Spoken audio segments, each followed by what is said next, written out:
welcome to the Zordon era. I had to drag Luke into this because I couldn't do a good intro on my own. Yeah, so all we'll say is that if you make it this far into the video with the Swordon era, you're more insane than Astronomer Diva Tox and Trakina combined. It's funny you should mention that, Luke, because we actually made enough jokes about which one I wanted to step on me throughout Yes. this. Yes, and I feel like that's not going to be the last of it. There's going to be more to come. I honestly, I feel like we should make that like a running theme now of like each season, which character does Vex want them to step on? Listen, I'm simple. I just want a Dami Mommy to step on me, and there are plenty of them in the Power Rangers franchise. That's what makes it so much fun, right? So, you're looking at the timecode, viewer, and you're probably thinking we're freaking insane. And you're right. But at least we're sane enough to sit down and record these season by season, so that's why you have time codes in the description to actually skip around. Because we, as fans, realize not everybody likes every season. I, for one, spent most of the Turbo this video roasting Justin, because I f***ing hate Justin.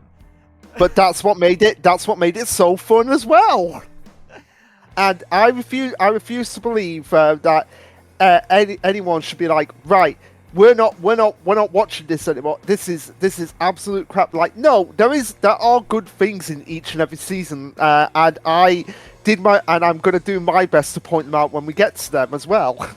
Except for Megaforce and Super Megaforce. I will try. I will honestly try with Super Megaforce and Megaforce.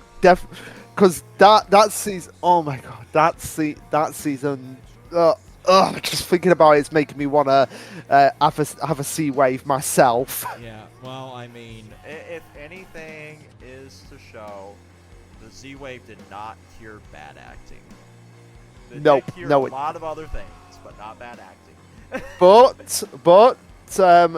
the sea wave did help me to figure out one thing, which we'll talk about when we get into part of the Lost Galaxy portion, is that there is a certain group of henchmen that were called lazy, stupid, useless, nervous, nauseous, and chicken, and yet they're the only species out of all the henchmen to survive the sea wave. And they're the only henchmen to actually get a W, too. So, there's that.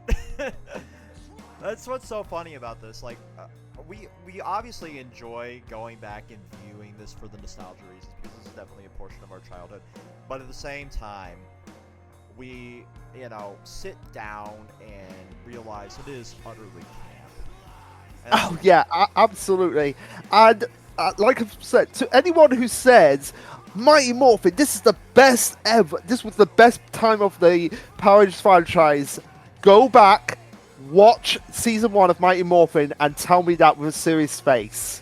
Yeah, no, it isn't. And I really think we learned a lot when we went down and viewed those, and how to actually sit down and record these sanely, because at the time we were trying to make it all one recording. And now we have the ability to put these all up individually as different audio podcasts as well for you guys if you want to view them that way. Because we definitely have a massive undertaking, because we're going to do every season, right? It's not like we're going to do this and then stop. We're going to do every freaking season, and that is a humongous undertaking to go through. So bear with us, because these do take time, but they are some of the most fun to film. Yeah, and yeah, I agree with that. And I feel like it's like anyone who like, because I don't get the mentality of some people. Sometimes they're like, we want more of this thing, but then when you have more of this thing, you're like, no, I'm not watching it anymore. And that's kind of what we're seeing now, because we're technically, I guess, nearing the end of the era that we were in right now, right? This the 30th season or 30th Yeah. anniversary is kind of the end of this timeline or whatever, according to Simon Bennett. It is now. Yeah. It's like Cosmic Fury is the end of it, and then we're getting into the reboot. We all have our own feelings. The comments aren't the place to voice them. about that. My feelings are that do what they did what they did with like the rebooted Star Trek film. Make it, yeah, it's technically a reboot, but at the same time make it canon to this timeline as well. Like, so like say for example it's an alternate dimension, but it's the first time there's a group of Power Rangers in it. And we see the foundation of that in the comics as well, and we've kind of seen them laying bits and pieces of that through Dino Fury and probably Cosmic Fury as well. They'll kind of lay the foundation for something similar to that. Because we kind of plucked Zed out of the timeline and Dino Fury and before the Z-Wave hit. So, you know, that does exist, that portion of it. So that could be how they kind of canonize an alternate dimension here. And we do have like RPM and Dino Charge that are alternate timelines as well. Yeah, and it's been established now because of Dino Fury that the Morphin Masters they basically have access to every single dimension. So they could just be like, you know what? There's another dimension that really needs Rangers right now. And then poof, they're there. I just hope it's not a retreading of Mighty Morphin. You know, that's absolutely not. That's my biggest concern. I mean, we see how much Hasbro milks Mighty Morphin, but that's thoughts for a different video. I hope you enjoy this insanity that we filmed, because we're recording this pre-Lost Galaxy, and this video is already sitting at 7 hours plus. So, just to break it down, the TLDR, you got timestamps in there if you don't want to view every season, or you can give us a sweet, sweet watch time that YouTube loves. It's up to you. Or you have audio podcasts on Spotify. You have them on Google Podcasts, whatever the hell Amazon calls your podcast platform. Just not Apple, because they charge us to put them up there, and I'm not paying Apple a damn penny. So, sorry for that, but you have them everywhere else, or you have them here in this one wonderful, probably at the time of this is over, 9-hour plus long video. And with that, let's get right into Zeo. Peace. Zordon era, go Zeo. They are called Zeo. So this is going to be a bit odd, guys, because we're doing this in chunks, right? I mean, it's not too odd. It's just that we're gonna just talk about the season, and and we're just gonna go through it. What we liked about the season, what we didn't like about it, odd stuff during production of the season. I guess if we know details of that, unlikely, but So, on the audio end of things, if you're listening to this on any of the Anchor platforms, you're going to see these in essentially episodes. So, Zeo will be its own thing, Turbo will be its own thing, etc., all the way down to Lost Galaxy. I know, chastise me in the comments, because I'm the one that decided Lost Galaxy's part of the Zordon era here. It is. Anybody who disagrees is like in denial. Yeah, sure, Zordon's not in it, but it's the legacy. If that's the case, you might as well call I don't know, Halloween 3 not a Halloween film. It's not. Fight me. Anyway. Okay, bad example. You might as well call Yu-Gi-Oh! GX not a Yu-Gi-Oh! Series, because Yugi's not in it. He's in an episode, so fight me on that one. Anyway, as a dream. Yeah, but anyway, the big reason I'm splitting these into individual episodes there and then putting them on as one big version on YouTube is just retention rate on the audio platforms. And it's just fucking easier for me. We're far enough and I can say the F word. But for the YouTube version, we of course will have timestamps. So if you specifically want to hear us talk about Zeo, or if you want to hear us talk about Turbo or In Space, or just hear us screw around, exactly, and you don't care, the option will be there. Yeah, it's just easier that way. Put one big video up on YouTube because people like to throw these on in the background because it's a podcast. But I've noticed the longer podcasts, like our State of Shonen Jump on the audio platforms, don't do really well. Now, housekeeping aside, let's jump into a very, very fun season. Oh yeah, extremely definitely. fun season. Like, although there is I one was character very you well-rounded. hate. Yeah, what was that? I think There is a character you hate in it. Yeah, I Yes, feel we'll get we'll get to we'll get to that. But my only criticism of the season overall is that it focuses way too much on Tommy. Well, we'll have an entire episode of the Tommy Oliver show in a few months, so we can shit on that when we get to it. But you're right, and it's not going to change for a while, unfortunately. But I will say he at least isn't more of a character in Zeo than he was in Mighty Morphin. I agree. Yep. Yeah, I agree with that. But we'll get to this point as well later on in the video. But there is one moment that I was alluding to when I said like the disrespect for Aisha was the biggest slap in the face. There is one other that I think takes the cake. And what would that one be? Okay, I'll just say it now. The Dear John letter.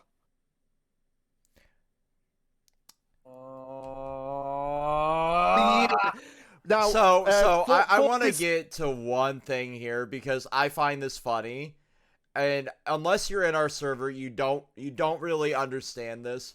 But Tyler's names over here have been like things like references to what's been going on in the fucking series. Oh God, I'm going to have to blur that.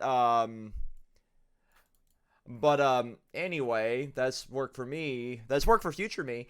I love that you have been putting like references to the series in your like Discord status. So like it was besieged by fucking pumpkin rappers for Mighty Morphin, and now it's besieged by fucking breakups via letter.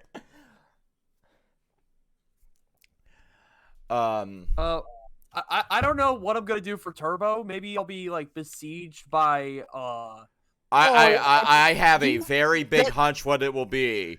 Besieged by traffic lights. There we go. No, do not spoil anything. That is one of the most hilariously stupid bits. I just love it.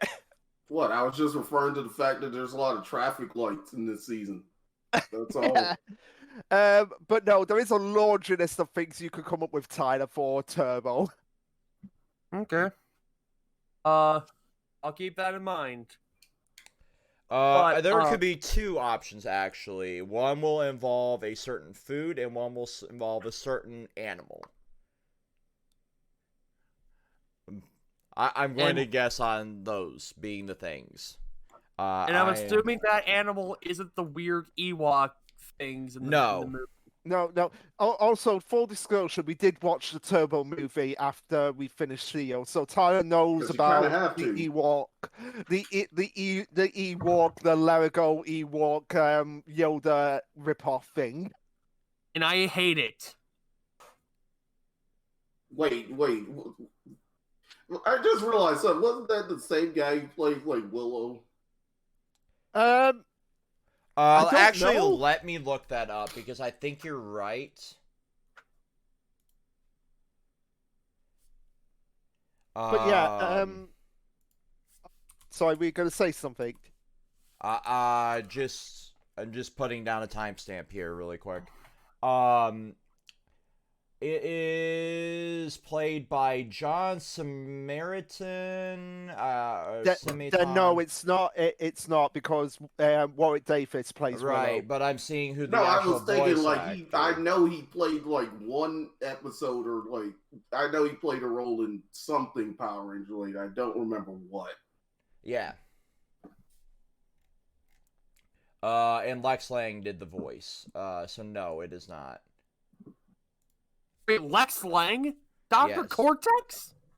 Yeah, Lex Lang is is in Power Ranger. It's in pretty much most of the seasons doing voices for Power Rangers. Yeah. He only is in 2 appearances as well for that. But anyway, getting off of Turbo. Getting back on the Zeo. Getting back on Zeo. We're getting back on that stone radiation. I think the thing that I've made very much apparent with this season is it is Sean, or as I like to call him, Discount Sack. Sean, he is nowhere near as good as Zach.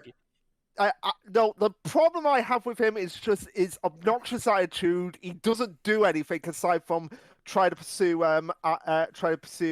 Tanya, and he's only in 3 episodes. Also, I don't like that random change of heart he had, like in that episode. Oh, don't even get me started on that. It's like you thought he was gonna cheat throughout the episode, and then when the corn's power, like he can't turn invisible at last minute. He's like, "What's going on?" But no, they made him like not use it instead, which makes no sense. Yeah. So if you want to know what this season's Richie is, justice for Richie, it's Sean. Exactly. He's the worst version of Richie we'll ever have. He's Diet Zach, and he was a red herring for the Gold Ranger, right? Alongside Billy. Which I just want to talk about that for a second. That is literally the worst red hair like you could literally have. Like, is like the Ranger we got. Surprise! Is no one we know. So the red herrings are fucking pointless. Yeah, exactly. Right. I mean, like in the episode before he's revealed, it's like I cannot reveal who I am because I'll lose my powers. It's like what? Just tell them who you are. Writer shenanigans. It's just like all these other shows did this, and they did this earlier in Power Rangers, so I guess this makes sense now. It had to been one of the earlier writers coming back. Yeah, actually, it doesn't make sense because I mean, it's the whole thing like keep your identity secret because of lose the potential of the power. But really, if you already have the power, shouldn't that nullify it?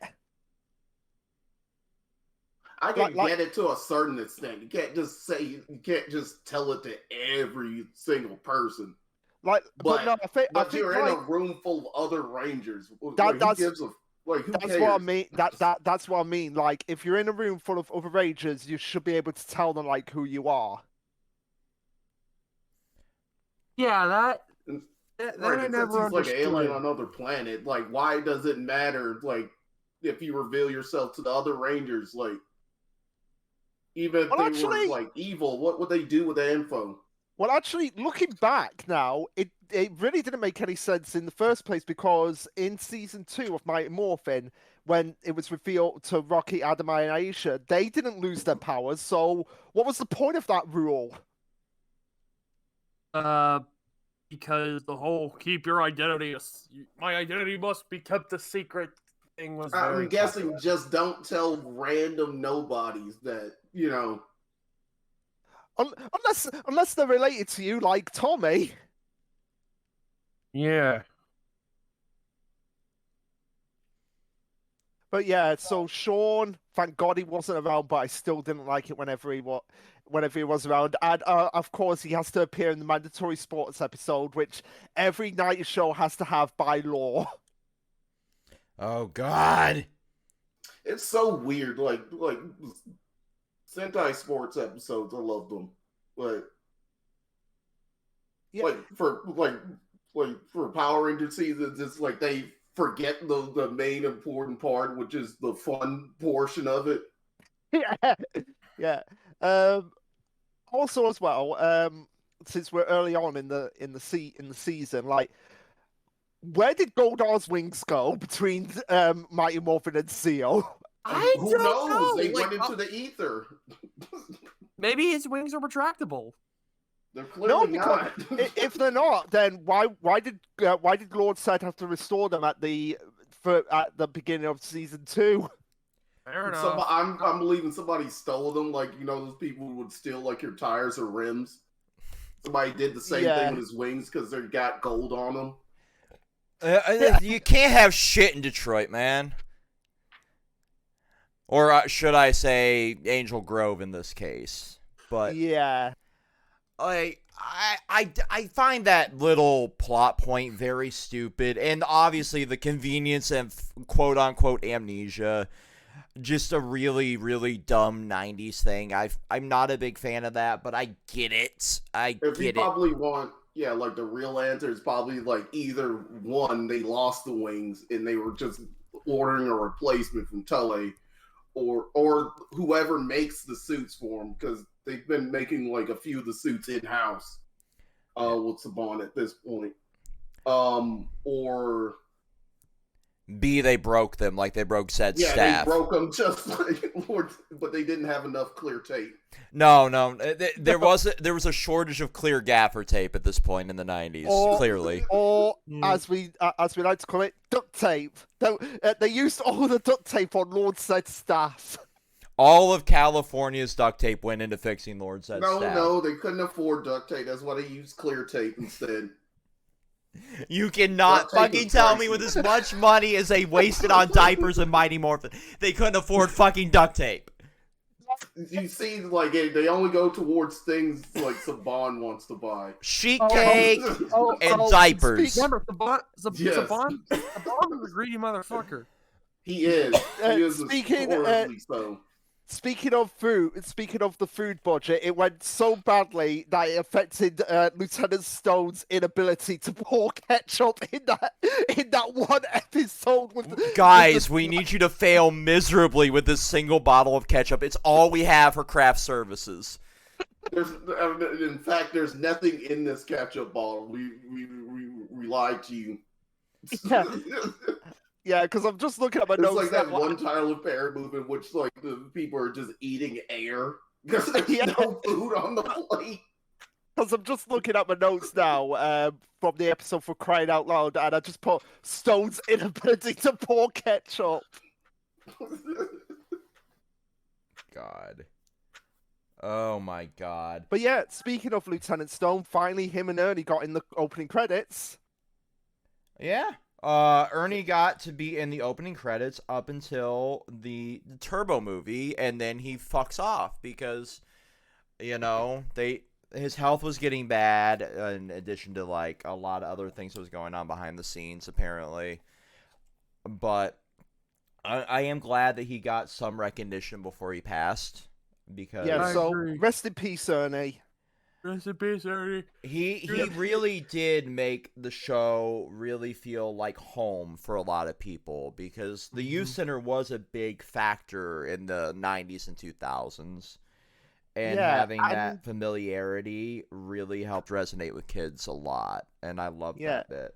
And it's never revealed on screen, but let's be honest, Zordon probably got in contact with Ernie. Right, because he's always there at at the place, so it would have been weird if he didn't see them at least one time, like teleport or morph.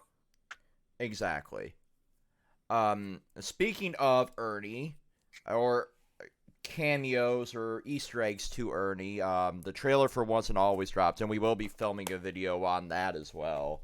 And Ernie's juice bar appears in that too. Yeah. Okay. Yeah, the youth center is in the special, and there's a lot of in the trailer there is a lot of references to other locations in the universe. Yeah, so that will be a fun video to film in a few weeks. So look out for that. Oh yeah, by the way, that's... Well, that'll actually come out before this, but yeah. We're referencing a video in retrospect, but also in the future. Welcome to Video Inception.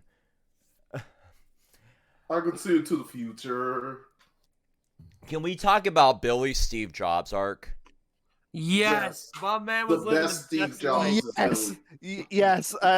This was also referenced in Linkara's video, but it's pretty obvious, like that he stole Steve Jobs' wardrobe.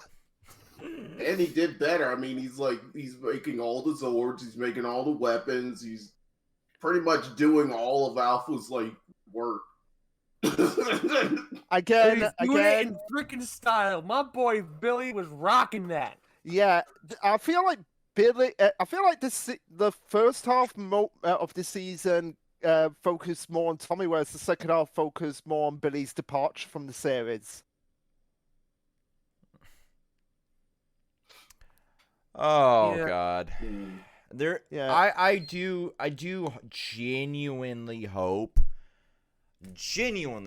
that they mention or allude to something coming from the behind the scenes drama that was going on. We're not going to get that, I know.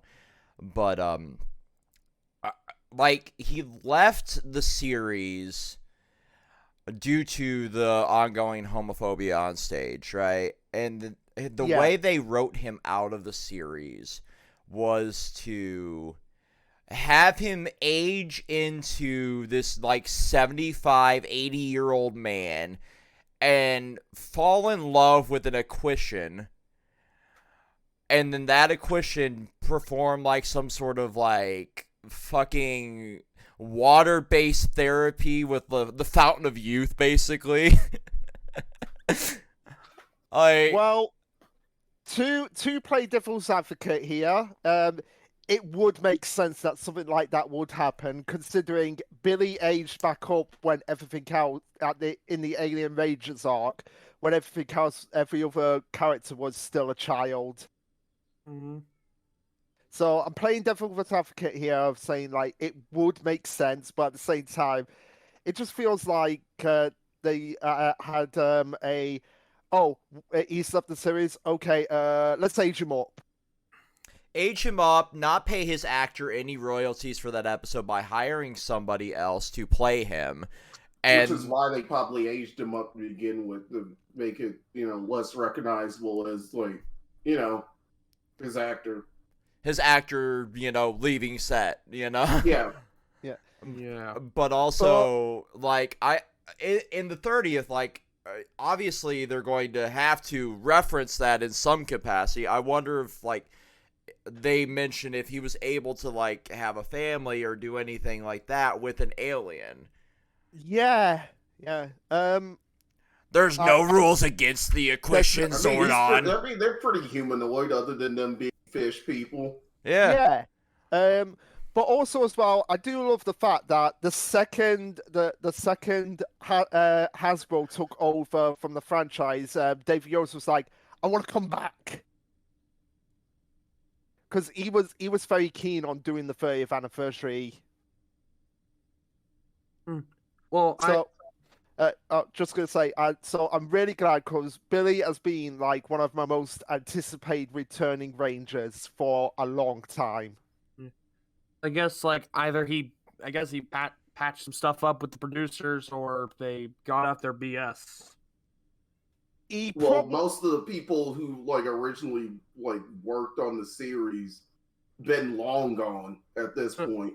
Yeah. It was more the producer, the main producer, the one that unfortunately I don't I think he does play one of the main henchmen in Turbo, but it was him that was more responsible for what happened. Noted. Yeah.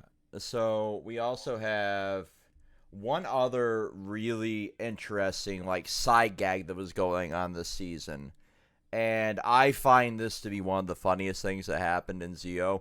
Bulk in the sidecar.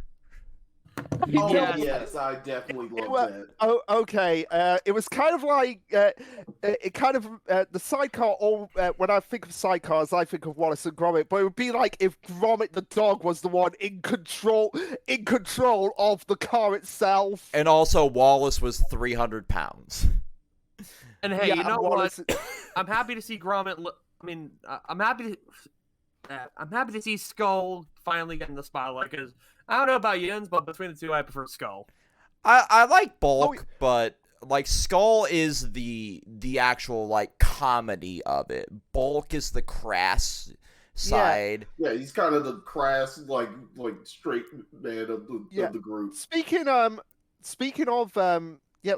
Skull, Bulk and Skull, I feel like this is very eminent in one of my favorite Bulk and Skull episodes, Instrument of Destruction, which ironically comes after the one where Billy goes to Aquitar after he graduates. And it's a shame that Billy did not get to see this.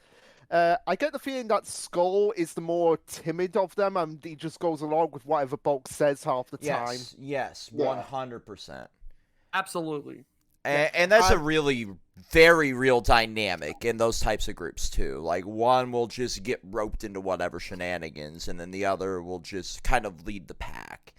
Yeah, but I would say that if Bulk and Skull never met, I could definitely see, and it's a shame this never happens. Skull being more noble that he might have gone chosen to be a ranger. That would be a good what if Bulk and Skull never met. Well, I mean, in their own right, they do become rangers, so to speak. Not really in the comics. Also, in the Shattered Grid line, they are sentries for the realm of the coinless on both sides of the fight as well. Yeah. But yeah, I will say, like, in regards to like that moment you're talking about, I think that is their second most notable moment as a duo in the entire series. Yeah, a lot of people say the moment that they have in space is their moment. It's their moment, but this I rewatched the scene on YouTube a while ago, and I said like, this is probably the crown jewel of Bulk and Skull's friendship because for reference, for people who haven't seen the episode, it's revealed that Skull is a really good piano player, which is reference to his actor's piano skills. Mm-hmm. And Bulk actually respects him for that, and that's a really good message to have for kids. Like, no matter what you think of something, always respect your friend if they are talented with it. Mm-hmm. Also, like later on in the season, he insults him, but also compliments like how good he is at like playing piano. Mm-hmm. Yeah, and I would say that for Bulk to actually stand up there and admit he's wrong, that must have taken some guts for him. Yeah, like he tries to play off being this big tough guy, but he really deep down does care about Skull, and he doesn't have a lot of moments where he shows that, but when he does show that, he is a very loving and caring friend, and I do really respect that. Yeah, and also as well on that moment, it's kind of it kind of has a reversal of the Rangers because they're always because Bulk and Skull are always in a position of like, oh, the dweebs and all of that, but in that moment it was like they were looking down on Skull. It's like, really, Skull, until he actually proved what he could do. Mm-hmm. But I will say this about Bulk. He kind of reminds me of like as somebody who has a hard time getting across emotions because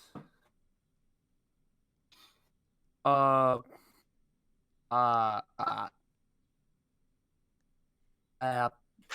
I can't form words. I'm sorry, but no, it's all right. It's all right. Because like, it's like he definitely gives off the vibe of like somebody who has a hard time getting across, like being super close to somebody because like messing with them is all they know. Kind of like Muscle Man in regular show, because like, you know, Muscle Man always pulls pranks because that's how he grew up and that's how his relationship was with his father. You know, Muscle Man's father pulled pranks on him because he loved Muscle Man, and you know, I get that kind of vibe between Bulk and Skull. Like, Bulk is Muscle Man, but Skull is High Five Ghost. Here's a theory that I've just come up with. Do you think it's like some sort of like family rooted thing, like Bulk, Bulk, not to sound a bit stereotypical here, but I feel like Bulk might think like, if I show emotions, I might seem weak to people. I mean, it was the 90s, so that sentiment was still around, so possibly. Yeah. But yeah, that really good Bulk and Skull episode. That one, one of my favorite, probably my favorite Bulk and Skull episode. That one. Yeah, because since we get to see because we get to learn about I don't know what I'm saying here, but it just goes to show that Bulk and Skull are more well-rounded characters than your Yeah, average school bully, yeah, definitely. like Connie D'Amico from Yeah. Family Guy or some shit. Or probably they're like quote unquote like the quote unquote new bullies that we're probably gonna see in like the like Neo Saban era or Yeah, yeah. or a That- little before that, because there are some like that have like the Balkan skull setup earlier than that, but are kind of different. Oh, you'll find that out when. yeah, you'll find out when we get to it. But Also, there's one thing I want to talk about. Like, go ahead. Triforce, why? I know. Why? Well, because they're made, because the Triforians made of 3 distinct personalities that are formed as one. They're like the Triforce. Why couldn't they just have it like, I don't know, something as simple as like, oh, when I was in Pyramidas and Pyramidas crashed because of the Machine Empire, it's like, oh, I lost my powers temporarily because I can't find my staff. I don't know. Like that would have been like a like least complicated. Yeah. Sometimes it's great to keep it simple. Yeah, but one episode that I do want to talk about as well is the one that I mentioned earlier, Graduation Blues, when Billy graduates early from high school to go to Aquitar. There's a few things that I want to get off my chest. First of all, how does Stone not recognize Rito and Golda when they have pictures of them in the police station? He probably has like new monster syndrome like going on. It's like, oh, these are terrifying, but what about all these machine-based robot like monsters that keep attacking the city now? I'm more concerned about them. Yeah, and also, what did Billy say to his parents about going to an alien planet? Yeah. Wait 1 second. I wish there was like a separate, like, deleted scene of that conversation. Mom, Dad, so there's this alien planet. Also, I used to be the Blue Ranger, but I'm going to this alien planet to help them with their technology and all this other stuff. Yeah, I just, how did they allow their 17, 18-year-old son just fly up into fucking space? My thing was pretty much I'm on this alien planet. Don't forget to write a postcard. I think he already pretty much told him a lot of stuff. Probably did. And also That's as well. Scenario. And also as well. I'm just gonna say one thing. Pokemon the first. This does actually have a reference. Pokemon the first movie with Mew's indestructible picture frame. Yeah, Power Rangers already did that with the indestructible chemistry book.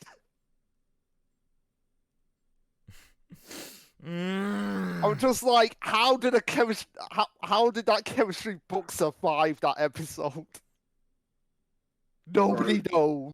Everybody's favorite Zeo Megazord hat. Let's go. I like the one with the pyramid because it makes people float and slaps them down to the ground, which is hilarious. Yeah, just like. I gotta say, the design for the Zords this season, I think, are really good. Because I like when like there's like a bits and pieces of every part in that makes up the whole Megazord, but it still feels like a cohesive design that still stands on its own. Which is why we haven't got to the point in which we have like the cluster, like the G12 formation. Yeah, and we get stuff like the Samurai Gigazord, which I got a glimpse at. Which yeah, you do not like that one. No, I do not, because it is literally just the Samurai Megazord and a bunch of other crap served up on a platter. Yeah, we'll it's get just to that pretty one. much it, just wearing different armor. There we go. We'll get to that when we get to that. Yeah, we'll get to that. It's also why I don't like the Mega Dragon Sword, because it's just the Dragon Sword plopped on top of the Megazord. With hats. With hats. But it's still better than some of the other shit we get down the line, too. Yeah. Also, one thing I want to say is that what is your opinion? What is you guys' opinion on the Machine Empire? They're super weird. Like in this season, it's just like most of the major Prince Sprocket have nothing to do with them. Prince Sprocket deserves the world. Yeah, and it's kind of funny because Prince Sprocket and Orbis, the one that this season is the basis for making the monster grow! They're both voiced by Barbara Goodson, so it's basically Rita arguing with herself. Exactly. That's what I loved about it. Like, you could tell, like, especially later on, like, when her voice starts cracking as she got older, you could tell it was just Barbara Goodson being Barbara Goodson. Honestly, I can't hear Prince Sprocket and not hear Shinya Oda from Persona 5. No. I want to say this was a phenomenal season for almost every Power Ranger that we've seen so far, except for Rocky. Except for Rocky. We need justice for Rocket. We needed another Rocky just seems like one of those like good like background rangers, like the rangers who doesn't like get that much focus in the season, but he handles like his own weight pretty well. Zangetsu and Luke, you'll get this reference, but in Megaforce, the Blue Ranger is that Ranger, right? Until he has one really good fucking fight, and then you're like, why wasn't he the lead? Oh my god! When we get to Megaforce, I'm just gonna dread that day when we get to the Megaforce season. I am sitting here with a bag of weed for the entire fucking Megaforce season, more so than Turbo. Like, out of the seasons of Power Rangers I hate, those are them. And right now, going through Turbo, I'm fueled by rum and hatred. When I get to Megaforce, I'll be so defeated, I'll just be fueled by weed. It's a shame because they can do so much better. They could. They could. Tyler, you'll understand the moments that we hate for Turbo when we get to them, and you'll understand the sheer amount of community hatred for Megaforce when we get to it. But just know it might be a good idea to just have another edible like that one episode of the progression season. But yeah, now I think we need to discuss the elephant in the room, which we alluded to earlier. The Dear John letter. What the hell, Kimberly? What were they thinking? Who breaks up with somebody over a letter? They wanted a Catherine and Tommy relationship. But wait, it was foreshadowed before the letter a little bit in episode 5 because I took notes on it. But then we had the letter. And so there was a mini series of comics that kind of explained it, for modern audiences. It was Mighty Morphin Power Rangers Pink, I believe is what it was called. I have the graphic novel in the other room. But it just expands on, like, her in France, kind of, like, going with the whole divorce arc that was going on in Mighty Morphin, if you remember that. But other than that, like, it still, like, makes no fucking sense even in that universe, so why even bother explaining it away when she's kind of seeing the other Green Ranger in that universe, but then goes to Tommy and then goes and fucks off, But anyway, it's just more of like that's old Pink Ranger. Look here, new Pink Ranger. Yeah, I don't want to play with you anymore moment, essentially. Like, I know. Look at the brand new PC cat. Oh my God! I was just looking it up.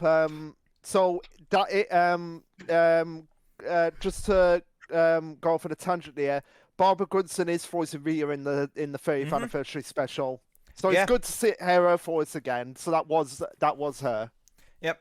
I noticed that when I was looking through when we were watching the Turbo movie, like I was looking for like anything about like what was going on with the Green Ranger, because they show some footage in the original trailer for the Green Ranger, or like the suit anyway. I was trying to figure out, like, is it just a suit actor playing it? Is it like been leaked because there was leaks going out? I was kind of curious, and I saw her voice in there. Yeah. Episode 5 also had that really weird like moment where everything was out of sync at the end of the episode. Oh, I yeah. know. And all the superhero landings going on there. Yeah, doing a Deadpool superhero landing. Yeah. Speaking of like impactful, like weighted, like landings, like the Super Zeo Zord like combination, like I love it just for the end of it, in which all the Zords just plop on top of each other, and you just feel the weight under them. Oh god.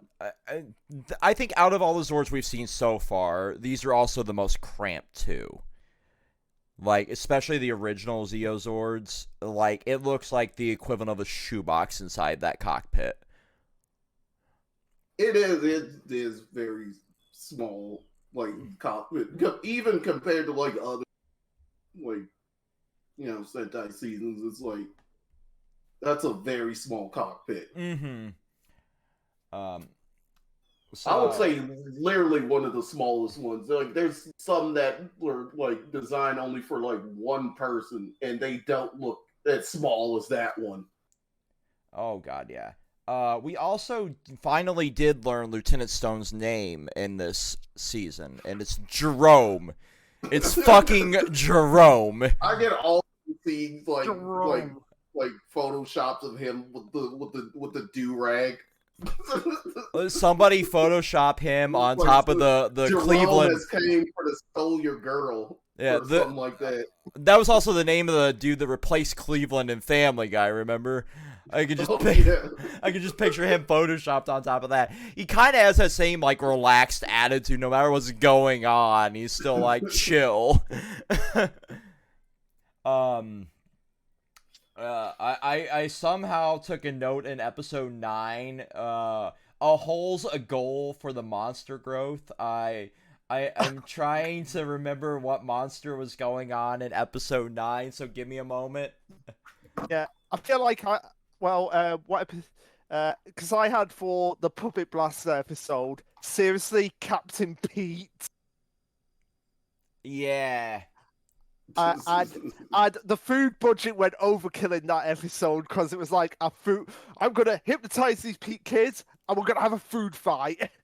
You don't get it, but like that is the only budget. Like that food budget is like several times greater than the budget used to pay any of the major actors. But yeah.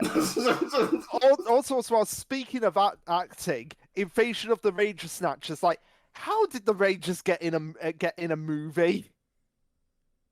I don't know. The actual characters with discount Spielberg. God, yes, it was literally a Spielberg insert. Right, essentially, yeah. Yeah, I'm just wondering, like, how that went. Like, did they audition at the school for this movie? I don't know. Maybe I don't know. Tanya's a singer, so maybe she has into the acting industry too. That's what a lot of singers do. Maybe. Actually, it's more so the other way around. A lot of actors get into singing, not singers getting into acting. But yeah, I know what you meant. I just find that like okay, so they picked the people that we know that are going to get picked, but I'd like to know how they got picked. also as well, I'm worried to talk about like one of the biggest missed opportunities with this season. Tommy's brother. Oh God. So was I really talking about like leaky faucet for a hole's a goal? Like Yes. the Yes, fuck you was probably I? were. What the fuck was I? Somebody fucking throw me off a cliff, please. Like, how No, down bad was I when we watched episode 9? You were probably extremely high. No, could we get that? Like, I know it'd be probably copyright claim, but could we get like that footage of Jazzy Jeff like getting thrown out of the house, just your head on it? You know? Yeah, please. Tweet that to us at Control K1 because I don't want to make that edit. I am too. I got enough shit I gotta blur in the background for this episode. I don't want to do more editing. That's fair. But yeah. Tommy's brother was such a missed opportunity with this season. Yes. For one reason and one reason only. Not only was his brother actually played by Jason David Frank's real life brother. By the way, rest in peace to him as well. But he's the first family member to legitimately learn a Ranger's identity. Yeah. And it did seem to be like, okay, we're saying up for something big here with David. But nope, never goes anywhere with it. I mean, like, why not bring him back to be the Gold Ranger? Like that when before the reveal happened, like a lot of people, and myself included, at the time, really thought that it was going to be David being the Gold Ranger.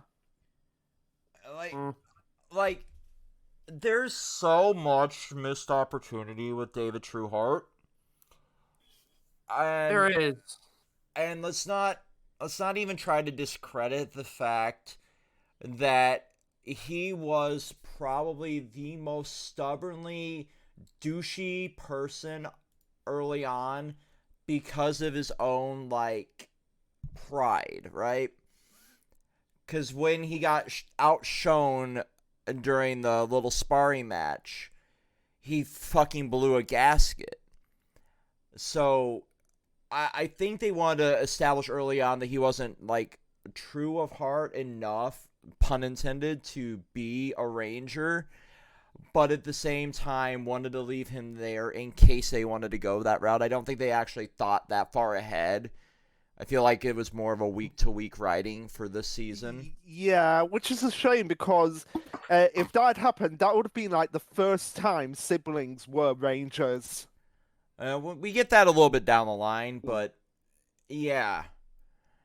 Like, I feel like they kind of wanted to put it there, but just enough to like leave a little bit of a notion like, do we really want to go this route? Now, something I've just realized with Power Ranger seasons, most of the Rangers are only children. Now, if you really think about it, right? It's, and then we get a literal child. It just feels weird that like none of the Mighty Morphin, well, aside from Tommy, none of the Mighty Morphin Rangers had siblings. Aside from Tommy, none of the Seal Rangers. Aside from Tommy again, none of the Turbo Rangers in space. We also had an orphan technically with Justin and Turbo. Yeah, they kind of Batmaned it there. I mean, eventually, like in Galaxy. But I'm debating, does that actually count? Does that? We'll get to that when we get to it. Yeah, it's weird. It's very weird. I never really thought about it. Opinion on our glorious, beautiful pyramid. Yeah. Praise be to the pyramid. Praise be to the pyramid.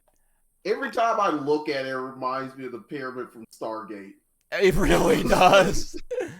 Like, in hindsight, like, yeah, that's the more famous pyramid, but Pyramidas did it first, you know? I do think that out of, like, all the auxiliary Zords, it's the most fun. It really is.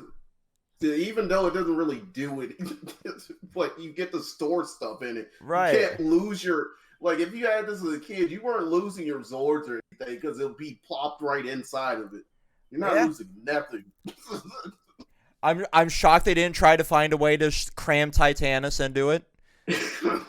Oh, that would be Titanus would not be able to fit in there. I'm sorry. No. I'm sure somebody could kit bash it. I would like a list of like what Zords can fit inside of Pyramidas. I'm sure that also exists somewhere on the internet, but I do not want to try and find it. Put it in the comments if you know of it. I do think there is one other really fun thing, and we were trying to avoid it for the longest time, trying to dance around it in the chat. But the defender wheel and the warrior wheel. No. Let's call the defender wheel what it is. It's just a hamster wheel. It is, but it is a precious footballer. Yeah, they played shot put football with it and beat up monsters with it. Like it was so much fun. And this is also the famous like Dancing Zord season. Oh yeah, I still have that clip. Yeah, I think I tweeted that out at some point when you sent it. And Twitter compressed the ever-loving fuck out of it because of course it did. Even though I pay for Twitter Blue. But it made it like 4 pixels, man. I pay for Twitter Blue for the damn channel, and it made it 4 fucking pixels. I will also say, I did some research into the Sentai that they used for Zeo Ranger. Yeah. And Ins remember the what was his name? The episode where King Mondo creates a monster to try to befriend the Rangers. Oh yeah. That episode, yeah. Well, in the Sentai O-Ranger, that monster was actually a good guy. Genuinely, because I believe Mondo in the Sentai was trying to get rid of all robots who felt emotion because emotion is worthless, yada yada yada. Which is kind of weird because he has an entire family. Right. Yeah. That's weird, but I can see that they being have an entire song about like them being heartless machines, and then I'm like, are they really that heartless considering like he has an entire family unit? Yeah. Yeah. And the fight with that monster in the Sentai was about stopping him before he could harm anybody else. Huh. And the O-Rangers go and pay respects to him. Weird, but I kind of like that. Me too. Yeah, of course, their counterparts are more of like a military like faction designed for the counteract this new force. Mm-hmm. Like also, Sprocket and Gasket were the same person. And... Yeah, like Sprocket was Gasket 2.0 in the Sentai. And then Gasket, and then Sprocket married. Well, Sprocket and the Sentai got married to his cousin. Sweet home How does that work with machine? Like the whole. Like... No. It's better that they don't explain it. Yeah. Listen, there's enough Wincest in anime. I don't want to learn about robot Wincest in Japanese subcultures based on a military organization. My brain can only handle so much. But now, I only had 3 hours of sleep, and I'm filming this. Moving on to the point that you all, especially Vex and Luke, have been waiting for, talking about who the Gold Ranger is until Trey comes back. On the final fucking episodes. Yeah. So Tyler, in 3, 2, 1, say who your least favorite Ranger from the Mighty Morphin era is. 3, 2, 1. Jason. Yeah. Oh, and I think you need to explain to people because we've seen Jason topping a lot of Red Ranger lists. It's because of nostalgia. Mm-hmm. It's 100% nostalgia based. But it's absolutely nostalgia. And that's why, like, fucking Tommy is everybody's favorite Green Ranger. It's nostalgia. I liked him in every other role besides him being the Green Ranger. Yeah. Side note. The Green Ranger in Dino Fury is a million times better than Tommy. Sue me. What now?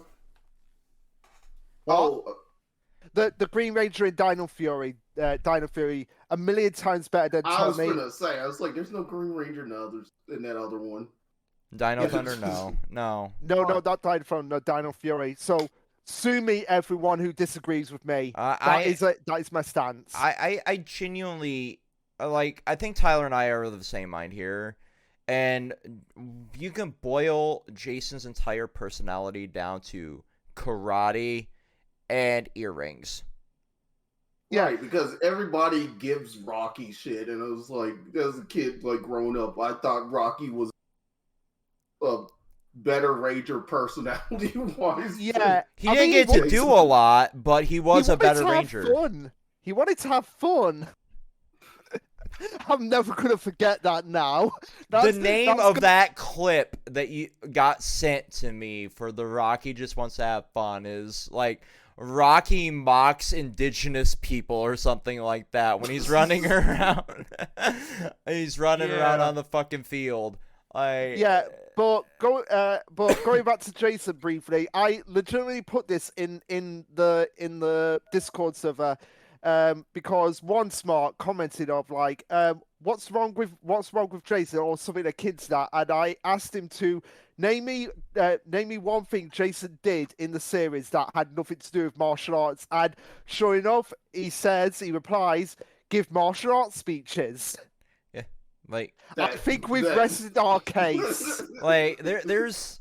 I loved Jason growing up. I genuinely did, but I've rewatched Mighty Morphin at this point like 5-6 times. Like there was a period in time where I tried before we started filming the series to like go through and watch every season of Power Rangers, and I failed. Like I got halfway through Lost Galaxy before I like kind of stopped doing it, and then now we're going through and watching it all. Like I hadn't got a chance to experience a lot of the seasons as a kid, so like this is going to be like a fresh version for me.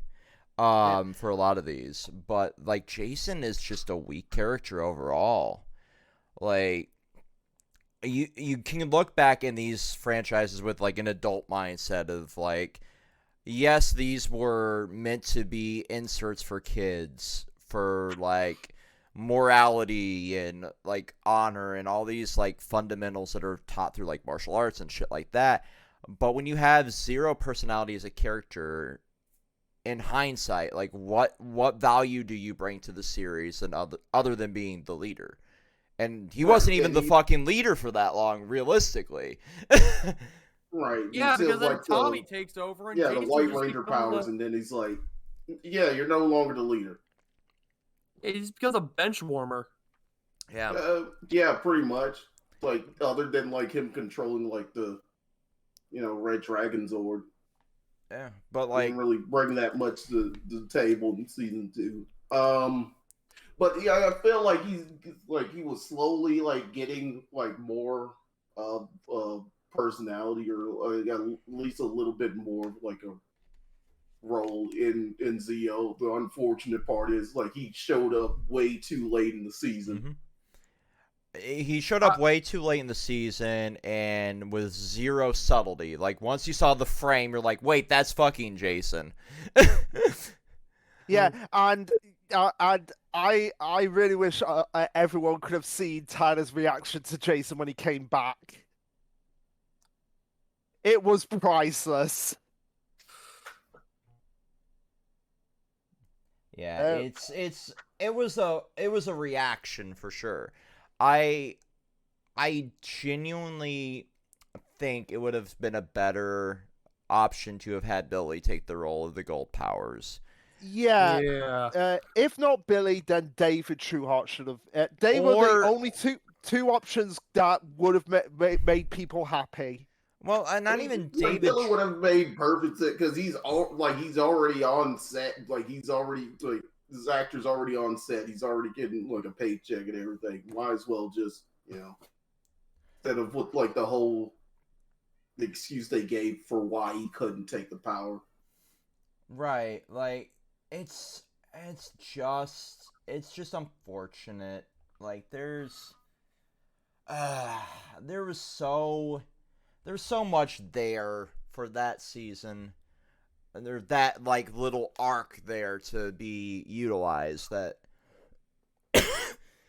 there's always that like hindsight of wasted potential. And Yeah. I genuinely do believe there were better options, but I do understand like why they brought Jason back. He was a fan favorite. He carried like the mantle of leadership for so long, and they needed a big power boost and a morale boost at that point, so to speak, because they were getting a little bit more strong opponents. They went from like inserting a floppy disk into the butt crack of a fucking missile monster to like now these cogs are doing as much damage as the Z putties were, but without the weakness of a giant button to press. Yeah, you don't have that. You could like just break them apart, but they'll still be shooting at you. So, like it made sense, I guess. But even then, like, Jason had only one episode where he did anything as a leader. Yeah. And immediately after that episode, Tommy comes in. So, Tyler, I'm going to say for the video what I kind of gave you a hint at in the Discord server. So, in the comics, Jason has fuck all for powers at this point. He got possessed by a Death Ranger, and then because of that, lost the ability to become an Omega Ranger. So they got his Red Ranger powers went to Trini, and the powers that Trini had went to like a newbie alien. So he got fucked over 5 ways from Sunday in the comics. Come on, Tyler. That's like your therapy. And I literally have it on here for the episode. The Ranger who came in from the gold. Jason in pain. Tyler loves to see that. So like they paid tribute to Jason David Frank in this month's comic by kind of having Tommy go and seek advice from Jason, because he was the leader for the longest time in there, and he actually was a better leader in the comics through like all of the bullshit that was going on. But that was their way of paying respects, and he's like, it was like an "I miss you, buddy, I miss you too" kind of moment. Things that would never happen IRL between the actors, but it is a nice little touch. Actually, I just saw a video of Austin St. John talking about the passing of Jason David Frank. Yeah, I know the one you're referring to. Well, having toured the con space, he's made it quite clear they weren't beer drinking buddies, but they did have a like professional respect for each other in that regard. Yeah, so credit where credit is due. They weren't friends, but they were, business partners in a sense in that regard. That's essentially like the gross breaking down of his own statement from the con that I recently went to, like shortly before his passing. But anyway, I do want to bring up one problematic line from this season, because we made fun of like a lot of the Tommy lines in the last one. So in episode 11, where the pollinator took over, Rocky says to Kat, nice leaves, and your branches ain't bad either.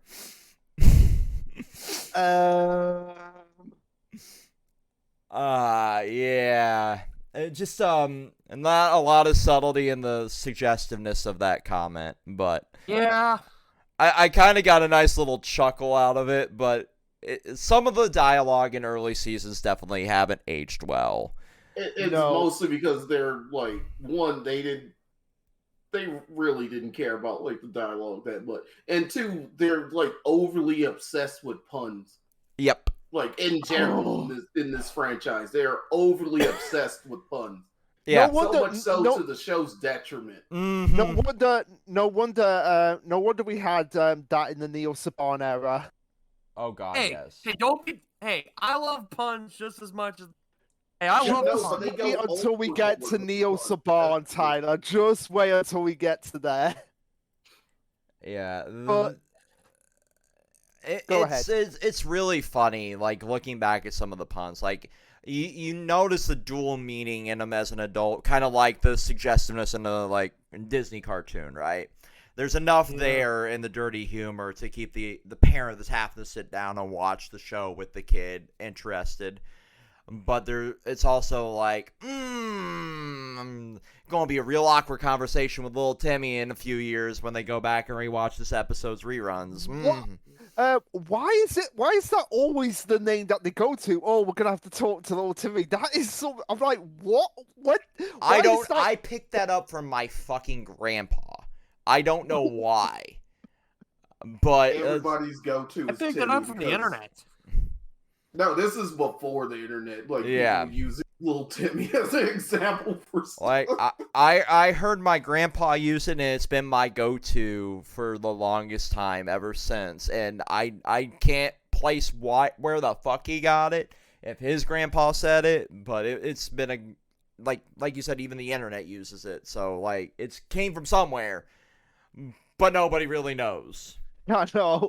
That's a mystery and a half. So old, even like newspapers and stuff like back was used.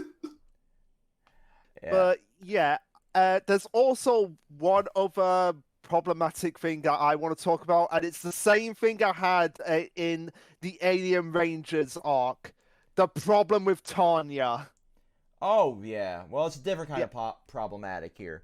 It's problematic because in the episode where we get Auric the Conqueror, which, by the way, Auric should have been Ninja. It's Diet Ninja, and you can't convince me otherwise. Yeah, he's pretty. Yeah, his counterpart's pretty much just like old Rangers, like Ninja. Again, the problem with Tanya is that since coming here, she really hasn't done anything different from Aisha. She really doesn't seem to be sometimes it happens, but a lot of the time it's just like she seems to be like a regular person that's from Angel Grove or Stone Canyon or whatever city is around Angel Grove, and she really shouldn't be. She should be like this fish out of water style person. Yeah, she adapted like way too quickly to everything. Yeah, and another problem is that we get introduced to her parents, which makes absolutely no sense whatsoever. Because your parents should be dead. Yeah, her parent, did her parents come through a time hole? Like, when Aisha went back in time, did they swap timelines, and did it all did the whole space-time continuum be like, oh yeah, we're gonna put Tanya's heritage in Angel Grove when she's from like 200 years in the past?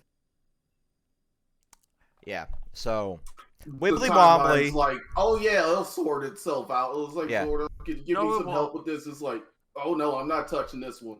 Yeah, it's all powered by the morphing grid or the TARDIS, or it's wibbly wobbly, timey wimey, and everything will fix itself in the end, even though like two people's places swapped in the fucking course of history and space time.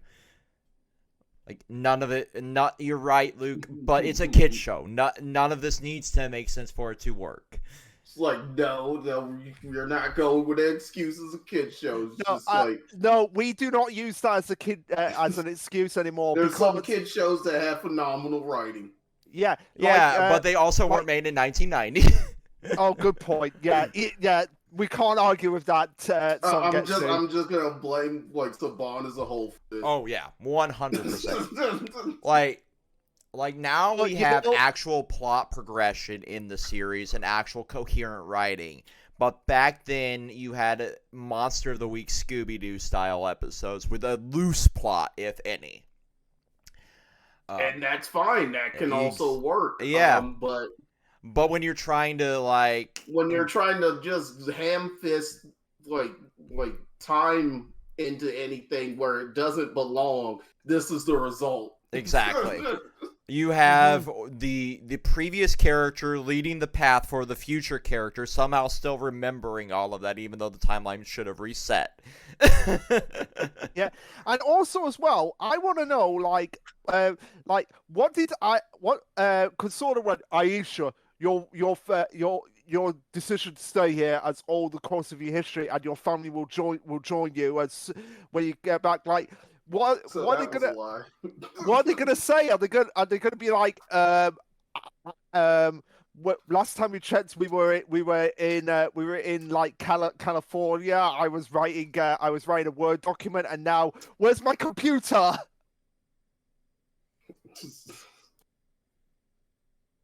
Also as well, like this is something else that I've not touched on, like Tanya, like just like actually yeah.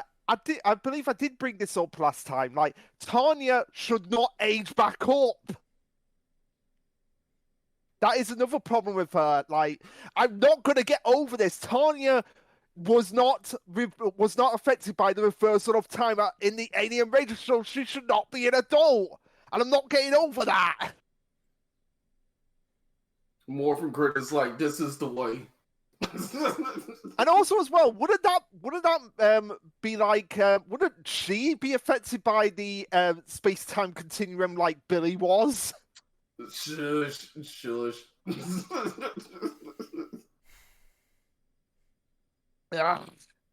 You're right, but the writers didn't care. Yeah, they really didn't. The writers just didn't give a fuck. Like, yeah, but yeah, that's all I'll say on Tanya. I think I've saved my piece with Tanya. I mean, to be fair, I don't mind her as a character. It's just like you could have left Aisha there if the actress didn't want to leave, and nothing would have changed. Yeah, they could have got someone else to be the Yellow Ranger. Yeah, except they'd probably have to alter the costume because I'm pretty sure the Yellow Ranger No Ranger was also a woman. Yeah. I mean, sometimes like they don't care if it's like if the Yellow Ranger was a male character, they don't care, and it's like, yeah, we'll just have a female character play the Yellow Ranger still. Yeah. But yeah, there was one episode as well that I think Vex would like to talk about. Where in the world is CO5 for 2 moments in that episode? I didn't label him by name, so which episode number was that? I'll just say it. Gasket calling Sprocket a simp. Oh, right. The whole point that I tweeted and got roasted by Toku Twitter for. I was making fun of the fucking subtitles. Like, I genuinely paused the episode. I'm like, did I fucking hear that right? Yeah, but like it wasn't meant like in the traditional. No, that's exactly what was said. Yeah, but I was making a dumb joke of like, this was the origin of simp, right?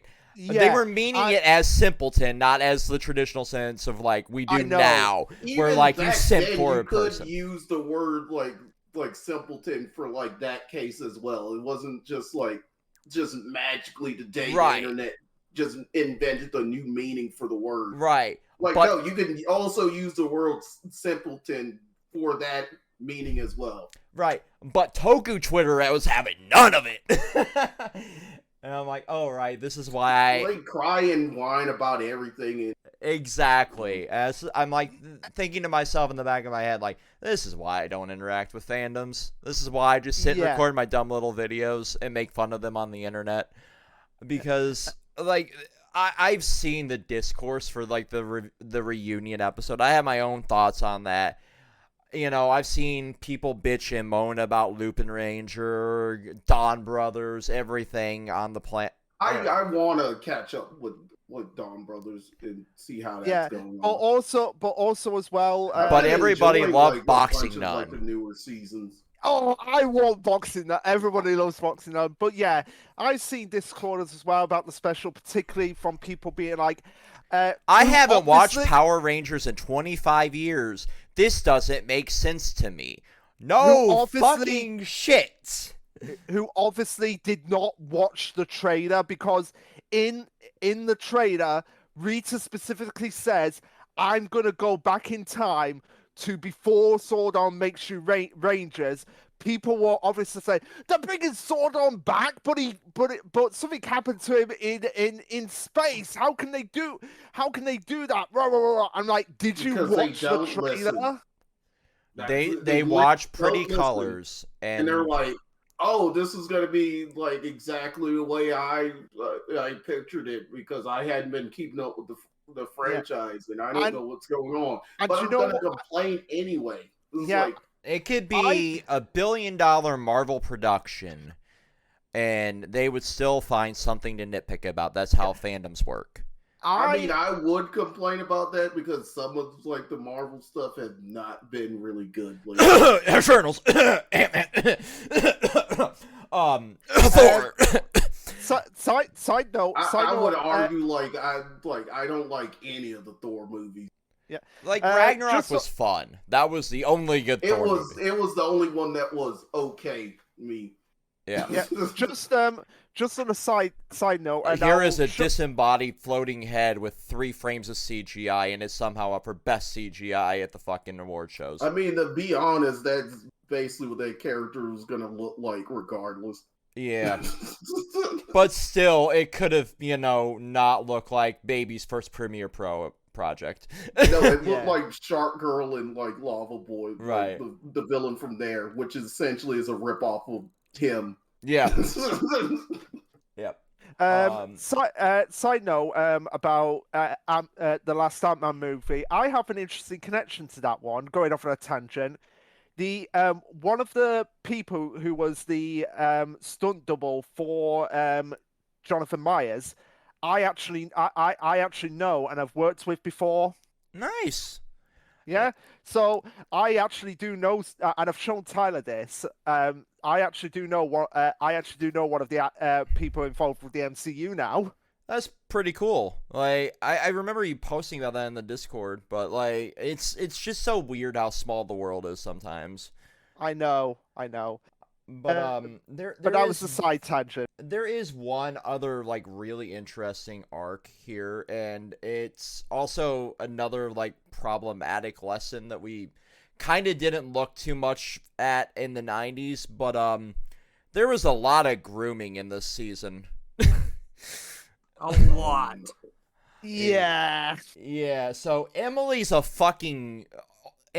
old enough to be Tommy's aunt/mother, technically. Wait, I think you're no, you're with Emily is Jason's girlfriend. Not Emily, the fucking ski chick. Let me go. Name? I have it here somewhere. Heather. Yeah, Heather. How old was the actress when she did that episode? See, I'm not too concerned about the age of the actors. Yeah, I wouldn't be concerned about that because all the Ranger actors are way over 20 at this point. Yeah, look to Friends, Seventh Heaven, shit like that. Like sitcoms, you have 35-year-olds playing 18-year-olds, interacting with 16-year-olds on set. It's the 90s was wild with that. But it was more the fact that you had a MILF hunting down a fucking teenager here, basically. That was the issue I was finding in hindsight. And, we didn't think too much about it back then because we were dumb kids, Can I just point out something? This is all ironic about this because Jason David Frank is actually older than that actress. What the fuck?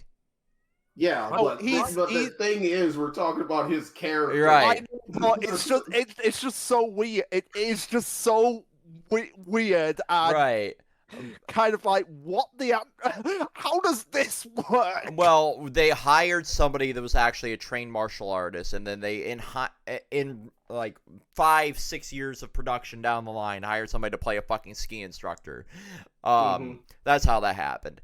Yeah, and to be fair, when they were during OG Mighty Morphin, most of them were like at least like late teens, early 20s. Right. But like they didn't go into the, and I get why they didn't go into this series with any foresight of like what the future would have, because they made it season to season. So like they went in with like, well, we have enough footage still to make 2-3 seasons of this tops at the moment, right? So we don't have to think about like what the future will hold and what lessons and how far we'll progress as a society. But at the same time, they didn't really think through the fact that they're having what would be an authority figure having a relationship with a broken-hearted teenager just experiencing like their first breakup, and their breakup being over a fucking letter at that. But it was just a weird like little arc we had there, and at that point. And it seems like they purely did it to get a snowboarding vacation. Yeah.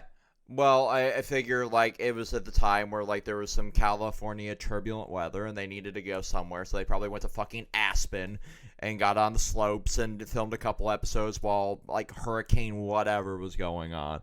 Or a mudslide. Like, vacation. Out like always. Make this a tax write-off. Yay. Exactly. Fucking Papa Saban needed a fifth yacht. Yep, and somehow they still fuck over Rocky. Yep. Right? And then because Rocky, because I think it was like Rocky was stuck in the command center throughout that he was stuck in the command center for most of that. Yeah, like that was around the same time you had the pollinator bullshit going on, right? Like right around that same bit. Yeah. Yeah. So like you had pollinator, and then 5 episodes later you had the grooming arc. Yeah. Like he really got no win. But he did get a nice lesson a few episodes later with the blind girl. And the need for disabled people to have like self-sustainability. That was a nice little moment for him as a character. Yeah, yeah. And also again, like with the sign language, they still had like language. some sort of inclusiveness in there, even from the beginning, people. Yeah, even from the beginning. It's like they had like one of those type of episodes like way back in the like you could say like the first 5 or 10-ish episodes of Mighty Morphin. Yep, it was the sign language one. Yeah. And then I think they had one. I don't think they might have had one in Turbo. But they might have. But they do try to be like really inclusive with at least one episode every so often still. Yeah, and like people have pointed out, it's like every single Rangers team has been pretty much diversity cast as well. But Luke, they're putting gay in my Power Rangers now. We can't have that. Think of the children. Oh, boo-hoo, cry me a river. Oh, think of the children, even though we don't really think about them unless it's election season. Right. You know, or we only think about children when it's convenient, damn it. That too. We also had possibly like one of the tear-jerking moments here for Lieutenant Stone, and it leads into a moment for what was about to happen but never happened, and that's why kind of Bulk and Skull, you know, more or less are in the back seat in Turbo, but yeah. They were going to get their own spin-off at some point, and that was like leading them into being undercover detectives for like Diet Interpol, basically. Let's call it what it is. Yeah, but it fell through, so it was like, well, we need them to do something. We still got them, so so we'll have them do that in this season. Yep. We'll have them do that in the season, but they'll also be sidelined in another way for most of the season, as we figure out the production status of that. But Lieutenant Stone never really was one to show like emotions. So instead we had the "you'll never work in this town again" moment, you know. but he's actually genuinely teared up because he cared deeply about Bulk and Skull. Because they were the only people that were really loyal to him throughout the entire season. I guess he kind of saw them as his little brothers. Like he's annoyed by them, but at the same time, he's at least got people he can rely on. Yeah, even if they do screw up half the time. Yeah, God. They were so genuinely fuck ups, but they were fuck ups with heart. And that's what I loved about Bulk and Skull in this like junior cop / detective agency arc that they had throughout Zeo. Yeah, when they messed up, it wasn't malicious. Like you can at least say that. Yeah, until they were trying to recite poetry in the police station. That was pretty stupid. Yeah, and like we said last time, like gotta give them credit. Any other person would have given up at the first hurdle, but they generally didn't give up. They wanted to stick to their guns, and that's a great lesson. Even from the bully perspective, like that was a genuine moment. They kind of regressed a little bit when Jason came back and started picking on Rocky, like you're gonna get dethroned here. Look out, you know. But no, but they were all like, even like when they became cops, like they would always have those like snippy moments of like. Like messing with people like a little bit, not too serious like they used to do in the past, but they would occasionally still do that. The part in which like they obviously regressed was like the whole like Rito and Goldar bit. Yeah, but fortunately we don't have to put with that for many episodes. I think my next one that I really want to talk about, I mean, we obviously have the Groundhog Day episode starring Tommy. Yep. Which must be like, okay, we only have to do this one time and then reuse it again and again and again. But it's the one after that. Well, no, not the one after that. Couple of episodes down the line. Another song and dance, aka Tanya and Tommy the musical. God. They spend the entire episode singing, which is a very funny episode. I love it. Funny episode, but according to Jason fucking Frank, painful too. It was his least favorite episode. Of course, it was his least favorite. He was singing. He didn't get to punch things. Come on.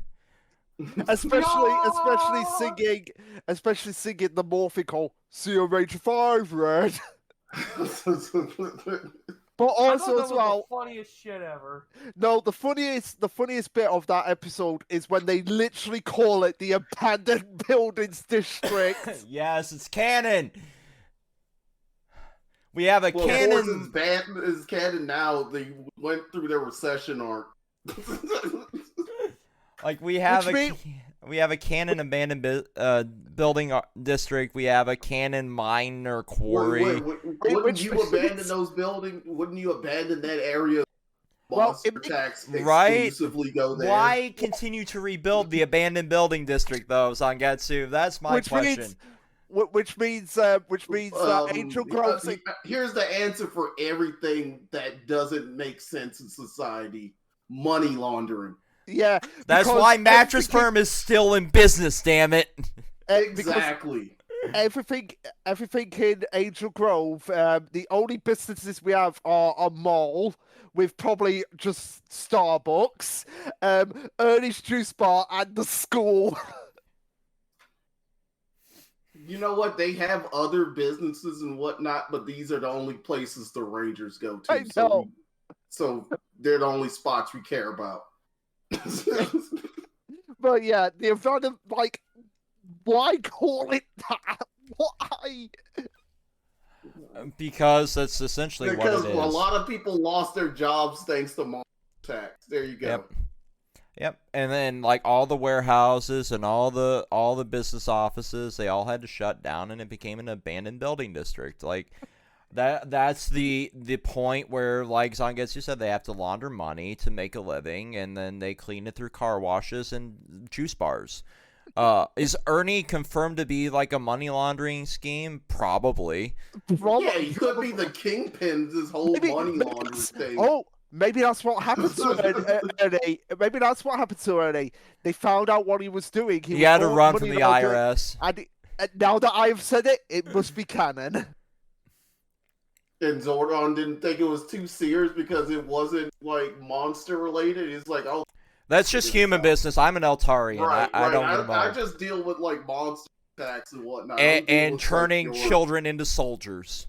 Yeah, it's like that was gonna happen regardless, even if Zordon wasn't here. Like the whole child soldier bit.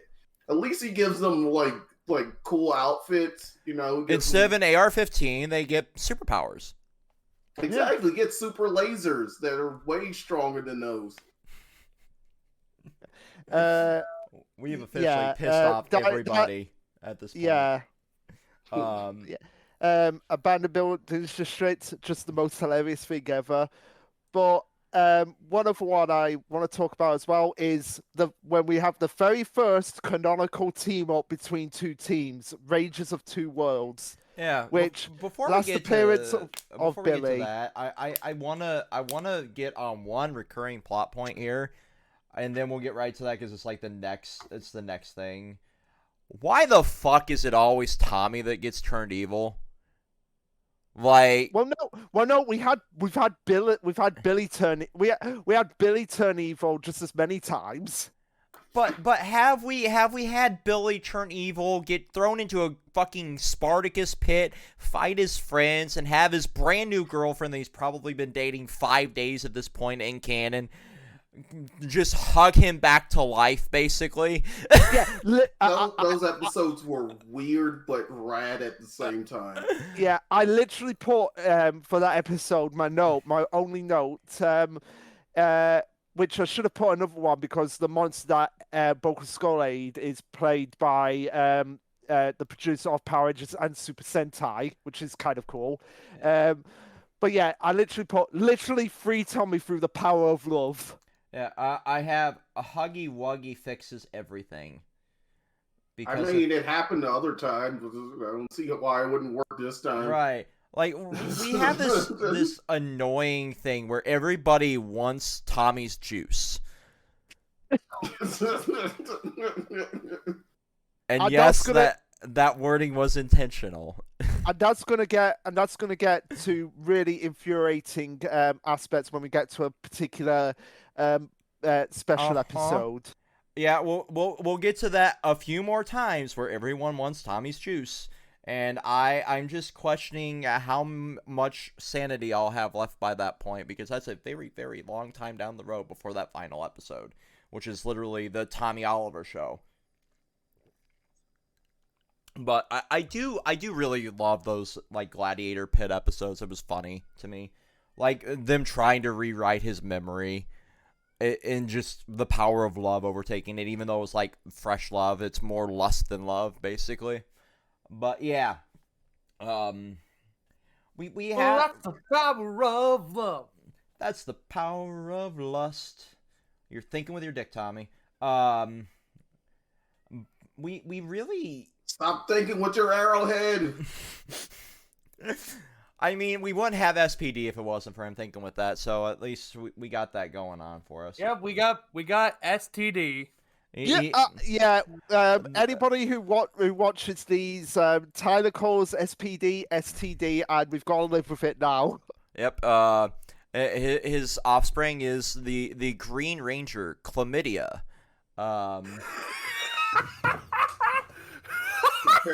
Jordan's koala. If you know, you know. Well, the whole koala's having that. I love that we have in that same like batch of episodes you're talking about, Luke. We have Zords fighting inside the cockpits of the. I know that is just as surreal as the Master File throwing a party for the end of the world. Yeah, monsters piloting Zords and then Oric getting one tapped. Yeah. And also, ironically, with that episode, we have possibly Rita and Zed's most powerful monster, which is a purse. A literal. I don't see why that is shocking. Like most powerful monsters are just weird. It's shocking. It's shocking for for us, but also for Rita as well, because she's like, "Wait, this monster's actually working. It's my best monster."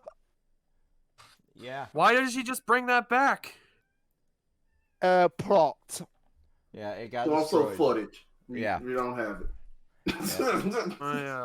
Yeah. But with that episode, we also have the first canonical team up between a Ranger team. Yep. Yeah. We have that. We also have Billy rizzing up an alien. Yeah, and also old Billy deserves credit as well for the actor for actually being like, "Oh crap, I've got to come in and replace this guy." Like, okay, what's he like? And they're just like, doesn't matter, just do it. Just act these lines, get your $35 paycheck, and fuck off. And that's probably what he got paid, knowing Saban. Yeah, probably. And also the last regular appearance of Billy. Until we get the special, which like I said, pretty much focusing primarily on Zack and Billy from the trailer. Yeah, and then like we have the beginning of the weakening of the gold powers, and then obviously like the powers will end up going back to Trey. But I will say, like, out of all of the stupid special or sports episodes, there's one fucking bit that actually really did prove to be a interesting concept to me anyway, and that was the bias blaster. Like, out of all the dumb shit that they come up with for these like Christmas episodes or sports episodes, like that one genuinely could be terrifying because humans innately have biases towards shit. So yeah, like this franchise has pretty much proven that. Yeah. So. Oh, and the Midas Hound monster, I thought was like pretty. Oh yeah, the Midas Hound was another really pretty cool one. devastating. Until I realized, like, how are you damage to pure Midas? It's made out of pure gold. Right. But like with the bias blaster, but it found a way. Yeah, it persevered. Like that was an interesting concept. But like the bias blaster being utilized in like what is essentially like a religious-based foundation was funny to me. Like every religion having their own like Christmassy holiday. You know, like Kwanzaa, Hanukkah, I think Ramadan was in there too. Yeah. Like they had all of that being celebrated at the same time, and then just them fighting over which is the real holiday and which isn't the real holiday. Kind of parroting what we're dealing with now as society. You can't say happy holidays or you're not Christian, you know. So we need that's more of an issue with like Fox News every. Well, it's a boomer thing, obviously. Yeah, like yeah. Oh, I don't want to say I don't want to celebrate Christmas. Well, you say Happy Holidays. Oh, I don't want to say that. I want to say Merry Christmas. So we need a new PC term. Don't make me get the South Park clip, Luke. Don't make me get the fucking South Park. No, I'm gonna do it here. And the Angry Video Game Nerd came up with the perfect one. Happy shut the fuck up. Yeah. Happy shut the fuck up. One. I have unironically used that in Merry Fuckmas. And I got rode up for using that one when I was in retail. You only use that one if you're nasty. Yeah. I got to the point like that's nasty. I got to the point like fucking being the cashier during the giant Powerball shit. Like I genuinely didn't care because you're buying $1,000 worth of tickets and making me doing a cash drop. I'm like, Merry Fuckmas, asshole. Like I just quit caring. You need one ticket to win, dipshit. That reminds me, I had to like stand in line for like 20 minutes one time, like at the grocery store because somebody was like buying a shit ton of tickets. I'll take 2 number 25s and $1,000 worth of Powerballs. I'm like, there are 5 people behind you. Can I wait on them first? While you fill out your numbers? Please? For my own sanity? But episode 50, the finale. We had the finale wrapping up the Emily and Jason arc here. Like they go off to have their like martial arts biker children. And then you had the fucking minion fight, and possibly like the most brutal finale for the villains at the end. I know. Not just the villains, but also the henchmen, because we have the Cogs and the Tengas, and it's like I mean, there's no blood, but it's like the Tengas are ripping the circuitry out of the Cogs, and the Cogs are beating the fucking feathers off of them. It's the age-old thing, like, oh, they're robots, so we can be as violent as possible, and it'll still be PG. Yeah. Yeah, but what about these Birdmen people? I guess you don't care. They're an animal. No. They're sentient. No. But they're an animal. Standards and practices. I guess we don't care. Standards and practices don't give a shit about an animal. That's why hunting was on TV for the longest time. But also as well, it's again. This is kind of interesting when you really think about it. Until we get to Lost Galaxy, the Rangers don't actually beat the main villains. Yep. Yeah, like we don't see that. We also never see one thing again, and that is the Rangers going giant mode. I know, right? That was I honestly want to go into the universe, be one of those Rangers, and know what it's like to actually grow. Yeah, it mostly happens to Tommy, which I find hilarious. It's wild though. Like we have such a cool concept there, and it's never utilized again. Like I find that one to be really fascinating, because you see the monsters grow often, like every fucking episode basically. But you never, it's always like giant robot fight giant monster. You never see this, like, only time in which we see, like, Rangers, like, giant Rangers, like, fight against, like, anything is usually in the case of them just exclusively beating the crap out of Zords. Yeah. It's wild. Can we talk about the fact that Zed and Rita were just sitting there sipping a margarita? I know, right? While the fucking Machine Empire and the fucking Rangers were just duking it out. And Jason finally lost his powers, which is good for Tyler. But what would have made it funny is if Jason actually went over to them and they're like, What do you want? It's like, oh, can I just sit with you? Oh, okay, yeah. You want a drink? Well, we can't offer you a drink. You're a kid. Never mind. You know. But we can just offer you juice. We got juice. Yep. Yeah. Don't mind that bottle there. It Saban didn't look at that. It gives the impression, and this did happen in the first the non-canon Mighty Morphin movie, that Rita had said, hey, other evil factions more than the Rangers. Yep. I mean, that also is kind of carried over a little bit in the comics. They don't want other people to go into, like, their territory and, like try to, like, rule over stuff that they should probably do so themselves. Mm-hmm. That's more of like that. It's like, stay in your own lane. Yeah, mm-hmm. It's like we were here first. This is our Earth. It's our Earth, damn it, and we're gonna this is our Earth. And we're gonna conquer it. God damn it, Rangers. One thing I really want to know, above all else, about the Machine Empire: why does Clank have a Scottish accent? Like, what is the point? Because of Space Scotland. I don't know. It's weird. Like the accents they chose for the dubbing there was weird, but it wasn't as weird as like Trey not even being on track with his dub. Like, his mouth and his fucking vocal track did not match the entire time. Oh my god. Yeah, and the less we talk about Trey, the better, considering the Tray of Wisdom, Tray of Courage, and Tray of Hearts. Yes, Tray of Heart, just in case people thought Captain Planet was dumb enough to be the only one that was dumb enough to do that. No, you need heart. If you don't have it, Captain Planet is just mud. Well, clearly, none of the actors embrace those wisdoms. Given what we now know about them, like they're just as pissy as Sean Schemmel when it comes to Goku.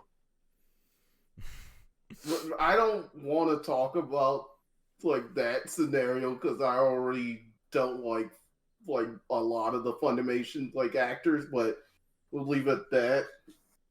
Yeah, I only brought that up because it's pretty much the same scenario with the Trey triplet actors being like, "Oh, he's not the original Gold Ranger. We're the original Gold Ranger."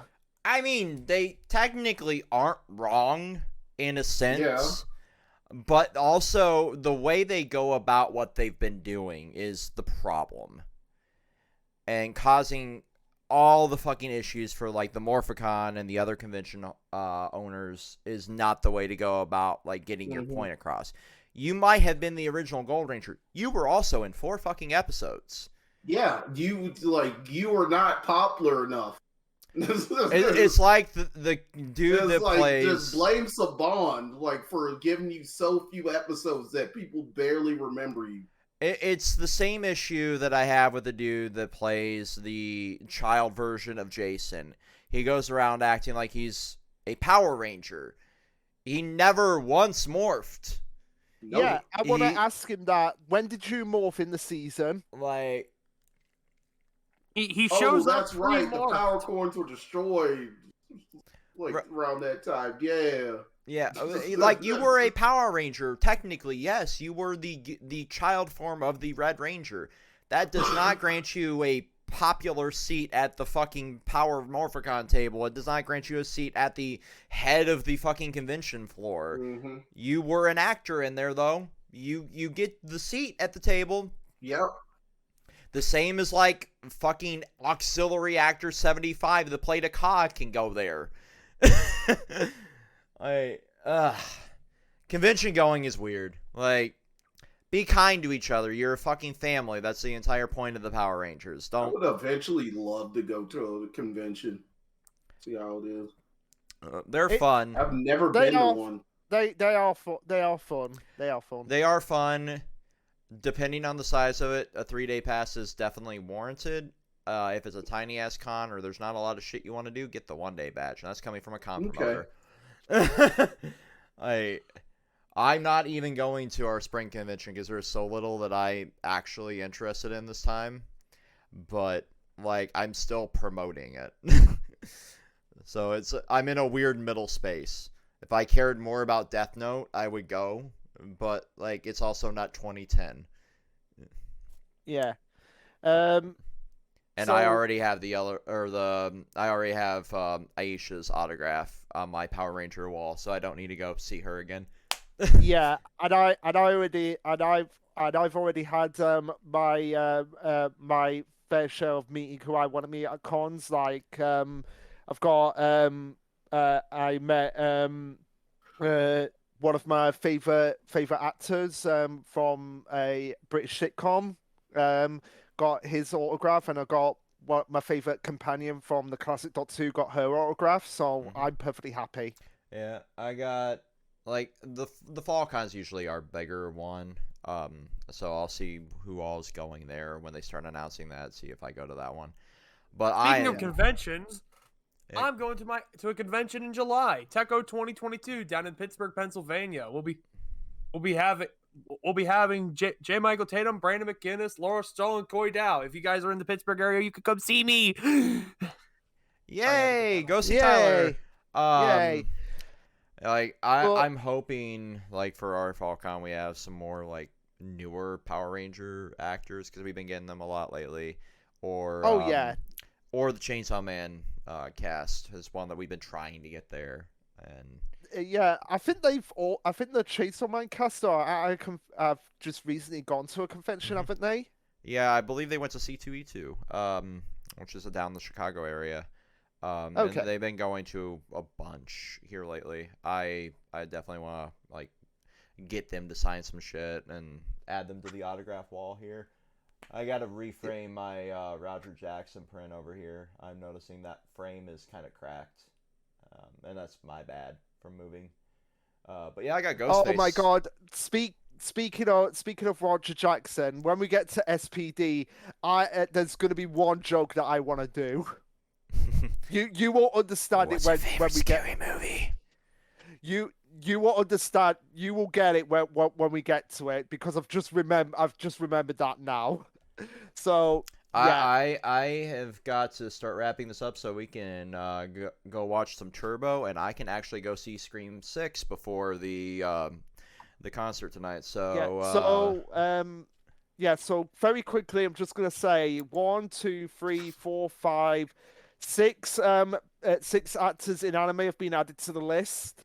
And what's the is Go Zeo / It's Morphin Time count here, Tyler? All right, the morphin time counter for Zeo, we have Tanya, who has had 2, Jason, who has had 4, bring his grand total up to 80. We have Delphine, who had 1, bringing her grand total up to 9. Adam had 6, bringing his grand total up to 11. Kat had 8, bringing her grand total also to 9. Rocky had 12, bringing his grand total to 19. And Tommy had 41, bringing his grand total to 95. Jesus. Yep. And also as well, episodes where food budget is overblown, I got 2. Yeah. I live to wait for your shift into turbo counter. Oh, I've already got that all set up myself. Okay. And also as well, just to say it briefly, that I've also added back to action because there's been a lot of times when they've said back to action, so I figured we'll make it count. It was kind of like a carryover. It was mostly like Jason's whole thing, and then everybody else started using it when he left. Yeah. Yeah, and when we get to that cast change, right, we have a lot of like new moving parts, and then leading into In Space / Lost Galaxy, we have possibly a more diverse batch of like morphs, so to speak. It's not just primarily led by one person, even though the leader still takes the lead. It's more even. There's not people sitting there with 2, 3, 4. So, but yeah, we'll get to that in the following part / the next video, depending on where you view this content. Until then, peace. Peace. Yep. See y'all later in the Giant Pyramid. Peace. Shift into turbo. Shift into turbo. Shifted to turbo. I waiting will now for ask a question, and you will like be confused by the question because I'm trying to give you advice, but questions. Yeah, you cut off there, buddy. Oh, I was gonna say it's like you're gonna ask me you're gonna try to ask me advice, but all I can say is questions. Oh, God. And so you'll be wondering what's going on, but all I can say is questions. Hello, Demetria. You. Yeah, so... Thank goodness you're played by a very likable actress. Otherwise, I would hate you very much. Yeah.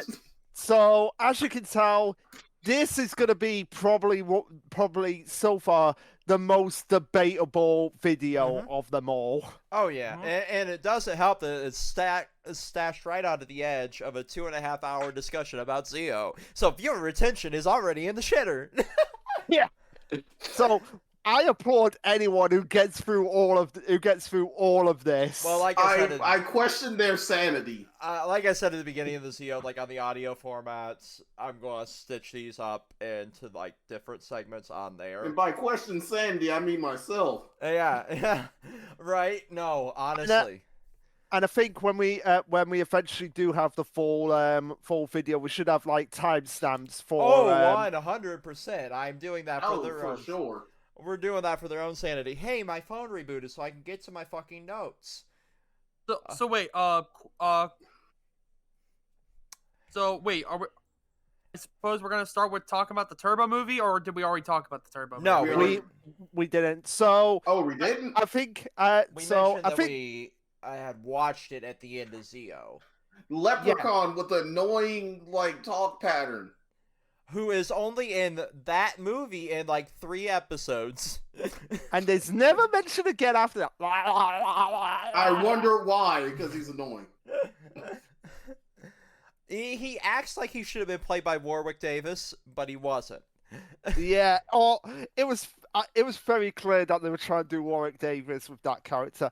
But I think the big thing that we should bring up is the obvious elephant in the room about the movie is that why did they get the turbo powers when the seal powers were already there? Like, what was the motive for I can them? kind of get, but it's gonna be speculation. It was like the same thing with the gold seal powers, in which their human bodies couldn't handle it because it kept increasing in power. That was my idea. Like the theory I pointed out of what makes sense, because if anyone remembers in Seal, because the Gold Ranger powers, they were the exact same powers that were similar to the Seal subcrystal.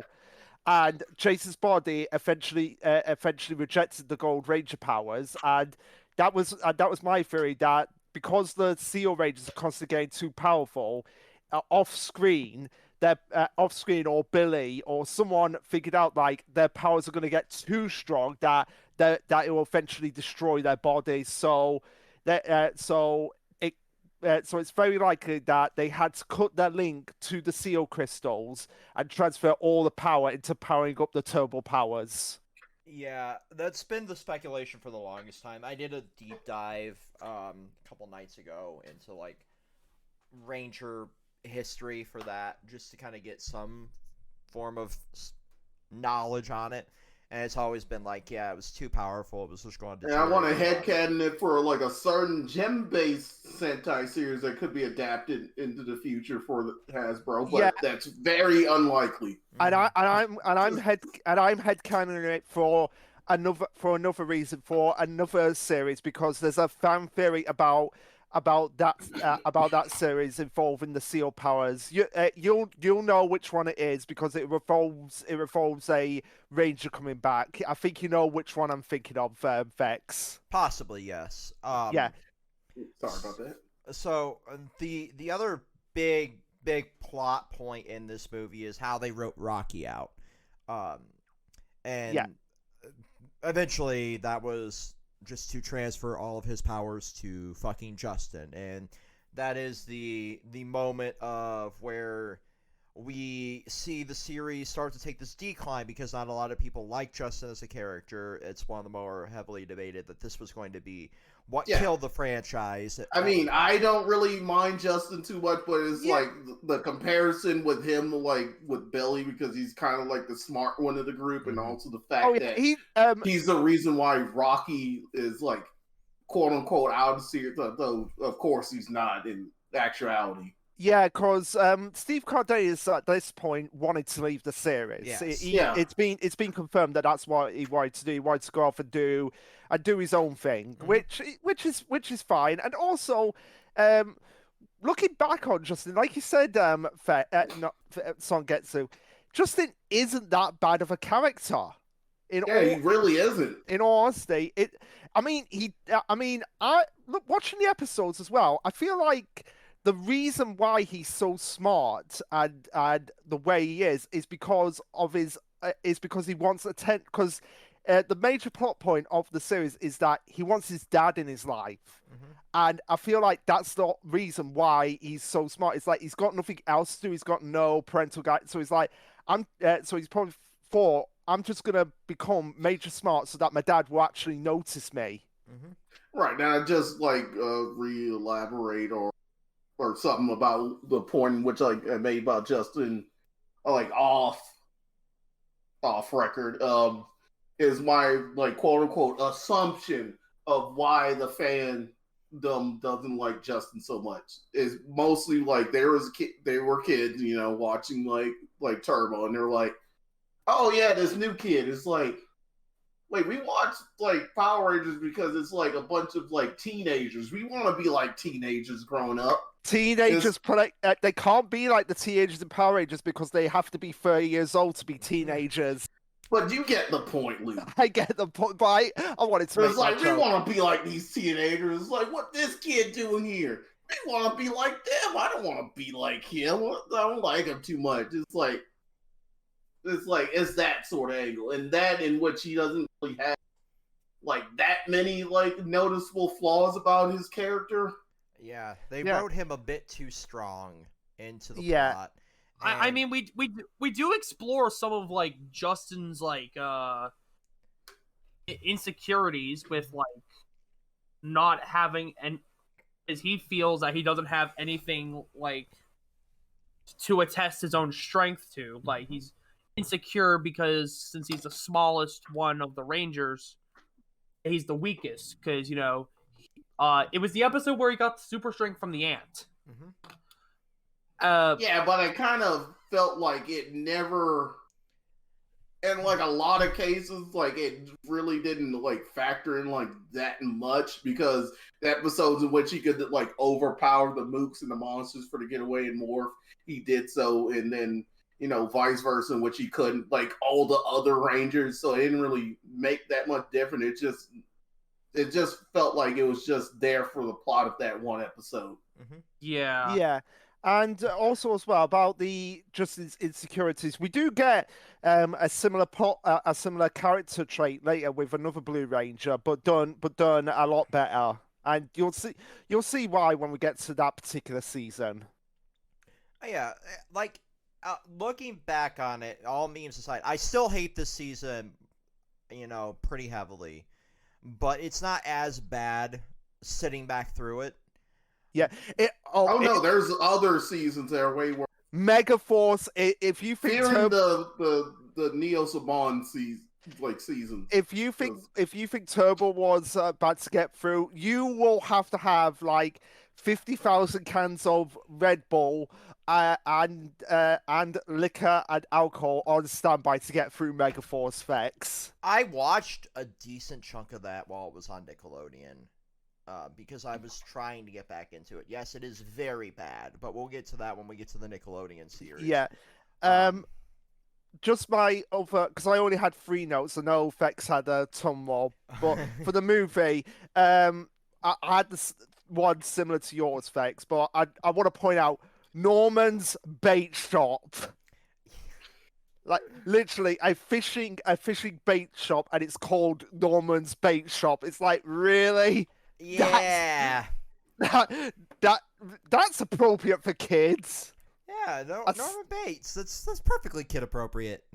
Yeah, absolutely nothing wrong with reminding kids of a horror film / book character. Absolutely not. Mm-hmm. Yeah, I just find that hilarious, but also as well the one that anyone that can notice the continuity error with Catherine's life jacket. Mm-hmm. I think you mean with PC's life jacket. Fucking God. Like just the teleport life jacket. 1 minute she doesn't have it, the next she has it on. Then just I won't forget the fact that they gave her a stupid name when she was a cat back in Mighty Morphin. Park Cat. Like, really? Oh, God. Also, not a very good introduction to the villain, freaking Divatox, and the most incompetent villain I've ever seen in my life. I'm sorry, I was too distracted by something. We were too distracted by something with involving Divatox. It was her huge personality. Absolutely. Nobody here made it a running joke that they wanted to get stepped on by Divatox every time she was on screen. Absolutely not. Oh my God! And literally at the start of In Space, Vex is gonna be super jealous when that. It should have been me. It should have been me. I actually have that on the soundboard, but I'm not playing it. Regardless of anything about anything we say about Turbo, I think Vex will agree. Diva Talks is probably the best part. Yes, 100%.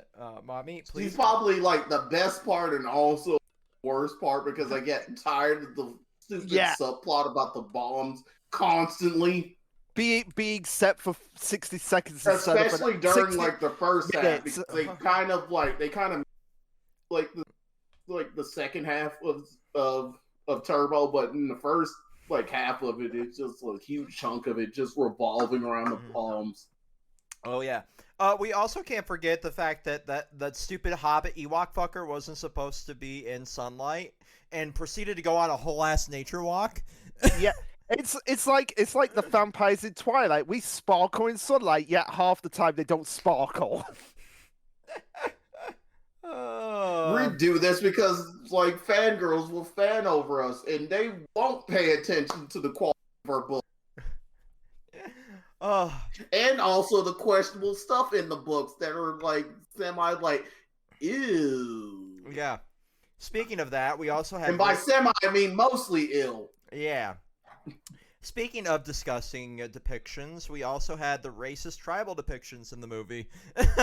Oh. What did you do? A lot. And and also the bowing to them as yeah. Anybody who goes back and watches the Turbo movie, it's like have the trigger warning on standby, but don't be saying like we need to cancel Power Rangers right now for something that happened over 25 years ago. Yeah. Don't even say that because they're gonna do it anyway. Yep. Yep. You underestimate the Twitterverse, Luke. It's like, wait, I just found about this today and it happened decades ago. Let me rage about it. Yeah, there was unironically I'm already past it. There was unironically a thread about a Simpsons episode that aired in like 2003, and Lisa was a fan of Harry Potter. Oh my god! I saw that, and I was just thinking like, well, this is before this was before. Yeah, just with dealing with any of that, I don't support any of the decisions that the writer of that book has, but that does not give anybody the right to harass the people who made like the game or anybody who played the games. Shame on you who done so. That's just wrong. Yes. Yeah. Thank you. Yeah, and also as well, it was just for the sake of a gag that really doesn't make any sense in the context of the Simpsons verse because they have their own version of Harry Potter. Right. Like, just like they have their own version of a lot of things in the Treehouse of Horror shit, and yada, yada, yada. But this isn't the fucking Simpsons video. No. Yeah, so we're moving on. But yeah, we also have the return of Tyler's favorite ranger, Jason, in the movie. And Tyler's broken. Yeah.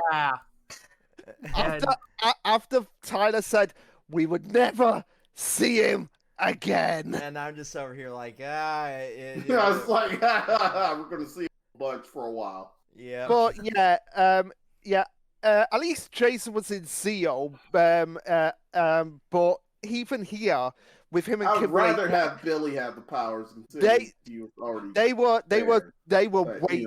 Yeah. Sorry, I talked over you then, so I get sued. No, it's fine. Yeah. But I'd rather like Billy was already there on set. He could have done they could have easily had him wear the suit. Mm-hmm. Yeah. But they were like, no, catch the. We got to get the beefcake. Yeah, we've got to get the beefcake. And also as well, Kimberly and Jason in this movie, they were wasted. Mm-hmm. They really were.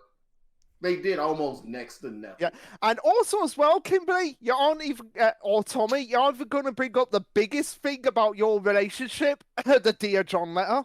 Yeah. It was like, what Dear John letter? We want to forget all about that. We made that for that one episode. Won't bring it up ever.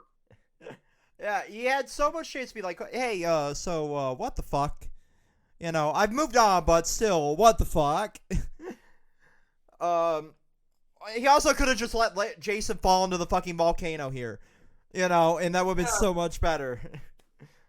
Yeah. Um, And also, going back to what we were saying about Justin, just very briefly, why not use Tommy's brother to be the Blue Ranger? you know, somebody that already has knowledge of the Rangers and yada yada yada, but no. It's like, no, we have to use this random smart kid. You know, just jeopardizing the life of this way younger kid. It's like he may not fully understand or grasp the situation, even though he's smart. It's like he's still a younger kid. He won't understand certain concepts. This kid hasn't even started puberty yet, and you're throwing him into this. Again, like teenagers probably won't understand. But they'll understand it a bit more than a kid his age. You get the point. Yeah. This is one of the frustrating things about Turbo. It's just the wasted potential. Exactly. And that was my biggest flaw. The original time. Yes, Phone, I know you updated. One of my biggest flaws, the last time I watched it, was like, oh my god, there's so much that could have been done better. But I think, like, this is my third time sitting through all of Turbo, and I'm just, like, kind of numb to parts of it at this point. But it's the season of a lot of wasted potential. It's a season of a lot of... Still way better than season 1 of Mighty Morphin. Oh, God, yes. Oh, absolutely. Landslide. Yeah, I want someone to caption that. Well, I don't care if somebody, like, rages at me. Just that one Die on this hill. It's snap it to all the Mighty Morphin fanboys and fangirls over season 1 and see how much they rage about that. They can rage all they want. You know? I'm speaking the truth. I'm speaking facts right now. So, Speaking fire.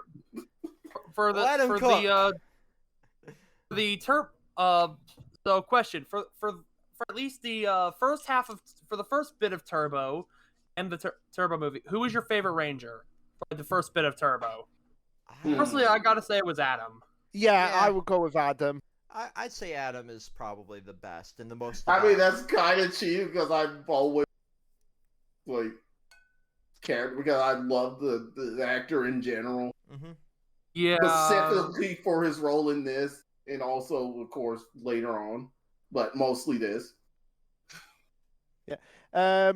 So, yeah, any other things we want to mention about the Turbo movie? I want to say there was one... mostly long periods of just boring waiting for the ride to go somewhere. Yeah. So why were Bulk and Skull there? They did nothing for the plot. For a paycheck. They did. At least in the first movie, like, they relevant plot. They jack squat here. Yeah. But there was one other reason they wanted them there so that they could look at the chimps and think, we've got some foreshadowing here. Yeah, that's about it. And I think that's it for the Turbo movie. But moving on to Power Rangers Turbo proper. Yeah, and like, wow, Diva Talks has an extraordinarily long tongue. Yeah. Wow. Yeah, and also a running joke we had throughout Turbo was relation to one of the villains, Porto, or as Tyler liked to say it, Porno. That reminds me, I'm tired of the... Sorry. No, I was just going to talk about the slander of the minions of this season. No, I swear to God, every single time Diva Talks refers to that character, he calls him Porno. It does kind of sound like that, but we know it.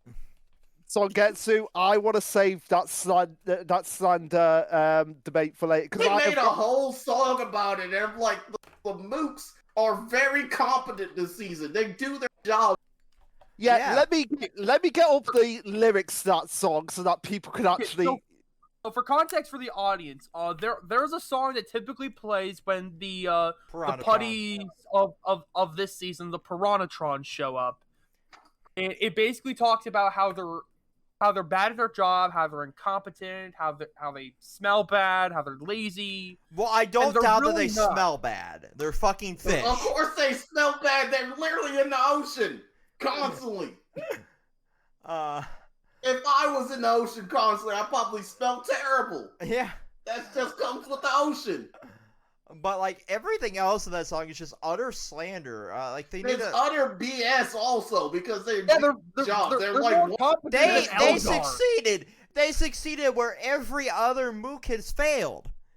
exactly. They're like on the A tier of mooks. If I had a mook tier list, Yeah, We need to do that. A We tier. need to do that. yeah, I had it down for the episode One Last Hope. Your Dumb Piranhatrons is a stupid song.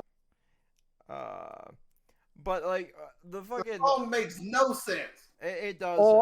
Or as the wiki puts it, You're Gone Piranhatrons. I'm just getting up the wiki on the song Okay, quickly. you're getting it. Okay. Wiki is wrong because they literally said you're dumb. Okay, I heard it. here are the literal lyrics for the You're Gone or You're Done Piranhatron song. Everywhere you go, everyone you see, everyone you hear is crazy. Everyone you meet, everyone you greet, they're really dumb and lazy. Look at their face, they're from space, a distant place, ugly. They think they're bad, think they're rough, think they're tough, hot stuff. They're crooks, they're crazy, they're wacky Piranhatrons. They're stupid, they're useless, they're lazy Piranhatrons. They're nervous, they're nauseous, they smell bad Piranhatrons. They're chickens, they're weaklings, you're gone Piranhatrons. Performed by Ron Wasserman, the guy who wrote the original Mighty Morphin song. He must really despise the Piranhatron. And I would say he is completely wrong. They were very successful at their job. They're not lazy. They are very competent. Other things about them, they are very smart. They're like, I'd I'll like to, clap for Piranhatron. So clap. they were the first henchmen to actually invade the base of the Yeah, Rangers. they're not even weak. They're pretty competent and strong considering what they did. Yeah, I guess the reason why is because people Aren't can supposed to fight. And they're not even wacky. They didn't even make sounds until later. I mean, close to the second half of the series, in which they tried to mimic the sounds of like putties. They wanted them to be like putties, but they were almost completely silent. Yeah, and if during people, the earlier parts of first half of Turbo. And if people are complaining that, oh, the reason why they're so bad is because people, including Justin on Morph, can fight them off, and Bulk and Skull can fight them off. Bulk and Skull fought off Cogs as well, and nobody complains about that. Right, and I would consider like they would be like harder to beat, considering the fact that they can still like actively fight even if they're like dismembered. I really want to meet Ron Rasserman now, just to talk to him about this song. They probably commissioned him for like to do the song before he probably didn't even see none of the. But no, he said it said performed by Ron Rasserman. You figure that he must have wrote it as well. They probably just told him, oh, they're like fish robots from space, and he's like, oh, I think of this song, and probably nothing else. Yeah, he probably shit this out in like 20 minutes. Exactly. You know, like it's like, oh, you're like finally recognizing you're actually paying this time. Okay, sure. I'll just fart this out. Mm-hmm. Yeah, but also in the opening free part, not only do we get the departure of Zordon and Alpha as regular characters, well, Alpha 5. But also we get the transformation of Bulk and Skull into chimps that nobody seems to figure out who they are, despite the obvious knocks on their head. And they should have been able to be like, hey, write down your names and help us. I'm thinking like them turning into chimpanzees, even though we're saying it does in fact affect their intelligence, despite what the series tries to tell us on like how dumb they are. It's just that they don't focus on the stuff they're good at. They're always trying to be more than what they are instead of focusing on their particular specialties. That's their issue. Oh yeah, definitely. But also as well, big plot hole with the whole Bulk and Skull chimps subplot. Where do their parents think they are? Yeah, there's no like missing. I would have been fine with it if occasionally in shots we just see missing posters of Bulk Right. But there's nothing. It's the same way they handled Billy's departure to Aquitar. You know, it's just like that nothing. one I could probably get because it was like, I'll probably talk to his parents about this Yeah, before he even left. Yeah, and also as well, this pretty much is. But that one, that just happens. Like it just happens like in a snap. They just turn into like chimpanzees, and it's like, where are my children at? I know they're adults now. But they haven't called me or anything, so I'm gonna send out missing posters. It's like if people are like, oh, because they're adults, their parents wouldn't care. No. Like I'm an adult. I'm 32, and if I've not called my mother for an extended period of time, she's like worrying her ass off, like where my son is. Exactly. Like they would have had like missing posters and stuff. People at the school would have been like, even though they. Schools like, oh, we know Bulk and Skull, they're awesome. Like sometimes they like do stupid stuff like around the school and stuff. It's like, but we like them a lot now. And they would have sent out like posts and stuff. People would have been looking for them and stuff. It's like Lieutenant Stone, it's pretty. He does care about them. So why would he be? So him not looking for them is all. Yeah. Also, like him being a former cop, you know, you'd think he would be.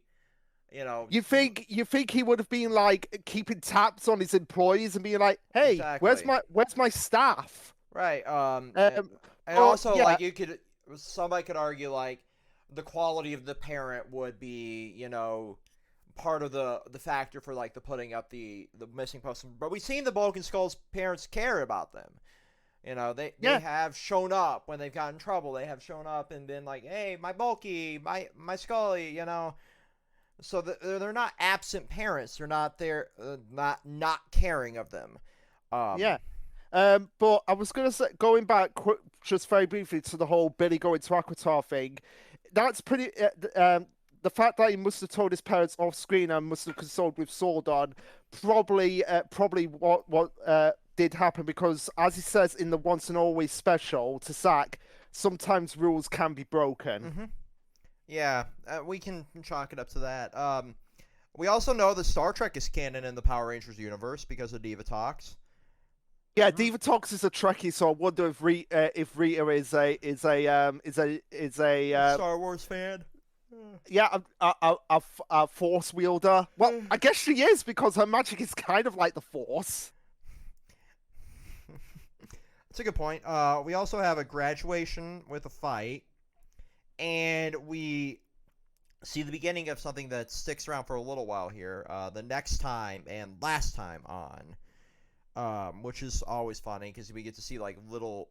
We were seeing like bloopers for a while. We still kind of see them as well. I would rather just have the bloopers rather than them just like blurting out what's going to happen each episode. Oh yeah, definitely. Especially like on YouTube where we're watching this, because we're like, okay, we're literally watching that episode now. Yeah, we literally just watched that. Stop it. Also, it's like you know, it's easy. Our friend is now experienced. No, our friend is literally now. Rather than like going fully blind, rather than the narrator blurting out the literal episode. Right. Yeah, because it kind of diminishes the experience. It takes like 2 seconds to edit that kind of footage out if they're uploading it to somewhere like YouTube. Yeah, but so yeah, after the shifted turbo free power, we've got Shadow Rangers, and my note for this was the most random opening hours of the juice bar, because this is when Lieutenant Stone takes over the juice bar from Ernie, who departs off screen. So farewell to Ernie. Yeah. Farewell to OG. Yeah, he joins the foreign service of all things. For some reason. But yeah, the most random opening hours for a community center ever. So we have Sundays to Thursdays, 10 a.m. to 7 p.m. Fridays, 10 a.m. to 10 p.m. And Saturdays, 10 p.m. to 11 p.m. Oh, why are they open that late? It's like, why open at 10 a.m.? Yeah, because most of the people like going to your place even be there at that time. They'll be at school. I don't. Yeah. I mean, if he said 3 o'clock to like say 10 o'clock, that would make more sense. Right. But this is Power Rangers, Luke. Nothing is supposed to make sense. It's like no one's gonna read this. I'm just gonna put random times down. I'm gonna type in random times. No one's gonna look at this later. Who fucking cares? And of course, because now Boca scored trips, that means more food budget has to be wasted. Yep, waste more food because I'd rather do this than pay actors. Yeah. Well, now as I posted in the Toku fanboy channel, it seems that Power Rangers is now a union project because of what Walter Jones said, which is good because Yep. it needs to be at this point. Yeah, so it pretty much was the case of that. They what? Yeah, like they said, they wanted the union benefits, but Saban wouldn't give it to them. And which would have been fine if he was actually paying them, but he wasn't. So no. Saban isn't the. So anyone who says like, oh, the Saban era of Power Rangers was the savior of all Power, like he wasn't really a saint, Saban, if you really look into it. No, he did a lot of messed up stuff. One, he didn't want to pay like the person who music for him royalties. He just put it under like his family member's name instead of like giving this dude credit and actually paying him. He didn't want to give the Rangers royalties for their toys, the toys with their fucking faces on it. He didn't want to give them a raise, even though they made them like what? Hundreds of millions to $1 billion at that Billions. Point. And also, like, don't forget, there were Rangers that got hurt. There were Rangers that got set on literal fire. Right. But no, fuck those kids. We're not. But no, let's waste all our money on like diapers sheet and sheet cakes. Sheet cakes and fucking diapers, and like isn't Balkan Skull like falling into food every fucking few seconds at the end of the episode really enjoyable, isn't it? I'm sorry for the rant. It's like, fine. It's real stuff, bro. It's fine. If there's one That's season, what happened. If there's one season where we can do a lot of ranting, it's this one. Mm-hmm. But I'm sorry, Fex. Like I said in one of my notes here for the episode Bullet for Speed, I'm just embracing the campiness of Turbo. It's campiness of Toku in general. Yeah, like I love it. Yeah, campiness is fine. It's the first half of the season that's kind of a mess. Yeah, but you could not smile at the image of like what looks like a mini toy figure of the Sentai in a go-kart just trying to drive at supersonic speed. Oh, that's fine. I love the go-karts. I wish they used them more, actually. Oh, I wish they do them all the time. If you want to see the go-karts more, you could just see them in Car Ranger. Yeah. Pretty sure it's on Tubi. Yeah, it is on Tubi. I've watched it on Tubi. What am I talking about? I'll watch it at some point. I'll watch it at some point. Episode 7. Not now, because, but can later. So episode 7, we saw a jukebox fever and a good old-fashioned tumble right there in the fucking... Is that Bullet for Speed or? I don't put the fucking titles of the episodes. I should do that. But it's the monster is literally almost in BDSM gear in this one. Yeah, there's like, can I talk a minute about the monster designs? Yeah. Obviously the source material where they got like the monster suits, Car Ranger is like wild. With the monster designs, they are insanely weird. Oh yeah, the structure of them is all over the place. At least like the season where like had like themes and stuff. Like Kakurai had like yokai theme mixed with this thing. Like it's just we're just punks and rowdy and we don't obey traffic laws. We're just gonna throw We're just gonna throw everything at the wall. It's a monster. There's no theme with the monster design. No, there really isn't. But yeah, it is the episode I was referring to, so that's episode 7, Vex. Yeah. Those but, are my only 2 notes for this. Is like the jukebox fever and then the BDSM gear that the monster was wearing. Well, I had another note because there's like a rivalry going on in this episode between 2 gangs, and 2 of the members are Tony and Maria, and I'm just like, oh my god, it's a West Side Story ripoff. And I also want to figure out, like, they're like in the area. They should know like where they're driving to has a cliff.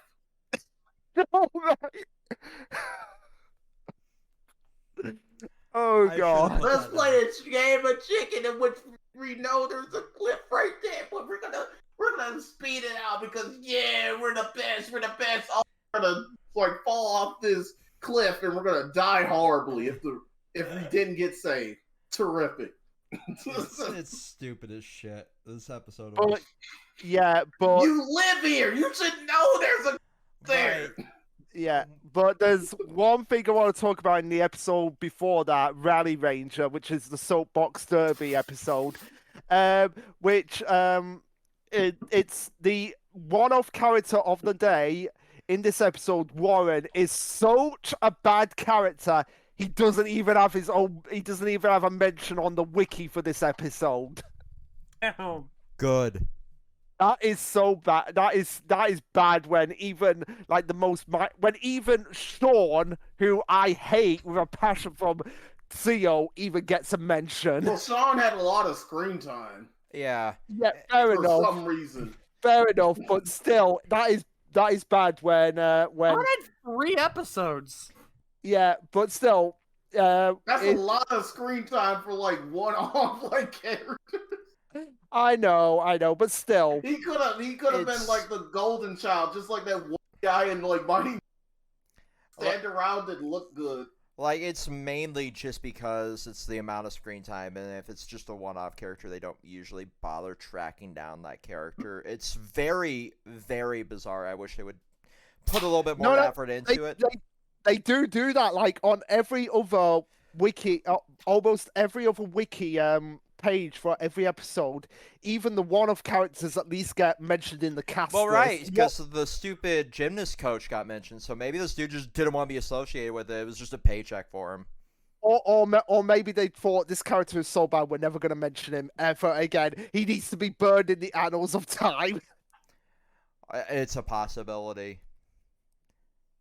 Yeah, so that was my only note that I wanted to bring up. Like, a bad character is so bad doesn't even get a wiki mention. That's very, very, very possible. Like, I don't know exactly what goes into throwing them up on the wiki, but it's, maybe the dude just didn't want to be associated with the role like the people of the Season 2 Promised Neverland, Oh my god! Just put in like a fake name. I'm Smorgan Morgan. Yeah, send my royalty checks to 123 Worcester Lane. Who cares? I'm never gonna see a royalty check from this shit anyway. Right, I'm only in this one episode. It's not like they're. It's like if he was popular enough and like Saban made figures out of his face, that would have been hilarious. So it's like, wait a minute. Wait a minute. That's not a real name.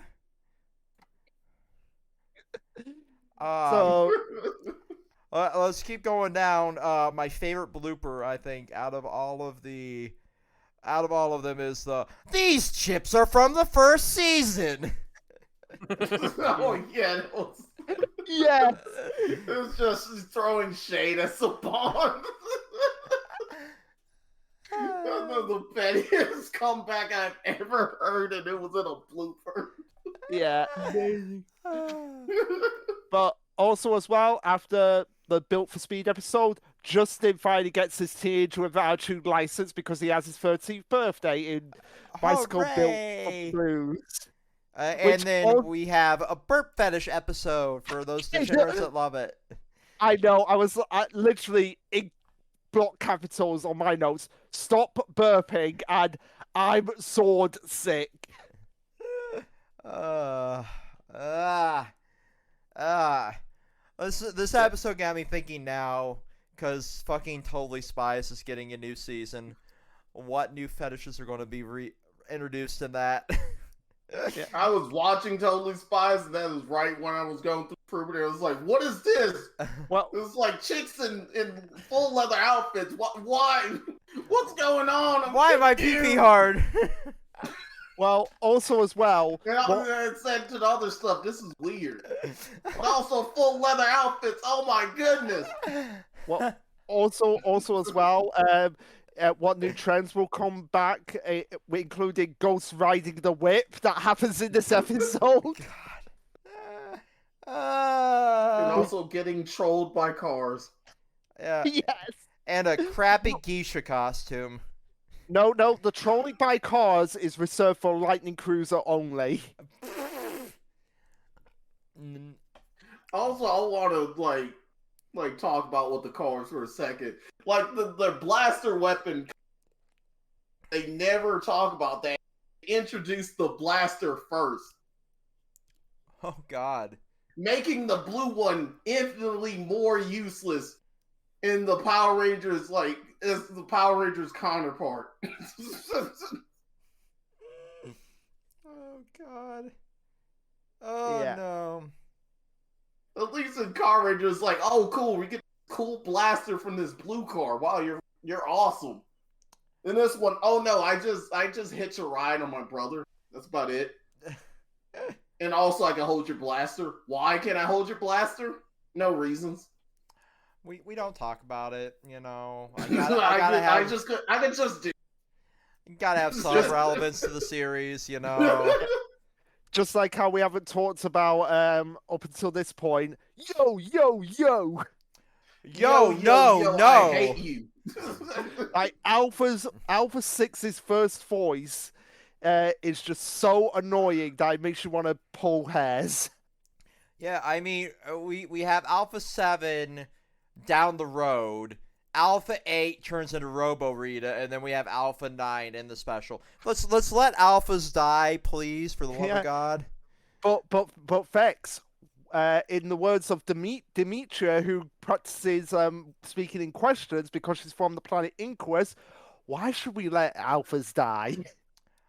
Because Richard Horowitz doesn't want to do it anymore. Their time has passed. That's yes, why. Thank you. Fair enough. You can literally just have some random assistant. They don't have to be an actual actor to be the assistant doing all the stuff. Yeah. You don't need a special outfit to assist in a command center. Also, can I ask a question? Something that I've realized about Demetria is that in the first season of My Mother, it's explained that Zordon is in a time warp, hence why he's in the giant tube. Why does Demetria have to be in one? That is a question. I'm guessing she doesn't have to. She's just like chilling there.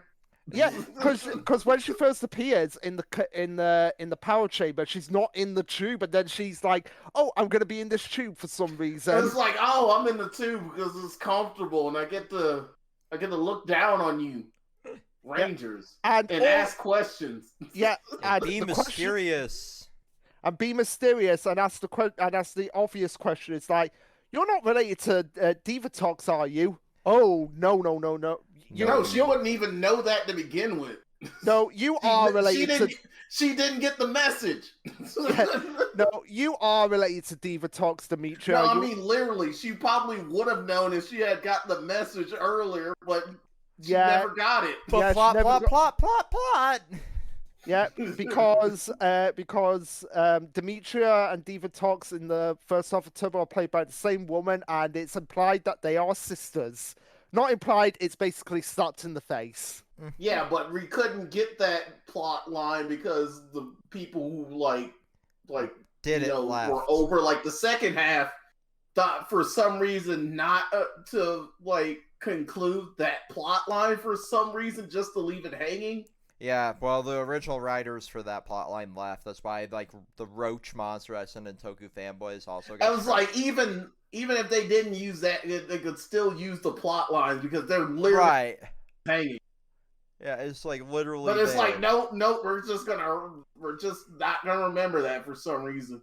You know. No, that's technically our job, but fuck it, you know. Also, yeah, like in the middle of all this, we have like more lies being utilized as plots. Yep, because the whole lie episode, the one after Justin's birthday episode, how should we reward him with a birthday present? By turning him evil, because that's how we do it in Power Rangers. Yep. Also, yeah, we gotta have our Ranger turn evil quota done. Yeah. Every season. We have to have it. We have to have at least one. It is Goku tradition. I'm not lying. Yep. It's weird, but it works, and it does it well. And this one was funny because it was just lies. Which is like the least evil version that we've had so far. Like we've had literal bullying episodes. We've had, evil rangers be, a plot, but no, this time it's just lies. Plot threads we never want to see again. How about eating disorders, guys? Oh yeah. Please no. Yeah, which is one of the episodes. I felt like I was watching a Lifetime movie during that episode. Yeah. And it's one of the episodes directed by box actor. I mean, it's like one thing where it's somebody's insecure about how they look. That's one thing, but this one really tied. It's I don't need you covering eating disorders while you have a monster that just makes you float away because of how light you are. Yeah, it's a little bit on the nose here, guys. Yeah. And also as well, we have the return of asshole minor characters, with the one-off character in this episode basically being the new Sean. Yep. Yeah. But also as well, plot lines we don't want to see again. Can we have more Richie, not Sean's? I'd rather a guy just randomly at the cool spot just looking Richie there and saying, hey! Songetsu, Richie is never going to get his dues ever again. I'm not saying the Richie, the OG Richie. I'm talking about a Richie archetype. We just have a cool guy there, standing there at the hangout, just waving at everybody, being cool, doing nothing else. Yeah. I would rather have that.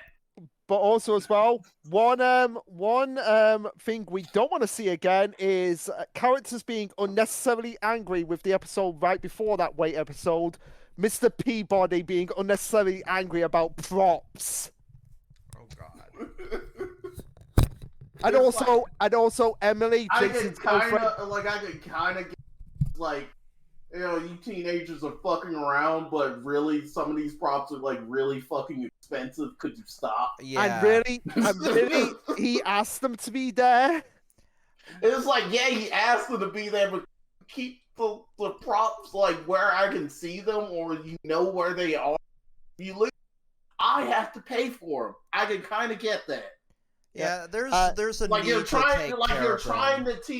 you're trying to take care of them, but you're doing your job as an adult, and you're trying to make sure that these teenagers know some form of responsibility for stuff.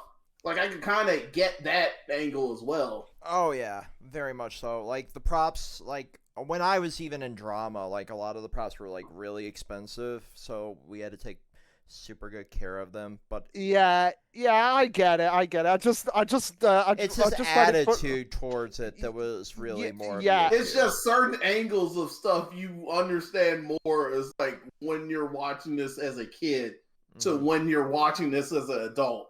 Very much so. Yeah, but also as well, we have here Emily, Jason's girlfriend from Zeo, being in this episode for some reason with no Jason. I guess they broke up off screen. I guess she got sent a Dear John letter. No. What happened is she got tired of hearing "Kia, Hiya" every 3 seconds and no attention whatsoever towards her.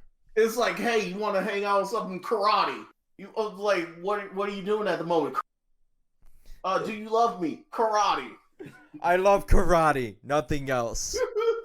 Yeah, but also as well, what we don't want to see again is in the Alarmed and Dangerous episode where Justin is being bullied by characters. We don't want to see Mega Ultra Diet TJ.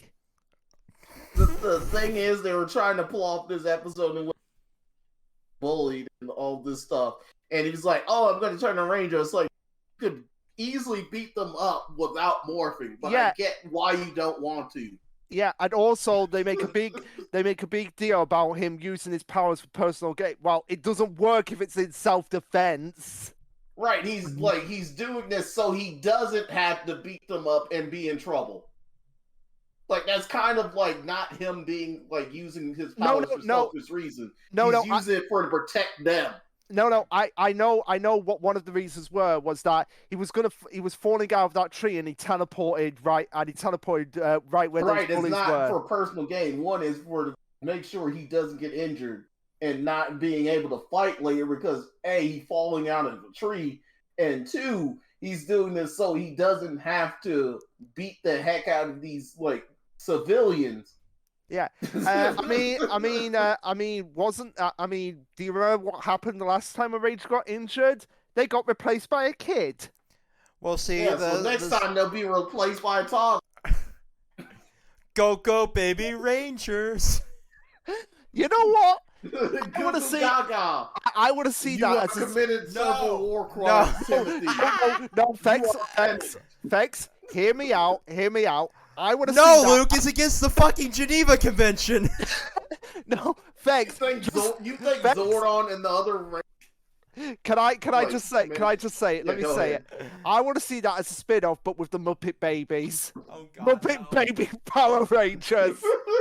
Oh God. Muppet morphing. Waka Waka. Rangers. Can't say the rest of this because copyright. Imagine Kermit the Frog as a ranger. Yay! It's ribbit time. Rainbow Connection. Yay! Somebody please post that Kermit the Frog in Muppet Babies as a Power Ranger. Please don't. I recommend don't.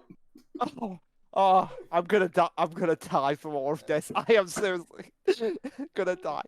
But what Luke can do is get a commission for it, and maybe just pay your artist. Maybe. Yes, please. That would be hilarious to see. So I guess the next episode we see all caps are bastards, but back this blue. The episode, rise of the Blue Centaurian. Yep, one of my favorites. And the rise of him so much. He is so precious. Yeah, and he's the best character in this entire season. I am willing to take challengers.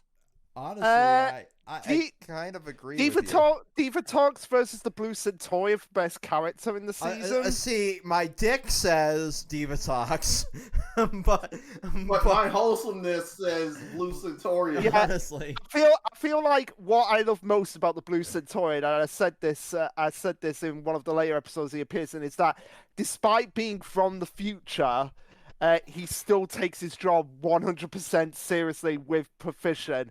He's like, what's the I've hardly watched Futurama, so what's the name of the main character from Futurama? Fry, yeah. He's from what I hear from Fry is that even in the future he's still a delivery boy. Is that true? Sort of. Kind of. I mean, yes, he's very good at his job, but sure. It's kind of like that, but reversed with the Blue Centaurian, because even in the past, he's still a police officer that does his job. Like if only every cop was like the Blue Centaurian. Yeah, instead of being borderline war criminals like we have here in America. But also as well in this episode we have plot and foreshadowing again, because we have the Millennium Message, which is going to come into play in the next season. And I cannot wait till we get to that point. It's really like one of the best handled plot points in all of Power Rangers. But yeah, And to one of the best seasons in the entire franchise. Can't. Yeah. So in the next episode, we have a line from Elgar that made me question my sanity. I think Sangetsu and I both were taking notes of this one. The soccer coaches, as if he's fought more soccer coaches. Yes, I was wondering that. It's like, how many have been encountered and or fought? Like, that is a very oddly specific line. Like, Elgar, my dude, if you're taking L's to multiple soccer coaches, maybe you shouldn't be on a major board of villains that we'll see in the next season. It's like seeing Elgar and then seeing his counterpart was so should be weird. lower than the Piranatrons. No! Yeah. He really was. But seeing him and like his counterpart was like so weird not seeing him on a bike. Right? And just walking around. but Like, all- I'm Elgar, I'm here, I am Plot. yeah, and also, why does Rygar have a wig on his head in this episode? Elgar, it's because he wished for hair. He did wish for hair. He did. No, I'm talking. No, not Elgar. Rygar. Why does Rygar have the wig on? He just wanted to look beautiful. Paint me like Okay. one of your French girls. But also in this episode, we have the first appearance of Carlos and Ashley. Yeah. Yay! Now, I will say it right now. I'll just get out of the way. If I was to pick my least favorite ranger from this season, it would definitely be Carlos.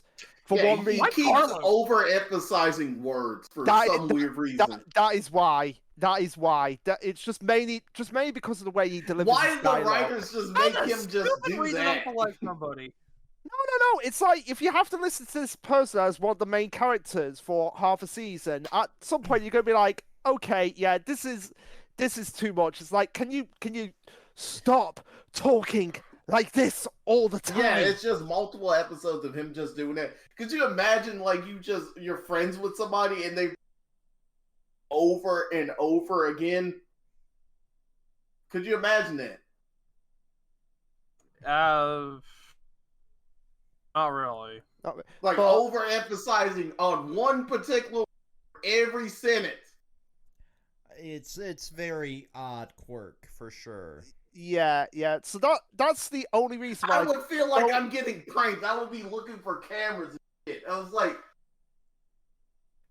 are you serious? Yeah, that is the only reason why I don't like Carlos. Now, as a character, he's all right. It's just the way he talks. But my favorite ranger has yet to appear. We'll get to them when we get to it. And one of the funniest lines in all of the franchise. Every time I hear that line, I laugh my ass. Which one? I can't say it because spoilers. Oh, the foreshadowing line. Okay, yeah, I know. That is not the line. Oh, It's something about humans. Oh, okay. So yeah, I didn't have any notes for Cars Attack. The one after the first appearance of Carlos and Ashley. So have you had any notes, Vex? 15, absolutely nothing worth note. I'm going to be real honest. I have a couple episodes where I just put nothing really of note here. Yeah, I was just basically like going like on general like the seasons and not just focusing like too heavily on specific episodes. Yeah, I've been doing that because I find that more fun. Is it me, or does it feel like after Carlos and Ashley's first introduction, they don't interact again ever? Yeah, they kind of don't.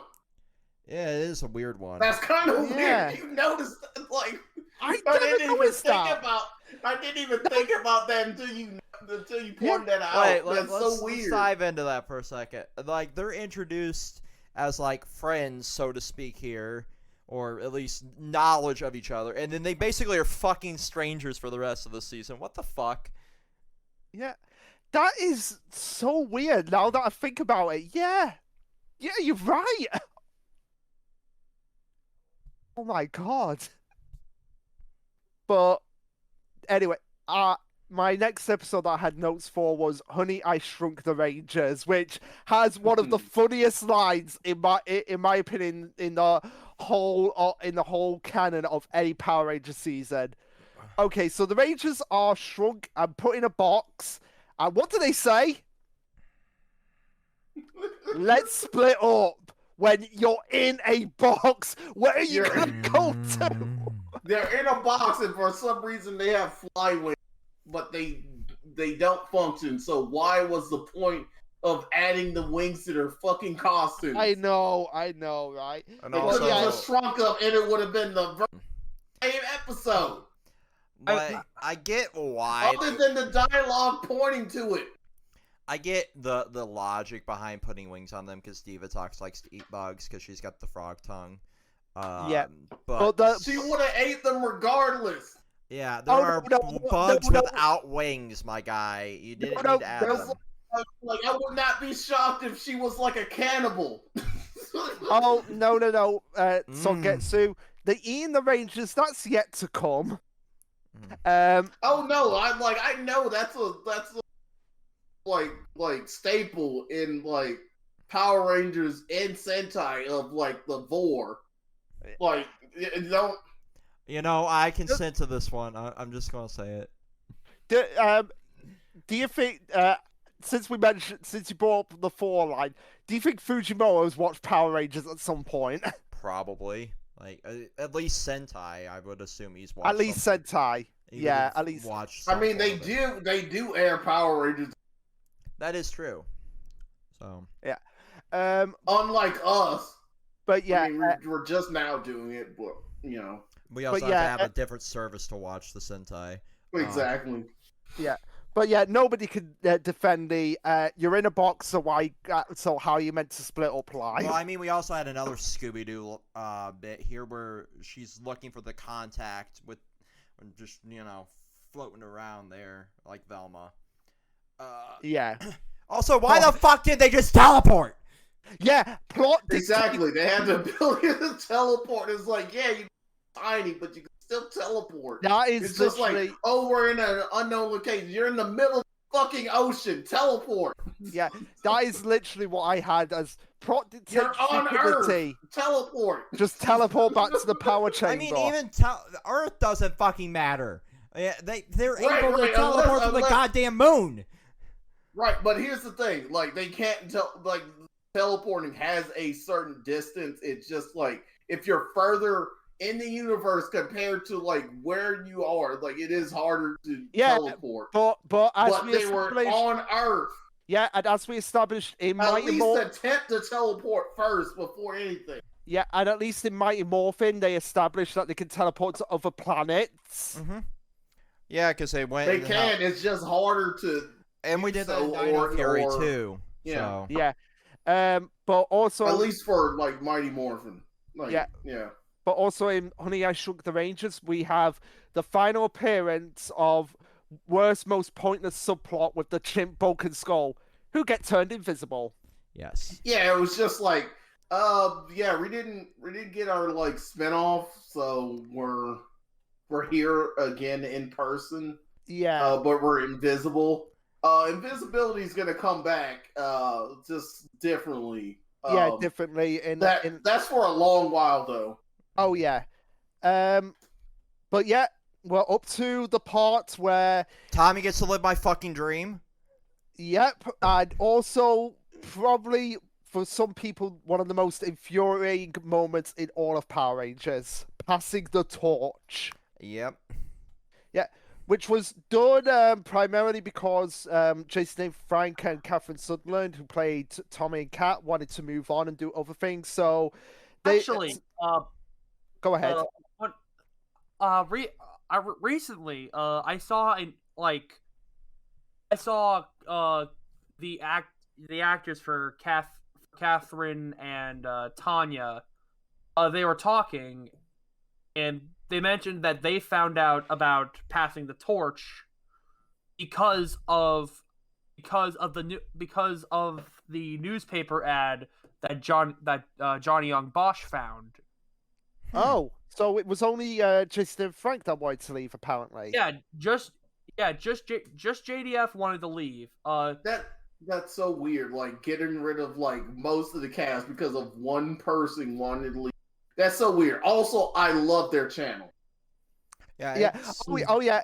Have you? I sent Vex this video, but have you seen them with two of the other Power Rangers actors talking about one of the final episodes of one? Yeah, they've done it like multiple times. I have not watched that video. With, like certain Rangers about like their like final episodes or like particular episodes. Yeah, I don't know how much of Time Force you watched, Vex, but I was debating on waiting until we get through Time Force to watch that video. Yeah, let's wait until we get to there. Yeah, just wait until we get through Time Force, because I've said it that Time Force is such a gem of a series. I am just gonna be fan wanking over it through. Yeah. I will specify like one like certain thing about like the difference between it and its counterpart, like when we get to the video reviewing it. I know. That's about it. I know. Three differences between the two Sentai series, but yep, passing the torch is also Cassie and TJ's introduction. And by the way, TJ is my favorite Ranger in this season. I'm just gonna say that right out of the gate. Out of the latter half, like TJ definitely carries it, and he will for a good bit here, I'll say. For definitely you will. Like, absolutely. He'll be the fucking golden star of like what's to come. But we'll wait until then. Yeah. Because I love In Space in particular. It's one of my favorite. I know, seasons. and except for one episode, but we'll get there. Yeah, and TJ in Space has one of the best moments. I know you're not a fan of the crossover of that one either, Zangetsu. I am not. I love it.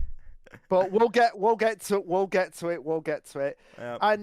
But yeah, in terms of like the departure, like it's not the departure that's frustrating about it's the whole reasoning. It's the reasoning and the execution. It just seems to happen like oh, the Rangers have reached a point in a point in their lives where they now just have to cease being Rangers. But if that's the case, why did Zordon offer them a chance to go and live their lives multiple times? Yeah, because it's not like fucking Zordon was this asshole like Demetria played out to be here. He offered them at the end of each season, like, hey, you've come to the crossroads. You can, if you choose, stop being Rangers. And they're like, we're going to do the thing. We're going to go fight the new big bad because we want a paycheck. Because this is Hollywood and we can't make a living if we don't do this. You know. Yeah. But Demetria definitely treats it like you have to stop being a Ranger at this particular moment in your life, or the world will fucking collapse or some shit. It's very bizarre. It's very bizarre, and also doesn't make any sense in terms of the actual season and how the morphing grid is supposed to function, considering the fact that we have literally a old man at one point be a Power Ranger. Right. Like it doesn't make sense. Because we also like have the knowledge that Zordon technically may have been a Ranger at some point, and he's a fucking old disembodied floating head here. And it's heavily implied that Zordon has made Rangers before the Mighty Morphin Rangers, and they cover that in the comics too. But yeah, I mean they kind of technically covered that back in Mighty Morphin. Yeah, but with also at the state. With I was going to say with the Wild West Rangers. Yeah, but they're. Yeah, before that is just like before that is like I didn't really have like that many Rangers like on Earth, like other than besides like a long time ago. It's like I got you guys. Eh.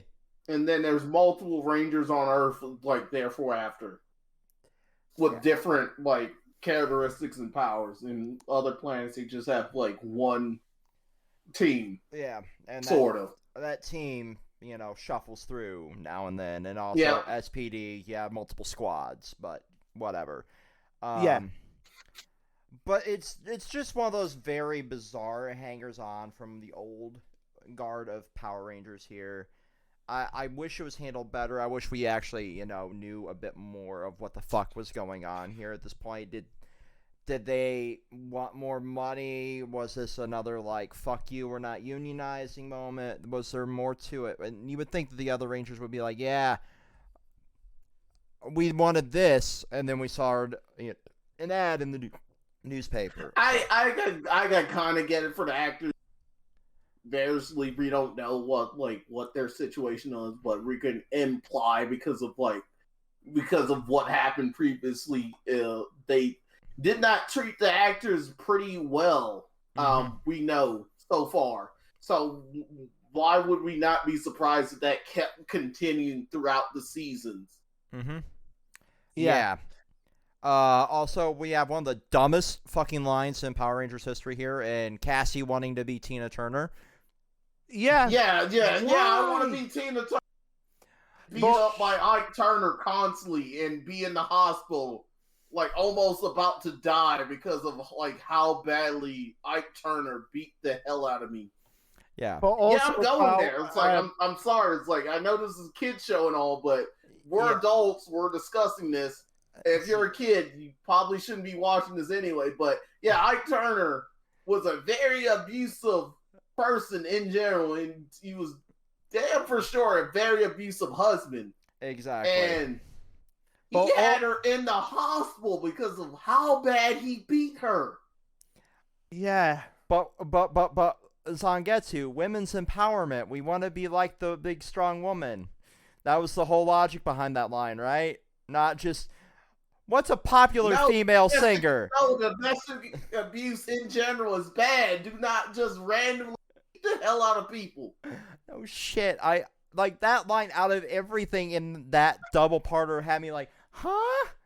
You want to like, no, I don't want to be like a singer who constantly got to like beat the heck out of it and mentally. You couldn't say I want to be like Dolly Parton. I want to be like fucking like that was when Shania Twain was blowing up. I want to be like a famous singer. Could have just stopped it at there, but no, I want to like be the like, specifically Tina Turner. Oh, Jesus fucking Christ. And then we have one of the dumbest episodes in the season, but not the dumbest. I just want to go ahead. If you're talking about the pizza season, I love it. I don't care. But something I wanted to bring up is that you did have the note that you thought didn't make sense about TJ when he was a little kid wanting to be a Power Ranger. Oh, right, yeah, no. That does not line up. Actually, technically, it barely lines up. That's the thing. It technically does, because if Power Rangers Turbo takes place in 1997 and TJ is supposed to be 17 years old, then that means he was born in he was a teenager in 1993 when the first Power Rangers came out. So I guess like when the Power Rangers first came known in 1993. That's when he was referring to, and he was technically a kid still then. It kind of barely lines up, but it's just barely lines up. It's just splitting hairs at that point. It barely lines up, but also as why it fit because his actor Selwyn Ward was born in 1977, so it kind of does sort of add up. Yeah. Just barely. But at the same time, it's not so far stretched because he's probably referring to when he was around Justin's age. Yeah, but it's just like we have other instances in which people are like specifically like around that location. I don't know what a Power Ranger is. I was like, what are you talking about? This is also one of that also reminds me. This is also one of really frustrating things about Turbo is like the civilians in this city want to see monsters, but yet when they see monsters, they flee. Even Lieutenant Stone brings that up later. Yeah, they weren't even from the location. They were nearby. They were Stone Creek. What was the other place? Well, technically, since the Rangers were on a talk show in season 2, that must have been broadcast worldwide. Right. So they should know about the monster. Why would you want to know? Like, they actively go and destroy cities and stuff, and people have actively died from this situation. You're just like, oh yeah, I want to visit this place. In which died multiple times. Remember, Songetsu. There's no dying in Power Rangers. It's all in the abandoned buildings district. Right, get out of here. Like, no, like, it's abandoned for a reason. People died the first. Yeah. At most. If it's that's like why that it's city abandoned. in California where they bought all the fucking buildings from people because it was just a constant mudslide.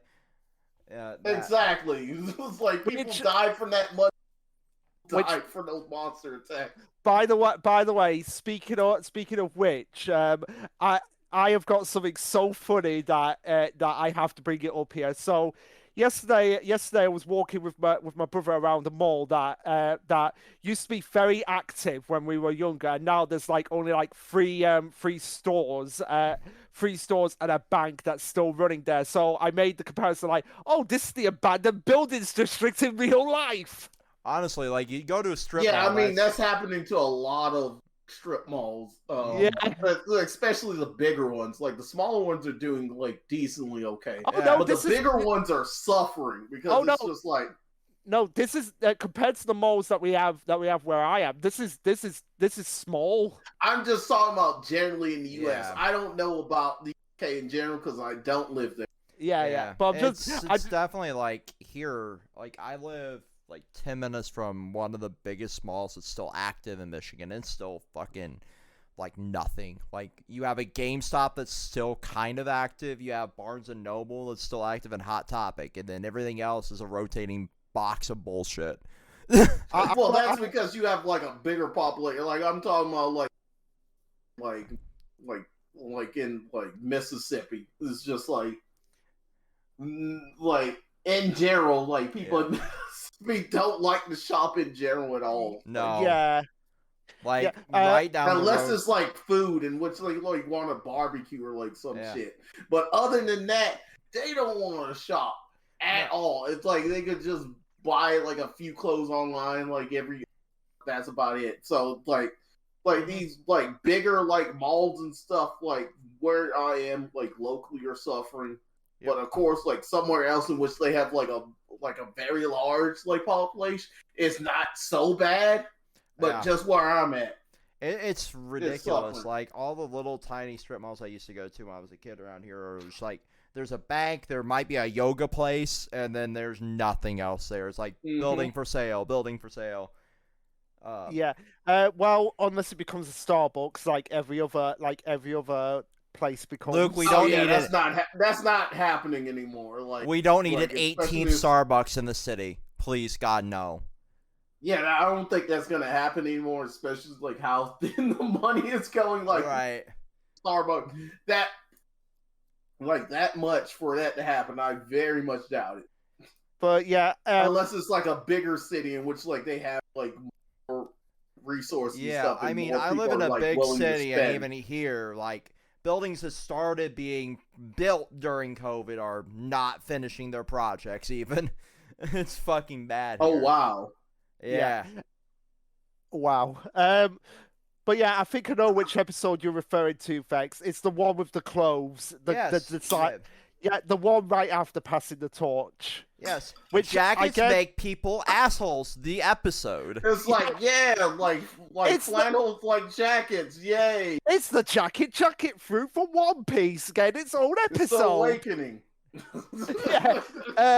But yeah, with this episode, I guess more time has passed since passing the torch because of the fact that Cassie was on her way to Stone Canyon and now is living in Angel Grove. Yeah, she was just like, I'm a ranger, I might as well live. I mean, it's closer. And I guess the Rangers must have gotten a full update on the Ranger history from Dimitri and Zordon because of the Blue at that point, it wasn't like that much to go over compared to like way later on. Oh yeah, so it would have been way easier. But one note that I have to comment on this is that the Blue Centurion, despite being blue and thinking that blue might be his favorite color, no, it's yellow. Well, he was programmed and built. He can't decide what color like people like design him in what color. If he's artificial intelligence as well, surely he can change his. He could have changed it, but it was like, oh yeah, it's like protocol. Like I got a color. It's like whatever. At least one of my signals is yellow. But my first note for this episode was stupid decider episode with stupid pun title, Stitchy Witchy. Mm-hmm. Like what kind of title is that? It's like you probably would have got tired of that with like Mighty Morphin or some other season, but no. No. There's a lot of like stupid puns. And also as well, the Blue Centurion sword wearing the jacket. Yes. Let's be honest. Also the name. I'm not a fan of the name of like his Zord. I don't know why they picked that name. They could have like really racer. Yeah. What is it racing? It is a police themed Megazord. At least make it more sense. It's like of course, like cruiser, something like that. Yeah, like signal cruiser, patrol race. That would have made more. Yeah. That would have made more sense. Because you're a police car, you have signals. It's stupid. Like racer. What are you racing? You're not racing anything. You're racing crime. Yeah, you're racing crime, but it's making it seem like it's it's outlaw like ish, or like NASCAR, like some related thing, like relating to like a sports like race car sort of. I'm gonna take down that turbo Megazord. Yeah, like Formula 1 or something, but no, it's a police car. So, like, Signal Cruiser or something like with cruise in the name would have been much better. Yeah. But you gotta admit, like, that, the Zord wearing the coat was hella drippy. And also, I loved, like, the little bit of it, like, with the, like, many police cars around it as it, like, zips along. Oh, yeah. And like halfway transforms and then it just like leaps off and then transforms again. And I was shocked like that one episode in which they showed the full scene of it like making the turn into the getting in the tunnel because they rarely showed that. Yeah. And also as well in this episode we finally get Vodka's skull back to normal. Yeah, and they're back. They're back. And they do random stealing stuff. Other people's food. Yeah, and they do random stuff for the random jobs for the remainder of the season. And Stone doesn't connect the dots that Bulk and Skull were the monkeys. Despite literally saying we were monkeying around. And I know we're not possibly there yet. I'll obviously talk about this. Is the whole thing of them like auditioning for like Cassie. I'm trying to get her name right. Was that it? Or I got it wrong. Think you got it right. The Pink Turbo Ranger. Yeah. Anyway, they were auditioning for to be like her musicians and stuff. Oh, and Skull did not audition as like a piano player, even though that's what he's skilled at.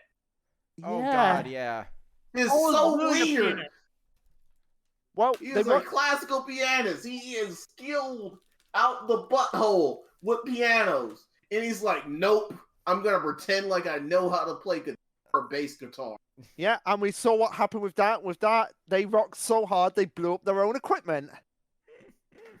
Just basically like the whole theme of them like doing things like they are not good at just for to impress people, where they could just do the thing that they're good at and would just be fine. Right? Oh. Yeah. But yeah, I guess we've got now, since now we've got new Rangers, we've got to add new Arsenal to them with Lightning Cruiser and Stormblaster in the Wheel of Fate, aka the episode where TJ gets trolled by a car. Yes, and I kind of already partially talked about like the, so I won't go further with that. I'll be honest. I kind of wish we got to see more of Lightning Cruiser's personality. Yeah, because literally when it was blinking its eyes, my first thought was like, wait a minute, is it laughing at TJ? I was like, yes, it was. Like, okay, I'm like imagining a scene where Elgar actually gets inside Lightning Cruiser and just like Lightning Cruiser takes Elgar for a ride. Please. Please. I think that would be funny. Yeah, kind of would be.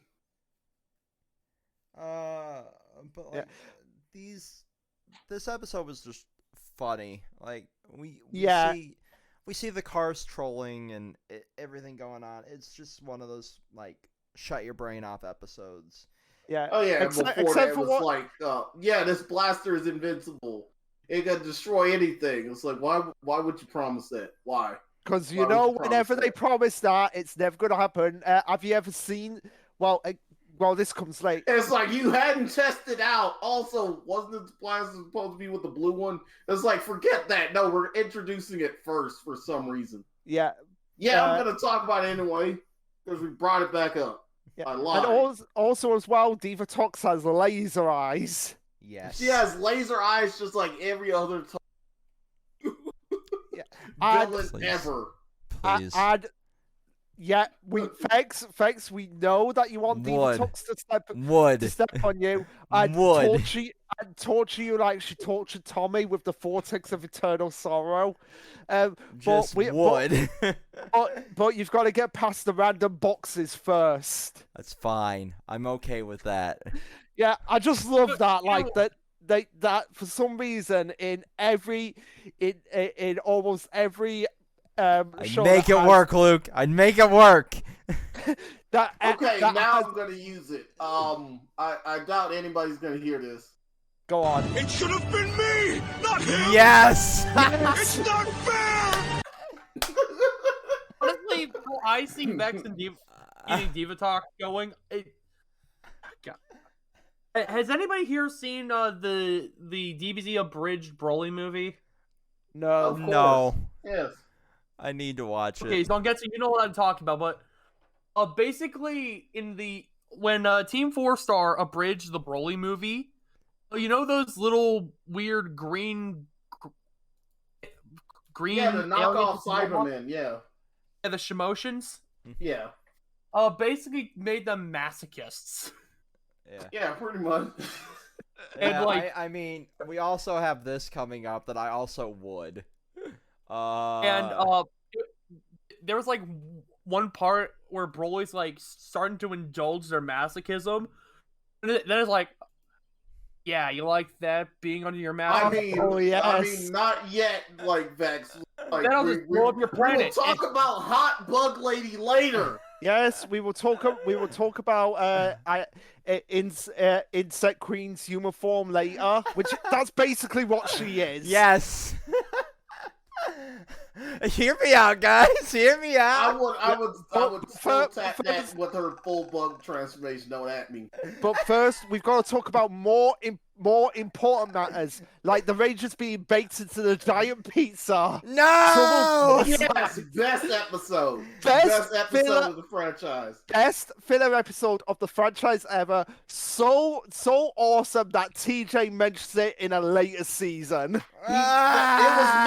was mentioned multiple times, not just that one. Yeah. Vex, I do not care what you say about this. Within universe, it was mentioned multiple times. Yes, within universe. I do not care what anyone says about this episode. Don't care what Vex says. Don't care that Watch Mojo as the number 5 moment of cringiest moments of Power Rangers where they called it. They don't know what true humor is. No. You want to know what they called this moment where the Rangers get baked into a giant pizza? Our heroes become pizza toppings. Exactly. That's the humor. Yes, they don't know what comedy is. But also, it's they fucking don't know... Watch Mojo. You're not watching it because it's good content. Yeah, but also they don't recognize the beauty of the line. Evil pizzas are no match for a simple stoplight. And that's finally also the salad tossing joke. The salad. Yes, talk about it. A little quick We're aside. gonna toss your salad. They literally said that. Go ahead, Tom. TJ of all people literally said that. We're gonna toss your salad. That's why I love TJ. Yeah, I've gotta love TJ, but also the kids show and the censors didn't catch that. The people over the censorship for like networks didn't catch him saying we're gonna toss your salad for a kid show. Okay. Let's let Tyler say what he was gonna say. Okay, go ahead. Sorry. And honestly, I'll be honest. The Pizza Monster actually inspired a monster for my Power Rangers campaign, which is basically a fucking rabbit monster who controls Mochi. God. Yeah, basically, it's Carrot with Katakuri. Yep. One Piece. Right. Basically, it's like the carrot monster from Dragon. Thank you, it's Monster Rabbit. But also as well, Rabbit, except at the end, in which he's actually making the Mochi. Still on the moon. But also as well, yes. That got blown up, so he's dead. Yes. But still. But yeah, anyone who's made it to this point, yes, the Rangers did get baked into a giant pizza in this episode, and the monster. If you made it to this point, drop a pizza emoji in the comments. Also remember that Master Roshi, carrot monster. Remember that. But also as well, when the monsters try. Go ahead. Yeah, when the monster's trying to eat them, and Cassie says, "Oh, you don't want to eat me. I'm not completely cooked. I hate it when my food doesn't agree with me." In the most Italian stereotypical voice ever. Yeah. And also, there was one other thing. Yeah, that was it. They really, I would have honestly loved Walter Jones and David Yost if they had watched this episode and for the 30th anniversary they brought out a Power Rangers pizza and it just had the image of the Rangers wiggling about in that pizza on the. It would have been funny if they had that and it was just the line of TJ. It's like, I'll toss your salad right on there in quotation marks. Yeah, and also the Blue Centurion saying, No, you won't be turned evil here because you're no match for a simple stoplight. God. But also as well, we've got to talk about one other thing as well. If you slow down this episode, the birdemic effects. Yes, I was about to mention that. It's literally like they rotoscoped the fucking pizza, copied and pasted the layers for the effects like they did with Birdemic here. They didn't even put any effort into it. At least that was better here because that happened ages. Right. Compared to Birdemic, that was like. With Birdemic, there was no excuse. With this, it was the fucking. There was no excuse at that point for any of what they did. And all right, before I literally piss myself, I'll be right back. Okay. So can we talk about the fact that Divatox considers $10 million to be broke? I mean, considering the fact that she was building a space station, yes. I guess in that context, yeah, you need a lot of money, but also to like most people, give me that, and I'm a happy camper, please. Like, no, but I'm being dead serious. If you're building a space station, that's closer to billions of dollars, and you're like, I only have this much left. Damn, I'm broke. It's the most Trumpian thing to think about, but like, goddamn. Yeah, she's building like space stations and multiple giant robots. I would expect like it was like, I'm just going broke. Meanwhile, Zordon's just got a teenager with attitude building. No. No, with retrospect to what's gonna happen, you just got just bills like signed into Congress of like how much material they give them for like Zords and stuff. Pancake will figure out why I said. You need how much money, Zordon of Eltar? It's like, yeah, I need you for to build like this spacecraft and also this other thing for no reason. We It's don't like, talk. alright. Don't talk about the actual missile down there. That's for self-defense purposes only. Okay, I'm sure you understand that, government. But we also in this have the Phantom Ranger's first appearance, which started a decades-long conspiracy amongst the fans. It's like, oh yeah, I'm gonna turn invisible, then I'm gonna show Right. her. She's gonna look at me seductively, and then I'm gonna leave. And then I'm gonna repeat this constantly. But I'll always be in her heart. I'll always be in her heart. I don't care that she's a teenager. I'm an alien. I understand this human concepts of morality. So, you want to give me that number? I'm just. You know, I'm gonna be far away, Cassie. And then I'm gonna come back, and then she's gonna question later with her dog that became human. It's like, no, I'm attracted to back just everything before that's that not moment. human. No, So, no, that's right. no. That's right. The Pink Ranger is a furry. And the Pink Ranger's a fucking furry and an alien. She has an alien fetish, okay? If she saw the xenomorph, she'd be on it right now. Yeah, probably. Are we talking about the first episode with the Phantom Ranger? Yes. Yeah. Just very briefly, because I realised something that I missed about the Trouble by Slice episode. How did Diva Talks even get? I know she was like forced to work, but it's like no resume, no job interview. It's just like that guy was just exploiting her for like free labor. Yeah. Pretty much.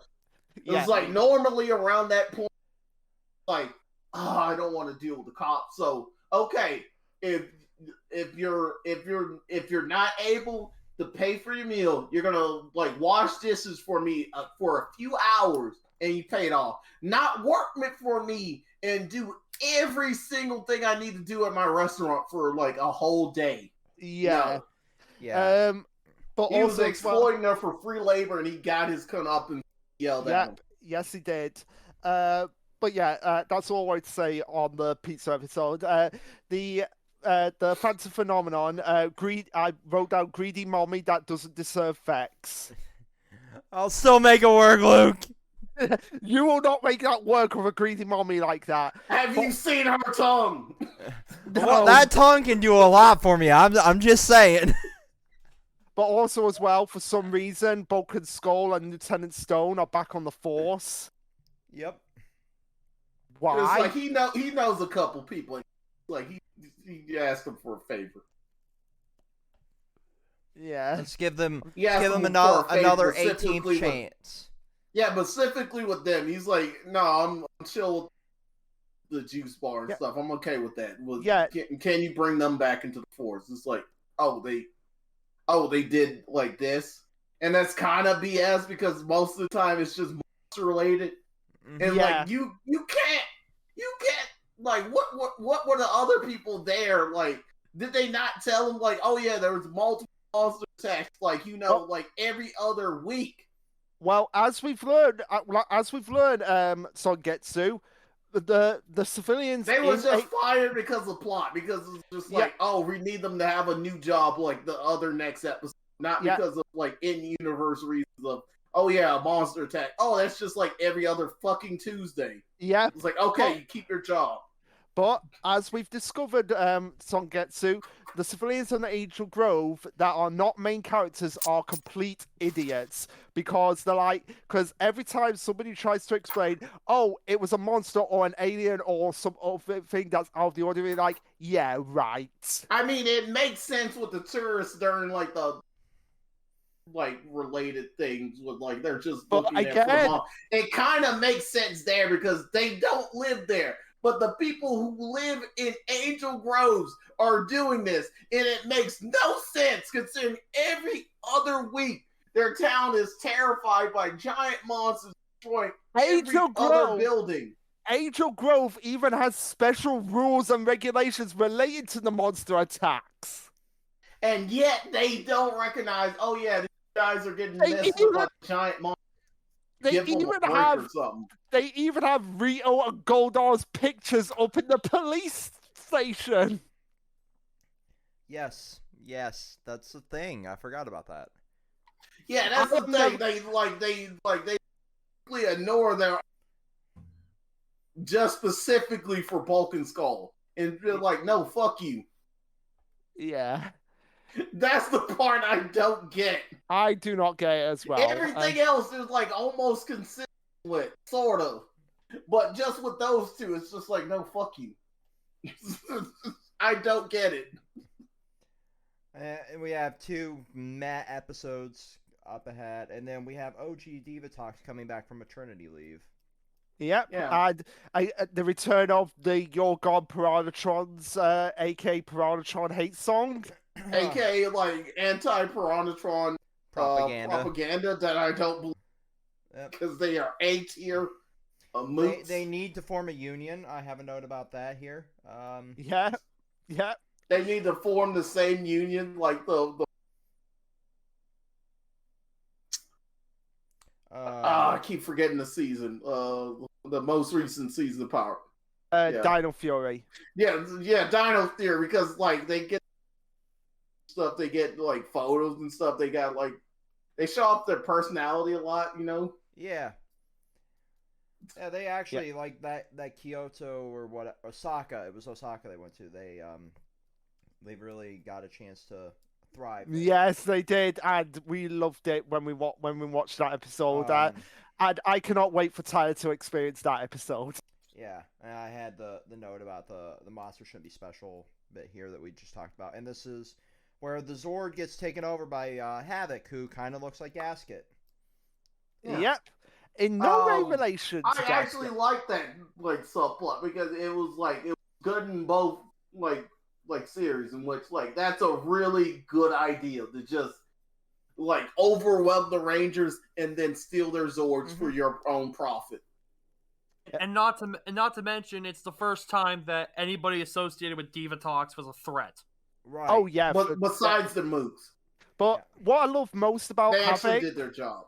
Yeah. What I love most about Havoc is the fact that despite being related to Diva Talks, being her brother and Algar's uncle, so there's at least 2 siblings of Diva Talks. Where he's a lot more. It's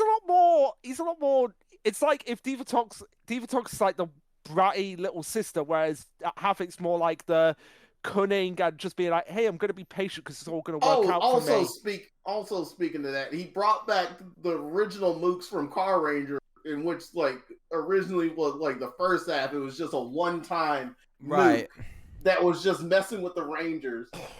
Like just being like his own personal that would help with like building the robots and stuff for like the space station. Yeah. But now that I realize it, I'm gonna make the joke that Fex and Tyler will definitely get. General Havoc must be in the future, must be Kiricho Yozakura, because he's always drinking tea and feeling like, yeah, I'm better than everyone else. Yeah. I had to do that joke. Yeah, I mean, he's definitely the better, more competent enemy in this season. We also get to see the Phantom Ranger's weapon right before the upgrade here, where they're like going through the sewers and just blasting the shit out of the wall to kind of escape. It was like, yeah, we need to blast our ways out of the sewer and stuff. It's like, here's new. Here's this carrier with the most like ridiculous cannon and Gatling gun combination possible. These jokers would scare anybody. Yeah, see how massive they are. Only to use as a self-destruct bomb later on. Yeah, later on. And new swords that really should have been introduced earlier. Yeah, No. it was a little late. No, there was like it wasn't the same case as like season 3 in which like they had later Zords like appear first. Like this kind of makes sense. Like you're edging yourself in. Fair enough. It's like robot spinning with sword to like big old fucking cannon and Gatling gun. Yeah. This is like normal progression. Yeah, but still, these swords, like which are introduced in the episode after Havoc is introduced, they're only around for like 17 episodes, 17 out of the 45. Yeah, but that's episodes. the thing. That's their choice to do so. Like they could have like showed up like a bit more, but they didn't do that. Yeah. And also the thing you got to recognize when powered up. Also, we have the theory that a few episodes got cut in this season when the old. We don't even have a theory. We know for a fact that like some of the episodes were. I didn't know how well known it was. That's why I was going with theory. But Oh, okay. Yeah, when the old writers left, like with the Roach Monster I sent in Toku Fanboys and a bunch of other stuff, and like the plot that never got answered for the like, warning. A lot of that was like pre-planned, but when they left, it kind of just got shoved to the wayside for this season. Oh, I've just realized something. I've just actually realized something. Mm-hmm. What? Since we know there's at least 2 siblings for Diva Talks, General Havoc's one. What if?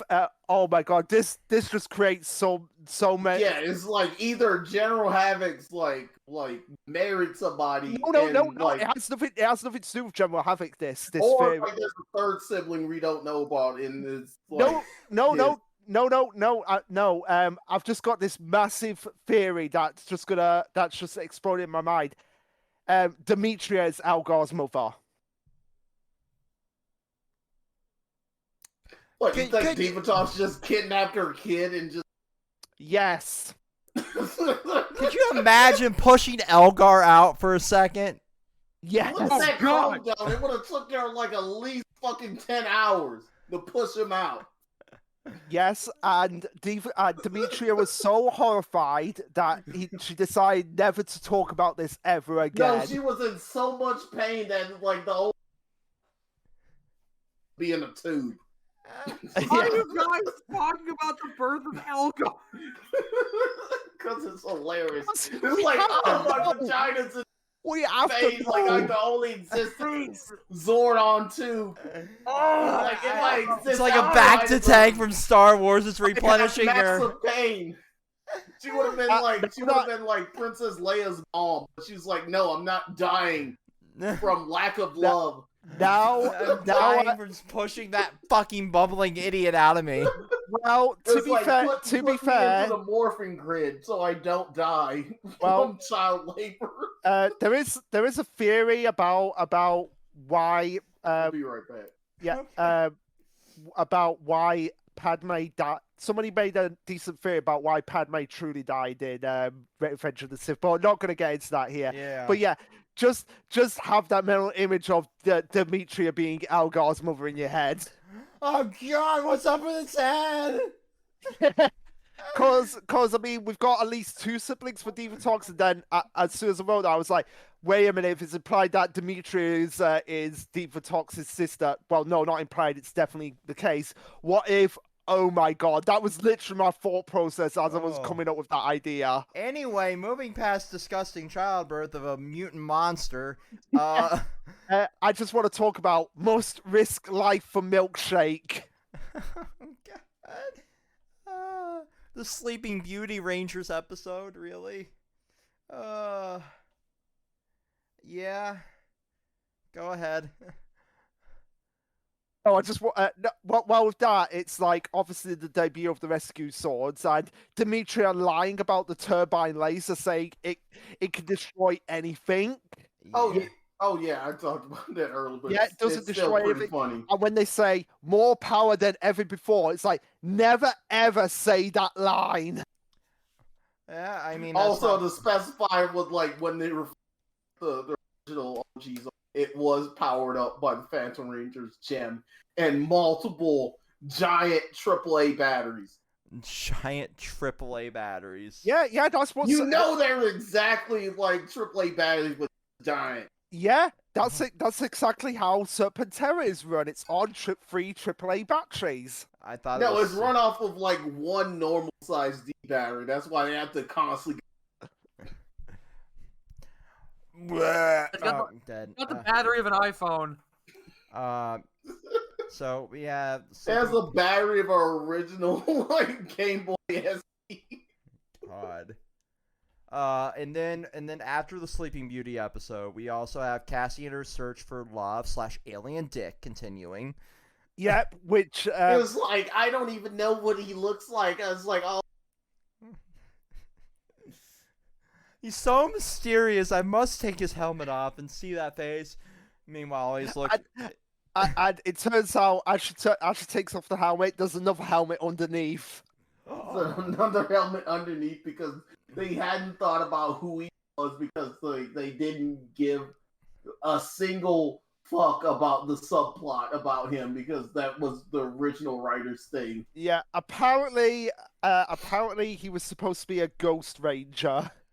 Well, it doesn't matter now because they never expanded on it. Yeah, except in the comics and except in the Boom Studio comics, which I've looked up myself at. So apparently he was the mentor for the Power Rangers that were based on the Power Ranger Squadron, which were based on the Die Ranger suits. Sort of, kind of. Yeah, so essentially with that's like explaining something later on, or rather expanding on something later on what happens with Neo Spawn. We'll get to that later. Yeah, we'll get to that later. And here we had Life Alert reference 85. I'm sure that's an exaggeration. It's like at this point they had 3 Life Alert references in the series. It's weird to think about, but it was a recent-ish reference at this point. Now it's it was not. Trying to give them an out, and it wasn't really. No, I will not give them out because it literally was not. It was like ancient stuff at this point. It's like 85-ish that the commercial came out. Exactly. And how long ago was it? This was 97. It was right, about a decade old. Like, even in TV time, this is ancient, let alone internet. Oh man. This would be like the equivalent of like some old man or like live live TV whatever late night shows like you remember Life Alert? It was like, oh, I fallen and I can't get up. Laugh. Help, I'm a turn, I can't get up. Well, it makes sense. They don't have long enough arms to get up. Yeah. But how about they don't have long enough arms and they're shaped like vacuum cleaners. Of course they're not getting up. Yeah. But how about we talk about how the Robot Rangers are incredibly creepy? They're incredibly creepy. It's like you're gaslighting. Yeah, they're creepy, but this was the Gaslit episode. Yeah. Yeah, it is basically like just a mind screw episode, that episode. It's like, yay, it was like, I'll give yeah, them I'm fine credit with for the practical effects. If it's but the thing I want to talk about was this episode. It's like, you hear this loud ass noise, and like everybody else at the school is like, I don't know what you're talking about. Like I'm going on my day. It's like I'm not gonna look at like this, this locker full of loud ass noises, signals, and lights. Like, no, I'm just gonna go on my day. It's like, don't you think it's weird? Like, certain students have these loud ass beepers that have like an odd noise to them. Like, I'm not gonna pay attention to that neither. Oh, God. And why all of them going into that one corner together? And then I guess what? I guess they're just doing drugs together. That's pretty normal for high school. Yeah, that makes sense. We're not going to question them shooting heroin in the corner. It's just certain things you think about when you get older when you watch shows like these. Yeah. They're And this just is all why- going like more than 5 people, like 5 people or more, just going into this random multiple times at this fucking staircase, and you're just wondering what are they doing over there. Sorry, Yeah. I had to take my every 3-hour hit of cocaine. And And this why is did they bring the little kid like that graduated, like got into high school? What is they getting him hooked on this shit too? What are they Yes. doing? yes, and this is why I will always employ anyone to just go back and watch some of the earlier episodes of Power Rangers. It makes no fucking It was like if anybody was like there that they had the the Rangers from like the Mighty Morphin era constantly leaving off to drugs. I wouldn't think anything else. Like, what are they doing? Right, like, also, let's talk about the fact that, like, CPS would definitely get involved in the real world because you have this fucking Yes. 10-year-old kid, 12-year-old kid, well, not 13, you know, hanging out with literal teenagers that are about to graduate from high school. Yeah, he's just hanging out with a bunch of them, and they're constantly leaving somewhere, and they're constantly like being seen like in the corner of like the stairwell, And then they're just presumably gone. doing something odd. Right? You're specifically thinking, wait, they're just doing drugs, but wait, they're adding like this little kid into their drug shit. It's like, no, you gotta call somebody about this. This is something dangerous. Yeah, and also, like, the fact that his grades would technically be suffering by the logic of the parents and the city, yada, yada, yada. It was like, sure, he's still making B's and stuff, but this kid was making straight A's. What is going on?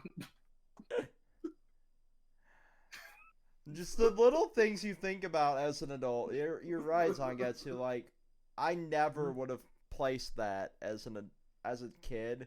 I just thought about this recently because watching this. Wait a minute. How would the other kids react to this situation without knowing any of the context of it? They'd be like, oh yeah, these random kids are just going off to drugs. Right. Yeah, you're 100% right. And that's what would have been the rumor. Like, you know, those kids that like karate and cars, they're all drug addicts. Yeah, I saw them like all like group up in that corner with like that new kid. You know that one kid that's like a middle schooler, but he graduated like super early. Yeah, apparently they're going off to do drugs with him. We gotta call somebody about this. We can't just have this little kid just out here hanging with them like with a bad influence and stuff. You know, Miss Appleby really should have got in on this.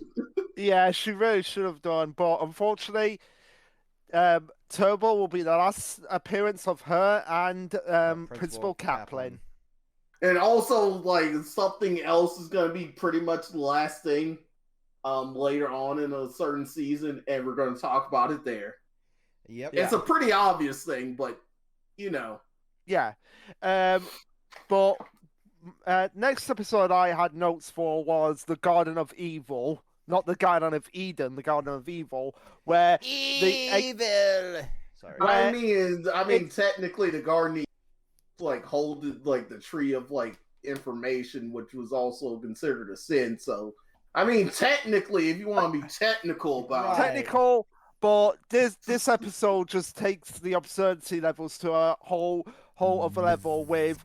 Why are people being turned into bees?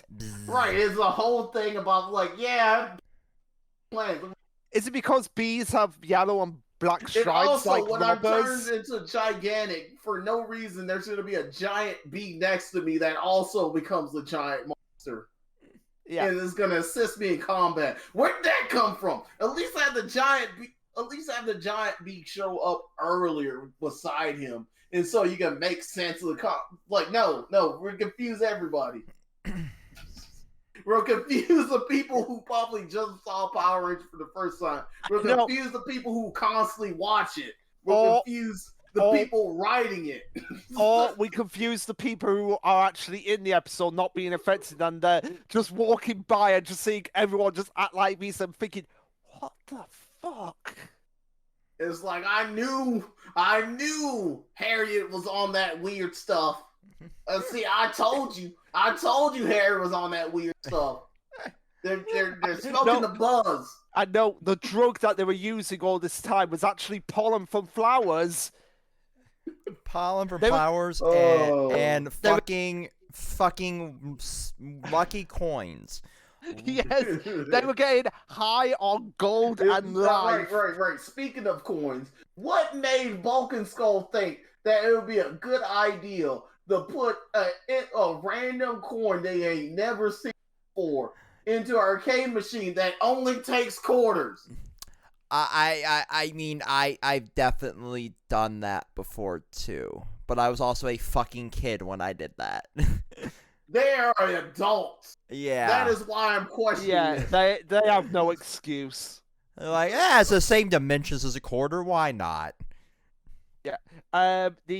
The only thing that I do like about this episode is the ending with Justin finally getting his dad back.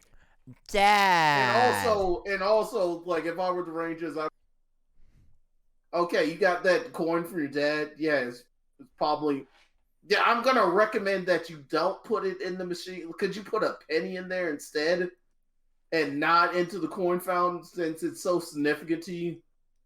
Right. It's like I know you're a kid and all, and you're really smart for your age, but we're gonna tell you this as your peers that are way older. We're gonna recommend this to you because we care about you. Like, don't throw this coin that is so significant to you and has such a connection with your father into this wishing well, because it's just gonna go into the hands of like our local government, and they're just gonna store it in the bank. Yep. Because the government is evil like that.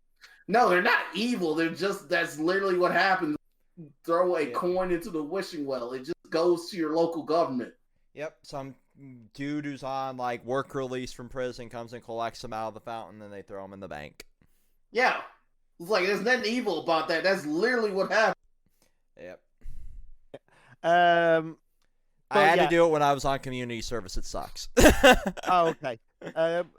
Question: can you actually be arrested for taking money out of the wishing well? Yes, it's illegal. It Right, is illegal. Because there's wishing wells in a shopping mall near me, and I saw some kids taking them out of. Well, it's highly illegal. At least I'm pretty sure it's probably not good. Also in the UK, I don't know. So I don't know UK questioning- laws. Yeah, I was like questioning that as well. Like, really, should they really be doing this? They're also kids. They're not going to chase them down over a few pennies either. Oh, it wasn't pennies. It was It was like pound coins or dollar coins, as you would call it. It adds up with like multiple coins. It adds up. It wasn't the pennies. It wasn't the brown coins. Oh yeah, I forget. Like the UK has like dollar equivalents that are just like the size of quarters. Yeah. So anyway, we've got Fire in Your Tank, aka the episode where Divatox is whining because the original actress is back, gets to absurd levels. It's like, yeah, I'm back. Also, like, I'm gonna whine that I don't have. Does she whine about a flying car in this episode? Yes, she whines. Yeah, she whines about like not having the flying cars that the Rangers have, and like she has this whole entire montage of monsters like trying to audition to steal the cars. It's a boot camp. I put down it's a minion boot camp. Yeah, why does she have a boot camp? Because they want the Vulcan Skull music, but they don't have it. Yeah. Also, as well, we have a classic example of the most pointless thing to happen in an episode. The monster literally teleports 5 feet in front of them. Oh yeah, that was hilarious. It's like, why? Just walk. Yeah, you could have just stole the stuff, teleported far away from him, almost like, I don't know, next to Divatox or something. But no, he shows literally 5 feet. Yeah, and this episode, the outfit Cassie wears in this episode, it's like I hate it. I don't know why. It's just one of those outfits. Power Rangers always had like a weird like choice of clothing for the Rangers, like at this period of time. I'm not even just gonna blame it on Turbo, just in general. Yeah, but well, I mean, it's clothing better choices than wearing for the the Rangers same was thing. whack. Yeah, fair enough. Fair enough. That is fair. Yeah. But obviously, like, it's a live action show. Of course, they're gonna wear different clothing. What is this, Scooby Doo? There was a season where they wore the same fucking thing the entire season. It's Megaforce. That's how. Yeah, it's Megaforce where they wore the exact same outfit all the time because. Yeah, it didn't make any sense. It would make sense if like a sword on sword uniform, but no, it's like they're casual clothes. Why are you wearing the same exact thing multiple weeks? It's because the showrunner at the time didn't like the well, he made multiple bad decisions. We'll get to that season later. Yeah. But yeah, one line I have to talk about with this episode: fuel tastes like chicken. This monster was obviously addicted to like the Formula One like motor oil and other products for cars. That it tastes like chicken. He had his own issues. No, they do not taste like chicken. They taste like what they taste like, chemicals. Yeah, and also as well, Div Attack. Really? Oh god. Oh god. Yeah.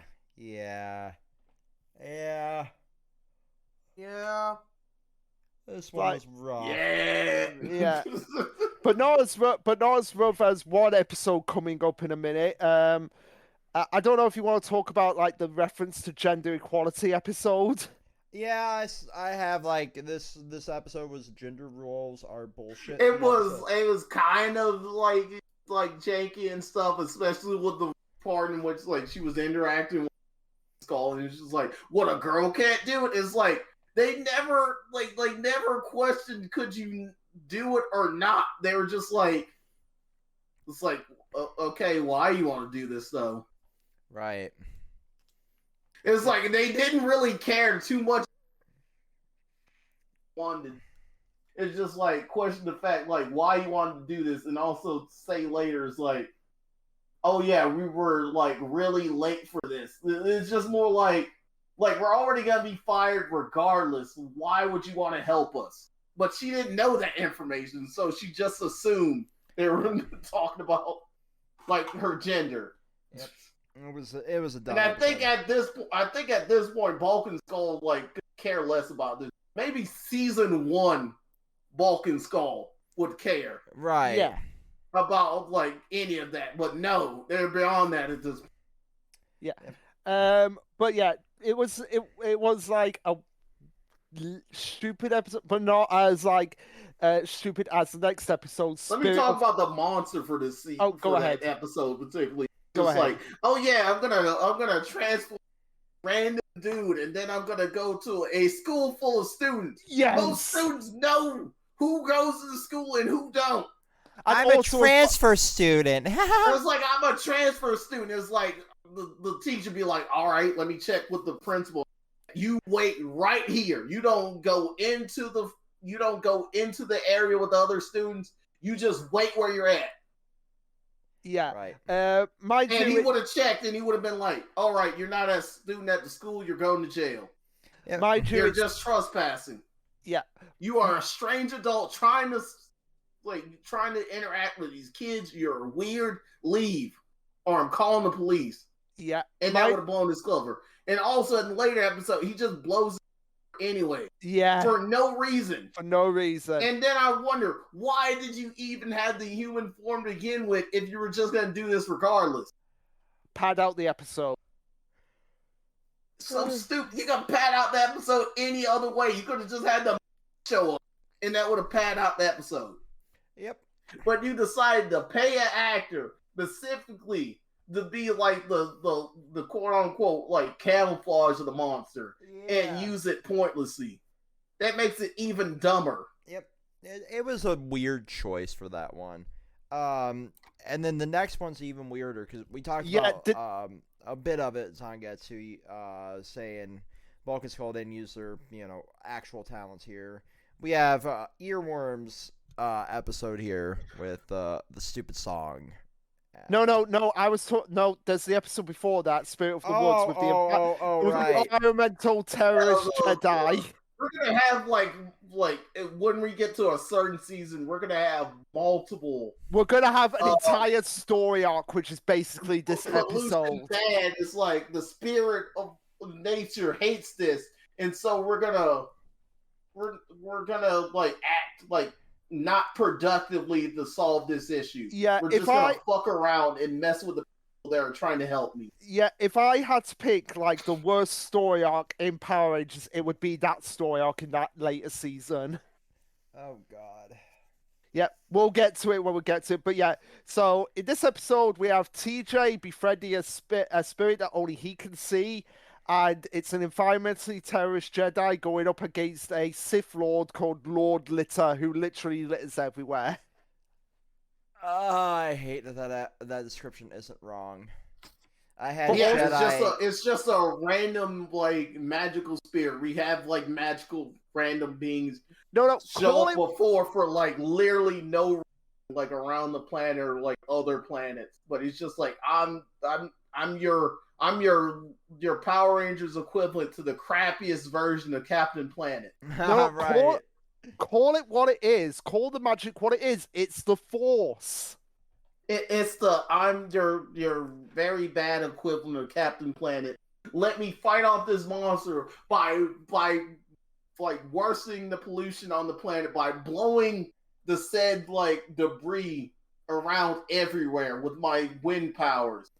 Still, Captain Planet had one That's why I said he was a crappier version of Captain. Yeah, Captain Planet was actually successful at his job when he showed up. Yeah, and this kid didn't have to deal with one particular thing. Captain Planet could probably deal with nets more effectively.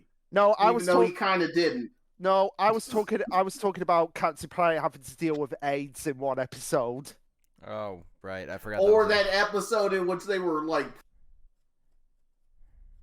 oh yeah, maybe having like the government dictate like how many kids you have like period is a good idea. And I was like, with that one episode, that's really messed up. Even as a kid, I was like, wow, that's really messed up. Yeah, but also population control, everyone. Yeah. But also as well with this episode, the big question about this episode isn't the environmentally terrorist Jedi, or the fact that Lord Litter is around, or the fact that TJ is the only one that can see this Jedi kid spirit thing. It's why are Vulcan Skull being fined for something the boss should be doing? Right, like the whole thing of like them being poisoned, like you're supposed to get subscriptions and stuff. It's like, no, they're not. Their job is literally for them to throw the newspaper at the set address that you assigned to them because you got the subscriptions. That was their job. Yeah. They're paper boys. That's like fine. That's not like the company. The company assigned like who got the subscriptions. It's like, okay, they got the subscriptions.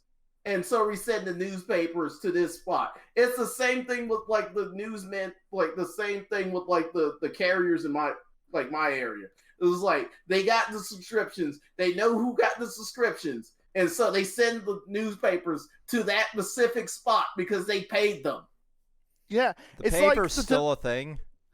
Right. Yes. Yes, papers are still a thing. Except most of the cases they're not on black. Yeah. Adults doing it now because, yeah, they don't deal with child labor. Yeah, but yeah, it's like a pizza delivery boy being fired because somebody didn't order the mega deal on the pizza. Or somebody ordering a pizza for an address that they don't live at and they're not expecting it, so the pizza delivery boy has to pay the fine, or pay for the pizza. Yeah, that's also messed up. Don't do that. Yeah, don't do that. So yeah, that was like the most bizarre thing about that episode. You track whatever number that came from, make them pay for it. Yeah, But yeah, now we have the Song of Confusion episode, aka the episode where Cassie becomes Discount Simon Cowell.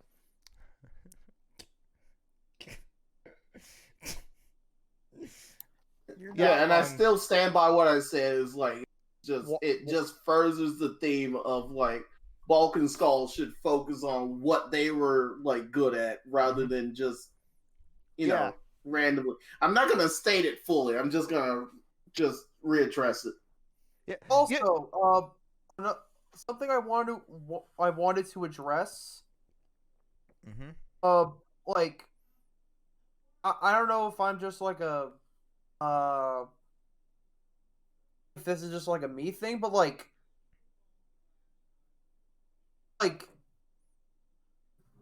Cassie was willing to like Vicky being mad at Cassie was like that was basically just Crash driving a wedge between them. Like at the end of the episode, Cassie's like, "Yeah, I'm sorry." Like, you did nothing wrong. Crash drove a wedge between you two. Yeah, you're not the only one. Yeah, it was just like, oh yeah, I'm the episode states I'm supposed to be mad at, rather than does this make any sense? I swear that's the third time my dog's been barking throughout this video. Yeah, it's fine. It's nothing you can control. That might be foreshadowing, considering what episode's coming up in a bit. But yeah, with this episode, the title is correct, the Song of Confusion, because the Confusion song in this episode is confusing. Like, what is even it? Yeah. It's like it's supposed to like phrase itself as like a song in which like you're trying to tease somebody, but then like the lyrics go further and it's just like what are you talking about? And then it go confusion. I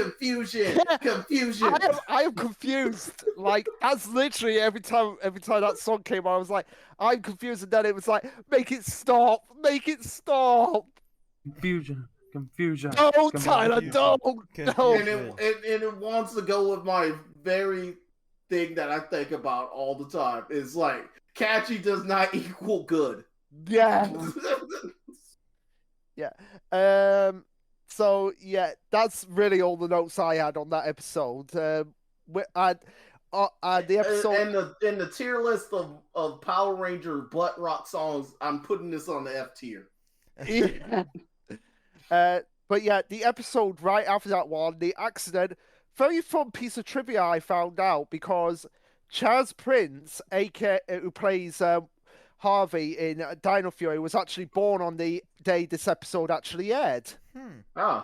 So that's an interesting piece of trivia. Like that a future Ranger being born on an episode aired on the day an episode aired. So that's is he the only one, or are there more? I think he is the only one. Wow, that's pretty cool then. Yeah, pretty cool. And I think he like the only Ranger to be born, the first Ranger to be born after an episode has aired.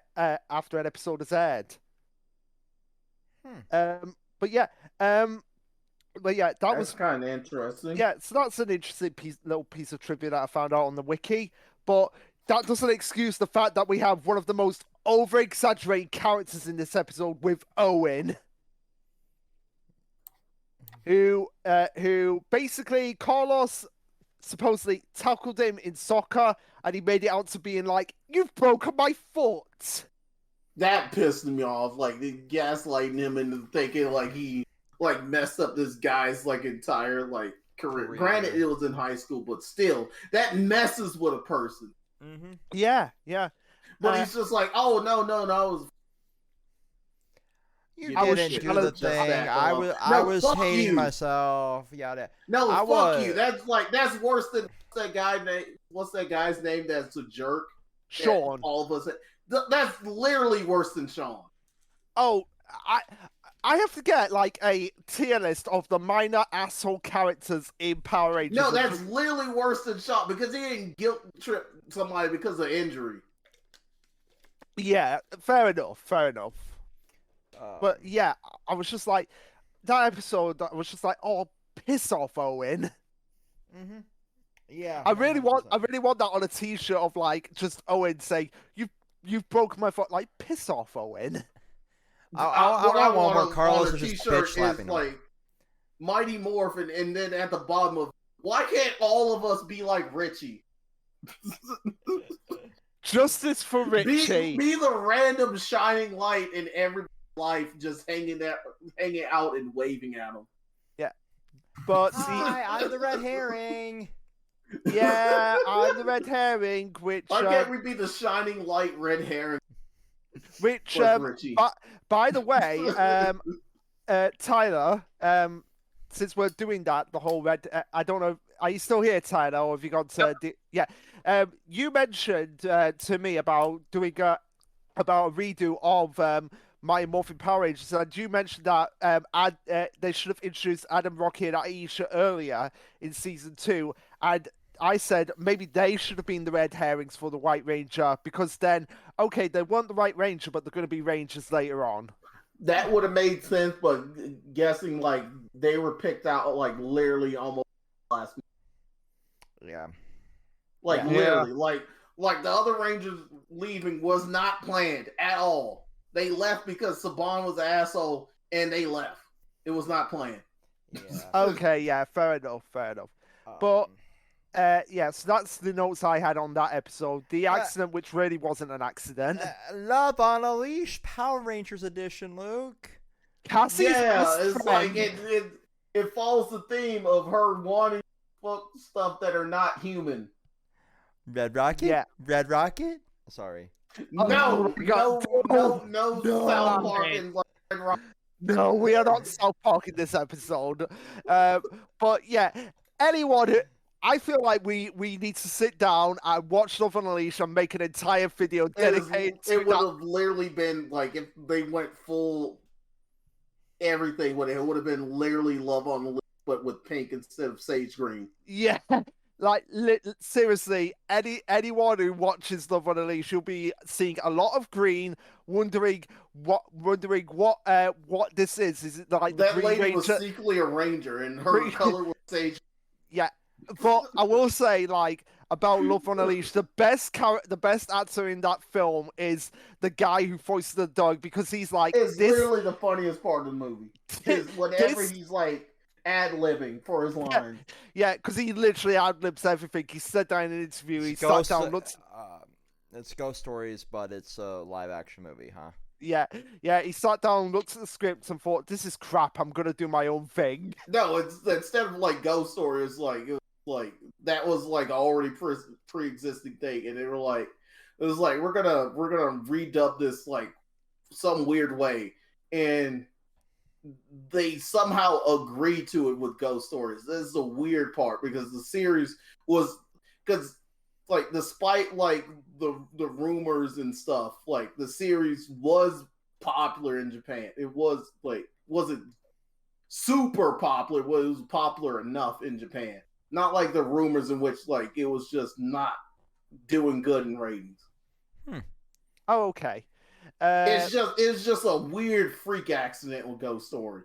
Yeah. With its English dub. And then decades later, we have Konosuba, which is basically an abridged like isekai.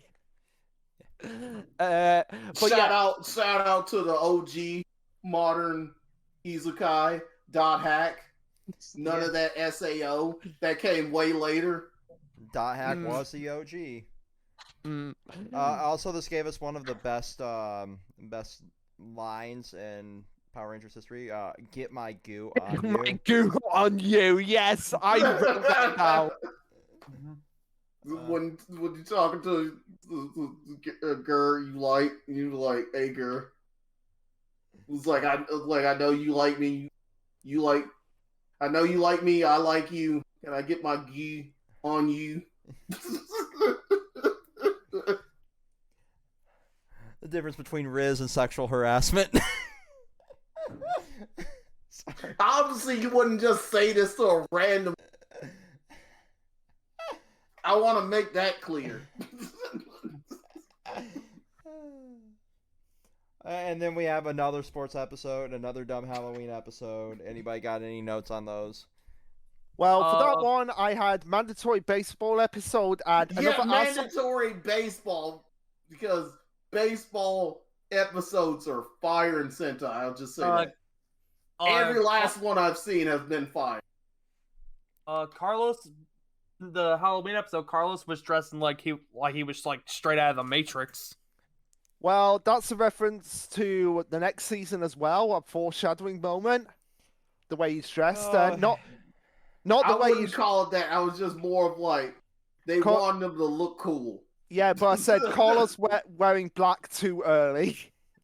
But yeah, the baseball episode also gave us. It was like baseball dude finally has an episode. Base. There you go.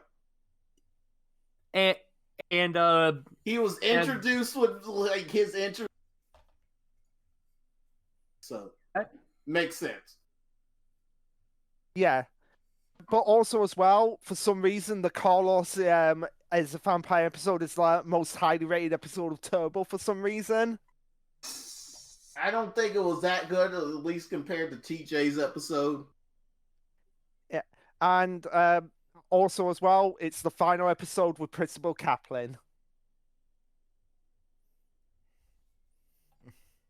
Wow. You will be missed. He will be missed, even though if you go back and actually look, he was only in like 24 episodes of the 5 seasons. A certain setting will also be missed, but we're talking about that later. Yeah. And the Luna bats in this episode that are basically bats on a string, they're Zubats. Mm-hmm. They're not Zubats. Like, I will run Zubats in a tabletop game, maybe later. I don't know. Okay. And then we have we're near the end. The Divazord premiere. And it's Justin... like, why is there so much spinning? And also Justin trying to be an adult. Because that was something that was needed. I believe this is the one where he gets bit by the ant. The one in which he gets the superpowers? Yeah. Yeah, the one that despite the fact that he already got superpowers because he's a ranger.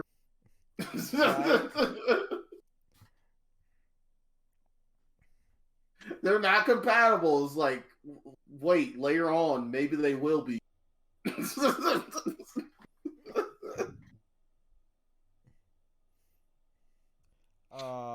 But that's kind of funny.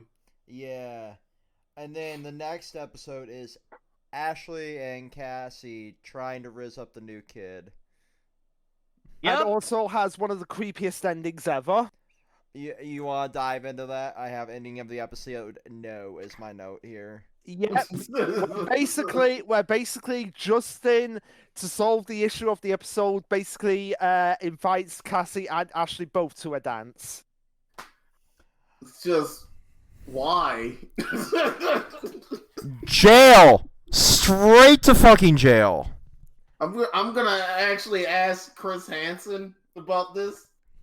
Why don't you have a seat over there? Like, is this cool? And Chris Hansen be like, no. Hey, why are we talking about Chris Hansen? What did I miss? The episode where Justin asks both Ashley and Cassie to the dance. When Justin has the Riz and it goes criminal. That's what I mean by go wrong. I mean, I'm sure nothing happened. Yeah, it's weird. It's weird. It's just weird. Very weird. Not as weird as like one of my favorite seasons. Like, I love it to death, but its ending is weird. Oh, I cannot wait to find out which one it is. Starts with a D. Oh God. Oh no. So the final 3 episodes here. We have Bulk, Skull, and TJ trying to take down the gang of thief Piranatrons to keep Bulk and Skull from getting arrested because, of course, they're going to get arrested. Why would they specifically get arrested for? Oh my goodness! Like Power Rangers Turbo has such a hate boner for Bulk and Skull. Mm-hmm. Well, they I weren't know. originally supposed to be. It's like, there. how dare you not have a spin-off show? We hate you. Yeah, they really weren't We supposed to be want. there. Saban was like, we wanted money, Bulk. How dare you not have a spin-off? I'm gonna torture your characters. Yeah, you're now package delivery men, and they were suspecting you of stealing from the packages, even though they're being used to power up the robot. And then TJ has to come in and save the fucking day as the Red Ranger to keep you from going to literal jail. Which honestly, it's nice seeing Bulk and Skull have a nice relationship with the teens, and by extension the Rangers. Yeah, it just took them like a while to like do so. What, like, you know, the teenagers that they didn't know originally. Yeah. Yeah. They couldn't put 2 and 2 together originally, and then they gave up, and then finally they're like, "Yeah, we accept you." I just assumed that Bulk and Skull just thought of the same thing, like I mentioned. It's like, oh, they're just doing drugs. Yeah, that makes sense. They're just drug addicts, you know. We're not going. It's like no wonder they're going so. Roddy's like, maybe they're doing coke. Just your everyday drug addict. Yeah, nothing wrong with that. It's like the parents seem like they're pretty wealthy and stuff. Maybe that makes sense. Yeah. We're in California. We're in California. Cocaine's literally on every kitchen table. Come on now. Oh my god. I mean, technically, if you want to get technical, cocaine, like, yeah. We are going to hell for this. No, I'm talking literally. I'm speaking from the soul. It's literally cocaine and baking soda. Like at one point, it literally. But we're moving on. Hey, Tyler, look on the bright side. If we're going to hell, at least we're all going together. Right. Yeah. Yeah, we'll be in good company. I wouldn't speak for that. Like I'm going off with Solomon and the random angels.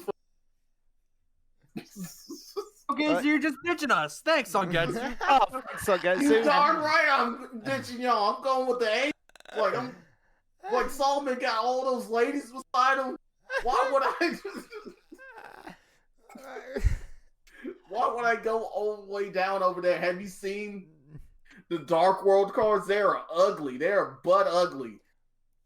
He's literally Satan in South Park. Up there's playing. I want to live up there.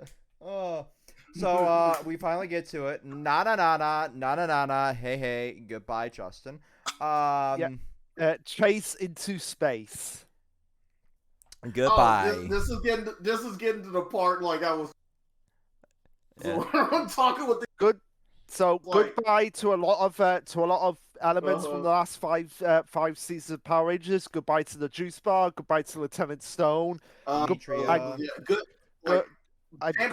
goodbye to the school setting. Yeah, it's gonna come back temporary, but also leave. Yeah, but goodbye to the power chamber slash command center. Destroyed by the Padronatrons. Yeah, and they're competent. No, they're not lazy. Said. Yeah, and like I said when we were watching this episode, if I had to compare it to something, it would definitely be the Sabaody Archipelago arc in One Piece, because as the narrator says at the end of that arc, on that, and I'm going to do it here for the Rangers, on that day, the Turbo Rangers were utterly defeated. Yeah. Yes, and also I want to talk about this, like I want to just hear the conversation that Zordon had with the Senate. It's like, I want this like rocket. Like, yeah, the Rangers need it, for the fight evil and stuff. You've seen the giant monsters that's been attacking California. Well, I wouldn't say California. I wouldn't say the government. I wouldn't say the government, but at least the totally not NASA. Who do you think runs NASA? The government. Okay, fair enough. Fair enough. My point stands. But yeah, Zordon, like this season pretty much confirms that Zordon has ties to the government. Yeah. It's like, who you think is funding all the material for the Megazord? You think that metal comes out of nowhere? It's from the Defeated Monsters song, Gatsu. Come on. They're not all made out of metal.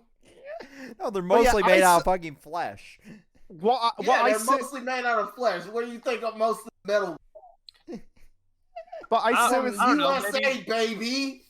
Maybe it's some scraps from the defeated stuff from the Machine No, Empire. this confirmed it. This confirmed it right here. Funds are coming from US, baby. but I seriously want to know how does the guy who played Mr. Peabody in that one episode? Yes, it's the same actor. Know about Altar. Because Zordon told him, duh. Yo, Mr. Government Man, we need to go to space. Hey, yo. It's like you seen all these monsters and stuff attacking your state of California. I mean, that's crazy, yo. Okay, bet. I'll send you all into space. I'm not going to space, actually. Okay. Okay, well, we're going to be down, Ranger, dumbass. But thanks. Don't worry, you'll get 2 space hunks. I'll be super excited when I'll see like the first 2 episodes, and then the episode after it, I'll be like, ew. I gotta deal with it. I'm over here like, yo, go ninja. It's literally the opposite with the pizza episode, and I don't understand it. Yes, I don't understand it. It's that episode is going to be the Revenge of Vex. Go ninja. At least it's campy and it's on theme. This one was like the rest of the country knows everything. The turtles like, yeah. What you talking about? But we'll get there. We'll get there. We will get there. So we have, this was originally like the end of Rangers, and Space was supposed to wrap it all up. We talked about that. And it kind of did for like its part. Yeah. Yep. It still did. It did in its own way, and we'll get to that when we get to it. Yeah, the end of In Space really does feel like the end of Power Rangers Part 1. Yep. And then the part that comes after is kind of funny because props from a certain movie that I love. But we'll get into that when we get there. Yep. We have Zordon say, "Don't come rescue me." Here in this double parter too, which he had his Robin moment, which is very dumb. And it's like, of course they're gonna come and rescue you. You're their mentor. Even though they never big-headed mentor that has like 3 frames a second. And then we the have same 3 frames a second. Sorry. Yeah. No. Correct myself. I also put in here, we have the Death March of the Rangers, the secret not being a secret, we've already touched on that, and then we got one final Viva la Diva as we wrap up the fucking, part here. It's like, yeah, Diva Talks, you think they're incompetent now? They did their job. Yeah, they just trashed the command center. That's the end of my notes, so I can close my phone. It's very... They were more competent than Goldar and you know who. Yeah, Goldar, the fucking Prince Gasket. They're more competent than fucking Rita. Not more competent than most of the Machine Empire. Rito was a badass. He actually did destroy the Zord. Yeah, he was strong, but he was dumb as heck. Yeah, he was. But that doesn't explain the Machine Empire. They were completely almost incompetent compared to just the Piranhatrons in general. Yes. It's like most of the competent monsters in that season had nothing to do with the Machine Empire. I just want to point that out. You are right. And that's fucking hilarious to think about, actually. So we've hit 2 hours and 40 minutes, guys. Let's final thoughts on the season and wrap this one up before this. Final thoughts is just like the first half was meddled with like a lot of shenanigans and bomb, yeah, and bomb like related subplots, and it was a little less than that. So in the second half, and so it mellowed out a bit and became a lot better. yeah. Especially, and we got like new like members also that like kind of Had a refreshed brain. the series at all. Like, Yeah, it was nice getting that cast refresh here.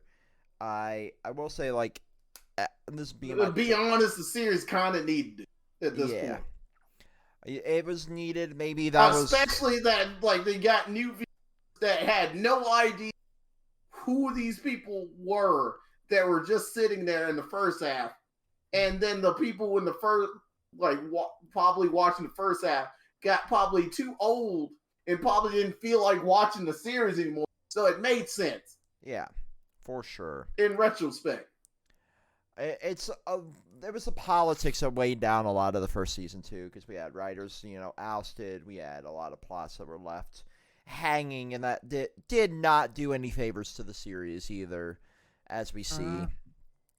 I will say, like, this being my third time watching it, it wasn't as bad, and it might be because I was watching with it's not really that bad, and like compared to like seasons that come Neo way later than Saban it. and the fucking Nickelodeon era and shit like that. But we'll get to those when we get to them. It might be because I was watching with you guys. I wasn't suffering The alone. Neo Saban is the Nickelodeon. Oh God, yeah. Yeah. Oh It's God. most of the Nickelodeon era. Yeah, I It's literally 80% of it. yeah. Hasbro eras afterwards. You're right. And that's not horrible. Yeah, the Hasbro era is like 20% of like the Nickelodeon era. Yeah. So I just want to clarify that. Yeah. I'm thinking more of like the Megaforce seasons. Those are going to be rough. Yeah, that is the Neo Spawn era. Yeah. That's what I'm talking about. Yeah. Operation Overdrive's going to be rough from what you guys have talked about. Yeah. That's surprisingly the Disney era, but yeah, we're getting to that Yeah. way later. Yeah. Yeah. Lightspeed so- Rescue is going to be rough. There was for a me. lot of good seasons in the Disney era, and I don't feel like that was one of them. Yeah. I don't like feel the like- theme of Lightspeed Rescue. Let me clarify. Oh, The- sorry. I was clarifying what Operation. Yeah. Like, sorry for not Operation Rescue, but like you know, But for Lightspeed Rescue, love it. yeah. The story's not bad. It's the theme I don't like for that one. I kind of like get it because it's like the I'm gonna get into that first yeah. for a certain someone who is here. Yeah. I want them to go in blind. Yep. But I love the theme because it kind of makes sense with what happened in this season. Yep. At the end. Yeah. Yep. It all in its own right ties together in some capacity, but they're more episodic after in space, or more seasonal. For sure, definitely. Yeah, more serialized. Do you mean? So yeah, it is more serialized. Like this won't be like at a certain point it'll be more of like self-contained. oh, this stories. is the new thing. Yeah, more self-contained. Yep. Yeah. That's the so word. my final thoughts are looking back on Turbo. It's really not as bad as people make it out to be, and I have enjoyed the run of Turbo, like I've enjoyed rewatching Mighty Morphin and Zeo with you guys, and I am definitely looking forward to checking out In Space. All right. Definitely. As for my final thoughts, being my first time, I gotta admit, movie did not give me the best first impressions, I must admit. But through all the tough times, I did have a lot of fun with Turbo. I must say. While it is a bit odd with a cast shakeup with the new oncoming threats, I do appreciate the shakeup of the cast for a lot of the returning characters. Most of this would have been like their third go around, and for Tommy, who had been there for all 5 seasons, it makes sense to why he wants to leave, and the new characters are all good. I especially like TJ and Carlos. And at least from where the finale left off, I'm very excited for In Space. Yeah. In Space is Deepy definitely butt sex fun. vagina. Yeah. In Space is fun. See you in the next part. Bye. Yeah, and with Bye. that, Signal Man picnic. There you go. See you. Let's rock it. Power In Rangers space. in space. This is a legendary season, guys. Absolutely. Absolutely, 100%. It's one of After those- watching it, I can see why. It's one of those that's like always rated highly. I'm glad you actually got to experience it. You're noticing that we're missing somebody today. Zangetsu is unavailable. We'll get his thoughts during the Lost Galaxy portion of this mega video. Or if you're listening to the audio portion of this, that episode. Because they're all separate episodes. Yeah.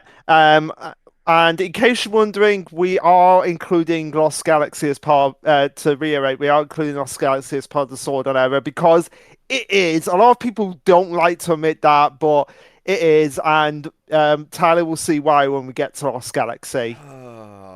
I'm going to have to actually pay a lot more attention to that one because I haven't watched all of it in so long, so that's going to get a little bit more devoted time away from like other devices. I'm going to have to like put a notepad app on my PC instead of my phone because I've been doing other job stuff. But anyway, we are going to break this down episode by episode like we've been doing and kind of jump around a bit too.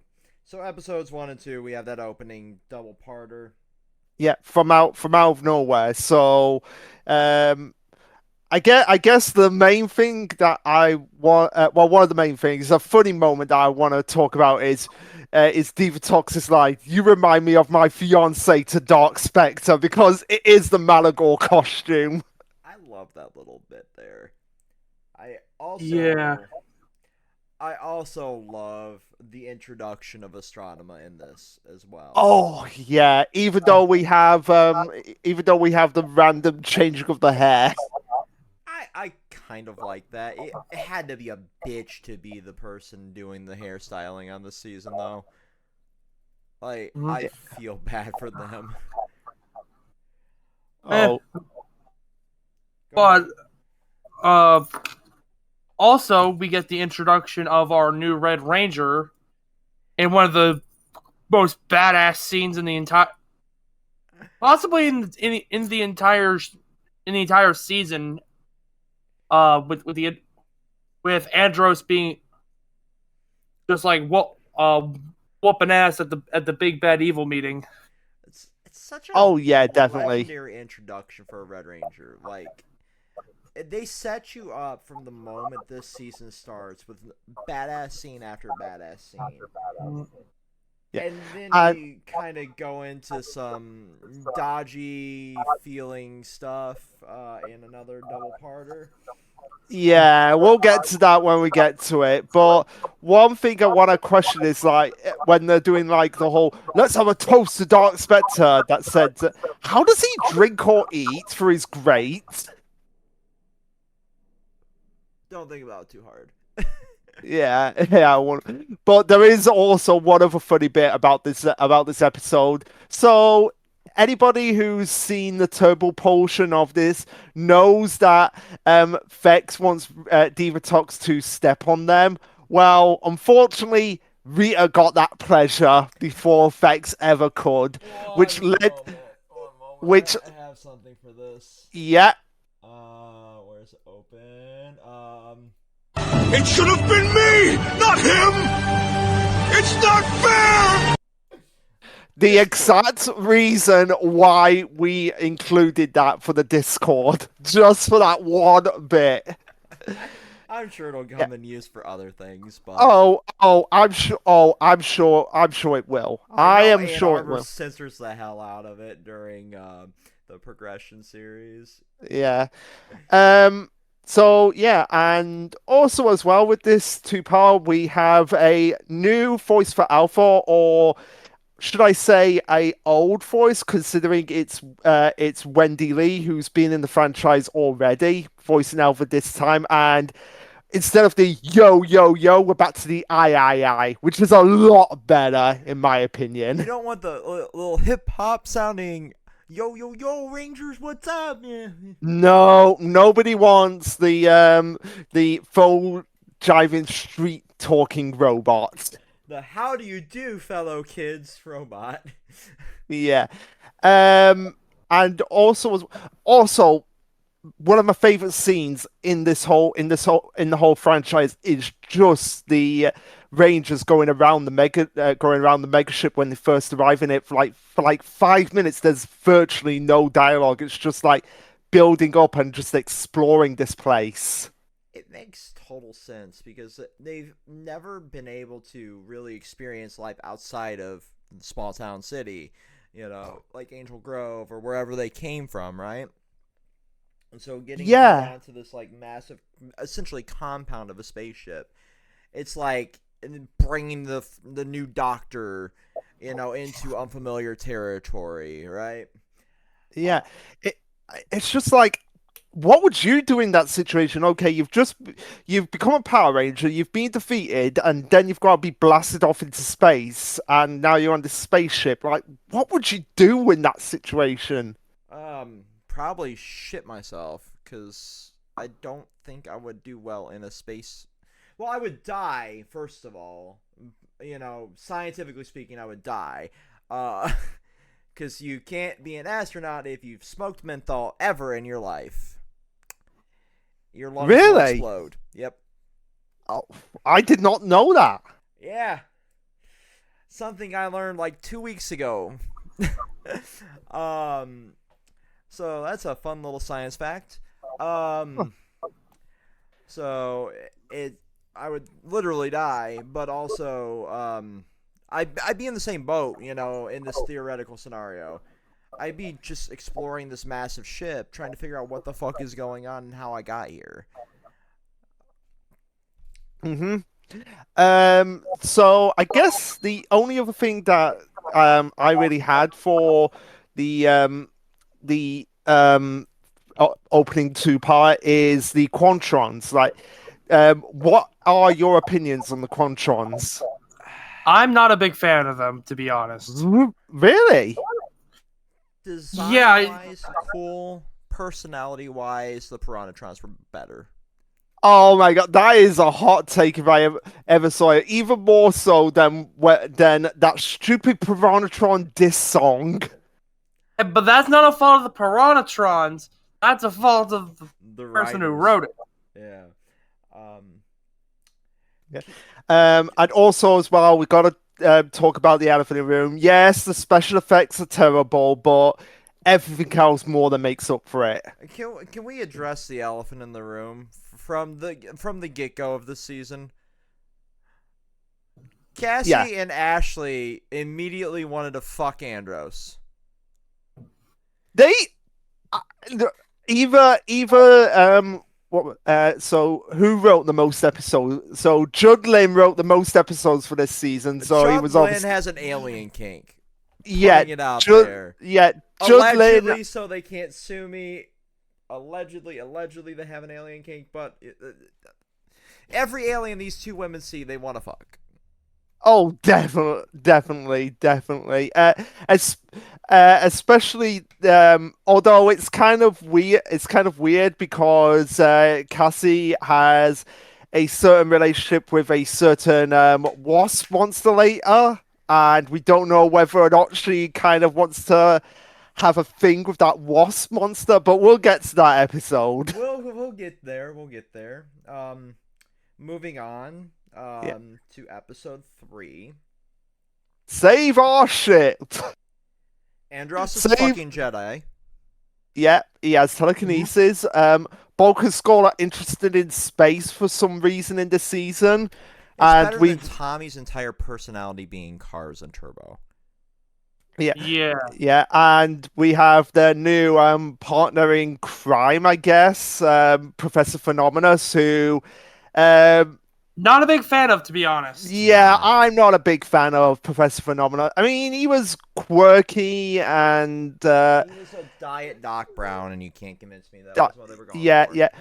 But and also as well, don't know why they got rid of the juice bar. If the surf spot was basically the juice bar just with a different paint job. Who knows? Maybe they couldn't get the set. I guess. I guess it got torn down and they couldn't rebuild it or something like that. And a lot of I don't know a lot of people who really mention Adele, who's the owner of the surf spot, but I fucking love Adele. Yeah, I was gonna say you seem to really like her.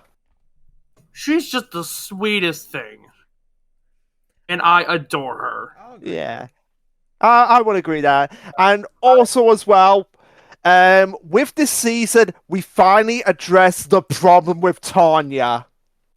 Because you all know my problem with Tanya is that once she comes from the past, it doesn't feel like she's a fish out of water.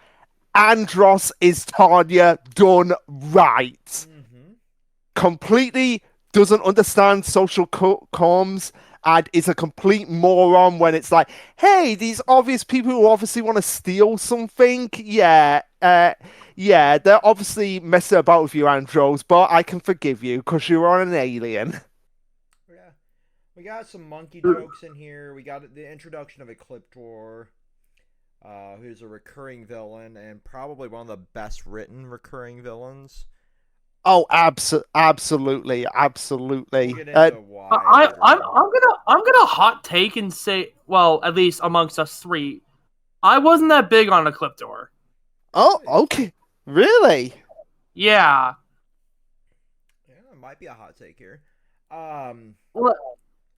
Explain. Mainly due to the fact that, like,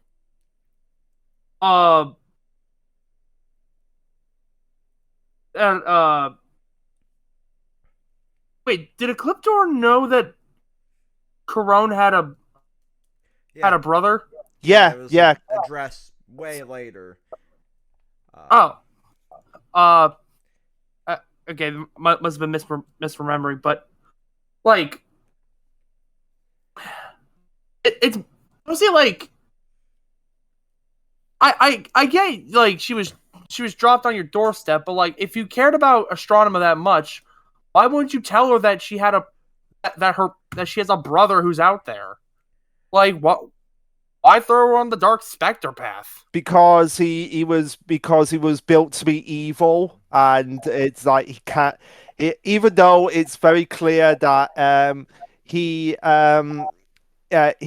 loves her as a father, they try to hide it as much. Yeah, he tries to hide it as much as possible. So that's the reason. That's probably the reason why. The psychopath does a better job of explaining their dynamic a little bit. But yeah, it's more of a like, I'd rather you be under the eye of the person than against the person that is trying to control the universe, kind of thing. Is how I've interpreted it. And this. Yeah. Fair enough. It just feels like, it feels like Ecliptor is like wrapping Astronema up in like stuff that she probably doesn't need to be a part of. Yeah, 100%. But 100%. But we'll get to a better father-daughter villain dynamic in a later season, and you'll see why. Because I adore this villain that's coming up. Yeah, it honestly feels like Ecliptor is more manipulating Astronema than actually like caring about her safety for most of the series. But I guess that's why I'm not that big on Ecliptor. I mean, it kind of makes sense because he kind of doesn't want her to become to remember who she really is, and I know she's like, ooh, spoilers. Like, it's obvious. It's like Tyler, even though even though this was his first time watching it, he worked it out right away who Astronomer really was. Mhm. Oh, 100%. It's very easily coded there.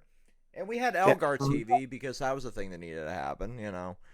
Elgar broadcast. We just had to have Elgar. Like, okay, what point does Elgar serve other than to be stupid comic relief that isn't funny? But fortunately, he has less of a role in this season, so he's down to tolerable levels. As you put it, Tyler, he is her glorified hairdresser and nothing more. Yes. Oh my god. I wish Sangetsu was here for the big part of this video, but we'll get his thoughts on this episode next episode, hopefully.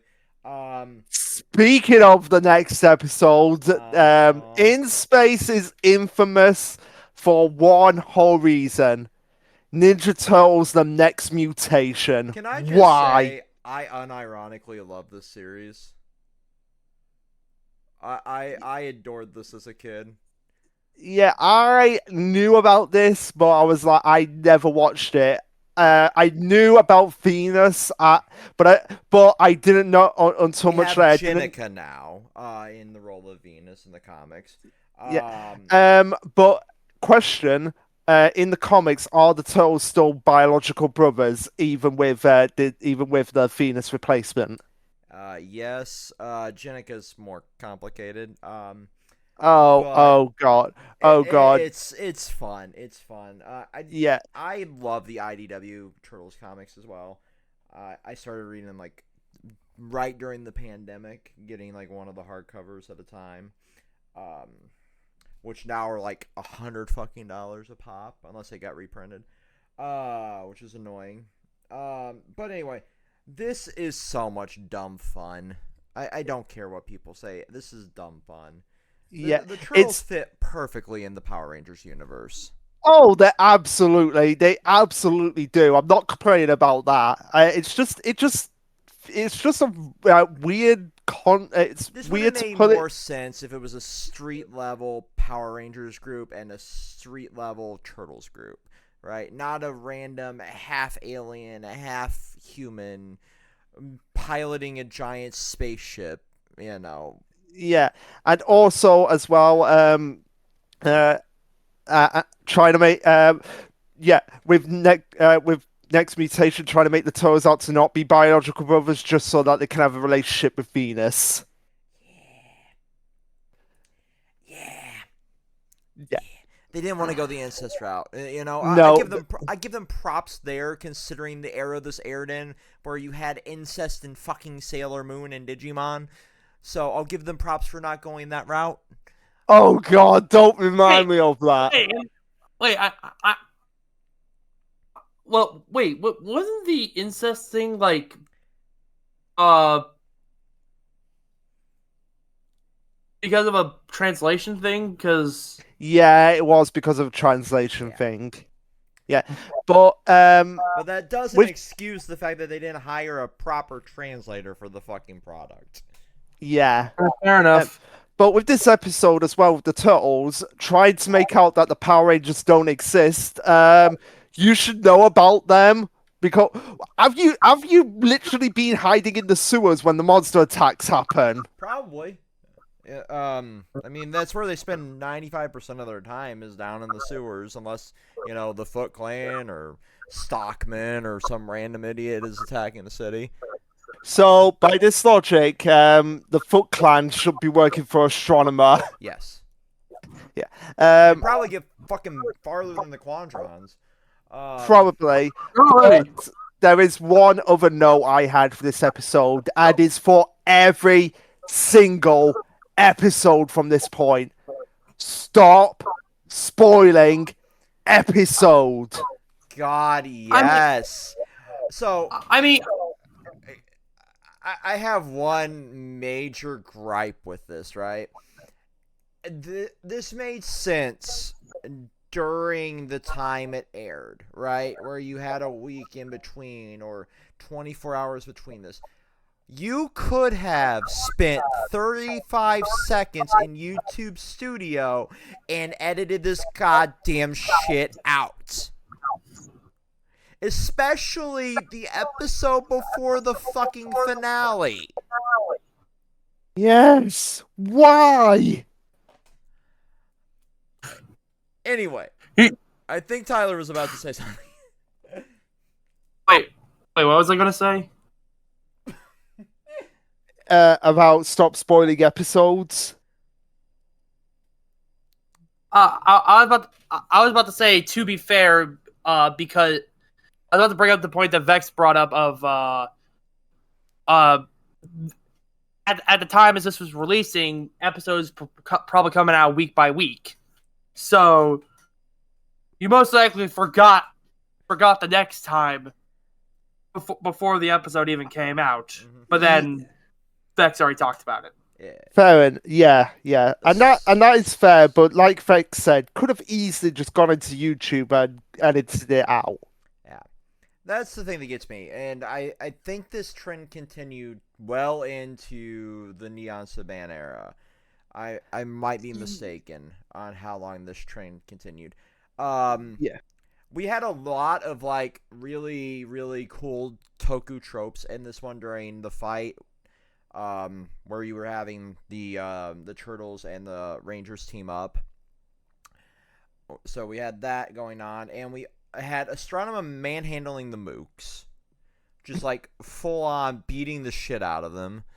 And my last note, I hate that I typed this word. TJ gets tussy. No! Oh god. I cannot believe I typed that word in my notes. Yeah, because TJ was macking on the fucking Venus here, and I hate that he was rizzing up with a fucking turtle.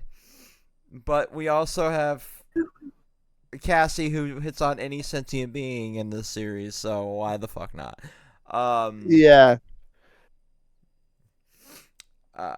So yeah, that's all we got for this one. Episode 5. Yeah, really, the only note I had for this one is we have the introduction to the Corone story, which, by the way, this season is called Power Rangers in Space, but I have an alternative title for it: Power Rangers: The Tragedy of Andros, because my god, the things that Andros has been in his backstory and in the season just takes the cake sometimes. Oh, yeah. I don't know about you, Tyler, but I think like people say like Deku is very sympathetic of a character in My Hero Academia. I think Andros like knocks him out of the pot, knocks him out of the water in terms of like, hey, you want tragedy? Here it is. I don't know what you would say to that. Hey, I think we lost Tyler temporarily there, or his audio. What? Your audio isn't coming through really well. Wait, really? Yeah. Oh, we can hear you now. Yeah, I just wanted to. I think I just zoned out for a second. Sorry. Oh, okay. But yeah, what would you say to that? Like, Andrew has more tragedy than Deku. Oh, and bro, this is basically the Andros Man Pain show. Like if it isn't Corone, it's insane. Oh, we'll get to Sane's first episode because oh boy, we'll get to that point. But yeah, Deku, and I would say Todoroki from My Hero. Like Andros has more tragedy than him half the time. My God. My notes here is we had a facehugger reference,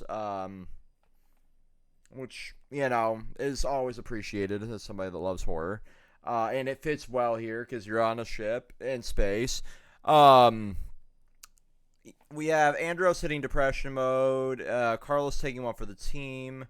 That's where he gets infected by the parasite because this is a parasite episode. I honestly love the fact that we had so much body horror in this season. Because we had, like, this episode, we had the Borgification later on. You had a lot of the, you had the fucking Seymour, we'll get to in a bit, becoming part of another monster. It's a lot of really interesting stuff. And you had, God forbid we talk about Dark Clipter. Yeah, Dark Clipter or Bacon Man. Yeah, Dark Honda. Well, Dark Clipter is Ecliptor and Dark Honda merged together, but Dark Honda's his real name. Yeah, so we have Dark Honda, aka Bacon Man, because when Tyler first saw him, what was your reaction? Is that he looked like he was wrapped up in bacon. He kind of does look like it. I'm not going to even try to, fight that off there. Episode 6, we have Elgar shooting down a satellite for his mistress. Just literally right at the start, which is a badass way. Yeah, the only good thing Elgar does this season. I mean, yeah. Congratulations, Elgar, you get one. Everybody gets one. We have a full-on, like, prequel-style Star Wars space fight here in this episode, powered by the Force TM. And yes! We also have episode 2 of Power Rangers 4. Oh yeah! Oh my god! No! Judlin obviously has a 4 fetish. Like, I could just imagine him being a fan of Makima from Chainsaw Man. Of just being like, eat me, Chainsaw Man. Why? I don't know. It's like 7 p.m., 8 p.m. over there. He's getting eepy. 9 p.m. 9 p.m. Yeah. In Christ, yeah, it is 9 p.m. there. It's 4 here. We don't really have a whole lot in this episode. It was just a pretty basic, like, bog standard Toku adaptation. Yeah. So I guess for the next episode, my notes were because this is the last time we actually do see them in Angel Grove High School. Yeah, and I'm just like, why are they even in here? Because they're on the mega ship overnight. Yeah, and they're also all graduated at this point, so they're breaking and entering. Unless they didn't graduate and it was like their final week. But the bigger question is, like, where do their parents think they are? We're off in the space camp. We took a NASA trip, or NASADA, because it's copyright-free NASA. Yeah. They might have went to NASADA space camp as their bullshit, so they gave to their parents. I mean, in high school, I was lying to my parents all the time, so it would have, Oh, I'm definitely staying out with blank and not out drinking and doing stupid shit that I shouldn't be doing because I'm a teenager. I definitely didn't drop a bunch of acid and wake up basically naked in the football field ever in my life. But anyway, this is an episode where we learn Andros has one really big tenet, and it is that he fucking hates thieves. Yep. Which would make sense for his character. Well, that would actually make sense for why he initially reacted to the Rangers when they got into the mega ship, because he thought they were thieves. He thought they were pirates. And in this universe, pirates do exist because Divatox is one. Yeah, and we have another pirate coming up in the next season. Yep, I'm trying to avoid that one. But yeah, it's not a whole lot. We saw more of Andros being weird. I think this was the episode where he tries to eat a banana. Yeah, and and he just like bites into it on the side or some shit. Yeah, He eats the peel. Yeah, he got defeated by bendy foods. That's fucking laughable. It's hilarious how dumb Andros is in Earth Customs, and it makes perfect sense to his character. And this is where I put in, like, this is how Tanya should have been. Yes. But that's also all I have for this one. Yeah, that is really all I have as well. I think I have more. I have a bit more to say about the next episode. I have one singular note for this one. Yeah. Oh no. The next episode was the final Angel Grove High episode. I did put that one down. Yeah. But this is the one with the stolen diary, right?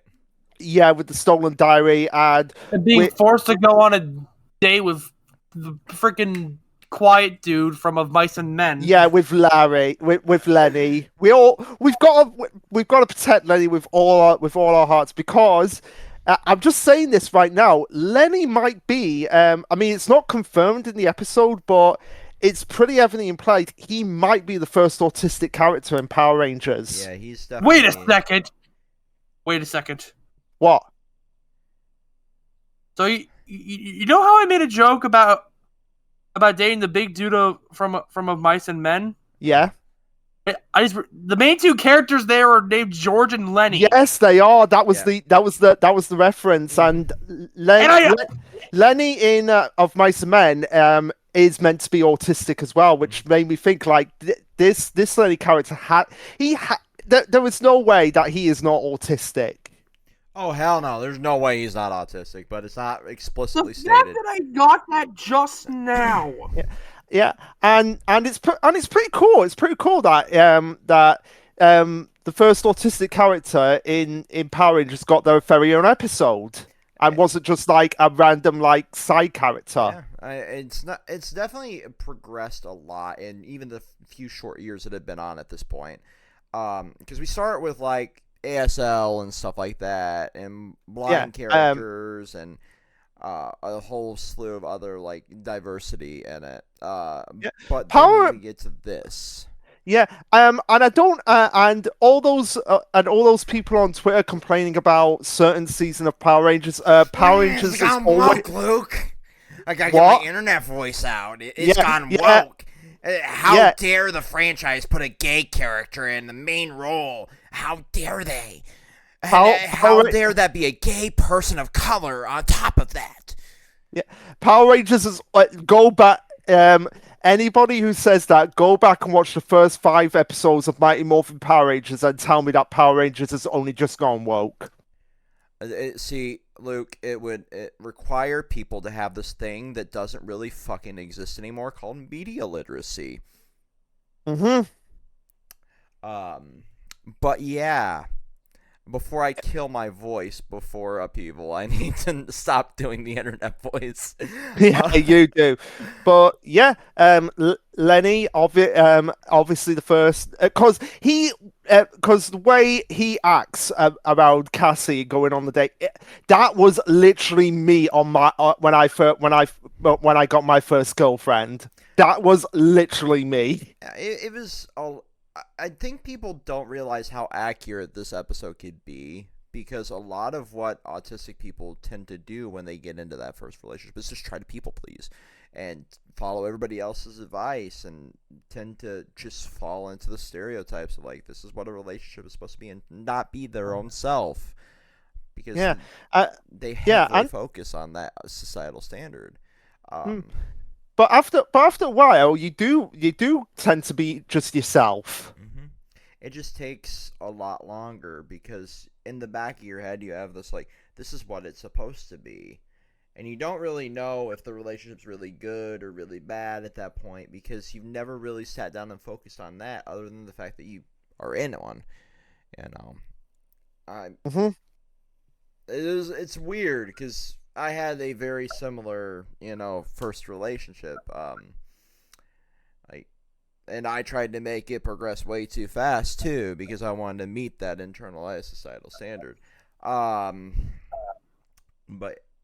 thankfully, I woke up and realized like, hey, this isn't working out right. My brain kicked in. But it's weird.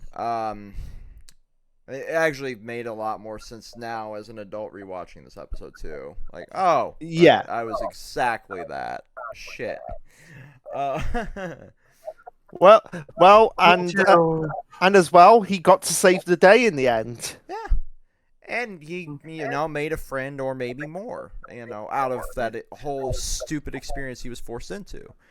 Yeah, but Lenny, as much as you need to be protected, it's best if you stay away from Cassie because she only has a thing for aliens. She's probably got like 50 alien STDs by now. Okay, I'm going to stop. No, let's just stop it.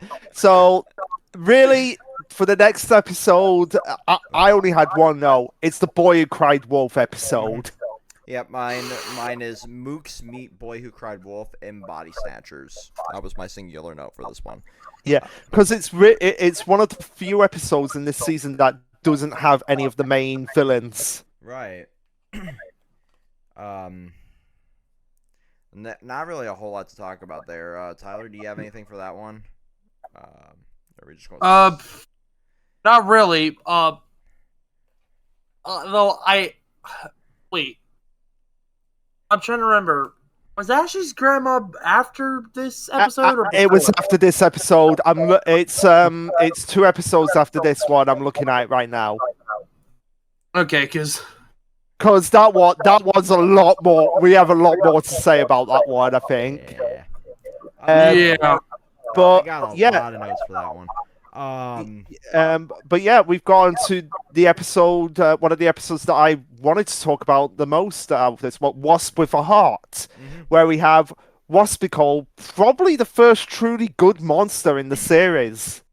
Oh yeah, and one of the coolest designs, even though it's really basic, it had a lot of like practical effects and prosthetics on it too. Yeah, and it also gives a very interesting idea that some of the monsters might have not actually been evil. They were just bullied into it. Yep. Yeah, it's. I guess the clay monsters with Finster in the first season, I guess they're just inherently evil because they're made from Finster. But monsters that come from the other end of the universe later on, it's like. Why are they like this?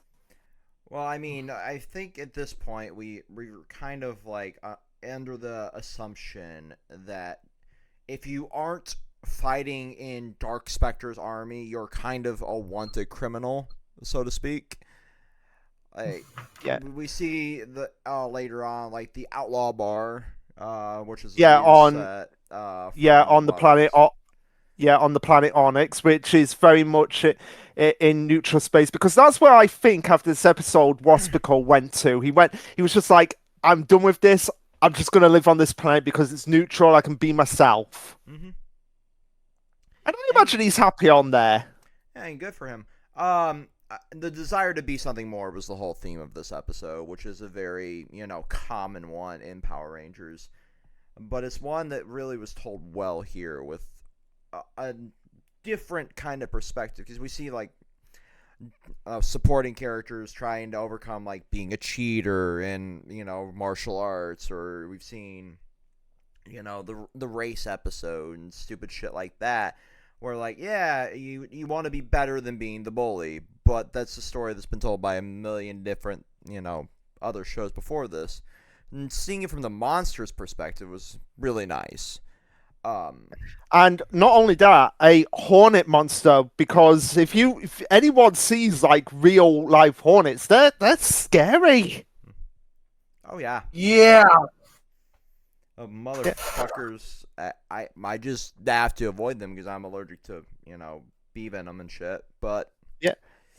But not plugging here. I'm just saying, like, if you go and look at, say, something like the Hornet King YouTube channel and just see, like, the amount. I'm good. No. Yeah. No. Yeah. Okay, we're moving on. Yeah, next episode. The Delta Discovery. We get the first appearance of the second Megazord, the Delta Megaship. Yes. And also the return of the Turbo Cast. So return of Stomp on Me, Diva Tox. Mm-hmm. Yeah. Mm-hmm. And we also get Vex's favorite character. Yeah. We don't get Vex's favorite character yet. Oh, no, not yet. Not yet. but we also get the return of the Phantom Ranger in this episode, which I said return of Cassie's potential baby daddy in my notes. yeah. Yeah. What the fuck? I mean, apparently the original idea for the Phantom Ranger was that he was supposed to be a ghost. Yes. So that makes me like a specter of the morphing grid. Which means, oh my god, that just raises further questions. So does Cassie want to fuck the morphing grid itself? That's Lord Dracon's duty. Excuse me. And the fact that I'm only technically half joking. Someone has to have made a fan fiction about someone trying to fuck the morphing grid. If somebody has, please put it in the comments. I'll read it in a video with these guys. I mean, if there could be an episode of Doctor Who where the Doctor's TARDIS gets put into the body of a random woman and it's implied that they're having a sexual relationship, I am not even kidding. Fuck a phone box. It's not a phone box. It's a time machine, but the time machine is alive, and that's not something in the new series. That's been at canon since the first season. I know, but it's shaped like a fucking phone box. Doctor Who, wibbly wobbly, timey wimey. But also Phantom Ranger gets stepped on here, and I'm just jealous. You know. Yeah. Again, it should have been me. I'm not playing the soundbite again. I refuse to go. I know. Screens. I know. But after that, he hands over the disc to the second Zord, which becomes like the more important of the Zords really quickly. Yeah. And really confusingly, where this thing actually is parts, because it's shown to be okay, the Sentai footage, it's a video game, I get that, but this implies that the Down Megaship has always been in the zone of Earth, if you look at the establishing shots. And it's like they've never noticed that before. Yeah, it's weird. I don't get in the adaptation for that one. Yeah, but that's not even the biggest mystery. The biggest mystery comes when we get to the Mega Voyager, considering where that is. And also, like, the Mega Winger, just, happens to randomly get assembled midway through this. But yeah, we have following this one, we have another evil beam. But this time we get Zords possessed. Yep. And also as well, we're up to that point, Tyler. Stupid Boogie Grandma. Ashley's grandma, the most overbearing person I have ever seen in my entire life. Right. I didn't have any episodes for that one with the evil. I didn't have any notes for that one with the evil Megazord. Yeah, I kind of assumed that. Can we talk about the crimes of this grandmother? Yeah, I literally wrote them.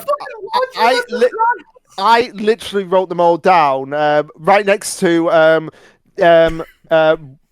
Riot for Power Ranger, Jackie Marchand's only voice role in the entire series with this monster, which is kind of cool that they actually gave one of the writers a voice to do. But yeah, so criminal grandmother, assaults cop, Grand Theft Auto, property damage, probably not licensed for driving a car, and endangering her granddaughter. So, by comparison, I think that probably. One second, I gotta grab this. Here we go. It's a Google autocomplete. So. I think only Tyler and I can respect this and understand this, but there is a crimes wiki, right, or a villains wiki for certain characters. Oh my god, it's Ashley's grandmother on that. No, I didn't look that up, but I think that only Tyler and I can appreciate this fully. So this is Chris McClane from Total Drama Island. Because Ashley's grandma is pretty up there because you got mass murder, manslaughter, vandalism, abuse of power, psychological abuse, relentless endangerment, poisoning, torture, pollution, blackmail, animal cruelty, mass thericide, fraud, snuff filming, property damage, unethical experimentation, slavery, stalking, poaching, sabotage, terrorism, dendrophilia applied, hate crimes, corruption, incrimination, and unlawful imprisonment. The fact that we have somebody even comparable to that's just a random NPC in a fucking Power Rangers season is pretty impressive, not gonna lie. Believe it or not, I had planned to pull that up earlier, but I just completely forgot. Alright. But yeah, because I knew we were getting to that today, and also this mother not only assaulted a police officer, but nearly ran over the Power Rangers themselves while driving this car, and almost ran into a Zord because she's so impaired. So, fleeing an accident could be added into that. Attempted vehicular manslaughter could be added into that. Probably. What is this random grandmother has so many crimes under her belt? They're like, we gotta wrap up the ageism in this season. So yeah, this is quite. So Getsu made it very clear that this is his least favorite episode, and it's easy to see why. This is undeniably the worst episode of the season, even worse than the Turtles episode. Yes. And that I will stand by. I know Zangetsu hates the Turtles episode, but I think he hates this one even more, just because of the fact that the grandmother is just so annoying in this episode. It's like, you need to get a nice man, Ashley. You need to get married before I die in 3 days because I'm so fucking ancient. You know what? That is literally what a grandmother would do. She's cause not to bash my grandmother because I love her, but she's been doing that for ages. It's like, when am I going to be a great grandmother? When am I going to see my grandkids married? So I can literally understand that. I'm so glad my grandparents died before I was, old enough to get married, so I didn't have to put up with this shit because they would 100% be doing this shit. Yeah. And they try to hide it like, we care about you. We want you to be all right. We want you to spend $10,000 on a wedding. And, if it doesn't work out, $150,000 on a divorce. But, our generation doesn't believe in divorce, even though we fight constantly. What was I saying?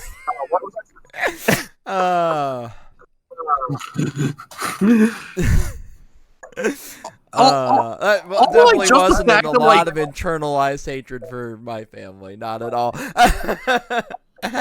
Also, just like the fact that she's like putting this on Ashley, who's like 17. Right. Actually, since they graduate from high school, I think they are technically 18. Who cares? I graduated from high school at 17. I didn't turn 18 until August. Yeah, it all kind of really depends on when your birthday is. If you are a 17-year-old, 18-year-old, or a 19-year-old graduating high school. I was 19, so that was really fun. But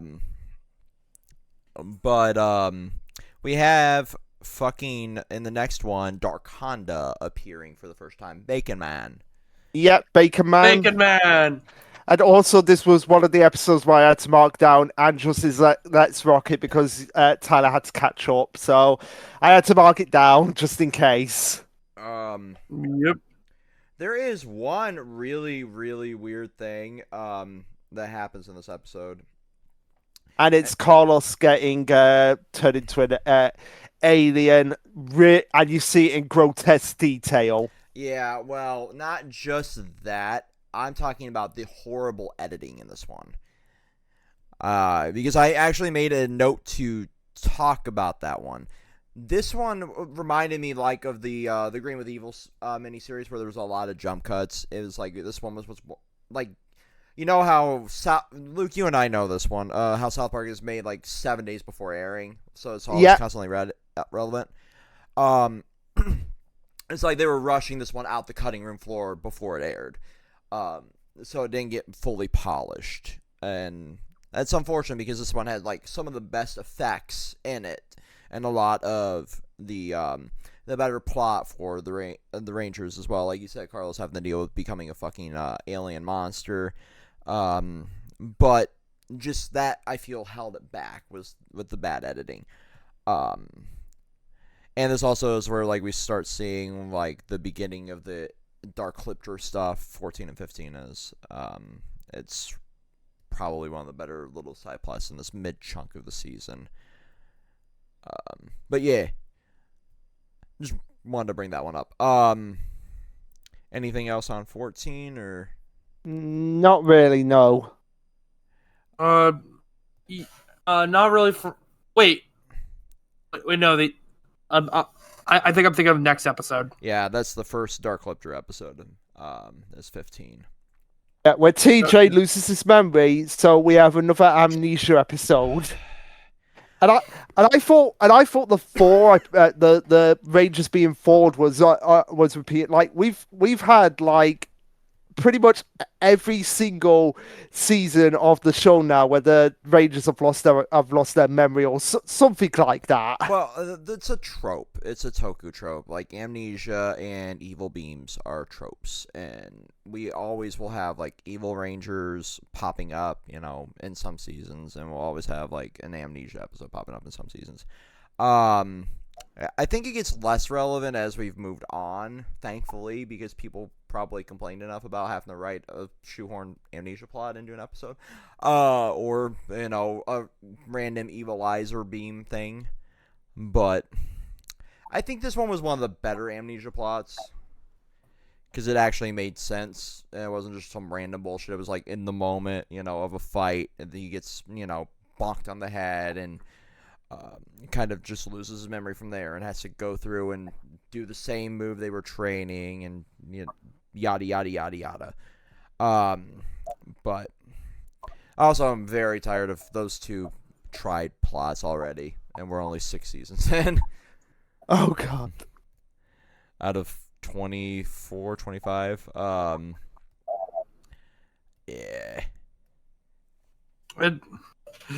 Oh. This is going to be a long year, guys. Yeah, it is. A long but fun year, or frustrating depending on the season. It's going to be frustrating in a few seasons, actually. Yeah. So yeah, episode after TJ's Identity Crisis, we have the flashes of Darkonda, which we reveal that Darkonda was responsible for Crone's kidnapping and somehow was able to record it, and Andros somehow got a hold of the footage. Yeah, I'm curious how this came to be, because it's never really explained how he just randomly has fucking security camera footage of his sister being kidnapped as an infant, but go off King. Wait. Go on. So, did Darkonda just kidnap Corone just for funsies, just to drop her on Ecliptor's doorstep? Yes, because Darkonda is that much of a dick. Wow, what an ass. Hey, Ecliptor, I found this little crouch goblin on KO35 while I was ransacking the planet. Yours now. No takesies backsies. I fucking hate that he's this much of a dick, but I kind of respect it. Yeah, I think I said this when we were watching. Like, my theory for this is that Darkonda was the one that implanted the security just so that Andros would have something to remind him of, like, hey, I kidnapped your sister. Go off, King. Go off, scumbag King. That's a respectable troll. Yeah. But also as well, we like we hit out before, we get the first appearance of the planet Onyx, which is the Wild West town, completely repainted from Wild West Rangers back in season 2. And I really like this place. Yeah. I mean, even monsters have to have a chance to chill out and relax. Even Force of Evil, they need to have their time to have fun.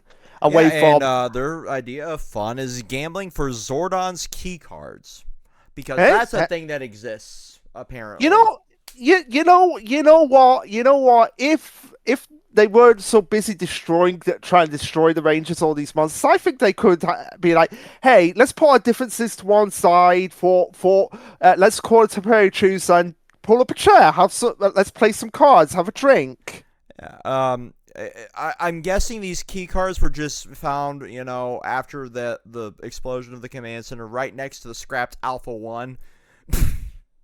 Yeah, probably, more than likely. Probably. I just like to know how these survived, because it's so random to me. Somebody can glorify it in the comments if they want. Or add us on Twitter, because we're all dummies. But they're also utilized for one other thing. Very quickly. Yeah. Getting the V2. Yeah.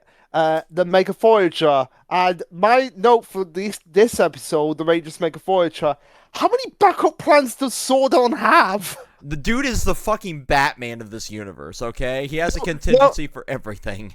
No. He's not the because this is taken from a Japanese show. He's the Urahara of backup plans, because Urahara has backup plan after backup plan. He's thinking always 1,000 steps ahead. And a man of culture. We respect Kisuke Urahara here. Yeah, we do. But still, Zordon. Wait. Go Urahara ahead. but Urahara came after Zordon, so wouldn't that make Urahara the Zordon? Zordon the Urahara? I guess so. That's a good point. I defer back to Batman. Okay. Well, Batman came before. Oh wait. Oh yeah, he came before Zordon. Yeah. Way before Zordon. Yeah. What? I don't know what I was thinking there, but yeah. So Zordon apparently put the Mega Voyager here in case of an emergency. So like when the Rangers broke the Thunder Swords, or when the command center got blown up, or when Altar was conquered, or when Lord Zed first came into the picture, or the Machine Empire.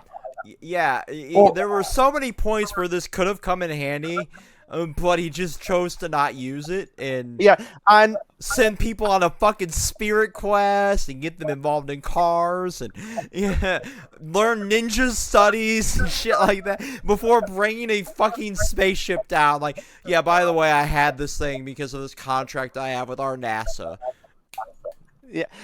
Yeah, which in no way. Zordon's a dick.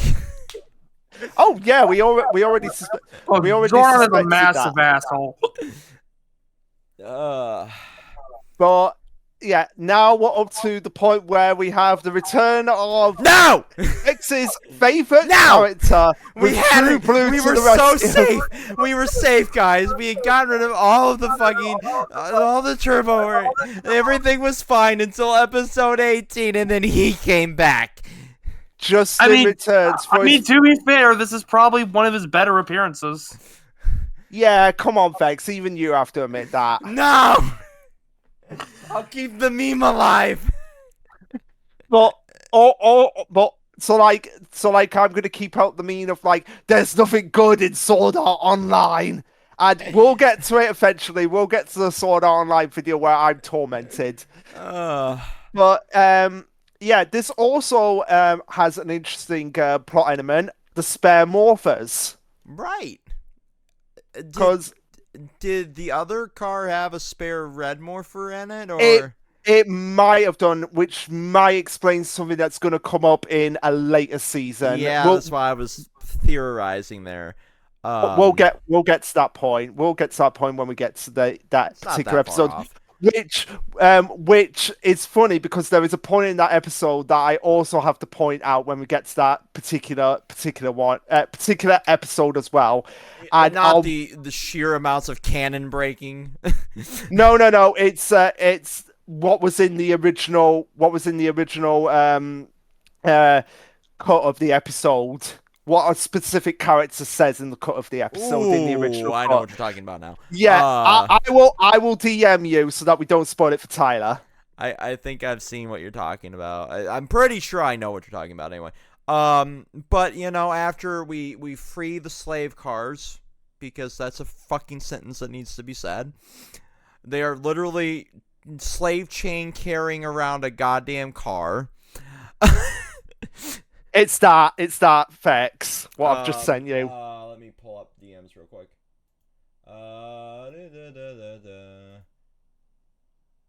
Yeah. That one. That line. Yeah. Yeah, I was just like, yeah, I'm gonna talk about that line when we get to it, even though it's been cut. But yeah, so we have the slave cars and the cars swearing because they literally say "fuck you" with their lights like. Yeah, and then they chastise the car for swearing. So that proves that cars can swear in the Power Rangers universe, which is wild to me. Yeah. But episode 19. You guys want to guess what my opening note is for this? Recap and not a clever disguise. No. Ashley wants alien dick for her birthday. Shall we take a drink every time there's an interspecies relationship in Power Rangers? This was the original interspecies reviewers. Yes, it was. That's a clip I'm probably going to use to tease this episode. So I'm going to write a timestamp down before I forget. Let me skip down here. Somebody talk. So yeah, I literally had nothing else on Invasion of the Body Switcher. No relation to Invasion of the Body Snatchers. Not at all. So I guess we can move on to episode 19, Survival of the Silver, which this was the episode I was waiting for to pile on to the tragedy of Andros. So my notes I had for this episode, darkest episode so far. Yep. Which I feel like we're gonna have to keep a level of how dark some episodes got, because there is one episode coming up in Lost Galaxy that might be even darker than this one. Yeah, where a certain I'll say. Yeah, but and there's one in RPM as well. Oh, definitely. I think that one in RPM takes the cake. But at the end of Invasion of the Body Switchers, when you hear the sound and if Songetsu was here, he'd be reminding us of like we were trying to say to Ty, like, just keep on listening. And then it shows Sane's what do they call it? Like the thing with the the boop boop boop, that little screen. Oh, his heart monitor. Yeah, the heart monitor. Like, what? Remind us what your reaction to that was, Tyler. I think it was on the lines of like, holy shit. Yeah. Something along those lines. Something along those lines, but it's like anybody who thinks like, oh, Power Rangers is just a stupid, silly kid show. So let me tell you about this episode. So we have Sane and Andros, who are best friends. Sane saves Andros' life by basically putting himself into a coma for 2 years. And Andros pretty much consigns to the fact that Sane might as well be dead. one of the first mentions of death coming up as well, and also the fact that Sane's heart rate monitor flatlines in this episode. So Sane literally dies for about 5 seconds. Mm-hmm. Also, can we admit the fact that they're all wearing dead people's clothes? No, we're not going there, Feck. Oh god. Yeah. So, the theory is these are all the other Rangers' outfits that Andros had just held on to morbidly as a, I guess, a form of mourning. And, Zane over there gets a brand new outfit. So, and Corone gets a brand new outfit later on. So, yeah, that's, pretty fucked. Yeah. Even though I'll try to suppress that memory. So yeah, and also we have the Jawas attacking the megaship in this episode. The Jawas. You know they do kind of look like it. I can't even argue with that. Yeah, but since we have Sane now awake and now being the Silver Ranger once again, we have our Sixth Ranger, which means we have to get into the obligatory jealousy episode. Yep. Called Red with Envy. Yeah, Red with Envy. Appropriate. I have in here swimming in space. Uh-huh. It's like, why? What is the point of that? Yeah, none. Fucking none. Absolutely none. There is literally 0 point. It is literally just love triangle drama to have love triangle drama. Yeah. So we have Ashley crushing on Zane and Andros at the same time, and I'm just there thinking like, no, you can't have both aliens. We can't have the 100 alien boyfriends who love you really, really, really much. I knew you. Hey, polyamory's a thing. I love what was it? Donald Glover that played the young Lando in the Solo movie. Yeah. So he said essentially like pansexuality would be the main thing in space. I also would believe the polyamory would be as well. Because like you're in a ship with a bunch of people and you're all gonna be really horny, so why not just fuck it out? That's Vex's advice for space travel. My notes were Andros has no riz, and the difference between cucking and a love triangle. My notes for the season are a mess. My notes for the season are a mess as well. It's all overly inherently horny because everybody wants to fuck an alien. And that's fair. That's the genre of sci-fi. Is everybody wants to bone the alien. That's the entirety of Mass Effect. Yeah. But the other note I had for this episode was the name of the monster, Crocotoxis. It's like, seriously, that's the best name they could come up with. It fucking sounds AI generated.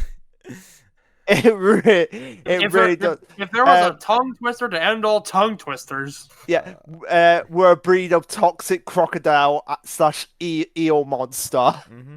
I have ChatGPT on my phone. Create a list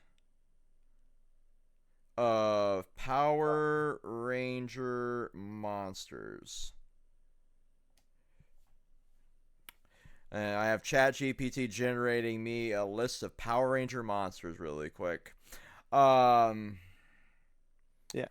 So, I guess also I am very against AI in most senses, but this one, this is just pulling a bunch from the wiki. Never mind. This is a list of, yeah. It has Rita, Jellyfish Warrior, Pudgy Pig, blah blah blah blah. This is just pulled from the Power Rangers wiki. It even admits it here. The mobile chat GPT is not as good as the web one, and I'm not loading the web one because I'm recording a video, and it is a resource hog for some reason. Anyway, it was an eel and crocodile monster. Yeah. And it was ugly as all sin, and it had a dumbass name. Yeah. But this is also the episode where we get a new. I believe we get introduced to a plot point with Zane, which will. I believe it just goes away the next episode, or like 2 episodes after. Yeah, like 2 episodes. That Zane has a time limit on how long he can stay morphed. Yeah, it goes away in the next episode. Yeah. Yep. So the explanation in the episodes is that Alpha compared it to a parts car that's still running. Mm-hmm. He needed to get the power, Nintendo power, or the power of He-Man, or a Darwin Award. The power of dying with a shitty one-liner. Yeah, because it's also mentioned in that episode, The Silver Secret, the first mention of death, because Zane plays it up for the entire episode that he's gonna die, even though he's just died like a couple of episodes ago. Yeah. Like, and then like throughout the entirety of the next episode, it's like a misconception on Andros's part that Zane is dying. And so Zane plays it up, and he's like, oh, "I'm dying, so can you pamper me in my final moments in this life?" You know, I kind of respect it because, like, he didn't outwardly start the rumor or anything. It was just a misinterpretation, so why not play it up a little bit?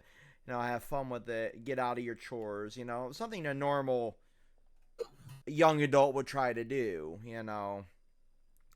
I don't really want to go to work because I'm dying, and everybody thinks I'm dying, so why not play it up and just get, you know, off of this? Or I don't want to go and clean the toilet or the fucking, you know, kitchen, yada yada yada. I can kind of see wanting to take advantage of that, but also he should have admitted, like, once they start suspecting, like, yeah, not really dying, Andros is an idiot.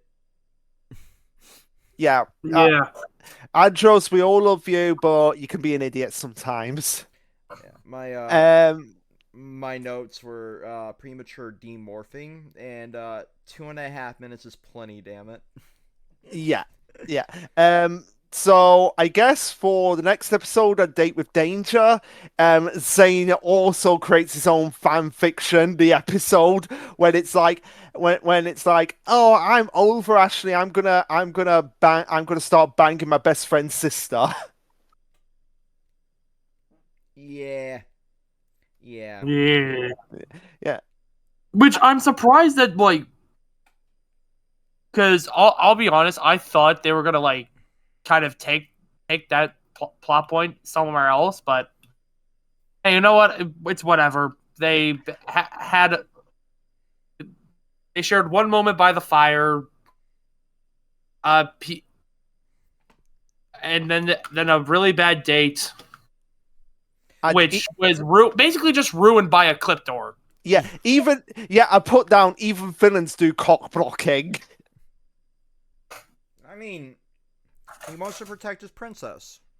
Yeah. No, I'm not gonna go there. I am not gonna go there. I was gonna make a joke, but I'm not gonna go there. Come on, Luke, make the joke. Can't be any worse than any of my notes. Oh, all right. You asked for it. Even Ecliptor wants to have his own weird fan fiction. I mean, that's not horrible. Yeah. I mean, maybe he just wants to find a way to, you know. Oh man, I'm making a worse joke thing. Maybe he just wants to bang Astronema here, you know. Yeah, but hey, we can assume off screen, in between seasons and comics and all of that, that Sane and Crone did actually get together. I mean, the dude had printed porn. What? He had a picture, like a glamour shot of Astronema. And I just considered that his fat material. And she had one of him. Yeah, they had a picture of each other. I forgot Like, that. oh yeah, how the hell did they get those pictures? Well, they really, really, really loved each other. It was very clear. It was very clear. Okay, another dirty joke, but this actually does make sense. Astronomer was probably thinking like, oh, Silver Ranger, can you show me what that that silver silverizer really does? If you get my meaning. I want to die. No, the super silverizer. No, and then Say goes, it's not the silverizer, it's the super silverizer. Oh God, please kill me now. Does it vibrate? That's the question. It vibrates, Astronomer, and as we've established, after we've established before, the asexual can make all the sex jokes he wants. Anyway, enough of the. I don't have much for. I just have a coral blasting monster and dirty mustachio trader. All right, yeah, and also the fact that this is the episode Sane leaves for a little while because they find rebels from KO-35, and you mentioned this before, Face. It's weird the cast billing for this season. Yeah, it's very odd. Because you have like the legacy cast being billed very last in Bulk and Skull. You have Zane being billed before Carlos. It's very odd. Yeah, and Sane goes away for like a few episodes, so it's like it's only credited. I know limited by the Sentai footage, but at the same time, this is shouldn't be credited that far up if they're that limited in some Sentai footage. Or if they're not, or if he's not in the episode, don't credit him at all. Which is what they do in the next season. If the character's not in the episode, they don't get credited. I'm sure that's a way to get around royalties as well, but yeah, you pretty much said all the notes I had on that episode. But the episode after that is the much more interesting one. Always a chance. Yep. And this was the episode with Adam's return, and I didn't tell Tyler before the episode that this was Adam's return episode. So when it said special guest by Johnny Young Bosch, what was your response, Tyler? Something to the effect of "Holy crap, Adam's back!" Yeah, like wait, Johnny Young Bosch. That was your reaction. It's nice seeing him back in this like pseudo mentor role, where he risks life and limb to morph again with the Dino Coin. Which makes sense because that at the time and Songetsu has finally responded. He was working. Oh. Well, so yeah. I guess we can invite him in if he wants to give his opinions now. Yeah, have him pop in.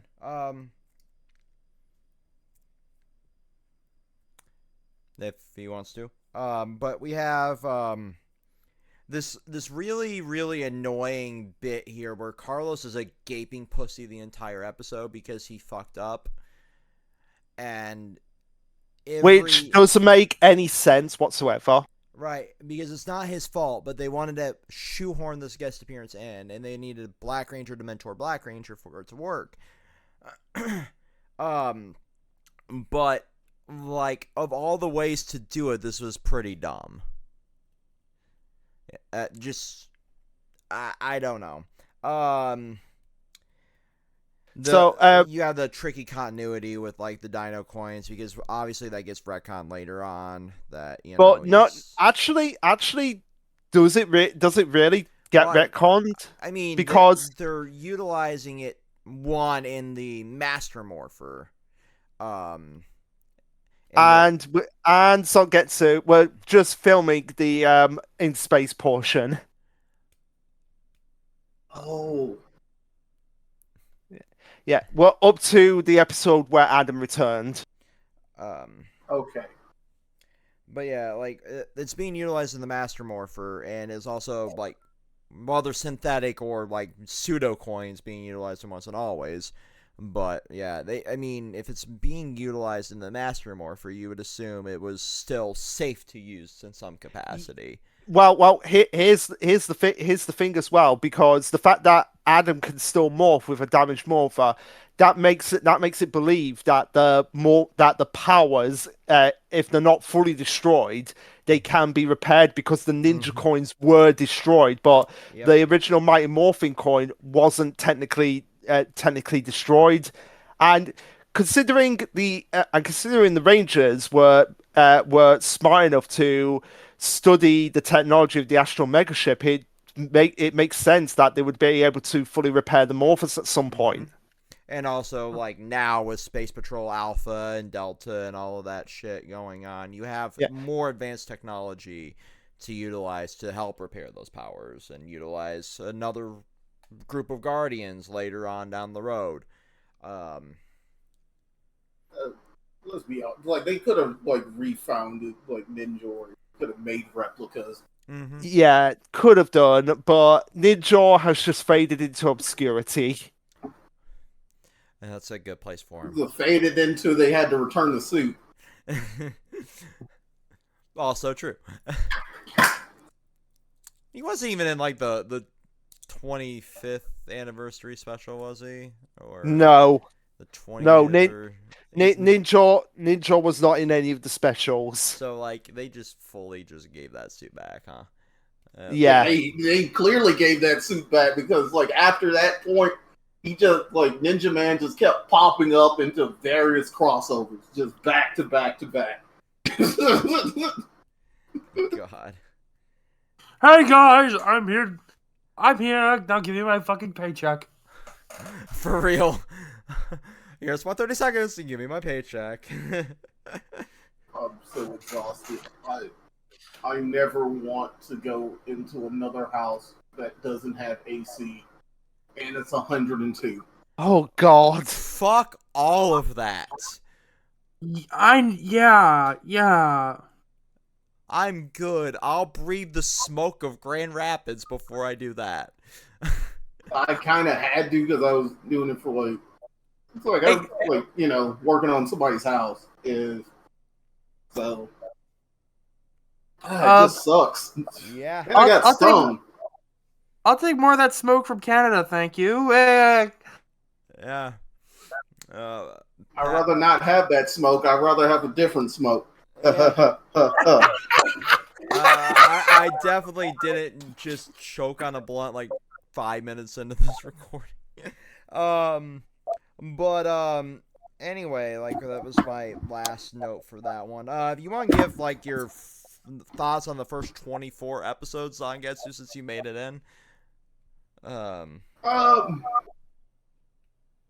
it was like just, you know, just meeting everybody and like them having their dynamic, even though it's just essentially like just two people like just being added like over time.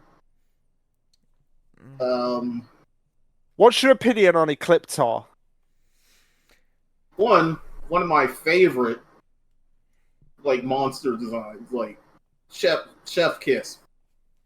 Okay, all right.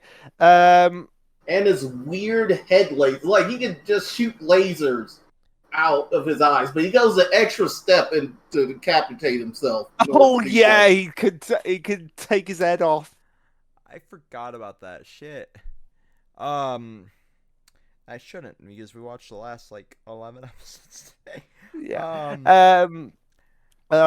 I'd also as well what's your opinion on Professor Phenomenus with Bulk and Skull? Because we really didn't care for him. Whole like alien stick gets like grading very fast, considering the fact that they already know aliens exist. No, I really Rita don't was get. on the moon. I really don't get that about the Power Rangers franchise sometimes. Aliens don't exist. They have existed since 1993. They clearly know Rita was on the moon. At least at one point. But that requires, breaking down a bit of the plot more and adapting it more smartly. No, that just requires them to read like older, screenplays. But I doubt they would want to do that. No, they wanted a money press, and that's what they got. But it's still like very dumb. He's like possibly one of the worst side characters that they've introduced to this point. Oh, there was another person fighting. No, there's one worse. The grandma. Oh, we went past that. So what? Let's because we were universal that this is the worst episode of the season, the Grandma Matchmaker one, even worse than the Toes episode. So what's your opinion? It's just annoying. It's just the grandma comes out of nowhere and is like trying to gaslight her granddaughter into dating her best friend for no reason. And I know I already talked about it, but like, then Ashley has to apologize to her grandma, and not her grandma having to apologize to her because elders. That's bullshit. That's the whole reason they're doing that, though, and you know it. It's a respect your elders even when they're wrong kind of moment. Even though the grandmother was clearly wrong. Respectively tell them they're wrong. There you go. Respectively pimp slap your grandma. Don't do that. Don't take all of X's advice. I do not want to be sued for my words on the internet. Thank you. So we have a recurring plot coming up here, and I think it's one of the better ones. But before we get to that, I guess we have Astronema starting to have like her mixed feelings and realizing that she's not fully evil episode. Yep, because we find out, unsurprisingly, Astronema is Corone. Because anybody with 3 functioning brain cells would have figured out this mystery. Yeah, right down to the point that, it dissolves from Andros' pendant to Astronema's pendant. And, that's not going to have a connection at all. But in this episode, The Secret of the Pendant, I think one of my notes was Andros' bad voice work. Because it's very clear that it's a different voice than Christopher Lee, yeah, but not the Christopher Lee. Yeah, I think it's like Christopher Kamen Lee. Yeah, Christopher Kamen Lee. Yeah, that gave off kind of like the same vibes as like the guy who like did the dubbing over like for Jason. It's some random writer like earn your voiceover check this week. And that wouldn't be too far out of the warehouse because they usually do give like the writers or producers, a monster voiceover role. So that's why I'm coming up with that line of bullshit there. But we learned that Dark Honda has like a life counter, a save state, if you will. Yeah, but he's a cat monster. Yeah, he has extra lives, but we have to yet to see if he has a safe game he can load, or if it's plugged into his Nintendo Switch. If I was a monster, I would Super NES. Yeah, it would be a Super NES. But no, if he turns it off, he loses all his lives. Oh yeah, because 64 would have been out in Japan at this point. Yeah, but Dark Honda couldn't afford it. Oh yeah, he couldn't afford it. Kind of like how certain countries are still like demaking games that are made today. Like I think fucking Elden Ring got a demake now. I know Bloodborne did. Final Fantasy VII Remake got a demake. All sorts of games get demakes. That one for like that one Mummy, like that had no business being that good. That was a fucking phenomenal game. I cannot believe it was as good as it was. You're right. Anyway, play The Mummy Demastered. You'll have fun with it if you like Metroidvanias. But at this point, he had 5 lives left, and we're seeing Astronema continue to weaken. But not a whole lot happened in 27. No, I think the only thing that I had for that episode, Astronomer Thinks Twice, is that we have one of the first like fights in the series between 2 major villains. So we have like the opening fight between Darkonda and Eclipsa, which is pretty balls out. Oh yeah, it's clear that they have a rivalry from the get-go, but this really established it like really well. But I will say, I wish the fight was a little bit longer. Because it has a really great choreography for... Oh, yeah. Oh, yeah, but we can't take up half of the episode of just one fight. Sure we can. Even though we probably would have liked that. No, we need to have more instances. Need more instances of like random guys saying, "I found the aliens." Look, it's an alien. I'm pretty sure he wasn't in that episode, but you get my point. Look, it's an alien seed pod. No, sir, that's a fucking watermelon. We needed to waste some food budget this week. You know what? I think we don't have any more food money for the food budget. Which All is why the we food budget went to last season's diaper budget. And yet somehow we still had somebody's fucking kid in this season. No, I'm pretty sure like they cut the food budget back because they couldn't afford like having all those sheet cakes. Cakes are not cheap. Oh no. The entire food budget went to one episode that we watched today. It all went to that little alien that Tyler hates fucking CGI their suit. Yeah. The fucking thing that looked like Nibbler from Futurama mixed with an anglerfish and Jar Jar Binks. Just to give you some context, so if you don't remember from when you first experienced in space the monster, I'll send you a picture of it.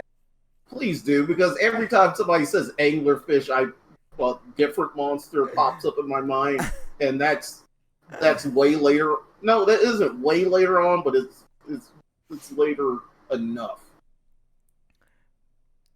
I fucking you would know. That one. He has a gold chain. There you go. That's the monster I'm thinking of. I know you know, Luke. I love this don't say little tiny monster. Yeah, but we're a little bit behind, or we're a little bit getting a bit far ahead on that one. So, we start hunting for Zordon in this portion too. By the way, yeah, which is where we have Andros. Just after all this time, I can't believe that you're still such a fool. I always expected Zordon was an asshole. No, that gave me like the milkshake scene vibes from Borderlands 2. No, come on. That cracked me up so bad. Yeah, so I forgot all about that till you mentioned it. So in this portion, we have a serious gash on Ecliptor, because when you see that gash on him from I think it was Darkonda that gave him that gash, it's like ouch. Yeah, he got his ass kicked here, man. Yeah, and also we have lobotomy in a kids show. Yes. Wouldn't be the first time. This is the first Or Power last. Rangers. It's definitely not the last. Oh, definitely not the last. In terms of lobotomy and potential mutilation of bodies. Well, I also have Phenomenus and his crazy asteroid theory, because he theorizes that the asteroid is going to be gigantic enough that it's the asteroid that wiped out the dinosaurs. Little did you know, dinosaurs still exist on your planet, but that's not for a few more seasons. Oh, definitely not. Well, technically they still do with the power of the dinosaur swords, and also considering we do technically still have dinosaurs today with the birds. Okay, No. Mr. Technical. Yeah. Nerd. Fucking nerd. No, I wasn't saying that. I was like, they diverted like so much. Like, could you say they're the same thing? No. Yeah, you really can't. But also as well, such bad stock footage of Phenomenus Broken Skull in the rocket. Yeah, that was rough. It reminded me of those cheesy old B movies in which they would just take random NASA footage. They were added it as like their rocket taking off. Okay. And I know they weren't trying to go with the cheesy angle, but more of like they obviously couldn't afford to, get footage of a fake rocket going off, and they probably didn't want to use the fake NASA footage again. Yeah, but also the Quadrans are so blind in this episode. Like they cannot see Andros and Sane on board the Dark Fortress. Clearly, they're in broad daylight. Well, I guess broad space daylight. Well, maybe they don't have health insurance. Did you think about that? No, I didn't. I thought of that. See, this is filmed technically here in the U.S., where we don't have socialized healthcare, Luke. Although we desperately fucking need it. I wasn't meaning in real life, but I was kind of going in the universe that they're like, being like dictated. Yeah.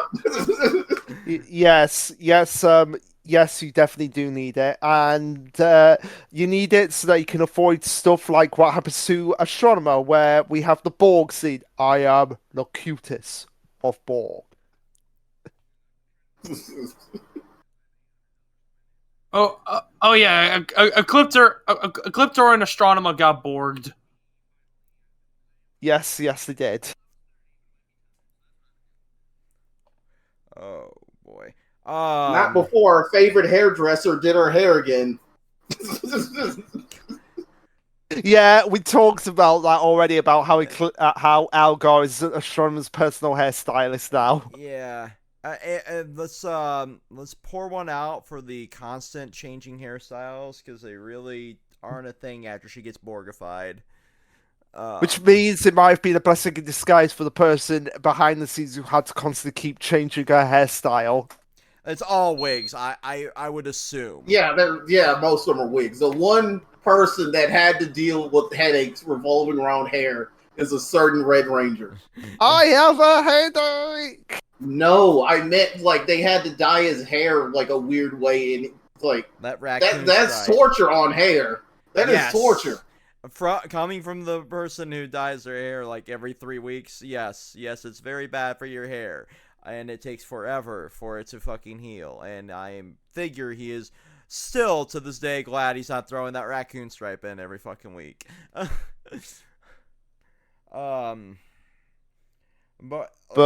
can we really talk about how we have the wings detaching from the Mega Winger? And because that is a cool ass feature. Yes, it is. It is.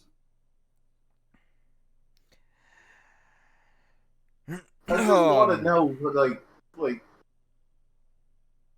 how do they know the specs of the They just know. Maybe he told them. Maybe he told them the specs. It's built into the powers.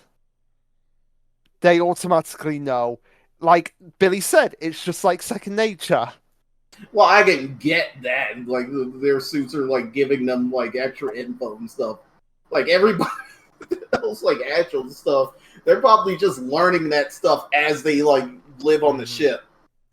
100%. Because you see, slowly over time, the Rangers kind of, like, take over certain roles that Andros probably did all of it for a while, and he just slowly showed them, like, okay, I want you to repair the panels if we get attacked, or you to, like, repair the circuitry, or yada, yada, yada, because you see, like, Ashley repairing circuitry later on, and TJ repairing, like, the panels for the control and all that shit. So, like, it's stuff you learn in there, from, like, the basic household and maintaining the ship down to, like, repairing a Zord, or, you know, whatever else they need to do. The fucking, like, skateboard things that they ride. I still think the funniest thing was watching the turtles ride them with them. Yeah. I'd like to like not remember that episode. I will probably find a way to shoehorn that into the thumbnail just to annoy you. Which I don't know how you're gonna do. I mean, I found something that could be used as a thumbnail, which I sent to you at one point, but I know exactly what I'm using for, like, the base of the thumbnail. Okay. I thought it was gonna be like clickbait. It's like fake NASA. Question mark. So anyway, this leads into possibly the best story arc of the entire Zordon era, the Psycho Rangers.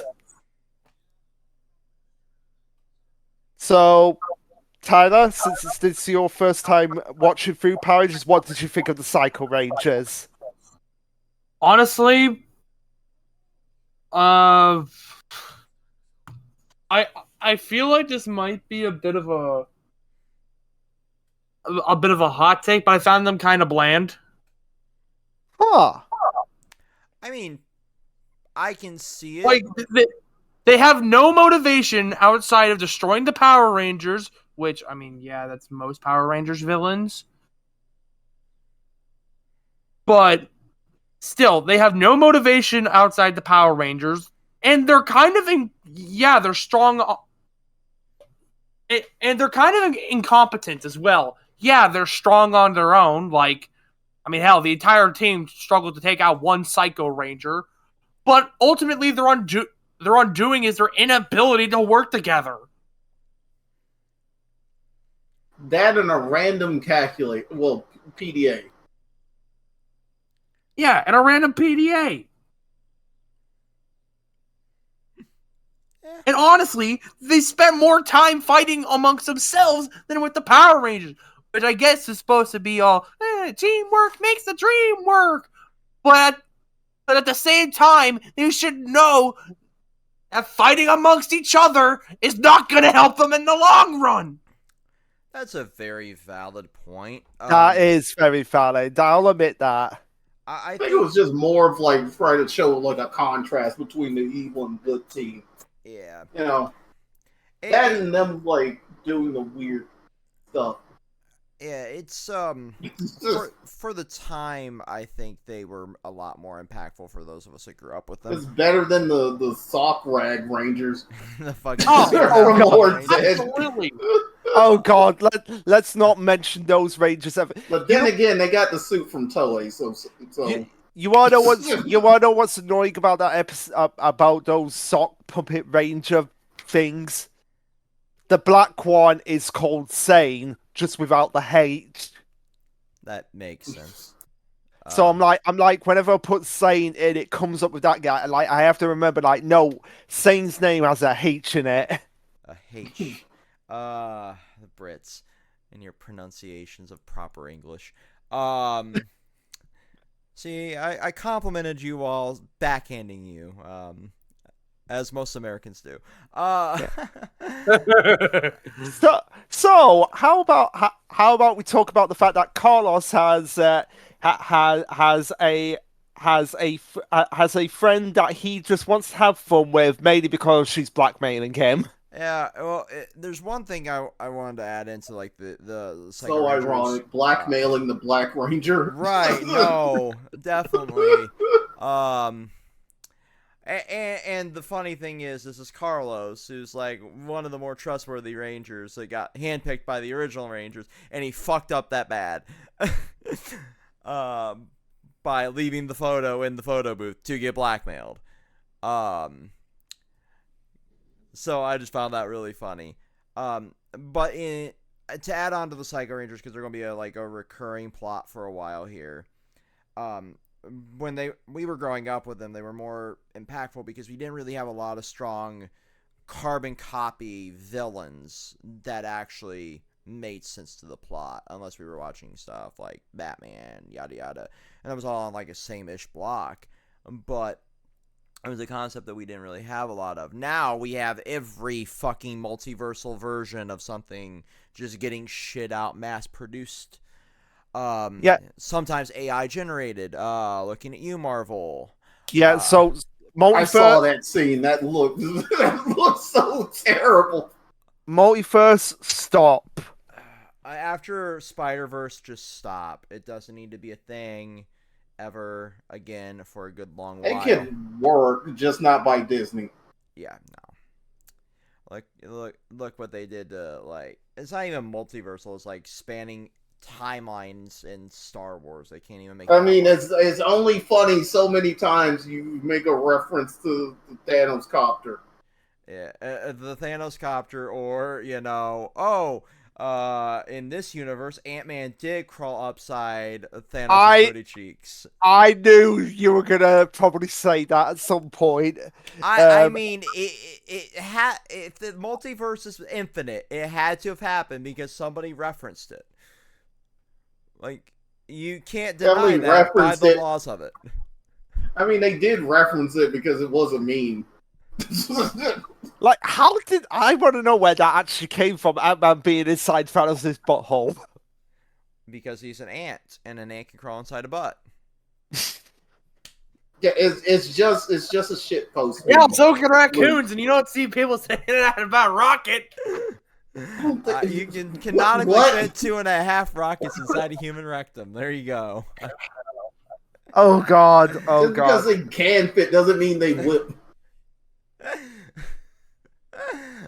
So I can't believe I went off state and said stupid. Yeah, so we have Carlos being blackmailed because he rips off the openings to Spider-Man 3, but forgets to take away the photo. Yeah, I mean, sometimes even the Power Rangers fuck up. Yeah, but hey, it leads to Carlos getting his own wants to have fun episode. The only thing that's missing is for him to insult Native Americans. It's just like that whole episode is just like everybody's like just shitting on him. It's like, hey, you need to tell her, go fuck off. And they keep telling him so much, and he's like, yeah, I should tell her. And then it's like, he learns. And then it's like, wow, am I an asshole?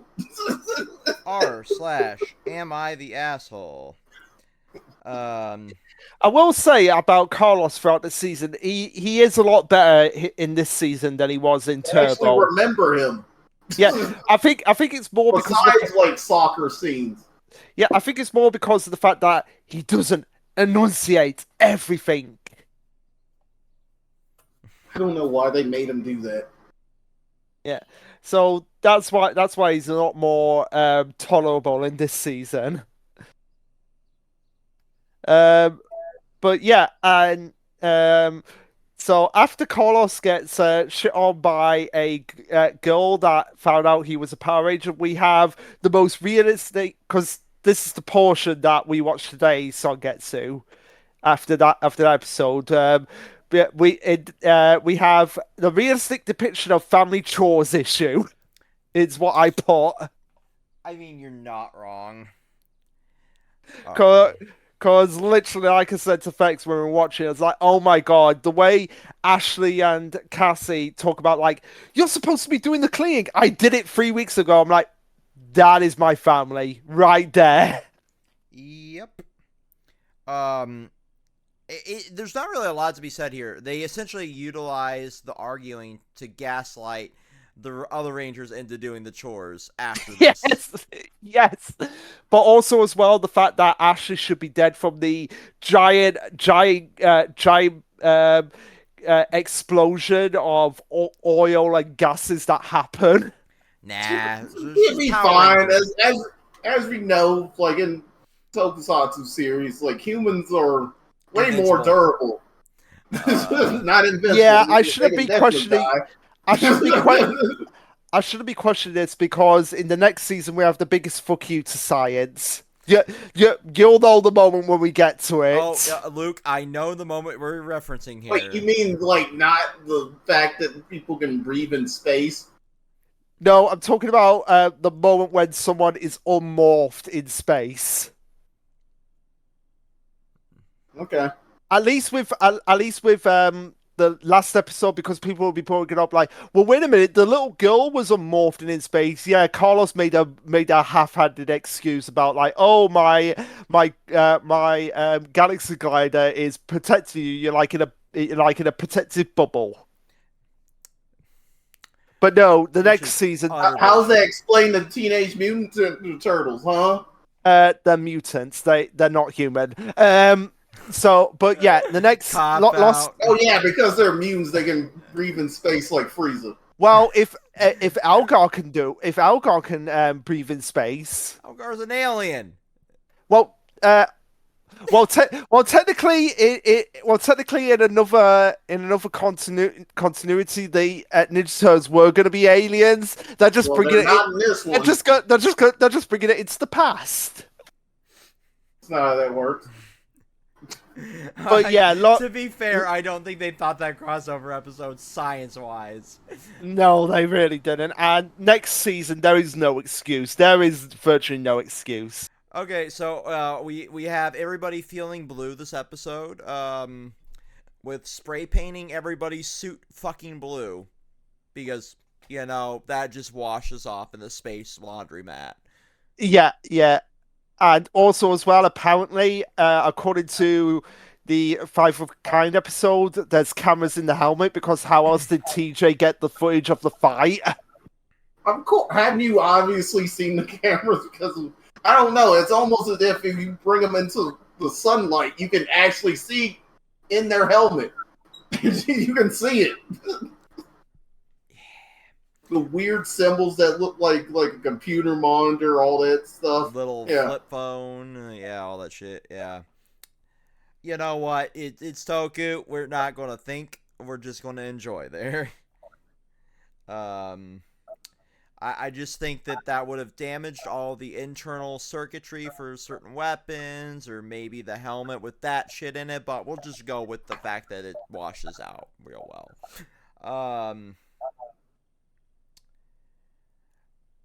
Oh, right. Now I understand what this note was. In the next episode, we see the psychos get human forms. Yeah, which is the same actors as the people that are voicing them as well. So it's like we finally get to see who it was behind the voice. And it was the guys from the episode where they stole a truck. Or at least their lookalikes, because it wasn't them. They just wanted to style them to look the same. They couldn't get the same day actors. They might have been, at a comedy club or filming, some seedy porn, because this is the 90s Hollywood, and that's how most of them survived. But my only note for this episode was Baby Carriage strikes again. Yeah, I put whose crotch goblin was this? Because it obviously wasn't Jason David Franks, and that's who they utilized, the kid for a lot of those episodes. That saying just sounds so wrong. Crotch goblin? Yes.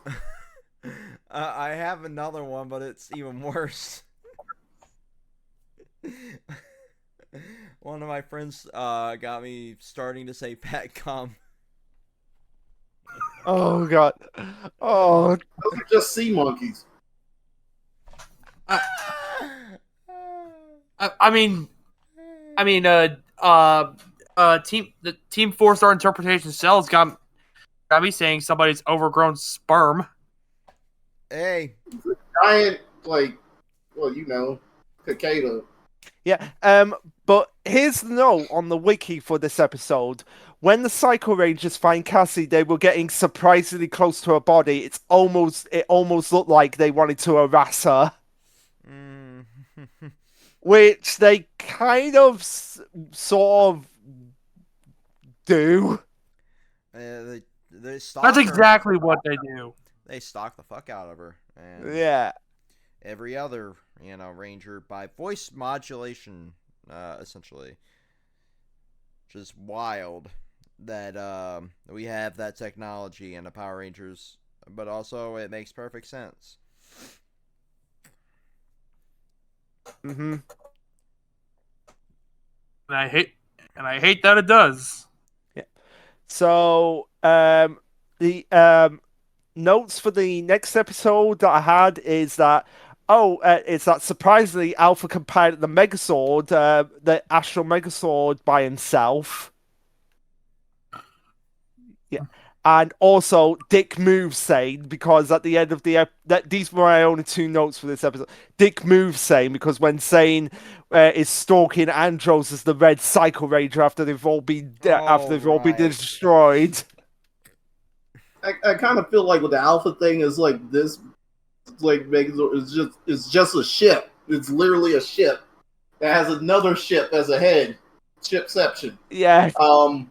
But yeah, it doesn't have like some weird like requirement in order to activate it, like one of those weird crystals you get off of, like, I don't know, Vaff and Body. I'm joking about the Power Ranger Dino crystal. Oh, yeah. Yeah, so those were my only notes for The Enemy Within, which sees the first defeat of all the Psycho Rangers at that point. So, yeah, now this episode coming up, Andros and the Stowaway. Can we all just appreciate how cute and lovable Seymour is? I don't care what you say, Tyler. Suddenly Seymour. Anyway, I love him. It was literally Little Shop of Horrors, the Power Rangers episode. I love him so much. He's so he's just so innocent. And disturbingly implies to have sex with his eyeball. Why are you saying it like that? Don't think too much into it, Songetsu, but you could have just said he reproduces asexually. Why did you say it like that? Because there's a mate for him at the end of the episode. Yeah, he has a little, like, dolled up version of him with some cheap $2 lipstick and a little bow. Yeah, that's what they usually did back then for, like, female monsters. I'm not joking. I know you're not. I know you're not, and it's disgustingly hilarious every time I see it. I don't know why. It's like putting the bow on the ears of the Minnie Mouse. It's like, oh, it's two of the same suit, only this one is obviously female because it's got a little maxi dress and bows. The past. But I think this is the best little invasive species that we've ever had in the show so far. Because he just found a way to crawl up the chute and into the ship and got fed cookies. Yep. And I joked at the beginning when I said, oh my god, it's Larago's cousin. No, he's much better than Larago. Okay, I'll agree to that. That shitty, like, spin-off they did for, like... Oh god, no! Boy Lava. No. I won't pretend I didn't hear any of that. Yeah, don't pretend. It's on Netflix. Just enjoy the fact that the following episode we get the first ever battleizer in the series. And we also get a canonical reference to the abandoned warehouse district. Yes. Also, like, weird note, I always thought battleizer, like the term, was just a Power Ranger original. Look back, turn out it wasn't. Weird. Well, like some weird show in the 80s did like battleizer, and it was like a full team power up. Well, it was I think it was a term that was just exclusively used for marketing, but it eventually became kind of canonical.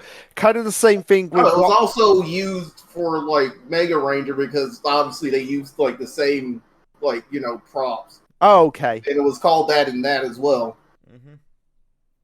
It just didn't have like the quote unquote like last function. Yeah. All right. Also, like, utilized the heads of the Rangers, and it looked really creepy. But nowhere near as creepy as some of the stuff that's going to come up later on. So yeah. Also in this episode, Mission to Secrecy, we have a very busy monster, too busy to even destroy several of the Rangers, called Faxacker, not Backstabber, Faxacker, which is confusing. What even is a Faxacker? Does he suck facts?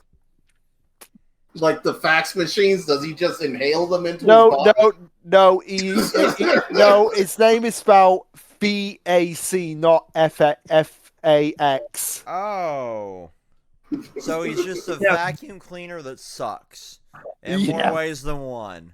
Yeah, especially since he makes Andros so nervous that he never wants to use number 3.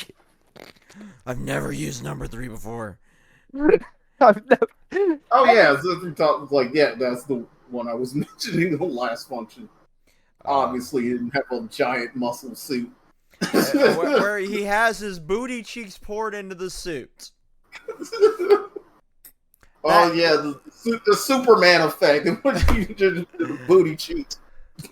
That cannot be comfortable to wear at all. Oh, it probably isn't. It's like, we're gonna make you look like a 90s comic book character. But still, it's not going to be anywhere as crazy as what the battleizer is for the Red Ranger and Lightspeed Rescue. Because my God, how is that even physically possible? I draw the line at nipples. You can't give me Ranger nipples. No, I really like that one. No. We'll see, and then we'll question the physics behind that battleizer when we get to it. But I don't watch Power Rangers for realism. No, we are going to question the physics of the battleizers, even if it kills us. It won't kill us, but I will laugh at some of them because some of them just are horrifying. I think the most horrifying one is probably the one from Operation Overdrive, and we'll see that one when it happens. I've not seen that one somehow, so yeah. Let's not look it up. Let's just save it for the shock factor. Lovely. But yeah, because I don't remember everything from these seasons. Like, sure, let's you know. I remember far too much about every single season because I'm such a geek like that.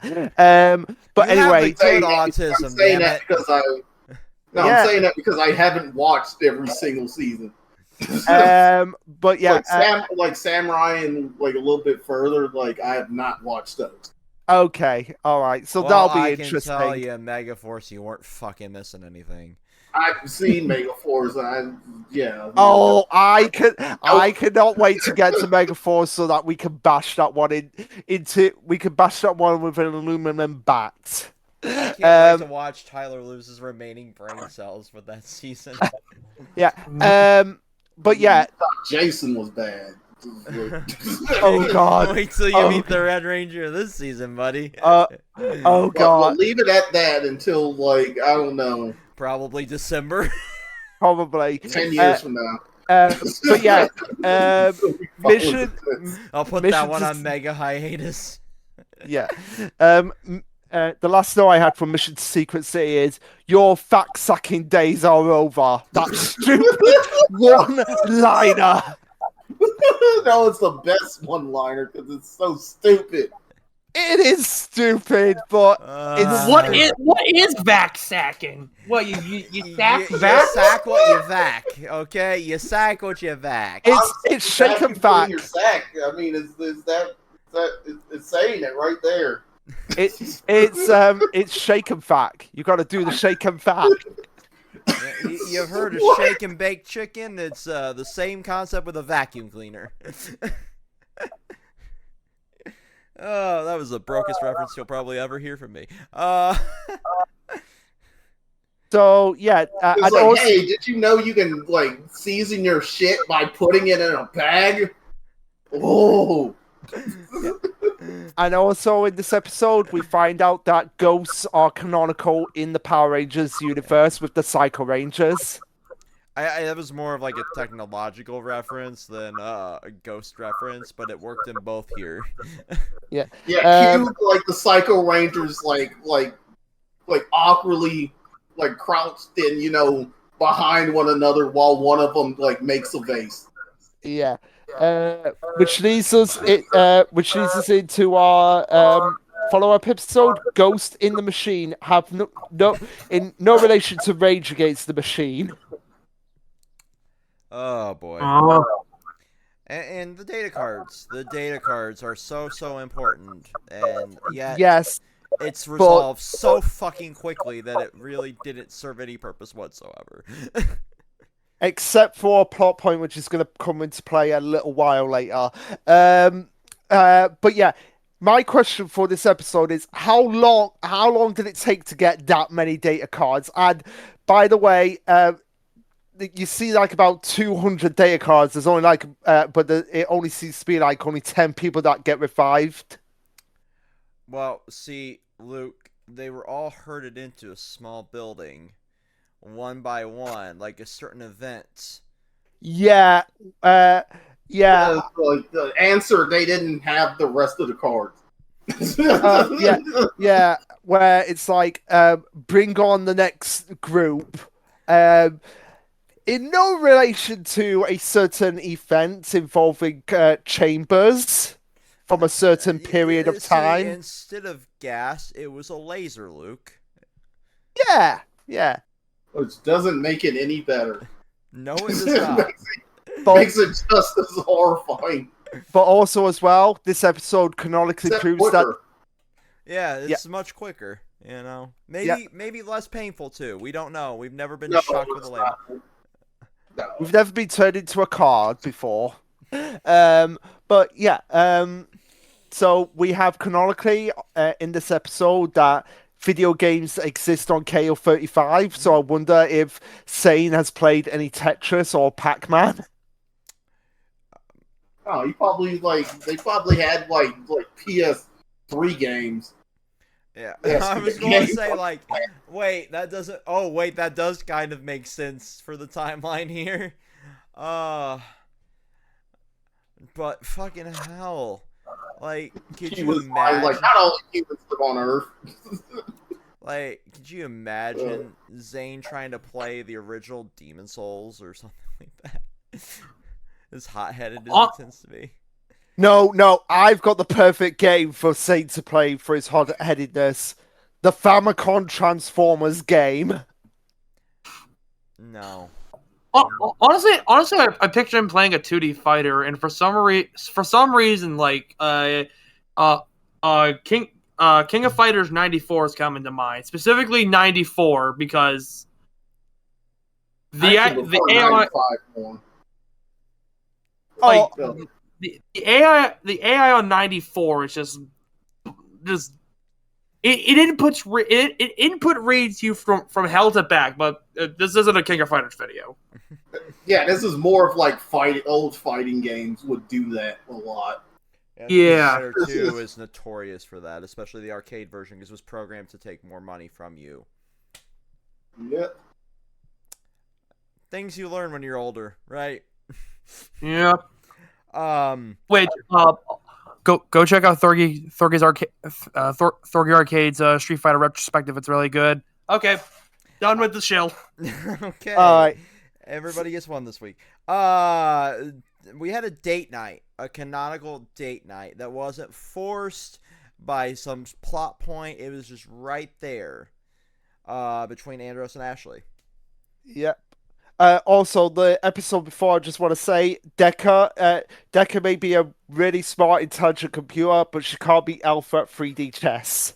Yeah, that's 4D chess, I think, because it was like it looked 4-dimensional. But anyway, also my my other note for this is Mook's Gangbang Rangers. Please never say that again. Yeah, and I'm with them.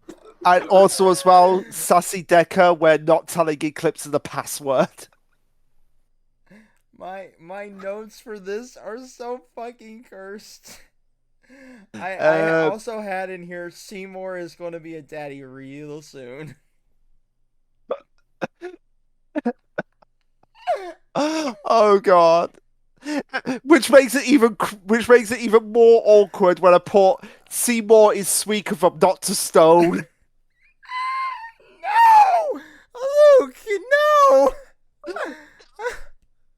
How could you? I feel dirty now. You made me feel dirty. The horny on main asshole. Oh my god. Wait, that armor's not here. Thank God. Yeah. But on more pleasant notes for a line in the sand, Andros looks so very good in leather. No wonder Ashley wants to bone him. Yeah, no. And I mean, I kind of did when he was wearing that jacket. Not gonna lie.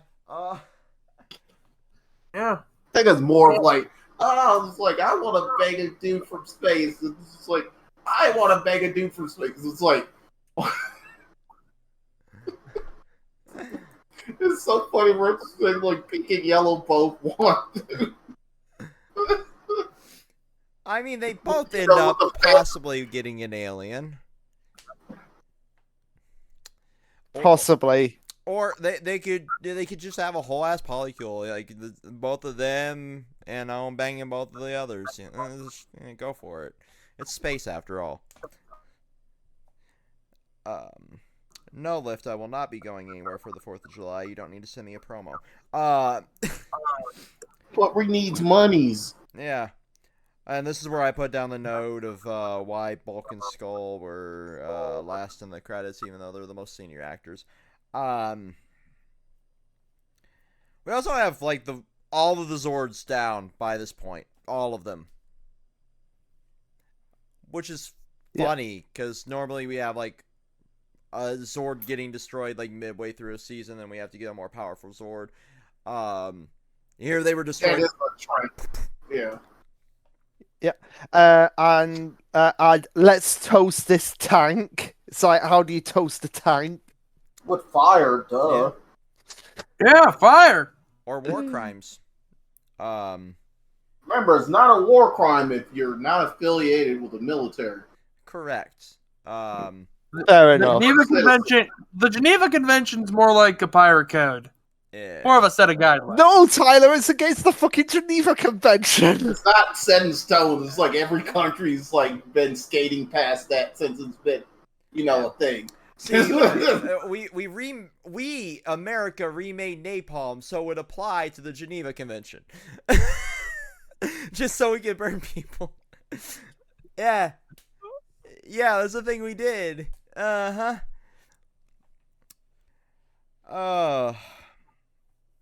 And then unleash white phosphorus against brown people, because we're just invading for oil. Yay, America. This definitely wasn't filmed close to the 4th of July, and my patriotism is at an all-time low after today. Anyway, the finale. The finale. Countdown to Destruction. The best finale yet. Bar none. Tyler, I'm going to say that's not going to change a lot unless you have very different opinions than most of the fandom. I would. I mean, I already said I'm not a fan of Jason Ecliptor or the Psycho Rangers, so that may be. Yeah, that might actually be, honestly.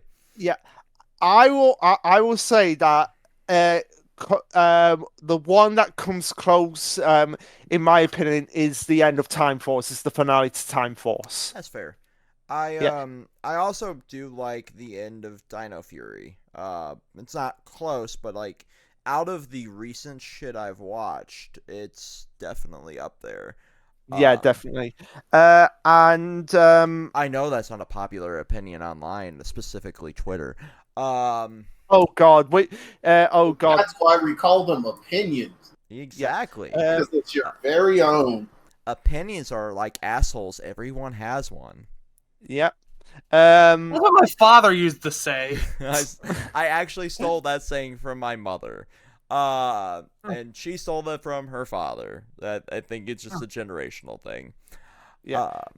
So the finale is basically the big invasion of the universe by the United Alliance of Evil that was foreshadowed in Turbo. Everyone gets a slice of the pie from the villain side. Mm-hmm. And you see Rita, the Machine Empires, every villain we see every one of them fighting every single like major ranger team that's major recurring ranger ally / rangers that we've seen so far. You had the Equations, you had the Phantom Ranger, the Blue Centaurian, you had like our Rangers. We have Trey from Triforia. Mm-hmm. Yeah. Though we didn't see the Robot Rangers. That is true. They probably got destroyed on Altar. Right. Either on Altar or before they could even really, do anything. They might have just malfunctioned midway through to Altar. They were not really tested for transportation. Probably. No, it's too soon. It is actually too soon. I shouldn't make that joke. It would be in poor taste. I'm not going to do it. Okay, well, skip past. I'll DM you the joke. Okay, I'll say it if it's not bad, and then people can yell at me. But we also see like actual fucking destruction of cities. Oh fuck it, I'll say it. They might have imploded like a Titanic sub. I don't care. Fuck the billionaires. I was more saying it more for the 19-year-old. Like I didn't want to say it out of respect for him because he was an innocent soul in all of this. Oh, you just wanted to impress Daddy like most kids, but he also died with his fucking scumbag dad. He was a future nepo baby. Send me death threats on Twitter. I don't care. So yeah, that's happening because a lot of people also talk about that. It has been this generation's this decade's Harambe, like 100%. We had not seen like this catastrophic destruction of like the city. We've always seen it like an abandoned district or a fucking like. The quarry, like these were your set pieces for the longest time. This is like downtown Angel Grove getting the shit stopped out of it. Definitely, like original footage rather than stock footage. Mm-hmm. And I can tell you those sections were not abandoned. They weren't. And basically leads into the moment that I think has been built up through the entire franchise up to this point, way back from the first episode. Keep your identity secret. I feel like it was building up to this moment of the Rangers revealing themselves. And like Bulk and Skull is like, They're Rangers. Like I thought they were like the other kids. They just went into that corner and just did drugs. Right? Yeah, but also as well, we get Bulk and Skull's best moment in the entire franchise. It's like, we don't care. They were dorks. They're Rangers, so we're gonna fight alongside them. And they have their moment. I concur with that. They have their moment, and that was glorious, and I loved not, them for that. Not too shabby for the two who once got detention for failing an assignment. I mean, and they got detention even if they were out, even if they graduated. It's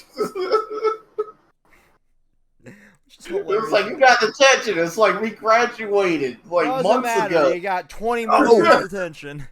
Yeah, but also as well, one joke I made in this episode was when after Dark Spectre is killed and Dark Honda is killed and Astronomer's named the Grand Monarch and Divatox is running. What are you doing? Don't pray to her. You work for me. I was like, oh, Divatox, you'll always have Vex. Yes, she will.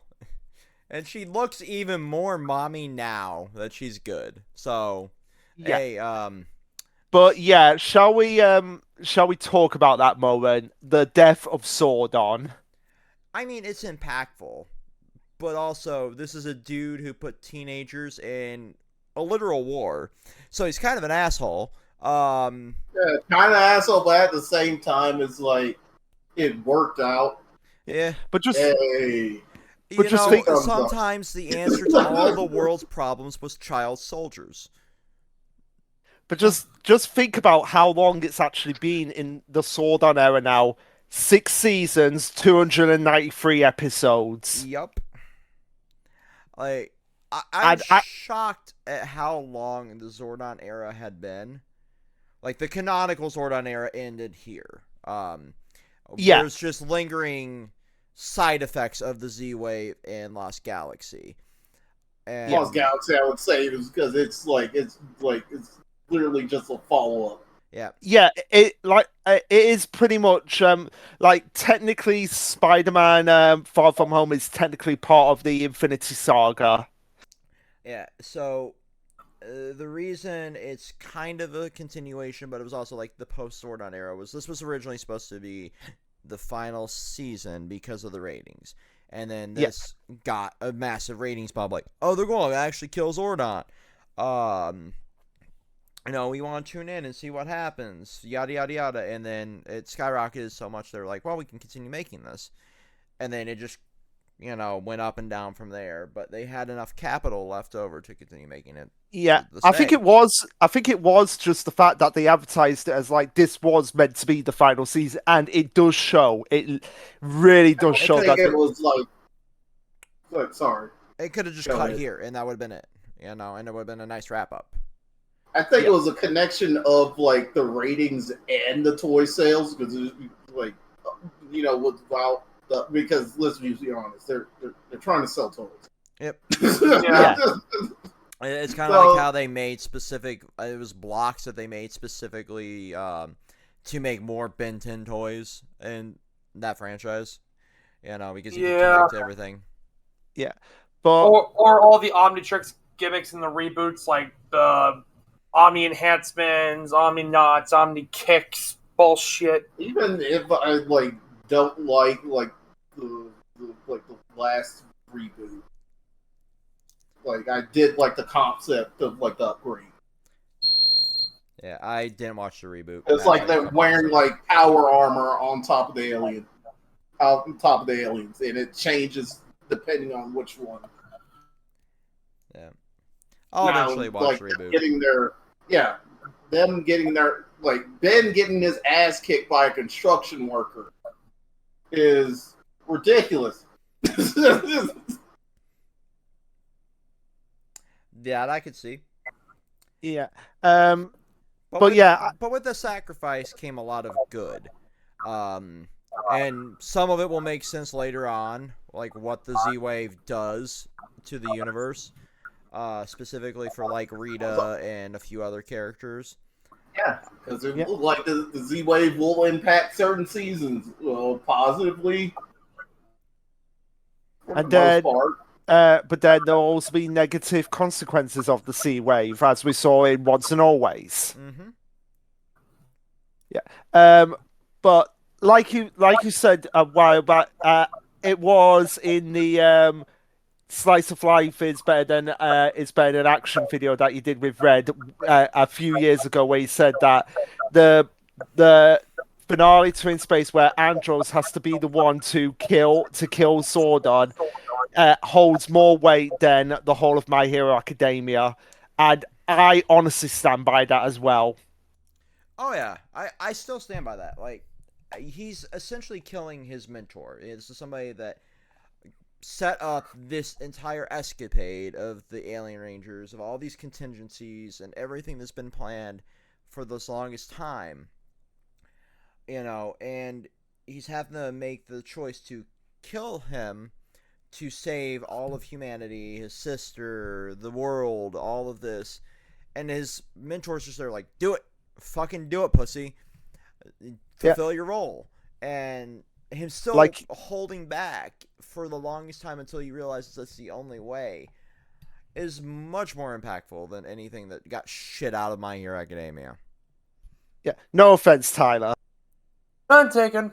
Yeah, well, I honestly want to know: would you stand by that? Like, having seen the whole Zordon era and feeling the weight of this finale, would you say that rings some truth to it? Honestly, and I'm speaking as somebody who has defended My Hero ever since they started watching it. Yes, that definitely holds a lot of truth. There we go. You're hearing it from a My Hero fan. Yeah, not somebody that absolutely despises My Hero like me. But one other thing I want to say about the finale as well is that I am Spartacus. Like when they're doing, I'm a Ranger too. I'm a Ranger too. How many fucking Rangers are there? Well, there's a whole fucking lot of them. Yeah, and also as well, no kiss between Ashley and Andros, even though there was originally meant to be a kiss between them two. I'm still salty about that. Yeah. Yeah, I think a lot of people are a bit salty, but I'm more salty about one other moment in another season that I feel it's way more earned. Yeah, Time Force, because the relationship in that season is the main problem with Ashley and Andros' relationship is that it's not really it's not really like the main focus of the season. It is in Time Force. Whereas it definitely is in Time Force, and as much as I love the Countdown to Destruction finale, like I said, Time Force is to me holds so much more weight, because you do feel, and we'll get to it when we get to it, but you do feel like the Rangers do become a family. Yep, I'll agree with that. I only have a few. And there's a lot of gray areas revolving around that season, so I want to talk about that when we do. Yeah, I am so. You guys do not know how excited I am for when we get to that season, because for the longest time it was my favorite season until rewatching the whole of SPD. But there was a couple more things I wanted to say about the finale. How appropriate is it that Alpha, when seeing as though this was meant to be the last season, how appropriate is it that the only original character throughout the franchise gets the last line of the season? Oh yeah, that's really nice. I'm very, very content with how this would have wrapped up if this was indeed the final season. Because it gave a conclusive end to a very, very long story that we've been watching for at this point, 8 years. Well, not really. 7, roughly, with Alien Ranger. Yeah, and it just puts a nice bow in it of the Rangers and more extensively the audience no longer need the guidance of Zordon in order to be great. Yeah, now we just get, Gosei and his infinite wisdom of handing everything at once to the Rangers, and hey, here's fucking Pandora's box. Gosei.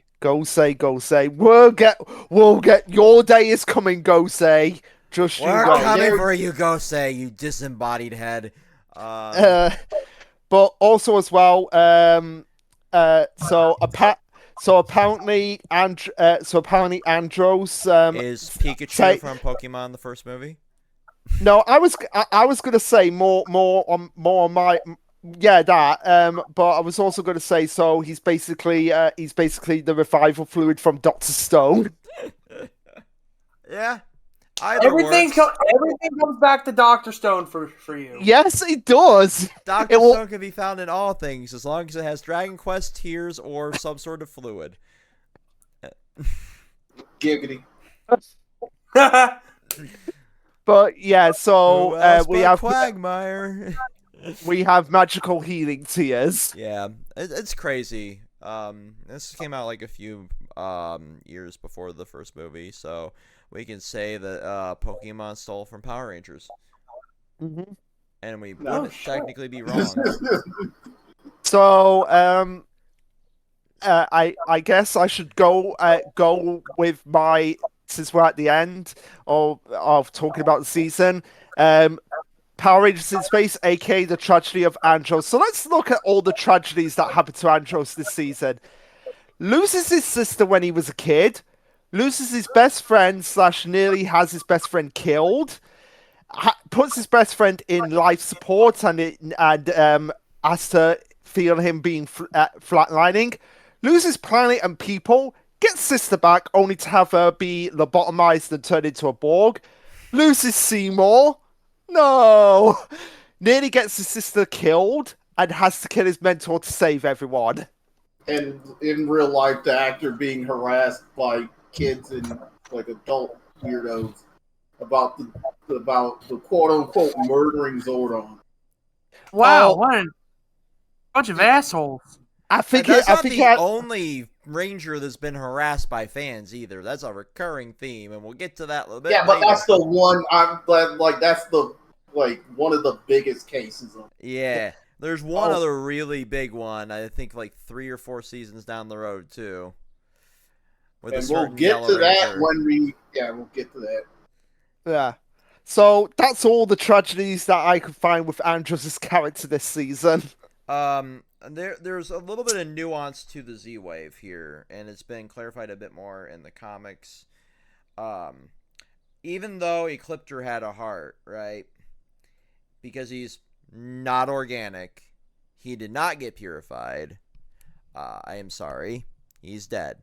The other nuance is, I guess the Z-Wave just said "fuck robots." Well, yeah. I guess. Well, we also saw like the Prince Sprocket and all of the Machine Empire just get turned to ash as well. So it was kind of, should have been obvious, but a lot of people was like, because he had a heart, because like any villain that seemed to have some little bit of good in them was purified. Rita, Zaz, there is an argument to be made that because Ecliptor was built to be evil rather than like like you said, an organic being. That's probably why the sea wave affected him. Yep, it's because he was built specifically to be evil. That was his main programming, even though he loved Astronema like his daughter. Yeah, he loved her, but don't get it twisted. He will commit genocide. Exactly. He will commit genocide to protect his queen or to further the gain. But because he's, built for evil and also like non-organic, he just got dusted. He got Thanos snapped. And the same with Dark Honda, obviously. Bacon Man dead. R.I.P. Weird Cat Monster. I will say he was based shooting the fuck out of Dark Spectre, though. Yeah. Well, that's one way to say take this job and shove it. Right. Also, pay attention to the fact that this group of Rangers kept their powers. Because that's not always a thing in Power Rangers. They don't always get to keep their powers. It blurs the line more in the comics, but the comics are like their own canon. Yeah, I feel like the only way Rangers do lose their powers, specifically in TV show, is due to their own actions. I would say in most cases, it's like something revolving around their powers. Yeah, like Wild Force, for example. Getting nerfed. No, Wild Force is a special case because it's like what the actual hell, and we're not going to spoil it, but we're not going to spoil it. Very, very bizarre the circumstances surrounding that one. But obviously, like the ninja coins were destroyed, so those are gone. Zeo was too powerful, so they got shifted into Turbo. But those powers still tend, yes, they still tend to exist in the universe. Yeah, and I see them pop up. Yeah, sorry, I was just going to quickly say I am quite happy that a lot of people seem to be accepting my theory that the Zeo crystal got too powerful for their body, so they had to sever their connection to it. I wouldn't have bought into it too much if it hadn't been for like the story that they're giving the Zeo crystal in the comics. But so please wait, let the crystal turn into a sentient living life form? Wait, is that actually happening, Fex, that the crystal got too powerful that their bodies couldn't handle it? They don't have the Zeo powers. But like the temptation and everything that goes around it being like this drawn power in the comics universe, that people are willing to betray each other to gain access to it. Right. So it's basically So it's basically a case of like absolute power corrupts absolute kind of thing. What is ironically making me remember the fucking golden poo from like American Dad. Yeah. Because it worked that exact same way. You see it just once, and it's like it just draws you in. Yep. the golden shit that. Oh my god. Yes, unironically, the Zeo crystal is the golden shit from American Dad. I never thought I would say those words in my life. Thank you, Zangetsu. But yeah, if it hadn't been for that, Luke, I wouldn't have bought into your theory too much. But I could see, like, if they would have kept the power, it would have went down that way, or where it would have like turned against them, or they would have rebelled, or because they're still fucking teenagers. At that point, or they would have, just been completely taken over by the power of the Zeo crystal. Yeah, I kind of feel like they would slowly get sick because of radiation. Yeah, also it just makes the most sense to me considering what happens to Jason with the Gold Ranger powers, and it's heavily implied that they're made from the same powers of the Zeo crystal. Mm-hmm. Yep, that's a possibility. And I think we're going to do some Let's Rocket roll calls here. Yeah, so Tyler, down to you. All right. So, a special mention to Adam, who got one Morphin time. Nice. Bring his grand total to 19, tying with Rocky for 5th place. Hold on, I gotta find my... Up here it is. Crap baskets, hands. Then, a 3-way tie between Carlos, Cassie, and Ashley, bringing their... With 3 in space. Ashley and Cassie having a grand total of 5, while Carlos has a grand total of 7. Zane had 7 in this season, tying him with Carlos in grand totals. TJ had 8, which brings his grand total to 35, keeping him in 3rd place. And then finally, we have Andros, who had 23 Let's Rockets, putting him in 4th place for the most amount of catchphrases said. Nice. And in terms of how many times the catchphrase has been said, and this season we now have the least number of times with 48. Huh. That's like in the grand total for the season. Okay. All right, Luke, you have some writers and some stuff, or did you stop trying to keep track of all that. No, I was keeping track. Okay. So for the writers for In Space, we have Judd Lin with 34. So he has written 36 so far for the whole franchise. We have Stephen Roth who wrote one episode. John Fletcher wrote one episode, so bringing his grand total to 9 so far. Jackie Marchin, 9 she wrote, bringing her grand total to 21. And for the directors, we have Isaac Florentine, I believe that's how you pronounce it, with 1, so he's directed 9. We have Worth Keeter, who directed 18 episodes for In Space. So he was the main director. So he's done 22 so far. Jonathan Saka. Oh, we haven't seen the last of him by a long shot. So he directed 6 episodes. So he's done 9, and he ties with Koichiro Sakamoto and Blair Turu for 9 episodes directed over the entire franchise. Koichi Sakamoto has directed 7 for In Space, and Blair has directed 3, and Judd has directed 9, so he has directed 17 episodes so far. Huh. Okay. Well, all right. That is a nice place to wrap up, where this video has now reached close to 7 hours total for the long form, and this one is 2 hours and 40 minutes itself. We will see you in Lost Galaxy. Yes, we will. Mega, and Mega. Sorry. Go Galactic! Please don't crash OBS. Love it when your Power Rangers cross over with Starship Troopers.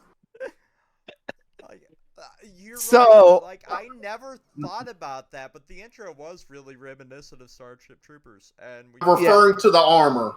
Yeah. the armor on the moon that has a breathable atmosphere, and they're fighting against bugs, humanoid bugs and giant bugs.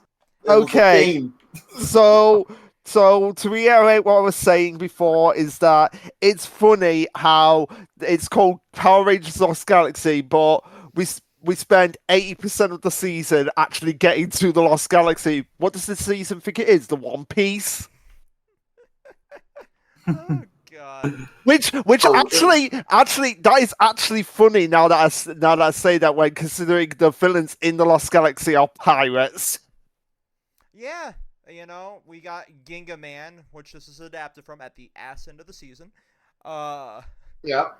And then we get one tradition beginning here as well, which is the annual crossover, which is really fun because, and like very ironic, is like the season it's adapted from is very like Earth oriented. It's like we draw power from the Earth, and it's like this mysticism and like heavy sci-fi and space travel.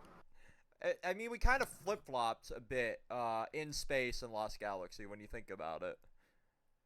Yeah, which is why we consider this part of the Zordon era, because a lot of people are like, no, this is not part of the Zordon era. Zordon's count it as the tail end of it. The tail end, yeah, like, come on, it clearly is part of the Zordon era. Well, we do have a lot of the ramifications of what happens post Z-Wave here, kind of explored. What happens to like the In Space Rangers. Corone coming back and taking over for a dead Kendricks that gets retconned at the very end. And then we also have a cool little lead up into the seasonal adventures of Power Rangers, starting with this. Yeah. So I guess our first thing would be to answer the question: is this a good follow-up to In Space? In my opinion, absolutely. 100%, without a doubt. Oh yeah, it's like it feels like a sequel to it. Like, really. Yeah, I'd never watched this full season, so this was kind of new for me. And like most of the things post this season are like brand new to me. I've seen a couple episodes here and there of a few of these seasons we'll be watching moving forward. But as somebody sorry. as somebody who's never watched it, like, this really was like the sequel to In Space. You're right. Yeah, and of course, next season, Songetsu has already mentioned, like, next season is his favorite. Is that right? It is one of my favorites. It's in my top 5. Oh, The okay. only thing that brings it down is a certain villain with Yeah. terrible voice. Yeah, I think I know which one you referred to, and I think that's probably I think that's probably going to be the only one that Fex is like, you know what, you can step over me rather than step on me. Is this a certain? It's just that I don't think she did too well in this show. Is this one of them that Watch Mojo shits on a lot? Am I right? Yeah. It's a certain that Vipra, I believe. Yeah, it's fine. I was trying to not spoil it, but yeah, it's Viper. Like, she is she's the one thing that makes the villain so insufferable, because because I watched a few little bits of Lightspeed Rescue recently, and one of the main villains, I absolutely love his voice, but it's just held back by Viper. But we'll get to that when we get to Lightspeed Rescue. Yeah.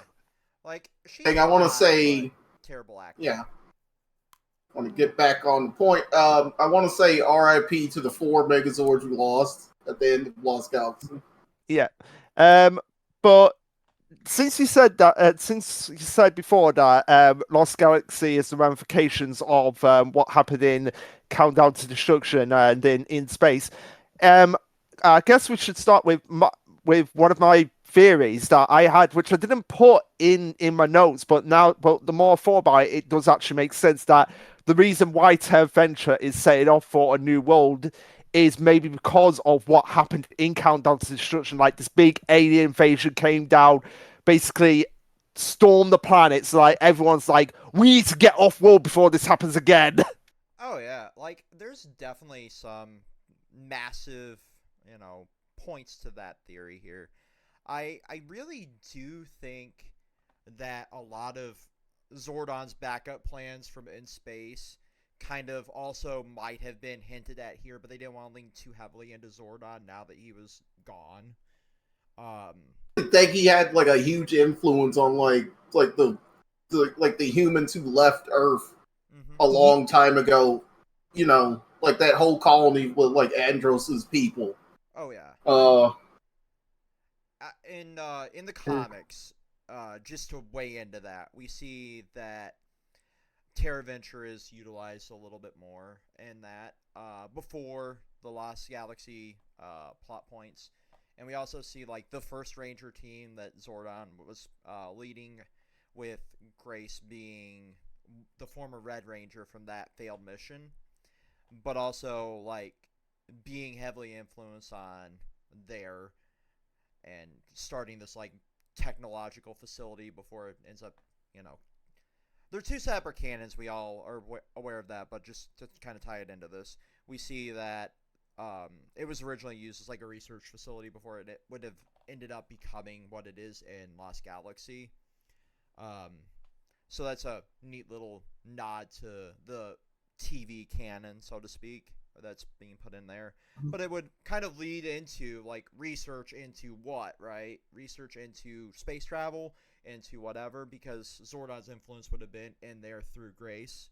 So there's always a possibility that, that's what happened here as well. Just to kind of, as the Boom fan here, Yeah, and I still have really yet to dive into the Boom Studios comments, but I'm going to get into them. I will get into them. Yeah, I think the next hardcover comes out in like 2 months. Not that I don't already own all of the comics digitally, but I always get the giant deluxe hardcover because they always have those like bonus stories in them, and those are always really fun. I definitely gotta get into the comics too. Most of them are on Comixology Unlimited, or they're out there through less reputable sites, but we always support the official release when we can. And I definitely want to see Boom Studios continue to succeed with this, because right now they're in what's called the Darkest Hour arc, and it's like the Death Ranger kind of running roughshod all over the Power Rangers. That's really fucking cool. But anyway, to get back into Lost Galaxy, the opening here is really a fun two-parter, and sometimes those intro episodes are rough. So seeing the stowaway saving the day here, and Leo and Mike dying right off the bat, like really sets the tone for the season. Yeah, what I think about like a two-parter like this, it's like the introduction to a series for Power Rangers, at least, it's sometimes very awkward. Sometimes it feels like they were rushing it, and it felt like the episode should have been a two-parter. And then other cases, they have a two-parter in which, like, a lot of the time was wasted, and it feels like it should have just been one episode. This does not feel like this. This has been perfectly done. Yeah. Go ahead, Ty. I was about to say, and sometimes the opener is a shit movie. Yes, with Turbo. But yeah, I feel like it had to be like this well paced because of the fact that if this season hadn't have worked, it would have absolutely tanked the franchise right off the bat after just getting a strong backbone with In Space. And plus, since you're new to this, what are your thoughts on like the Galactic Beast? I thought the concept of like of Zords being like autonomous beings is actually a really cool concept. And I hope, like, in future seasons that this definitely gets explored more. It will. In one season, it will get explored. Yeah, Wild Force. Yeah, Wild Force, and Wild Force has an interesting connection to Lost Galaxy that. Well, I don't know if it was intentional or not, but it seems to imply that the Galactic Beasts were meant to be Wild Swords themselves, or the Wild Swords were Galactic Beasts. Because of the fact that each of the backstory events takes place 3,000 years ago. And I also know like Super Sentai also covers that, like in Jew, like obviously most notably from my memory, Jew Ranger, where all the Zords were like gods. Yeah, there's a lot of seasons in Sentai in which they have sentient Zords. I love that, like in Zeo Ranger, when the Megazord would just be pissy with the Zeo Rangers at times. Oh yeah, pissy, as in trying to murder the Red Ranger. I mean, to be fair, it's kind of funny and deserved at times. Yeah, but yeah. So to look at my notes here, so I put down it's probably about 6 months since Countdown to Destruction, which would fit into the timeline with basically this also taking place over 6 months. So no, not 6 months. It was a year when they got to the end of the season, wasn't it? Let me go. I think I did put down that it being a year, but where is it? I have it somewhere here.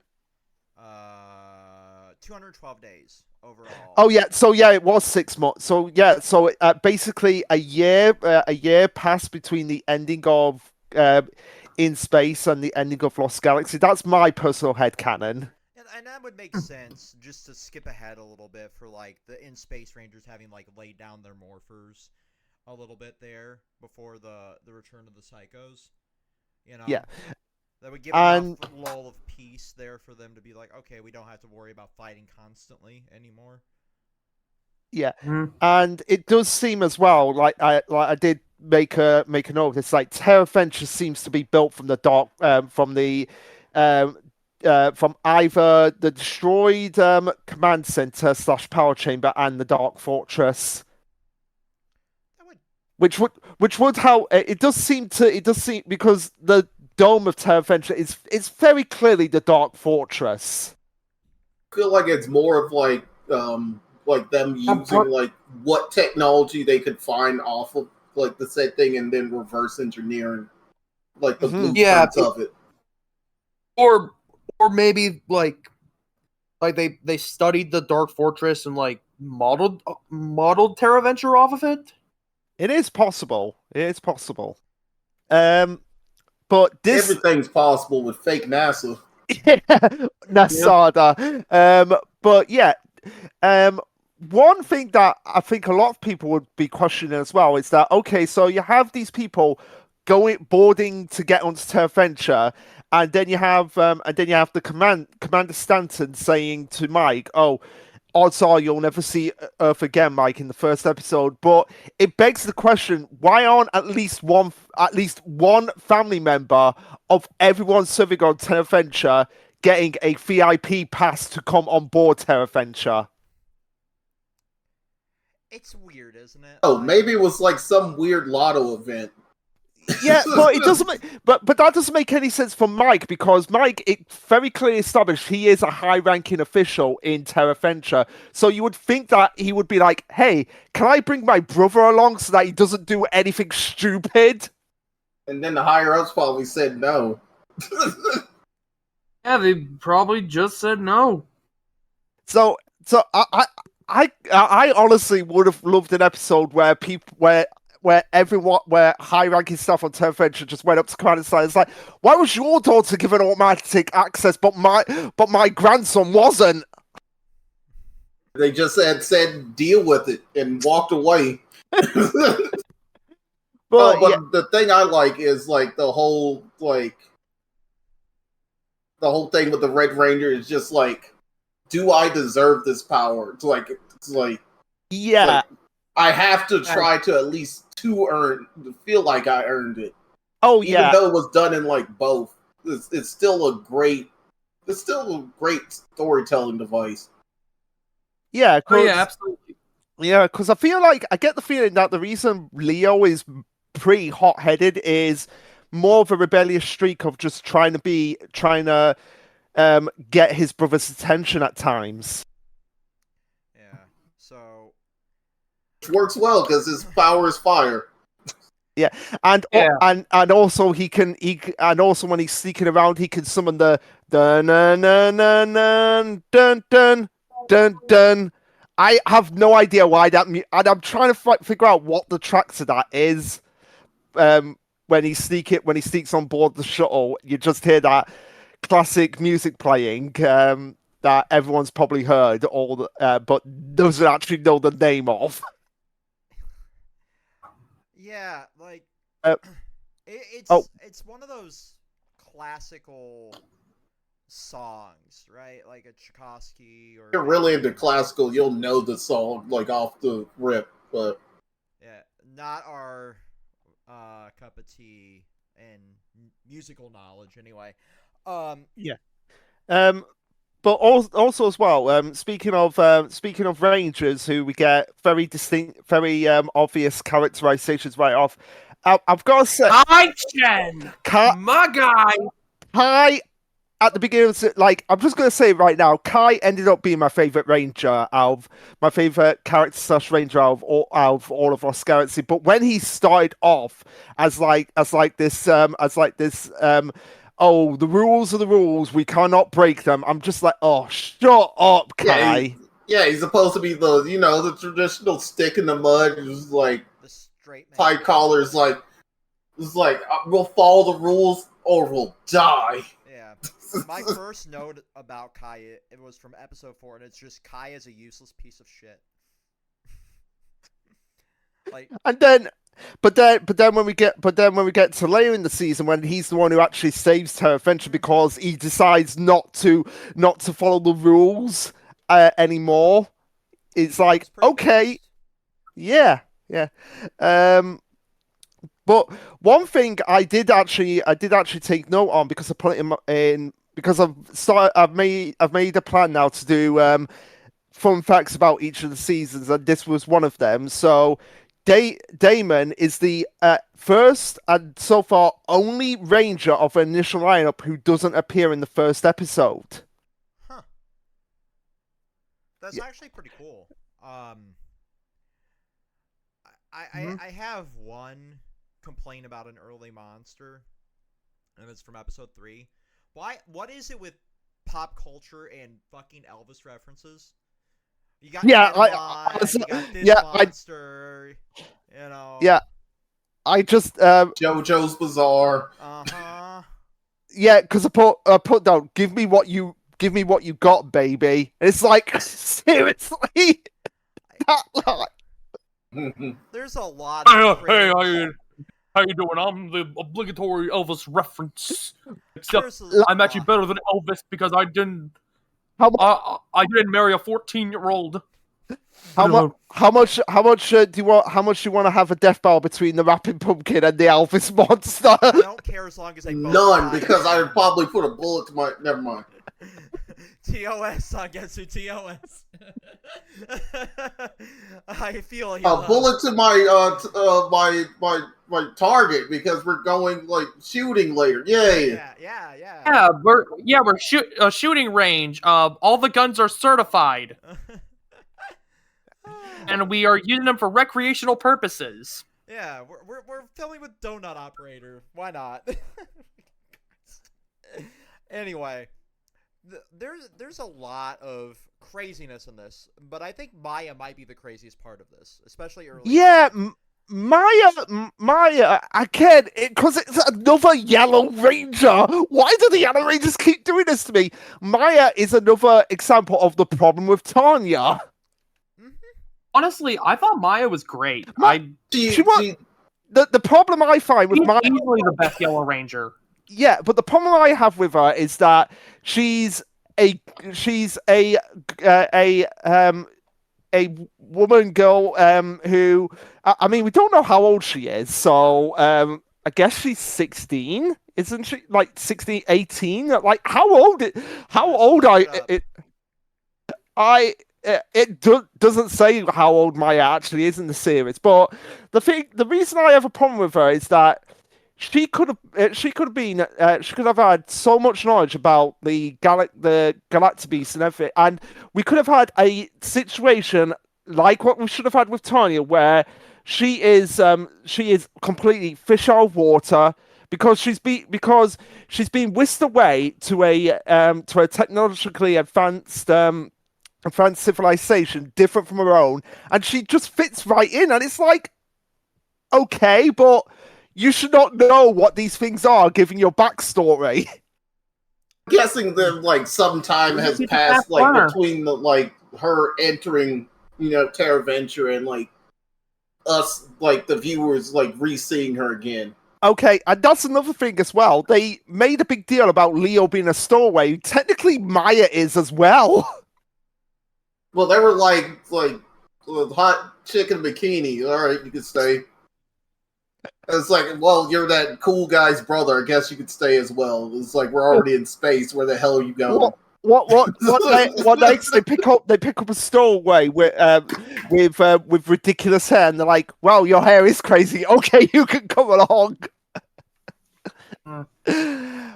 Another character I definitely wanted to talk about. I felt I liked him, but I would have appreciated more screen time from him. But that actually meant something, and not just Damon's helping another person because he's such a cool guy. Damon, I really like Damon in this season. I just wish he had a more substantial character arc than he helps a guy, he helps a kid, he helps that person. Well, he kind of did towards the end, where he's like, "No, I don't want to be in office. I prefer to get my hands dirty." Yeah, that's... It's like he likes a career path, but everybody else on the ship feels like he's a lower, like, subhuman because of his job. And he's like, I just love this job. What is wrong with you people? Yeah. And he's very important to, like, the survival of, like, everybody on the ship. That's why I don't understand why people were giving him such a hard time. It's like, if you don't have mechanics, like, maintaining this ship, it will implode. Yeah. especially like during that little promotion episode we get near the end, where he's working kind of because Corone forced him into it, but oh, she definitely forced him into it.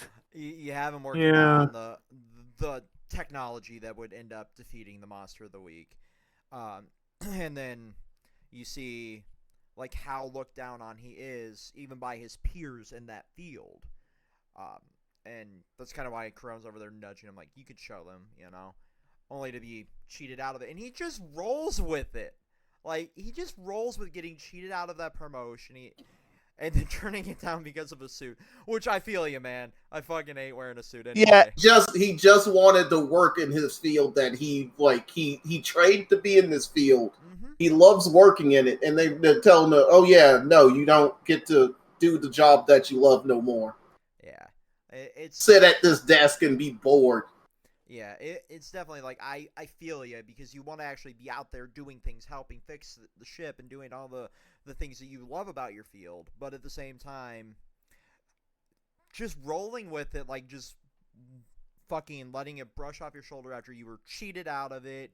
Everybody's treating you like shit. Like, I would have at least stood up a little bit more and not just been so complacent with everything. I think the main reason is because he never intended to take the promotion in general.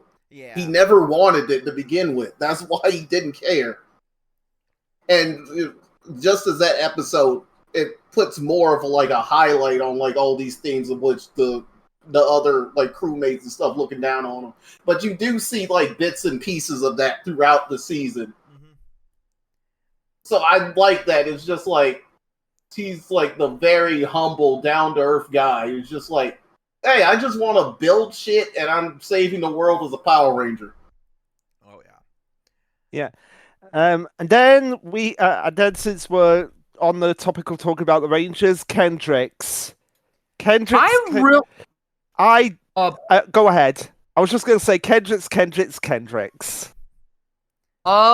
I think Kendricks is so far the best Pink Ranger. I feel like that's going to change very quickly. But... That will change. Give it a season or two, and that will change instantly. Yeah, I mean, we all know who we're talking about here, but yeah. I feel like that because we have the running gag now of characters. We want Vex wants them to step on them. I feel like a certain Pink Ranger will be that one. I am not. We have a. Oh, sorry. I'm not even going to argue with you. Yeah. But yeah, I do like Kendricks as well. She kind of reminds me of what Billy was during Zeo, the tech person, but actually developed a bit of a social life as well. She kind of feels like a weird blend between Billy and Kimberly. Yeah, I can see that. Yeah, I think that's the best way to put it, and I feel like, I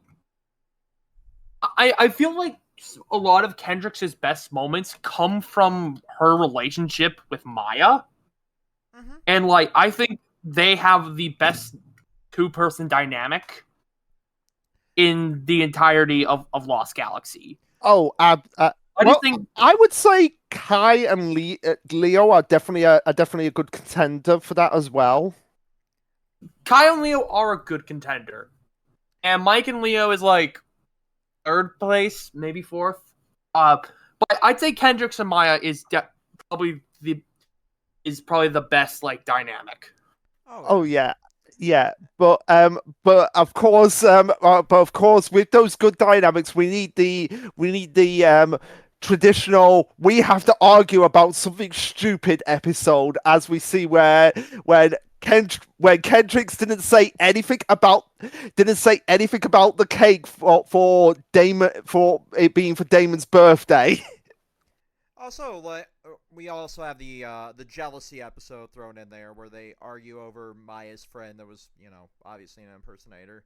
Yeah, and that going back to that episode about the cake, there's also the kind of sort of maybe racist thing about Maya eating anything in the jungle. What? Yeah, I think Kendrick said something along the lines of like, "You'd eat anything in the jungle, Maya." I mean, it's more of like, well, like if I were her, I would have been like, well, yeah, that's kind of how you survive. See that snake over there? It makes some good jerky. Fuck it. But like it's kind of odd though that like people on Miranoi like don't celebrate birthdays. Well, I mean, it's also a jungle where they have like a random insect that would probably kill you at age 2. Probably have like some solstice like holiday, like it's like spring, summer, or winter, like celebrating life or something. I don't know. I actually don't think they even know when they were born, because I don't think they have calendars or anything. I mean, even like the older societies who had like some form of like calendar date. Yeah. Some decide that that's important, and then others is like, we'll just keep track of like the year only for like farming and whatnot, and it's like that's not that big of a deal. I mean, we had the whole like Mayan conspiracy theory about the end of the world, even. Like, well, that's because people just love saying the end of the world because we were basing it off of a calendar, so I was just tying it in there. Basing it off a calendar of a civilization that was already gone. Yep. It was like, I wonder why they hadn't finished this calendar. I wonder because they don't longer exist. We only struck it so many times because we ran out of stone. But speaking of stone, we have one of the first generals of the series, Furio, trying to turn Miranoi into a recreation of Dr. Stone. You had to tie it into Dr. Stone somehow, buddy. I was gonna do it. I had to do that at some point. But yeah. Furio, or as we like to call him, Flaming Lemon Guy. He does look like I forgot that he does remind me of like certain plants that grow. Or unmake me. Oh, sorry. But I mean, lemons. He looks like a ball. Go ahead. I was about to say lemons grow off of like plants. Pretty sure they grow. No, I'm saying like I'm talking about like a plant, not from a tree. I'm talking about like sprouts up. Huh. It does look like the like a bulb or some kind. Like I don't know. Yeah. But I will say this, like, even though he had a strong opening by basically petrifying a planet, he really went downhill very fast to the point that when he was like, "I'm gonna suicide myself to take the Red Ranger," I was like, "Oh no, sure we're gonna miss him." Right. It's just like I'm sorry, evil Cabbage Patch Kid. We'll remember you fondly. He didn't last all too long either, like compared to some henchmen. No, how many episodes? Like I've got it here. So 1, 2, 3, 4, 5, 6, 7, 8. He only lasted for 9 episodes. Yeah, it's pretty bad. Can we start nominating the worst fighting fucking Rangers here? And Leo is the all-time worst Ranger ever. Like what? Like, what do you mean? Out of any fighting, I have never seen any Ranger get down so easily. Oh, well, yeah, like I know what you referred to here. Like, Protect your back, dumbass. Yeah. Leo, how many times in the series did he get like slashed or shot in the back?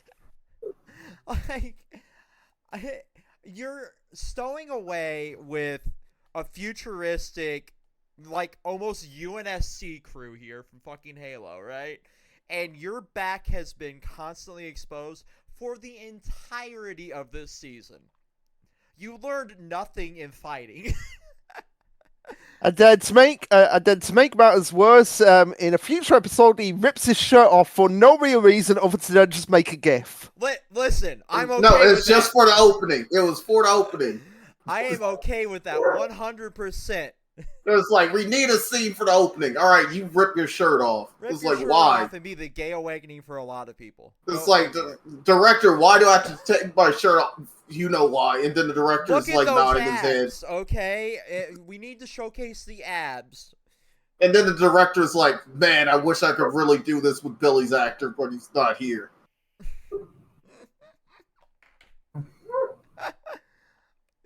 Out of this season, we have two of the best gifts, though. In the shirt ripping and in the very end where the visor's broken and you just get that thumbs up. Yeah, although there really should be another gift that should be made. And it's during the first the first batch of the theme song intro, which, by the way, theme song, it grew. It absolutely. It took a while, but it did grow on me.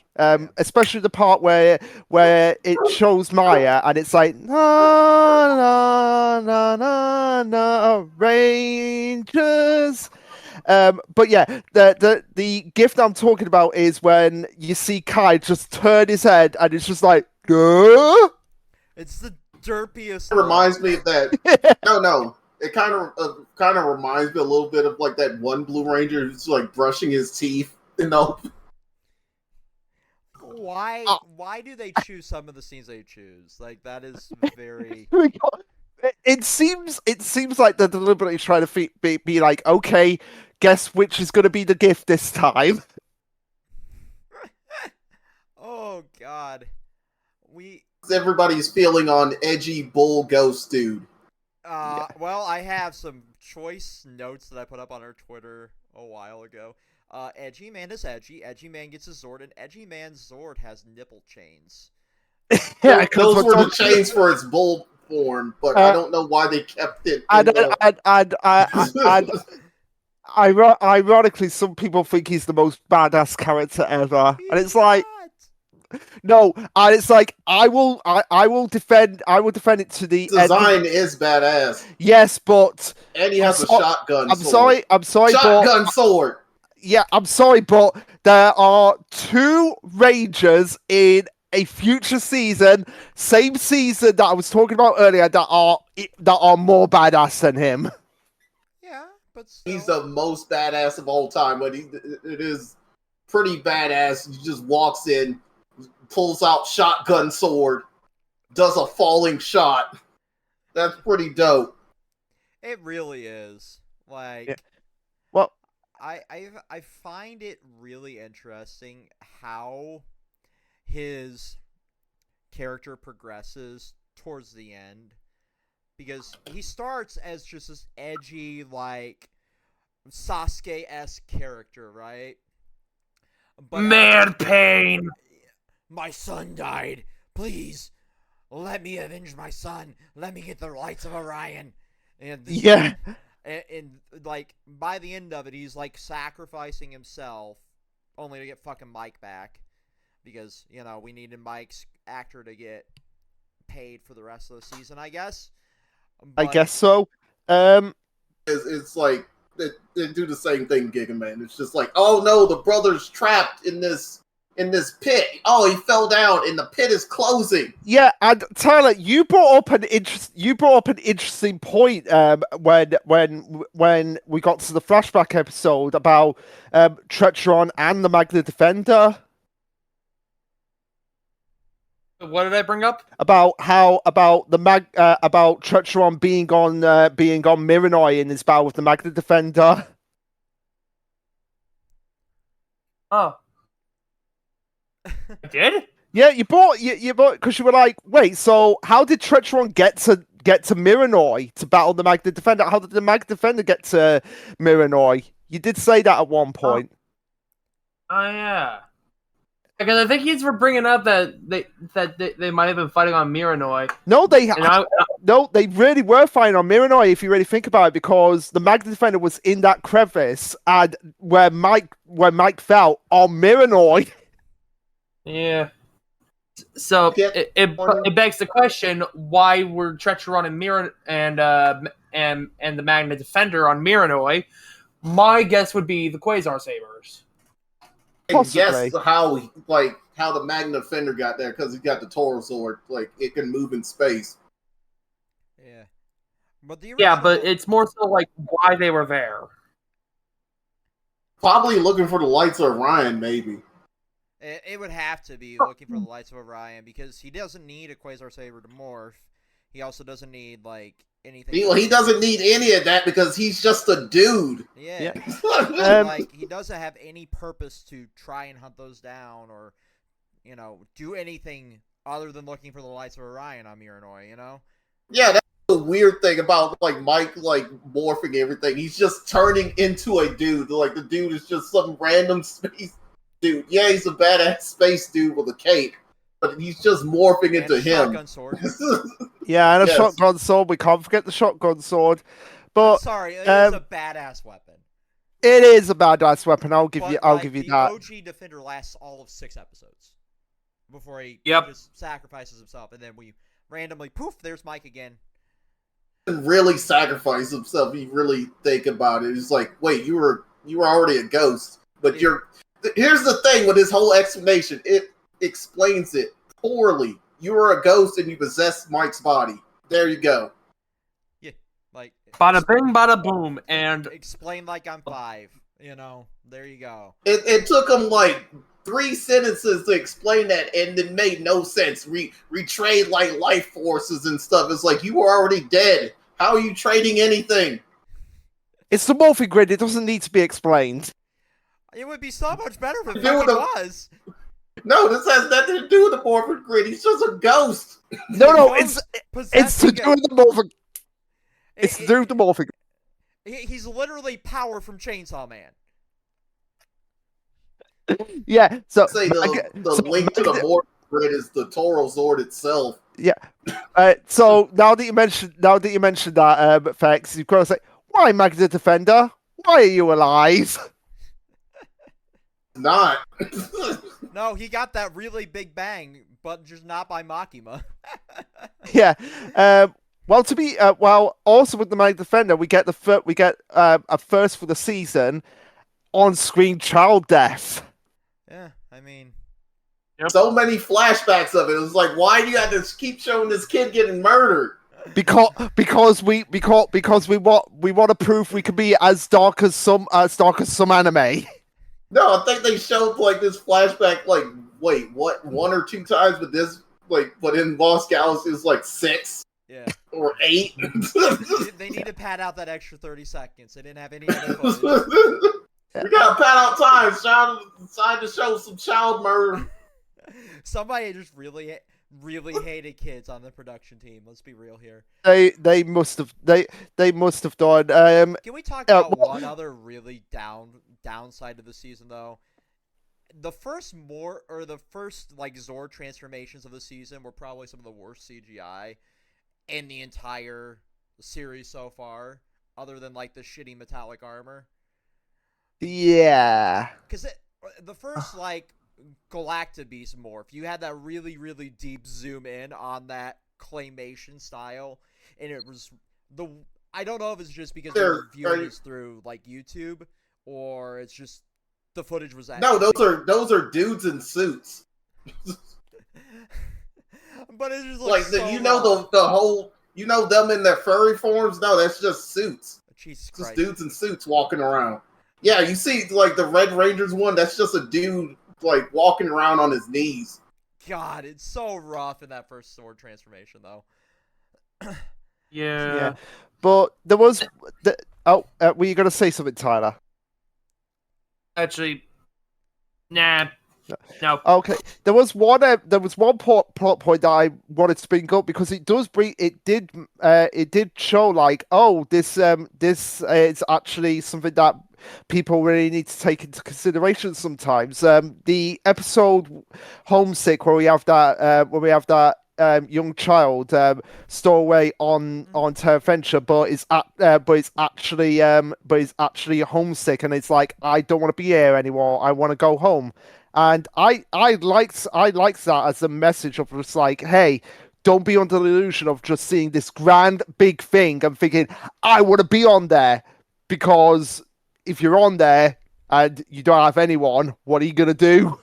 he's actually pretty lucky. Like he decided to go home earlier in the season because a few more episodes it would have probably been impossible for him to get back to Earth. Yeah, unless the Space Rangers took him home. Yeah, or he could have just died in the finale. Like, you can't tell me that half of those civilians survived that fucking shit. Oh no, it's like half of the buildings exploding for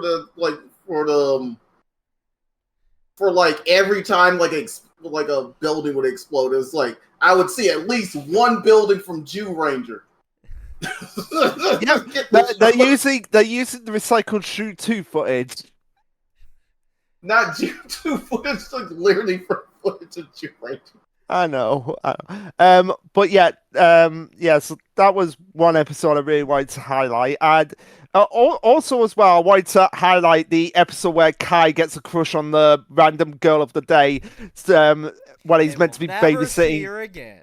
Yeah, well, he's meant to be babysitting Commander Stanton's daughter, and he goes to a skating rink, and I'm just there, and I literally put in my notes like, "What is their adventure? Spaceball 1? Does it have a free-range circus and a zoo?"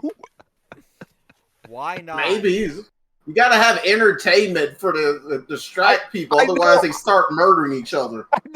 I know, right? But it's like they literally took a city from they took the abandoned warehouse district and made a use for it at last. It wasn't abandoned forever. There were people in it at first, and then they died horribly because of the monster attacks. Yeah, and Gasser might have just killed them with his noxious gas. Who knows? Laughing. Yeah. So, Leo being afraid of horses was the plot of one episode here. Yeah. Silent sleep. They just wanted to use the horse footage. Yeah. There's a lot of horse footage in Gingaman, and they're like, we gotta have this one scene of him riding a horse. Yeah. But that's speaking from experience here. From experience here of this happening to one of my close family members. Under normal circumstances, Leo would either be paralyzed or killed from falling off the horse. Yeah, not totally, but like there is a very big possibility of that happening. I have a lot of friends that did horse riding, and the amount of times they came to school in like a fucking boot or a cast because they fell off of it while they were doing their 4-H bullshit was astronomical, honestly. So I can understand like the injury and then the fear of getting back on it kind of thing, but yeah, there were so many gay jokes made while we were watching this episode. Like it was astounding. I was making the joke from a certain sitcom from a certain Irish sitcom that's way too popular over here for its own good, where there's a song called "My Lovely Horse" and it's the worst song you could ever possibly come up with. I mean, I was making worse ones. I was doing the "Look at my horse is amazing." And of course, I had Leo shot in the back, but also armored horse. Why the fuck not? Power like all the Rangers had like armored horses in Gingaman with their signature colors. This was just an interesting concept though. Like all of the by armored, I mean the horses just had a mask. Yeah, I've seen the clip floating around. But this was an interesting concept. It was like freezing out the colony. Like that is definitely something that could potentially happen. In the realm of science fiction, this was more grounded, which is a really cool little nod there. Because you can definitely escape the reality of, science fiction here, and this is being a more sci-fi series of Power Rangers. It was kind of cool to see that. And then we also get to another one here where you just destroy the fucking forest, because why not?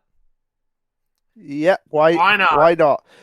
But also as well, we also have from the villain side with because of monsters that are actually loyal and not backstabbing each other, and Tretchon was a prime example of that with the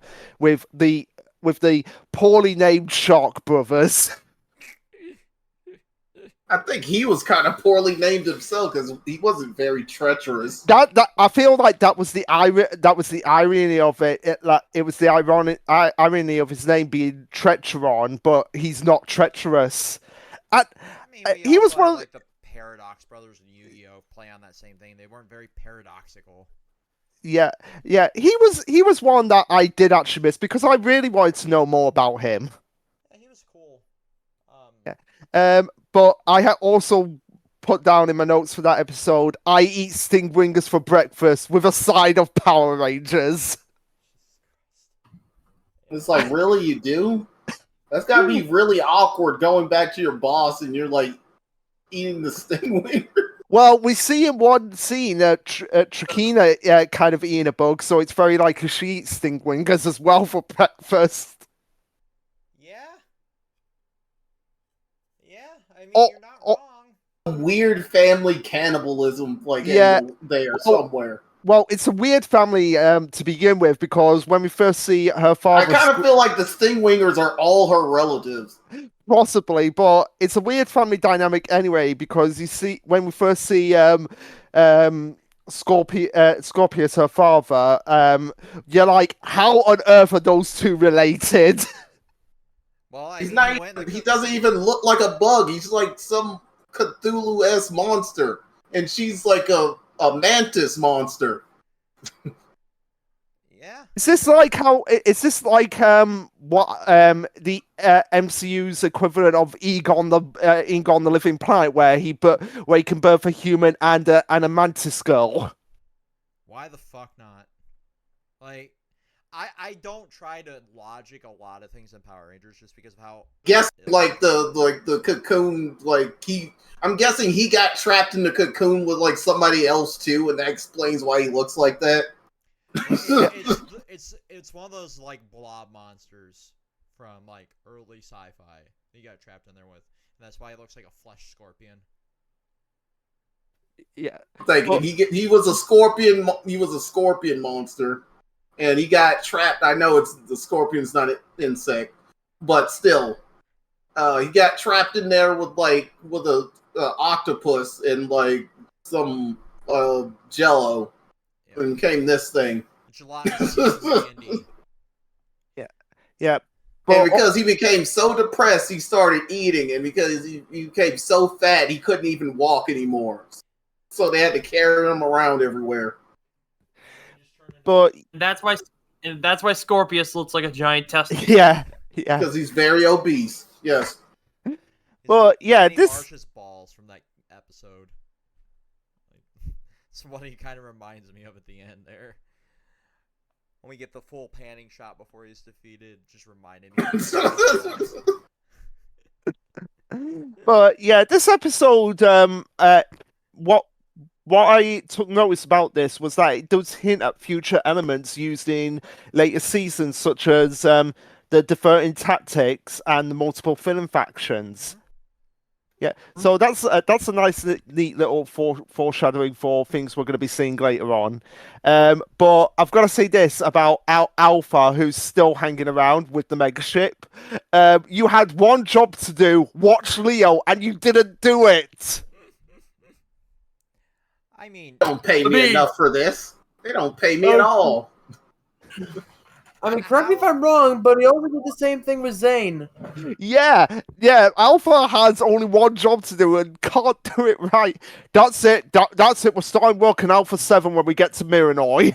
No, that's because Alpha was too busy practicing the yo-yo-yos. He was too busy. I can't do it anymore. I can't do the yo-yo-yo. Thank God for that, right?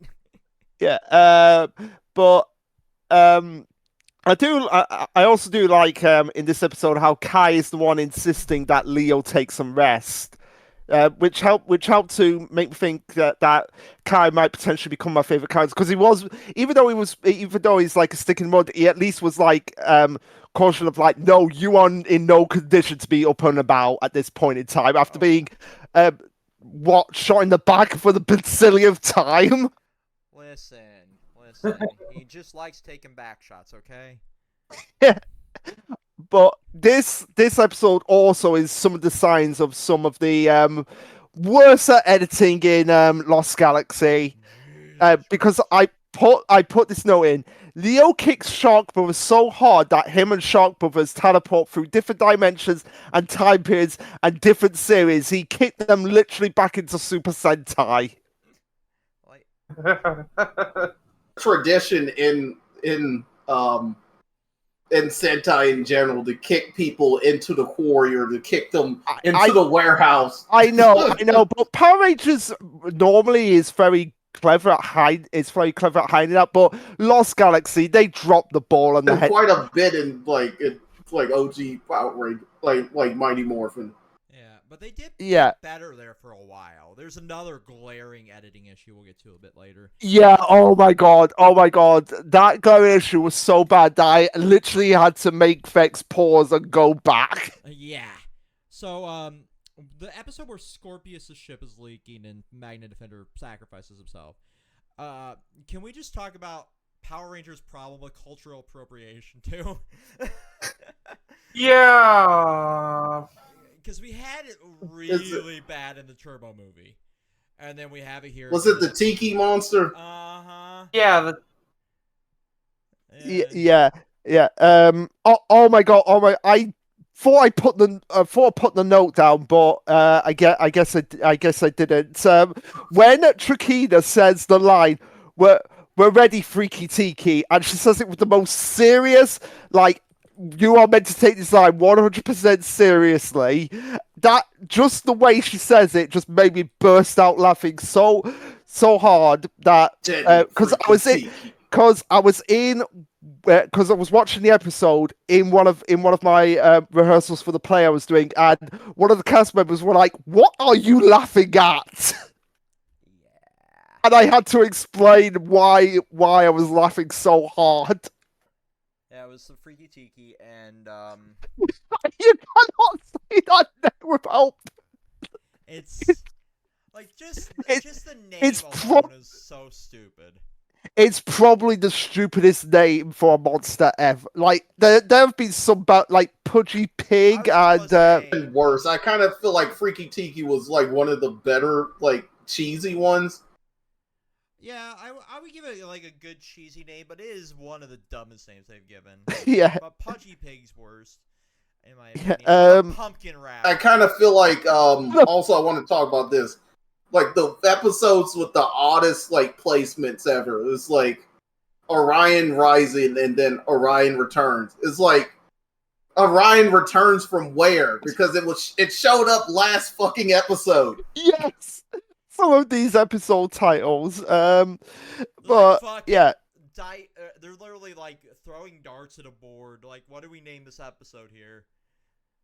Okay, we'll just continue the naming convention from the last episode. Fuck it. There's one coming up as well. An evil game. It's like, what's the game? Why is it evil? They're evil. Oh, you'll never know, but it's evil. Oh. Yeah. But. For the episode that we were talking about with Freaky Tiki, okay, I can finally say cancelled in 2023. Probably cancelled. But I did point for my notes for the episode. Mike back. Finally, Leo can stop being a bitch. He doesn't really. Oh yeah. Honestly, I wish Mike would have stayed dead. Yeah, we know. You've made it. The only thing that he did of significance was at the end of the Lost Galaxy arc. His significance was to fucking die twice in the same season. Well, you know who should have played him if he was a complete unknown. Sean Bean. Yeah. Okay. Like. Here's the thing. Here's the thing. Like, if they needed to pay Mike's actor for the entire series, here's something you could have easily done. And okay, you're gonna call me crazy, but just hear me out. Have the Magna Defender transform and keep the Magna Defender around, but allow him to access the form of Mike's body. Had the Magna Defender keep possessing Mike. Yes. Okay, see some. I can see some. Yeah, I could episode see some angles for that. Yeah, I could see some potential with that. It's definitely better than so, like, what happened. well, like the Magna Defender possesses Mike and like can like look like Mike when he doesn't need to be the Magna Defender. And when in combat, do some crazy shit and boom, Magna Defender. I feel it was like kind of weird. Like they just just it's like, oh, we need a morpher for. What do? We get him to keep a Ranger morpher. Yeah. And Tommy's like, what? Grab the morpher. Like they have the footage for it too. Like it's just weird. Like I agree. Like it was a weird plot point in general. Use the sword to morph. Like, and it has possibly Tyler's least favorite morphing call. Magnifier. Yeah, it's pretty bad. It's pretty fucking Yeah. bad. I can't do that. Yeah, it is. Felt better if it was like, give me the power Taurus or something, because like this power revolves around the Taurus sword. Well, I mean, at least they thought about it when. I'm not gonna go there. Yeah, I'm just not gonna go there. But it involved Tommy, and you can infer what reference I was gonna make there, and why they went with like Tiger Zord instead of the other. But like we have bugs everywhere in this season, but like 17, I feel like all of our like commentary we were doing during it was just something bagussy.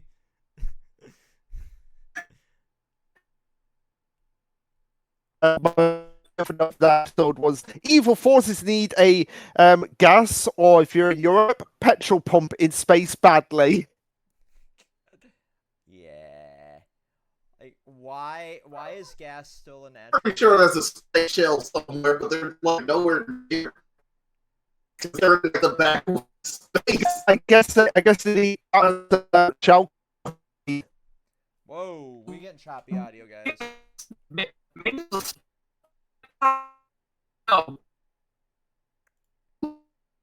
Hold up, I'm gonna pause this. Boop. Okay, now we're back. Yeah, I lost you guys after I was saying bagussy there, and then the fact that we were talking about like the need for petrol or gas. Yeah. Well, so I guess OBS doesn't like cars. I don't think it's that. I think it's my internet just decided to reboot in the middle of it, and yeah, I'm having a lot of technical difficulties. Gave your internet psychic damage by saying bagussy. Yeah, that's fair. That's fair. Yeah.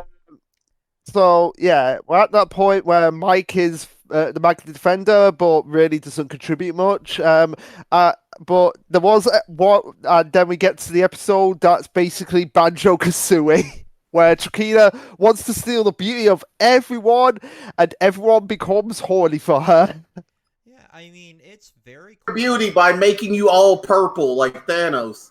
Yeah, I find this such a funny episode because Mike immediately falls for her.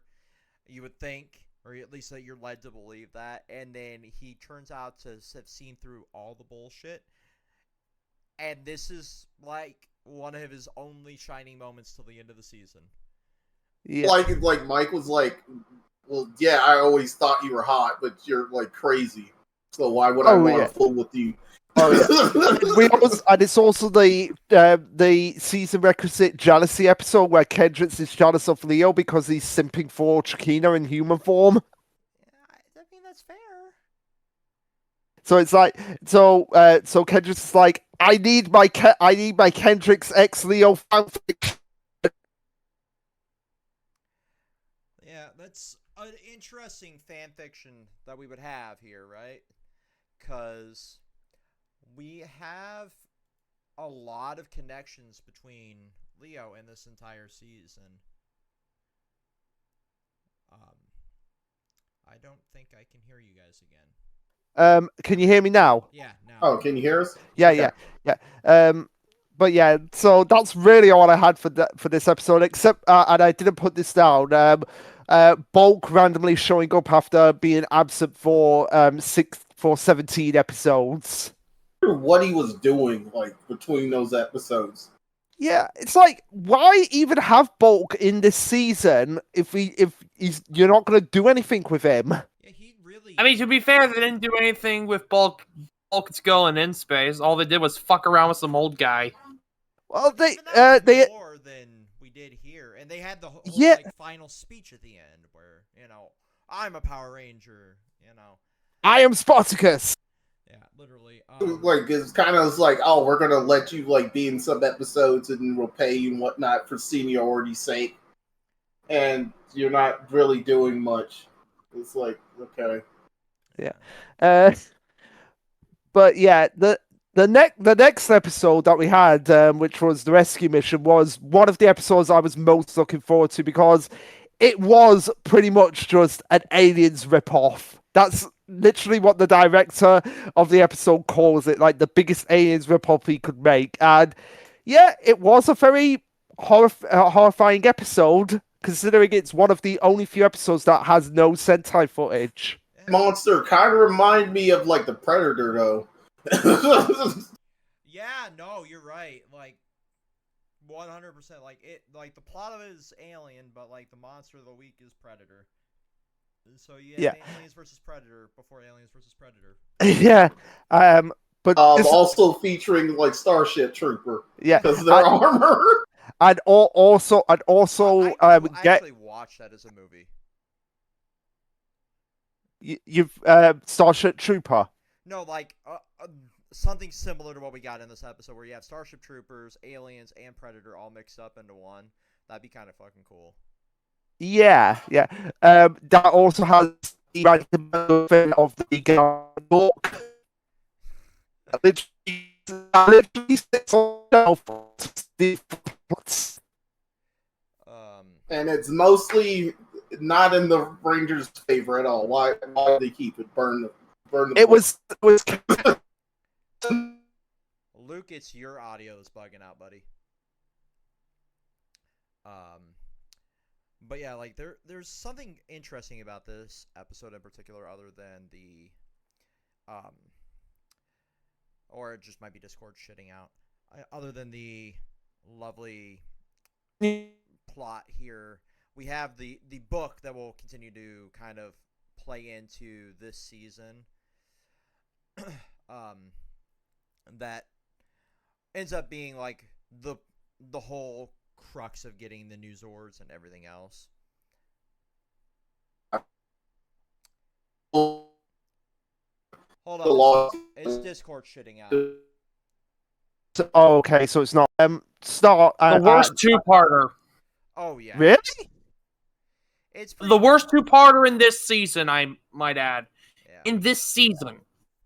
Yeah. I don't feel like it was that bad. I didn't think it was that bad as well, because I mean we've got the introduction of Deviant, who has an even more treacherous name than Treacheron. I did not like Deviant. I think did you not like him in the sense that you did not like him because of what he did? Like you were meant to not like him? Yeah, I just thought he was kind of bland. Okay. I think this one is. He would have been a bit more interesting if they played on more of like his like know-how with like technology and whatnot. But every time there's a scene in which like something has to be like built or repaired, it's like somebody else doing it, and I'm like, dude, didn't you rebuild like 2 Megazords? How are you not able to do this one thing? Yeah. Well, remember, we've got to have all those. Oh, sorry, rebuild 3 Megazords. I forgot about Zenith Carrier Zord. Well, remember, we've got to have all those flirtatious scenes between Damon and Trakina, given what happens with their actors. I'm sorry, that will never get old for me. I hate seeing others succeed in my fantasy. But also, this episode did raise a debate that we were actually that Tyler actually calculated how fast is Terra because of they saying 14 light years they've traveled. In the okay, so the entirety of Lost Galaxy takes place in about 7 months. Yeah. And at this point, it's probably, I would say, 3 months at max. Yeah. Yeah, we were calculating for 2 months. Okay, 2 months. Because, okay, for those of you who don't know what a light year is basically the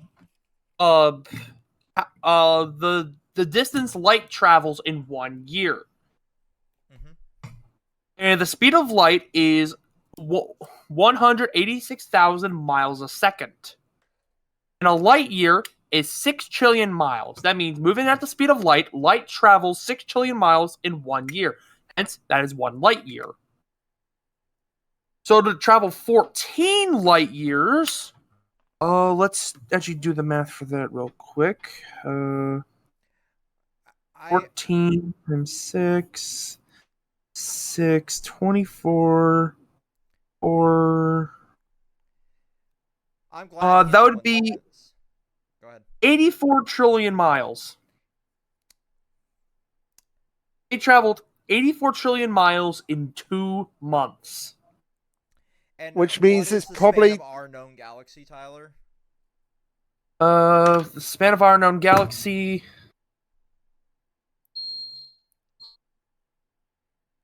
Just to pull back up the stats that you grabbed originally. What is the span of our known galaxy? More than 100,000 light years. Yeah. So Terra is fast. We'll give it that. Fast as fuck. Yeah, this statistic blew my mind when you actually pulled it up last time. Yeah, it is pretty amazing. But I also had from my notes with this petty arguments return for no reason whatsoever. Terra has a random beach because why the hell not? It has everything else. I'd be shocked if it didn't have a beach.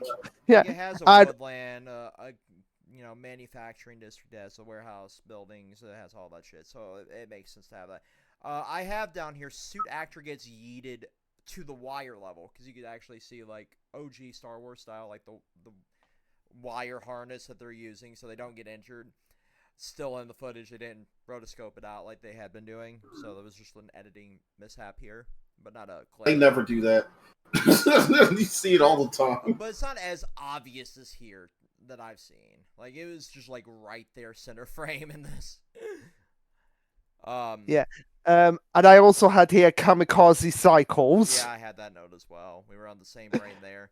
But we Blow the cycles for the destroy the swords. Foreshadowing. Honestly. We have a trip to the quarry, and we have the Captain Obvious level plot points at the very last second with the whole bit here. But I do agree with Tyler. This is a weaker two-parter, but not overly weak. It's just in this season it felt weak because we could have done a lot more with Deviat here, other than just like I possess the swords, you know. It doesn't really set him up to be like this mega powerhouse when we see how incompetent he is at a regular level, other than being able to manipulate the Zords.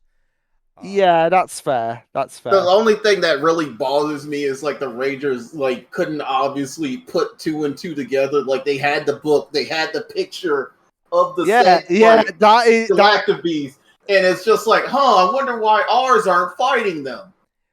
Let's put the 2 torn pages together. Let me like type on the computer real fast and have it say scanning.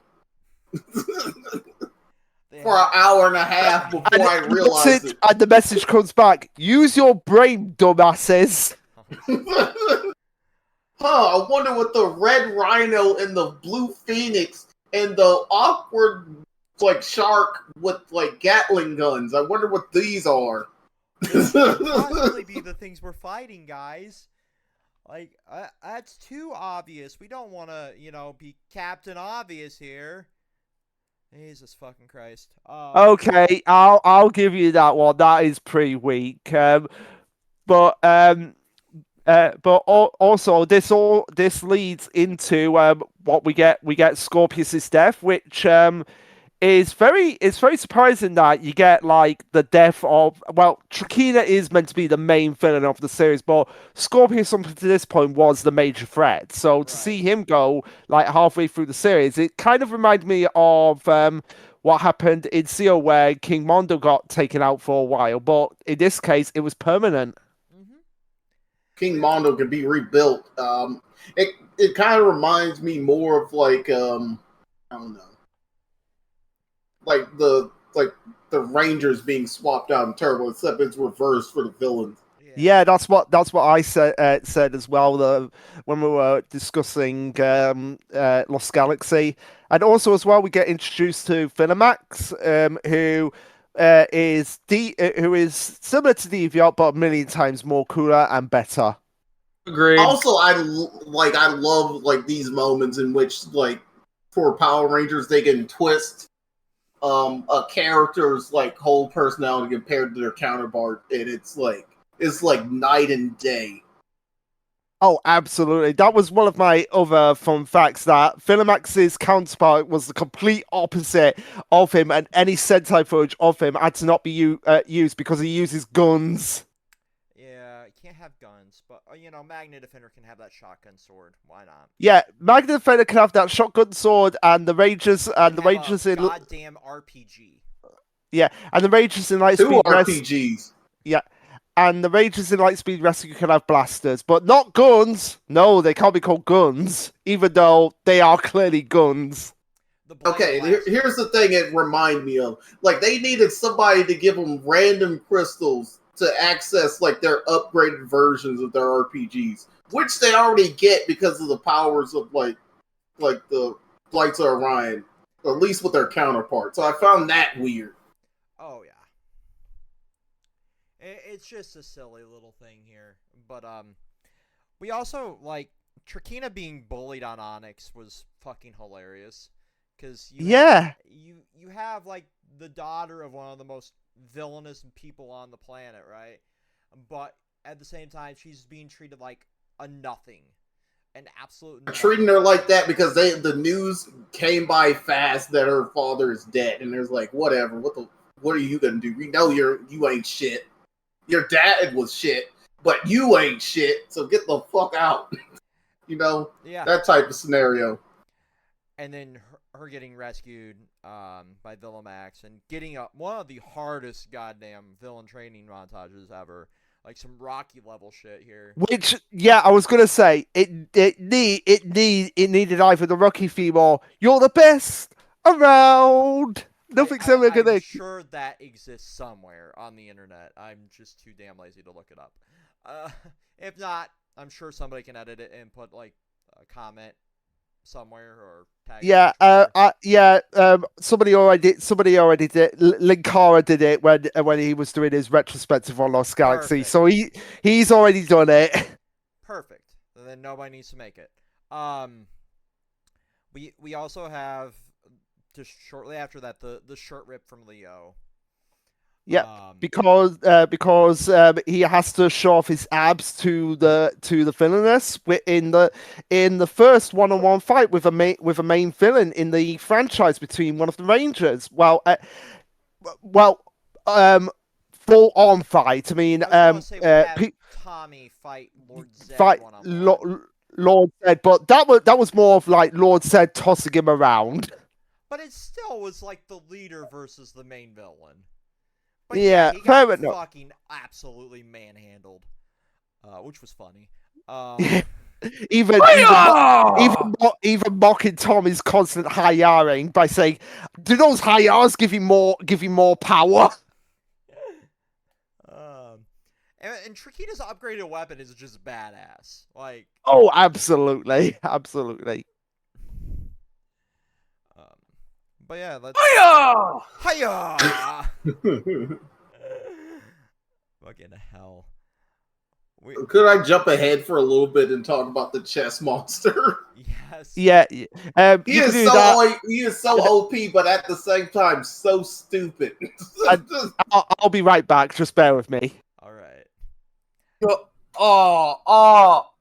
I'm just imagining a Power Rangers chess game where,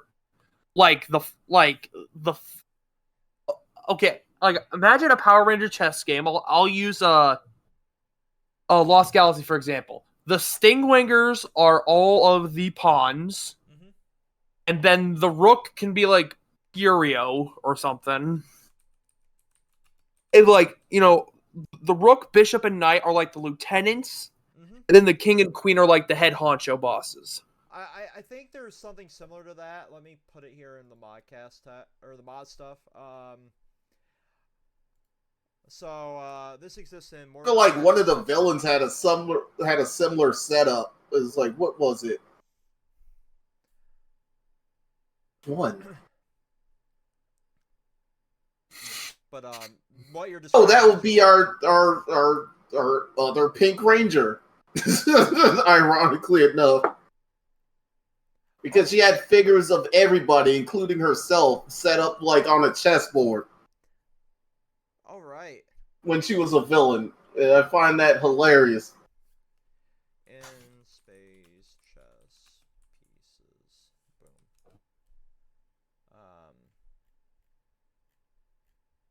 God damn it, not what I want.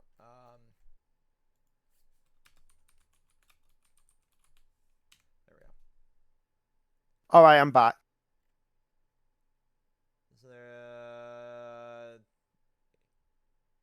And it was, I think, it was shown in like the Grandma Matchmaker episode, wasn't it? What was? A few of them. Yeah, it was also shown in there, I think. That's like Googling it led me to that, so that's why I was like, it had to be there. The chess pieces for that Astronomer had for everybody. Yeah. Oh, right. But yeah, that was an interesting but stupid villain. You're right there. It's so cool to see these oddball villains. It's so interesting to have the copycat villain, but it's just like you're like that strong that you can copy the lights or Orion, but you're like, I can't comprehend like them switching up. Right. Like basically weapons or like fighting techniques. Like you already memorized them. It's just different people using different powers. Like it's not that hard. Honestly, and he got so confused about like the Megazord switching weapons. It's like, really? That's what got you confused? Honestly, what they could have done is they could have done like, you know what they did with the Inspace Razor did with the Psycho Rangers. Do that. Spray paint each other. Yeah. Spray paint everyone to be like the fucking just be like Leo, and then you got we got a Red Ranger at you fighting with Kendrick's style, or maybe you could have a Blue Ranger fighting like Damon, or the Yellow Ranger fighting like Kai. Yep. It could be that simple. Like it's better. Like there's not much more that can be said on that. Like that would work. Yeah, but I'm guessing they didn't do that because they didn't want to directly copy that episode. Yeah.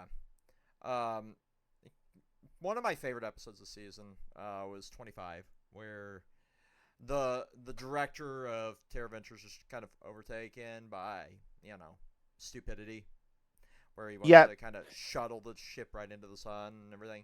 And Kai got everybody's fantasy, where everybody wants to beat up their boss, and I'm just so... Yes.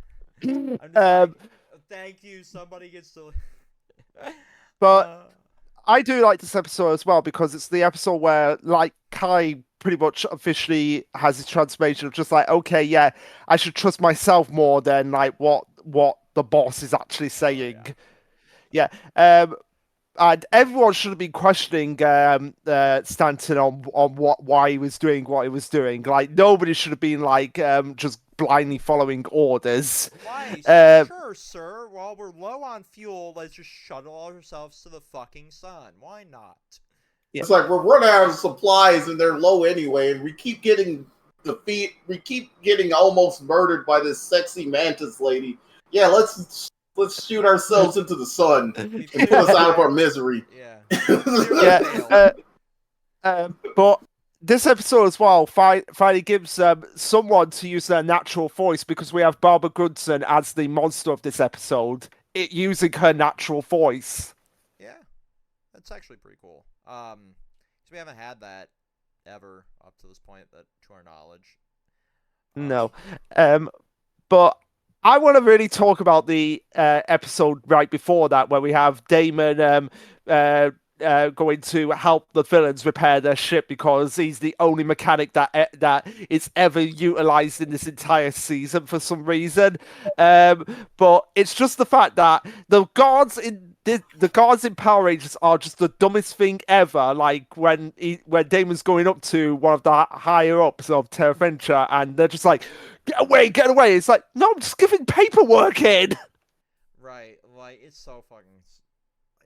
There's 100 mechanics on the station, probably, and the only one we got to do anything is Damon. Just to, obviously... Because he's, like, their best... He's, like, the best one. Mm-hmm. That's why everybody's just, like, constantly looking at him. But at the same time, that's what also pissed me off, is, like, everybody, like, thinks, like... It's like a weird caste system. It's like, oh, you're just one of the mechanics. Fuck you. Yeah, you're not a scientist or an astrophysicist. Why not? Why should we look up? You're not as cool as like Mike. Mike gets to wear the Starship Trooper armor. You're not a soldier. You're just a mechanic. The person that's keeping the ship afloat. But fuck you. Yeah, and also technically, Leo didn't stow away to the Scorpion Stinger. He was probably invited along by Mike. Yeah. But the thing that I found most interesting to me personally was that this episode had a Doctor Who reference in it. Because I just found this on the trivia for the episode. There's an on-screen note claiming that a meteor field just collided with a planet located in the coordinates to the Doctor's home planet of Gallifrey. Jesus Christ! So it's like, did the meteor field before it's the asteroid belt before it hit the Scorpion Stinger and Terra Venture pass through Gallifrey in the constellation of Cerberus? Only you or Red would have noticed something. Right, the Predator alien thing ate Doctor Who. Yes, and then it got struck by the Daleks. But that's why I wanted to talk about the episode. But primarily for the fact that the guards are just so dumb in this. It's like, a person's running to the higher up. Well, that's actually most guards in any workplace. Like, you could be just being like, hey, I need to... No, you don't. It's not important. Yes, it is. It's my paperwork. Yeah. Oh, it's so silly. Other thing, like, I'm kind of, like, confused about, why do they need to hide their secret identities? I mean, it's like a lot of issues would be like done easier, like I don't know, Kai getting like the Galaxy book back. He wouldn't have to sneak if everybody knew he was a Blue Ranger. Be like, oh yeah, I trust you with this book. Like, yeah, here you go. It fucks it up, but yeah, no, it's. But also as well, I did put one note in here, which again is another reference to Damon and Trigina's actors. Damon thinking, I'm going to beep the hell out of that book one day. And he did. He did. 4 times, apparently. Well, I mean, obviously more than that, trying to have the 4 kids, but yeah. Yeah. Um, but good for him. Good for him. Good for him. Four times as if he has to like do it through combat. Yeah. And I've just got to say, this might rival Freaky Tiki for dumb monster names in the episode right after Kai's episode, Motor Mantis. Yeah, Motor Mantis. Seriously. So fast he hits the stock footage district. So fast he gets into Japan. He's so fast that his English voice actor was responsible for Johann Liebert in Monster. Yeah, no, that's fair actually. Fuck. Yeah, I just was like, when I found out, I was just like, oh, I'm putting that as a different bullet point. Like, it's so fascinating how many of these actors kind of transitioned into anime. It's really cool. Like, our paths kind of cross there, being historically anime centric, now doing Power Rangers. It's just kind of cool.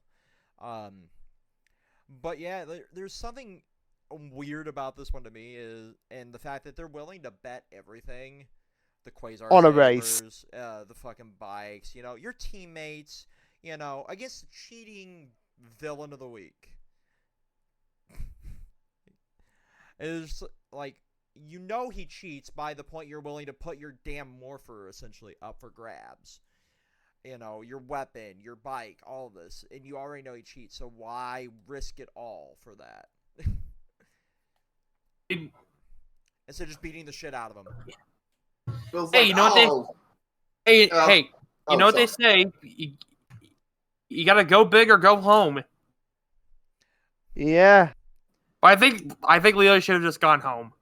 Yeah. Oh, speaking of going big, it was just like he's talking to his Galactic Beast. His Galactic Beast is like, "Hey, it'd be cool if your bike actually looked like me." It's like, what are you talking about? It does look like you. No, now it looks like me. And he's like, "Oh." Admire sake, you just got to communicate. You just got to listen. And then you can all live in peace and harmony. Except for... And then we can ride horses. And then he screamed when she said we can ride horses. No, never again. Never again. That one time to use the footage. But yeah, speaking of Maya, she gets another episode where she gets shit on for really problematic reasons. I don't want to fight a girl. Yeah, so I love Loyax. Conceptually, I love Loyax. Oh, definitely. He's essentially like Vader in this episode. Where there's like still some good left in him, He's more machine now than man. Twisted and evil. Was machine the whole time. With those acting chops back then. Yeah, but you get the point. Point. Yeah, but like it's such an interesting concept when we get these morally complex villains where they don't want to fight women, they don't want to, do full evil, or they just kind of go with the system. They fight for the winning team. That's what I liked about Roman Torchwick and Ruby. He's like, I just don't want to lose, kind of thing. So I'm going to go with whoever's winning at the time. But then you see there's still something left in there. Yeah, and also as well, a great lesson of how even though you're enemies, like when the situation calls for it, you need to work together. Mm-hmm.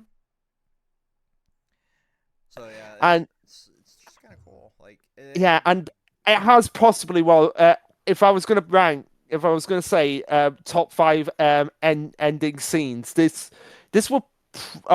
Well, actually, top 10 ending scenes, but this would definitely be on there where they stick his sword into the sand at sunset and walk away as a grave for him. Yeah, I mean, he gets his final respects because at the end of the day, he did protect. He did kind of lay his life down to do good again, proving the point that like there was still something human in there. Just always nice to see those human moments in our enemies. Even if they're piles of shit. Yeah. So now, why don't we move on to talking about something that really should be questioned all the time? Overprotective brothers that may or may not want to bang their sister. Where we have Leo getting into a relationship with a girl of the week that we will never see again, who may or may not look like Cassie, from Turbo and In Space, and has the brother who's just like, how dare you not protect my sister, even though it was out of your control. Banjo's playing in the distance. We got the motocross going on, and we got. I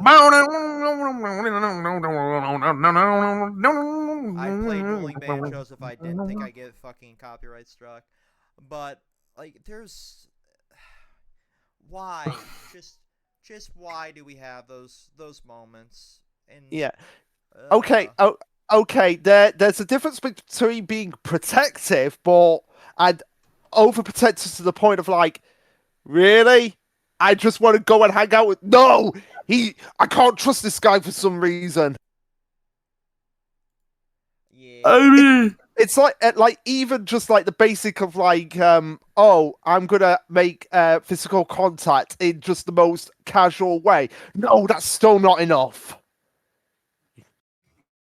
I mean, to be fair, like, Colby barely even knew Leo. Yeah, that's his name. His name's fucking Colby. Colby. That's Like, even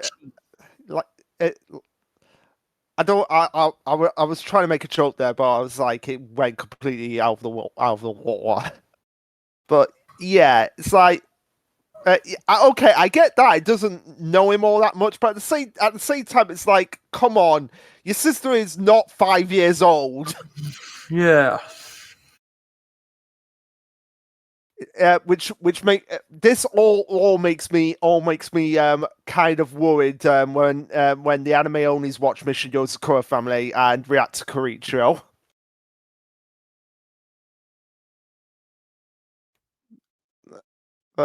Yeah, so that episode, just, I'm like, really, why does this need to exist? And have we lost Vex? I just had to step away for a second. Okay. But yeah, I was just saying that because of this episode, it makes me worried for the anime onlys when we get next year Mission Yozakura Family. Oh god. Yeah. God help us all with that. I mean, we're gonna have 2 levels of insufferable. We'll have Undead Unluck, and then we'll have Mission Yozakura Family just kind of being sussy about the brother sister. Yeah. Be fine, because I won't be paying attention to them. I'll be too busy playing tabletop games. Yeah. I'll be too busy playing Persona 3 Reload. Why was there 2 remakes of Persona 3? What was the point of doing that? The other one was just a port of like the PSP game, so yes. Yeah, it was not a remake, it was a port. It's still fucking stupid. Just give us all the content in one. Don't milk 2 different releases. Or 7 for Persona 5. But anyway, there's not really Or re-release Persona 2. All of it. And 1. Persona 2, the supercut. Yes. But then there's not a lot to talk about other than the Monster of the Week was cool for episode 29. But in episode 30 and 31, we have these. Yeah, the only note I had for episode 29 was padding analysis. Because of just the fact that they spent like a good 3 minutes just analyzing each of the rangers. Yeah. And that was it. But yeah, episode 30 and 31 is the team-up episode. We've got the return of both the Psychos and the Space Rangers. Well, not all the Space Rangers, because Sane got stuck on the toilet on KO35. Exactly. Yep. The no footage toilet. No, it was the footage toilet, but it was in Super Sentai. But like, Oh. it's such a cool thing getting the birth of this tradition where we have the team up. In Lightspeed Rescue, we also will have one, and it'll continue on down. Some of them grander than others, and some of them, why did this happen? Yeah. Oh, we'll get. Well, nope. I'm not looking at Ninja Steel because Ninja Steel was all right. An episode of the Tommy Oliver show featuring Tommy Oliver. Okay. Yeah. Okay. Okay. I'll give you that one. But yeah. Clips from the movie. That's but yeah, I think certain other one is way worse than that one. No. Okay. We'll get to that one when you can point it out. We'll get to that one when we'll get to it. But yeah, so we have we have the return of the Cycle Space Rangers. Nice to see them catching up with each other. But the question I have for this is, how fast was the shuttle to make it to Terra Venture? It's got to be fucking fast, right? Because we've seen how fast the Terra Venture is traveling. But at the same time, we don't really know how fast the shuttle was, Yeah, I mean, the only explanation I can think of is that a wormhole opened up to get them to where Terra Venture was. It's called plot convenience. Yeah, a plot hole. I wondered where one of those was around. Yeah, I mean, we have to have a plot hole at all times in Power Rangers because we retcon our retcons for our retcons of our retcons, just like comics. Retcon section. And there's nothing wrong with that because this is based off of Sentai, which is already just this wonderful, wacky world of nothingness. I guess more retcons than ever. No, I was gonna say what Sentai like a large portion of none of it's connected, other than anniversary seasons.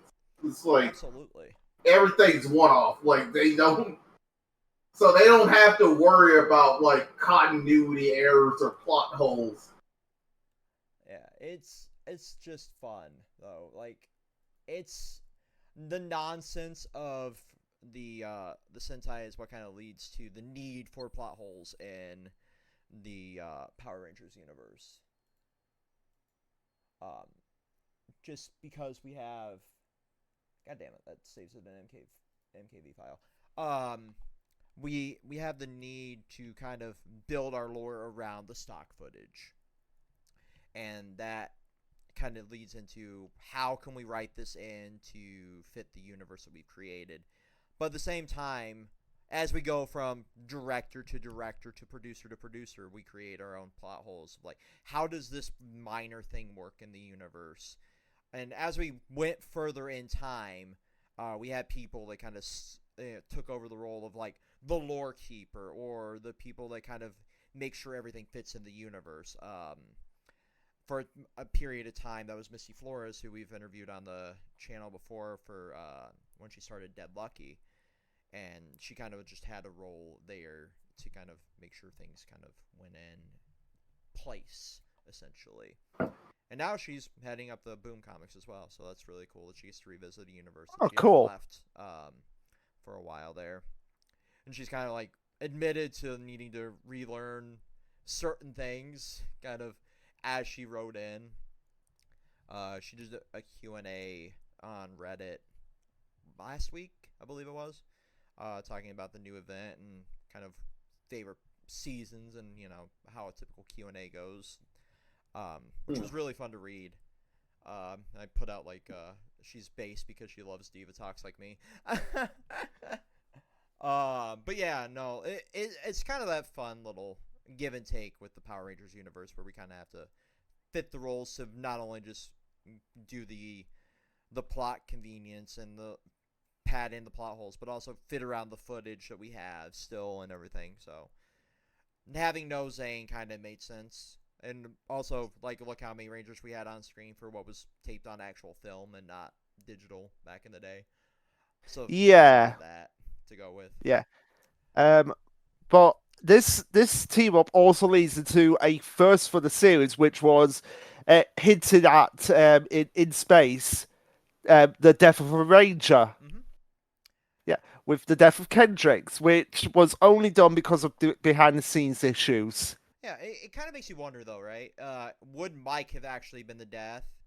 the permanent death if we didn't know that there was something going on with Kendrick's actress, or would it have been, something else? Would we have had a death later on? Probably would have been something else, something else, because I don't think, because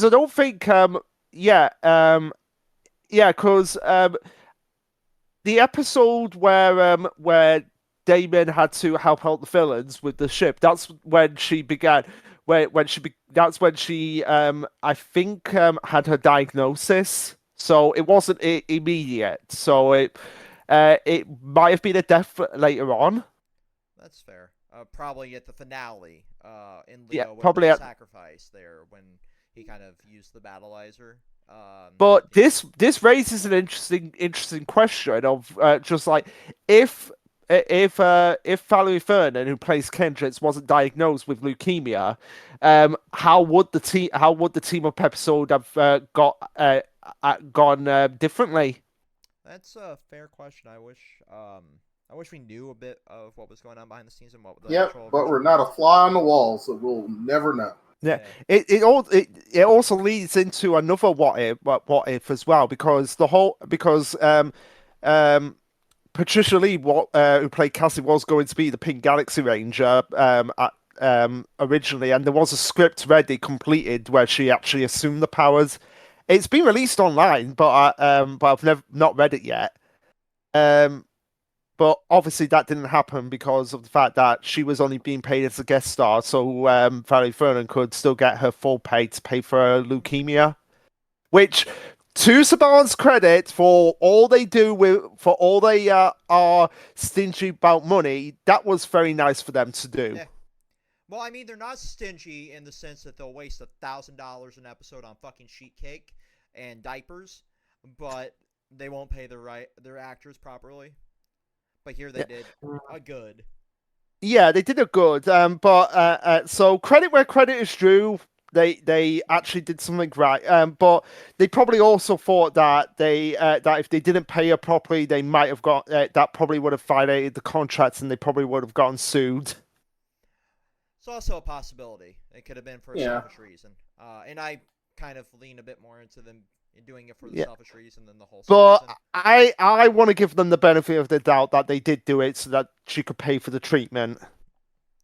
Yeah. Because it does have a happy ending. She is leukemia free now. Mm-hmm. Yeah, and she's also a mother, so that's nice that it all worked out for her in the end. Mm-hmm. But I would have really liked to have seen Cassie as the Pink Galaxy Ranger, because we could have gone like really parallel to what happened with Leo when he first got the galaxy powers himself, and how he felt like he wasn't worthy of them because of it being Mike the one that pulled the sword and not him. Yeah. Uh-huh. Yeah. But what they go with is a pretty good idea in of itself as well, and I did which happens in the next episode where we get where we start off with the return of Corone, which I did put next best thing since Cassie isn't the Pink Galaxy Ranger. Honestly, I think I prefer Corone to Cassie. That's a very interesting take. Kind of too, yeah. Yeah. But yeah, I was gonna say we this is where we start the episodes of just where the previously on Lost Galaxy, protect the saber, protect my saber, protect my saber. Just how many times they use that clip.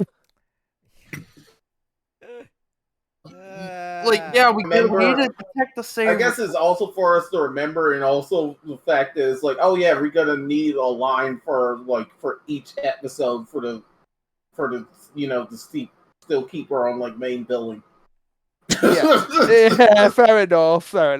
But this is the episode that I really, really wanted to talk about for obvious reasons. But first thing I had is questioning why Damon is sleeping standing up and just leaning against the wall. Like, why is he doing that? And we have. I'm guessing I'm guessing it was like he's always prepared if like anything breaks down and he has to run off. And we also have a beard stuck on random background character because that guy who finds the pink Quasar Saber, that beard is clearly just taped on him. Also, he looks like he's covered in like dried up peanut butter. It's so gross. But really is. Yeah, but this. Go ahead. Like, Leo just threatening a mook too is just so out of place and out of character for the leader of a team to be just like violent like that when not needed, especially like when you're trying to gather information. Honestly, it's based. Oh yeah, it's based. It's based, and he's probably giving a big giant FU to the phrase "May the power protect you always," because it didn't protect his girlfriend. Yeah. Yeah. I kind of did if we look later on in the season. Yeah, we'll get to that point when we'll get to that point when it happens. But one thing hairstyle dictated by evil as well.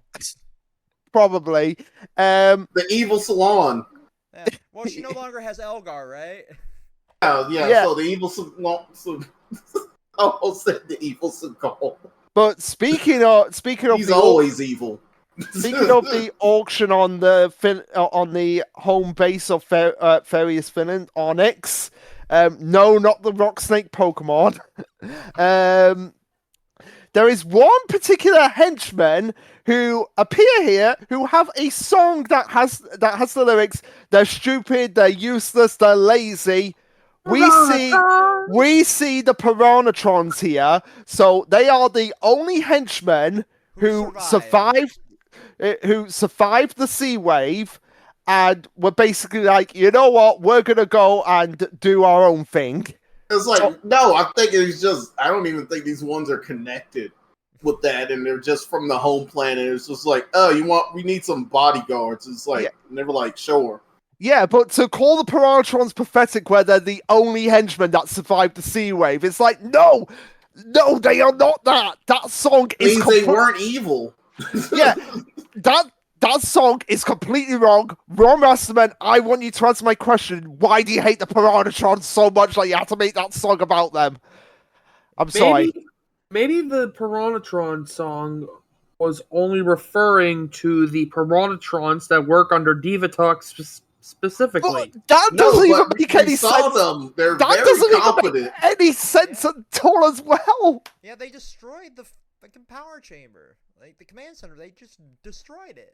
I will defend the. I am now the number one Piranatron stand. No, not the Piranatron stand, but the number one Piranatron defender right now. I will defend them to the end of time against Link Para and that stupid song. I feel like most of the times in which there was like a major mess up like in that season, and most of the time it has nothing to do with them, but it had more to do with the generals. Yeah. It was either Divatox, Elgar, or both. Or yes. Porno. Porno. I love how, even though he's long gone now, we're still referring to him as that. I mean, they named him that, Luke. They didn't have to name him that. I mean, his name is literally one letter off of porno. How can you not make fun of that stupid name? I know, it's, I can't decide if that's even worse than Freaky Tiki. No, Freaky Tiki is based. Well, Freaky Tiki is way worse. I love how Corone is just getting, like, the first day on the job, like, kind of rundown, where she's just, like, so ecstatic to be doing good and kind of just learning the ropes as the Pink Ranger as we go. Like, you can see her have her little moment where she tries to summon the Zords and I love. That's probably my favorite Corone moment in the entire series. Just like, yo, Galactus, over here, and David's like, no, this is how you do it. Also, like later on, I love the part in which like It's like her and Leo getting attacked by the spirit of Halloween. The store. Not a ghost, just the store. The spirit of Halloween is attacking them. Just a random cheap skeleton is just attacking. Yeah, because that's it. Yeah, that's in the next episode after Corone becomes the Pink Ranger, where despite the fact she said, "I wouldn't want to be a Power Ranger anyway" in the last season. But yeah, I do like this episode as well because it's not often when a former villain gets to reflect on their past as a villain. No, like normally they just die or go away. And so this is why I do like the idea that we got Corona as the Pink Ranger. Yeah, I mean, the comics have a different. The comics obviously have a different take in the Trial of Astronema, a little arc there, but you know, here we get this nice little redemption arc for her, and it's really, you know, touching to see her get this moment and get to kind of team up, and you know, kind of follow in her brother's footsteps as a ranger too. Oh yeah, absolutely. Redeem her past actions in a way. Yeah, but this also leads to the question of like, because this is where we get Leo's stupid battleizer, which I would call the armored battleizer because he calls himself the Red Armored Ranger when he takes it on. It's just the boots. Like the boots serve no purpose. I love the stupid clanky boots. They serve literally no purpose. You know, well, maybe they weigh down the rest of the outfit. Maybe the rest of the outfit is top heavy, and if he doesn't wear the boots, he tips over. I never noticed the fucking boots. How do you not notice the boots? He does an entire flip in order to get into them. Yes, how do you not know it? I never noticed that. Like at all. He does a whole flip. He does it every time he trains. Yeah, but yeah, stupid battleizers aside, it does beg the question of like, if Corone wasn't the Pink Ranger, how would Leo have gotten the battleizer in the end? That is true. Also, another question is like, what if she won? Would he let her have it? It's like, what would he do, or would he just viciously murder her and Leo? Probably. Yeah, and of course we have the return of the magical healing tears, which I've got to say after KO35 people been studying, analyzing, and in this case it was the revival fluid. No, I was gonna say I would say yes, but I did have a more appropriate analysis given that it's Power Rangers. Look, actually kind of fits because like this entire series is framed like a fairy tale. Okay, fair enough. But I had another analysis. Pokemon, the first movie. No, that was a whole cliche before that movie even existed. Yeah, but also as well, the Pokemon in that scene were crying, and they brought Ash back from petrification, just like what happened here. That's a fair point. Yeah. So is that just is just the magical healing tears just a trait of KO35's people? Either that or they cry acid, which sounds very painful. And also as well, it's convenient. Oh my God. we know they all have Jedi powers. Yeah, and it's also convenient that the monster only decided to drain their energy when nobody else was around. Yeah. The monster couldn't have just like sat there and got a chair and waited. He would have got fired. Yeah, probably. Yeah, definitely would have got fired. It's like, what? You're sitting on the clock? How dare you? Here in Random Planet number 86 in this series, we only allow our people to stand up. We definitely didn't. Do you like to be cannibalized like I did my cousin Vinny? God. Oh, Vinny! Not Vinny. And then we get to the episode where we have Damon getting voluntold to make the device and Baxter being a certified cunt. But also Damon actually being pretty smartly playing the cheater at his own game. It's like, okay, you want this job, well, you're gonna have to figure out the problems, which you obviously don't know the issues about because you stole it. Yup.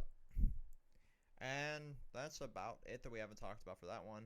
Yeah, and then yeah, 35 episodes in, we finally get to the Lost Galaxy. On episode 35.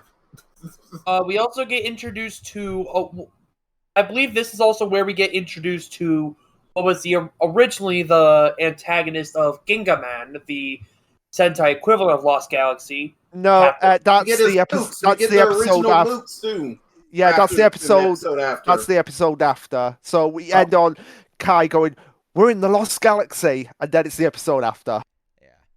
Okay, so the episode after they enter the Lost Galaxy, we get introduced to the main antagonist of Gingaman, and secondary antagonist here, Captain Mutiny.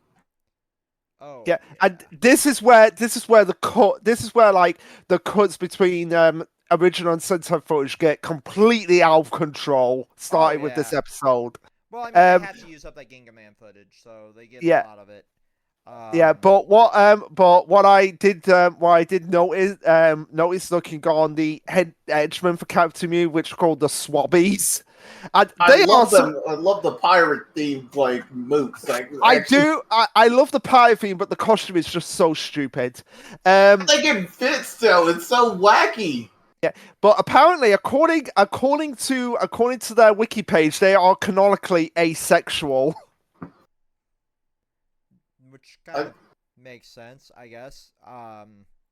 Or they could have went with the ones with the bigger mustaches are female. Well, considering the Pirantrons are canonically agender, that's what it says on their wiki page. I don't understand. Or they didn't want to explain the reproduction system of random mooks on a Probably not. Probably not. So the Piranatrons just enter into each other and they give self-birth. Fuck it. I don't know. I guess. I mean, they're made based off piranhas, so either they just lay eggs or... Guessing they just lay eggs or they spit out eggs out of their mouth like Namekians. Yeah. Go ahead. Just laugh at the fact that the Quasar launchers use like stock MW2 noob tube footage sound effects. Like, I'm assuming that it's just some random effect that's kind of just went on through the ages because it sounds exactly. Oh no, it's not that random. It's used in both series. It just reminded me of like the MW2 noob tube footage or effect. And then we get one interesting tidbit here in episode 36 that kind of just stuck to me.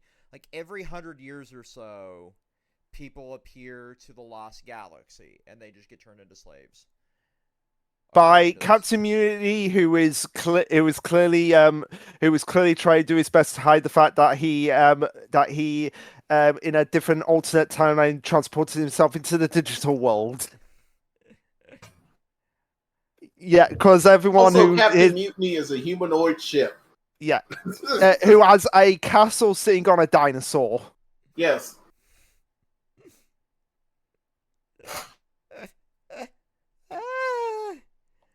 I mean, who wouldn't have a castle? He has a cannon for an arm. Yeah, who does he think he is? Beijing from One Piece? And I didn't put that as one of my notes. I just when you said that cannon for arm, I was like, I'm shocked you didn't say like Captain Krieg. He had like all the armaments and stuff. Oh. Well, no. Who cares about Don Krieg? Well, no. Considering Beijing has the castle fruit, that made more sense for me to say that. But yeah, episode after Mutiny's introduction, we have the episode Grucha on the Loose, which Grucha is this demonic tremor monster that just bows into the ground, and this is the moment. So gets it because you weren't here for it. 7 minutes in, it marked. We actually made a timestamp of this 7 minute mark. Weirdest cut ever. It literally cut. You literally have the Rangers on one side of DVR, and then it immediately cuts to no one is in the right place, and the footage is flipped. Yeah, so Just, go and take a look at that point in Grucho on the Loose. That's 7 minutes in. You'll see the up and everything. Yeah, just 7 minutes in. Oh, I'm right at it. You see it. You see it. Yes. It's so crazy, right? Because we see yellow essentially become white. They're on the opposite end now. Yep, yeah. Anyone who makes it this far into the video, you're getting a real life reaction to a weird cut in Power Rangers. It's so fucking weird. Like, I don't know. He's getting away. So I think what happened, and I have zero knowledge to back it up, is when they kind of did the splicing, the color shifted too much, and it just kind of blended more in with the sky, and then it just whited out the Ranger in that. But who really knows what happened here? This is my theory, which kind of makes sense with my very limited. You can clearly see their colors still. They're still pretty vibrant in there in the middle of the day. Yeah. So, communication, issue. Communication and overexposure to footage, kind of transposed there. Can we just talk about how unnecessary the Mook beatdown was in this? Like, there was no need for them to just beat the hell out of 100 random Mooks here, other than to burn footage. Yeah, that is just bad. Like, it seems like they had they were like, oh great, we're going to a new galaxy. Like, okay, what do we do here? Just unload the Sentai footage. Where's the cannon for Sentai footage? Fire away. It really does feel like that, because we have so many cuts in this episode. Like, it was like Green with Evil levels of cuts. Yeah, I made the joke, and I can actually make this joke because I do have it that this episode was having an autistic / ADHD spaz attack. Yeah, it was really weird how much we kind of just went all over the place. No, I think it was we want to use all the final footage from Ginga Man, but how are we gonna use it all? It's oh yeah, let's come up. We already came up with the title of the show. Let's introduce the Lost Galaxy. Right near the finale. Yeah, and we said this before we got cut out in the beginning of this video, but they're never referred to as the Lost Galaxy Rangers. They're hardly in the Lost Galaxy. Yeah, but there's only one time they're referred to it, and it was by somebody else way later on. Yeah, in a different season. We will get to that point because there is so much wrong with that episode that there's just going to be one page of notes just dedicated to that one episode. I guess it kind of makes sense because he wasn't there for all that bits and pieces, so which makes it wonder how he even. Yeah, there's just so much wrong with that. We'll get to that moment. Get to that. Archives there, I guess. Whatever. We'll get to it eventually. Yeah. And then we have a fucking clip show. Yeah. Don't you love clip shows? Well, everyone loves clip shows. But even though it just pisses off all our viewers and sends our ratings plummeting into the ground, let's do it. I mean, buddy, it's just couldn't you save more by just Xing out one episode? No, we have to have 45 episodes because that's what we're budgeted for. What it is we're nearing the end of the season. We need to push more toys. So we need more sales. Let's go back through the archive and use some footage again. And then we'll fucking sell toys right before we start pumping out the next seasons. Yeah, and to Magnet Defender. Yeah, why didn't Yeah, and why didn't DVR take away Damon's tools? because he's an idiot. He didn't know. Who's gonna know? But know.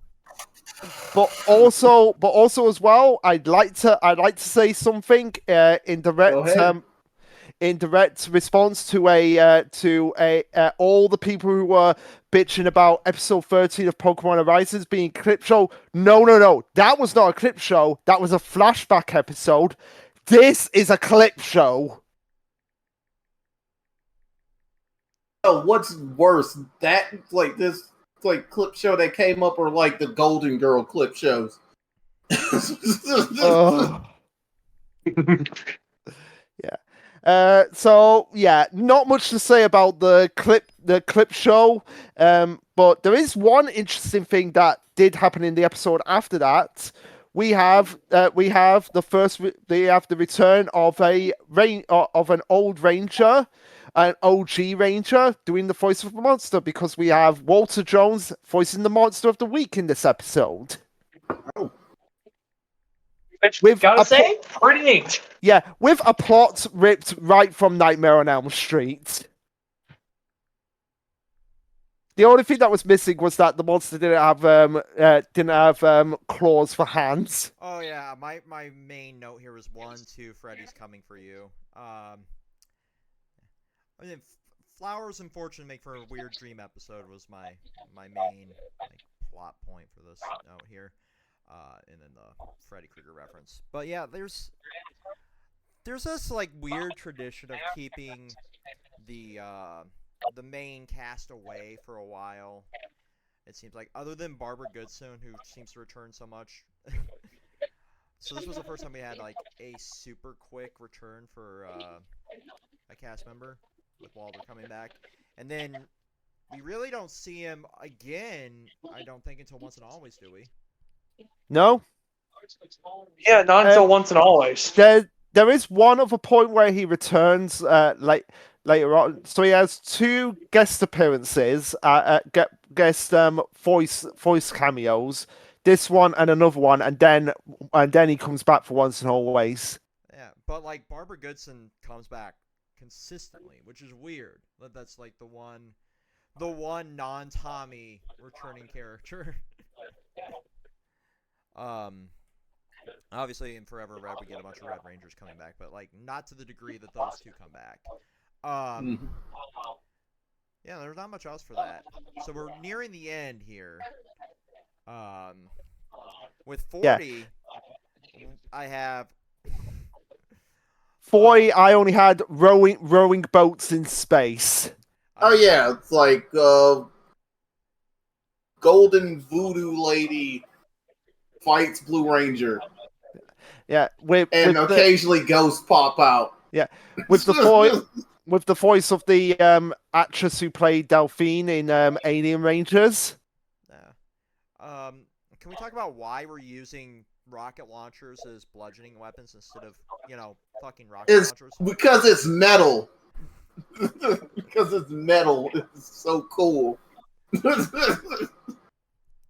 Use them as like a baseball bat against your opponent. That's so fucking cool. Like, I'm out of ammo. I guess I'll just beat you to death with this giant metal tube. And my other note here is, Orb of Pondering causes massive explosion. Casualties unknown.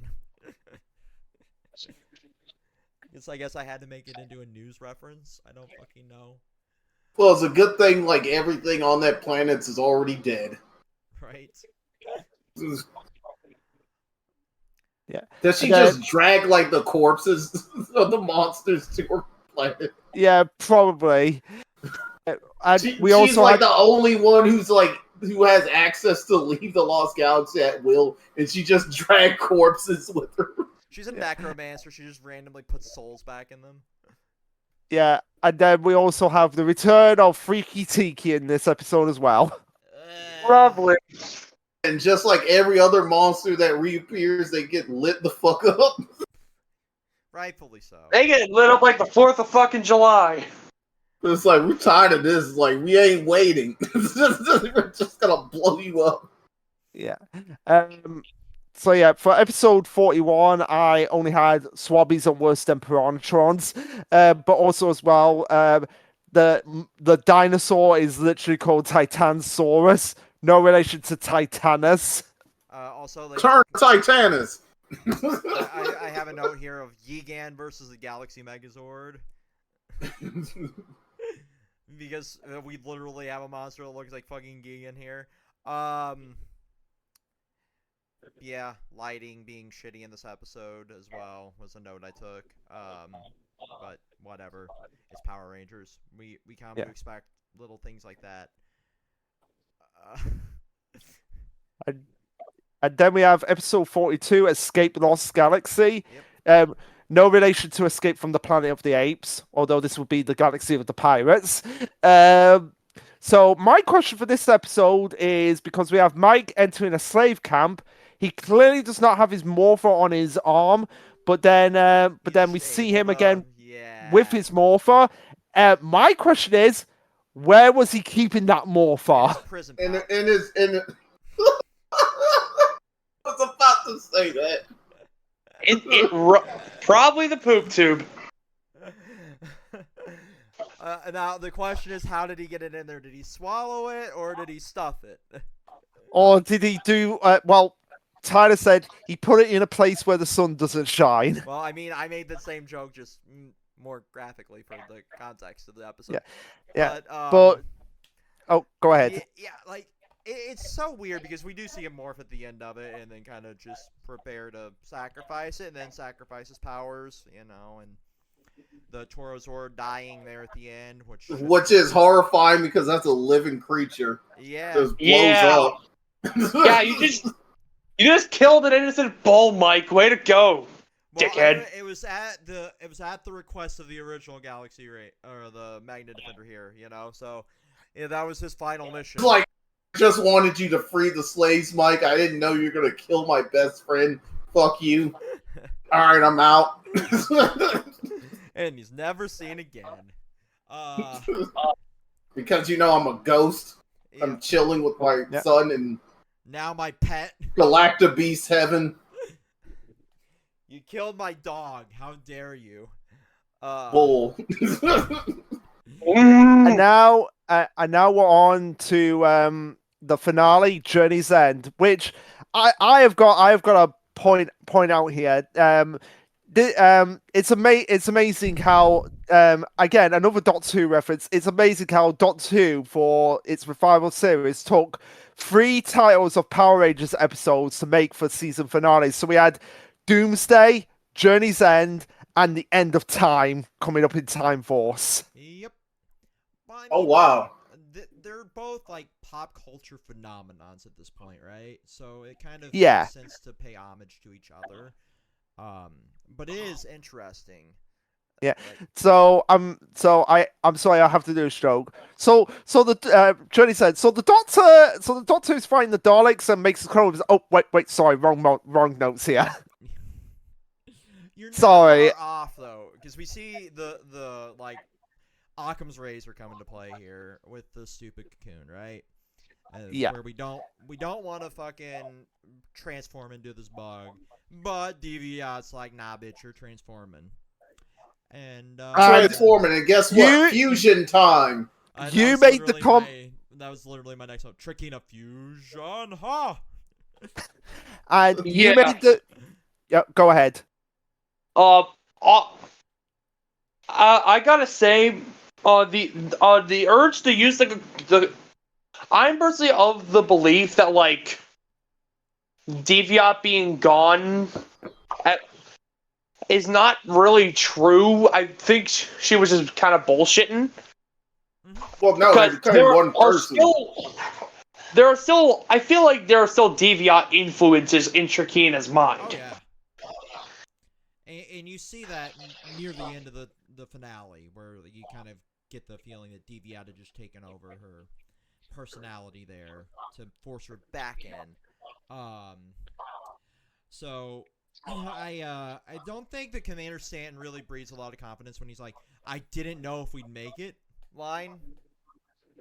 To be fair, I would have said the same thing if like this crazy like Mantis lady and pirates and stuff kept attacking my city like every other day. That's fair. That's fair. But the captain's job is to kind of like bullshit his way through it. Also as well, Songetsu, we made the joke that Captain Stanton is literally Christopher Columbus. No, all he has to do now is fuck a manatee. What was that? Wait, that was him? I thought it was Blackbeard that did that. No, well, no, no. I just when because I put my notes. Commander Stanton should be called Captain Christopher Columbus. No, he does. Commander Christopher Columbus. Yeah, he does kind of just fucking colonize here, so it kind of makes sense to call him that. But yeah, you made the joke, Vex, of how Trakina was hotter when she fused with Deviot. Okay, so let me clarify. I meant the first transformation, not the second one. I might lean into the monster fucker, not that. Not whatever that thing was. Okay. I found like the second one like kind of weird because it kind of looked like that one set of like battle armor she wore, like in one episode. But you just replace the head of that with a different head, and you cover it in slime. Also, you give her bare feet. I'm trying to remember what they're called. It's this. It kind of reminds me. I think you'll get this reference, Sangetsu. I hope you get this reference. Mod stuff.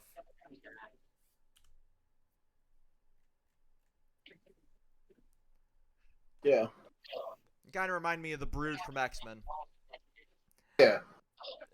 Yeah. The latter one.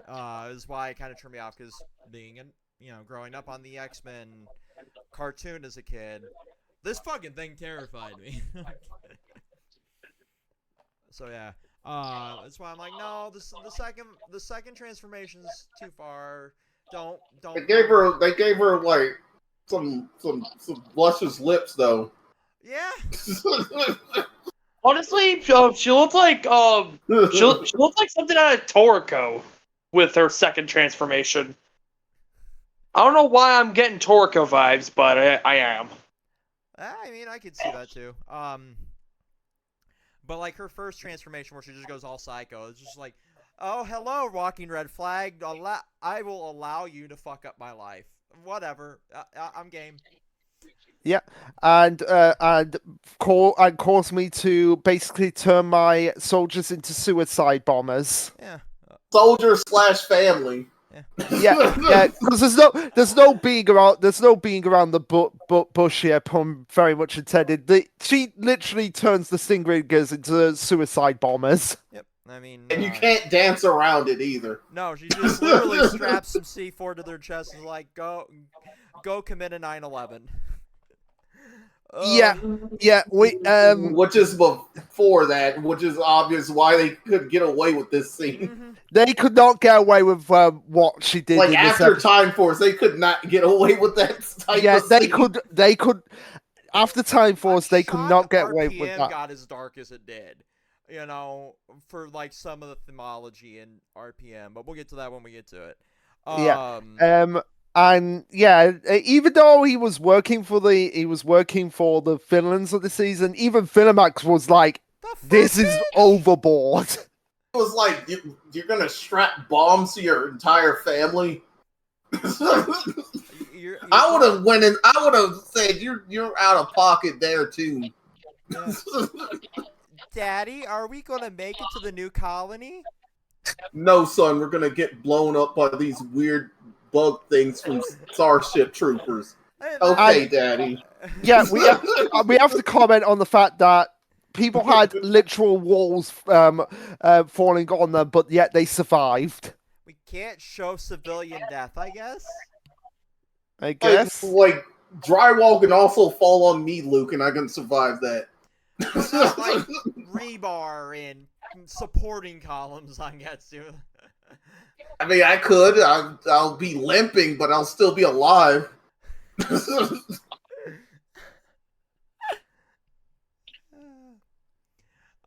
We see the Trakina versus Villamax bit here, and you would think Corone should be better in this part where, you know, she just murdered her own mooks back in the day. But she's getting tossed around like a goddamn hot potato in this scene. Yeah. No, so like we watched the death of a couple of Zords here. Yeah. R.I.P. to the Stratforce and Centauros. Yeah. So, but theoretically, they could have been like rebuilt because the Zenith carrier was still around, but they obviously wouldn't be sentient. No. And also we get Terra Venture crashing into a moon. And Alpha somehow surviving as well. Well, I want like everything I own to be built out of whatever Alpha is built out of. Well, we can't have the robot. We can't have the robot dying Vex, because how will we ever make Alpha 7, 8, and 9? I don't know, hear the words yo again without Alpha. Yeah, everyone needs an Alpha in their life. Yeah, I mean, I would love to have both an Alpha and an Alfred. Also, R.I.P. to the Astral Megazord as well, because the main body blew up. Yeah, and we lost Deca as well, even though she really didn't do anything. She still had a personality. Yeah. Deca was arguably more useful than Alpha was. Yeah, we'll never get again. I've been certified turtleified. Think Zangetsu never wants to hear the words turtleified again. It's like Turtles, you stay in your own lane in your own weird live action show. I'm gonna make us all watch that after we're done with Power Rangers. You know what? I think I would watch that as well, just to see the ridiculousness of stuff like that. It is fucking stupid, but I love it. It is possibly, out of every Turtles adaptation, it might be the dumbest, but it's so much dumb fun. It fits right along with the corniness of Power Rangers. I get to the point here in my notes where, like, okay, this is too far of an evolution. She ain't for me anymore. Her bug powers, however, are badass. Like, every upgrade that Trakina got, made her significantly more badass. Like, the weapon upgrade, the first, like, where she's kind of fused with DVI, and then this, where she can just, like, literally Getsuga Tensho around, is so fucking cool. No. Leo has the copyright on Getsuga Tensho in this season. Don't think any of them have the copyright on it but Kubo, but go on. Yeah, I just say that when he does his signature sword slash. Yeah, every time he used the sword slash, it was like Getsuga Tensho. That's fair. Yeah. But also, what do you think of the way Trakina was taken down, with Leo just being like, "I'm gonna pull you in," and basically blows both up? Where he just fucking shoutsus her. Yep. Like, that was kind of the only way to defeat her, because at that point it's like, oh, if I don't defeat her here, she's just gonna kill everybody else on the planet. Yeah. Easily. It's just like cool how that goes down, and then you see all the rubble from the battleizer. You think he's dead, and then you just see him get up, and he does that really badass thumbs up gif moment. Does the thumbs up, but it looks like the thumbs up from the Mecha Cooler movie. Yeah, and I'm sure we'll never see Trakina again. Oh, never see her again. Absolutely not. Never see her again. Again. Yeah. But we're gonna have fun. Twice in 5 minutes, we get another explosion, because we get the Terra Venture going to the planet, and basically the Megazord blowing it up. Yep. But somehow they survive. It was their powers. Their powers saved them. Also, the fact that they didn't have like billions of insects with bombs strapped to their side blow up on them. That's fair. But at the end of they were like, "Yay, we saved everybody." Also, we're sad because our brothers are dead. Yeah, we're just really sad. And then we see the Sabers get returned to the stone, and the colony getting restored, and Kendrick's returning to life somehow through the power of friendship and magic. She wasn't dead, and she was just trapped inside of the morphing grid. That is pretty much the inevitability because the same thing happens later on to a few other Rangers. Yeah, and we see it explored more in the comics as well, how you can kind of just get trapped in the grid and kind of just become part of. Is the grid just like the astral plane in the Power Rangers universe? It's the Force. It's Power Rangers Force. It's the Force. It's the most bullshit. Yeah, Tyler made it just very like clear. The Force. Yeah, Tyler made it very clear he did not like how Kendricks came back to life. I always didn't like that scene, but I understood why the scene existed even as a kid. Sort of. But no. Fuck that. Kendrick should have stayed dead. So should have Mike by that regard. Yeah. Yes, Mike should have stayed dead too. And so took the entire hit for him. It's just like, all right, I guess I'll die now. You live on. And also, humans can live in the vacuum of space in Power Rangers. You didn't know that? Oh yeah, definitely, because Mike unmorphed, floating in the vacuum, and he's still alive. No, it's because also there's tons of time in which Rangers are on the moon and they're just fine. Yeah, well, I mean, we saw the Princess Leia scene before Princess Leia, died here with fucking. No, I don't mean that. I mean they're just chilling in space with no oxygen suit or anything for hours. They're fine. I mean, once and always, you see it in fucking Mighty Morphin where they're just attacking Rita's palace. You see it a lot. It's so strange, how often we actually see Rangers just surviving. And why they're concerned about the ship shutting down? They were worried about the glass breaking and falling on them, not because of the run out of air. The only way I can kind of explain it away is that because it was sort of kind of explained in space with Carlos, it might have to do with the fact that the morphing grid grants their powers the ability to survive in the vacuum of space. And then Mike looking at his hand, the scene when Zordon and all that blew up me with space. He's just looking at his hand. It's like, oh, my power's gone. Well, yeah, because your link to the morphing grid was gone. It's a Toro Zord. The world they land on, shockingly, is Miranoi. So the journey comes full circle, and hey, now with Corona here, instead of putting the swords back, she can cry on everyone and return them to normal. No, I think the warrior could have freed himself at any moment, and he's just like, all right, she learned her lesson.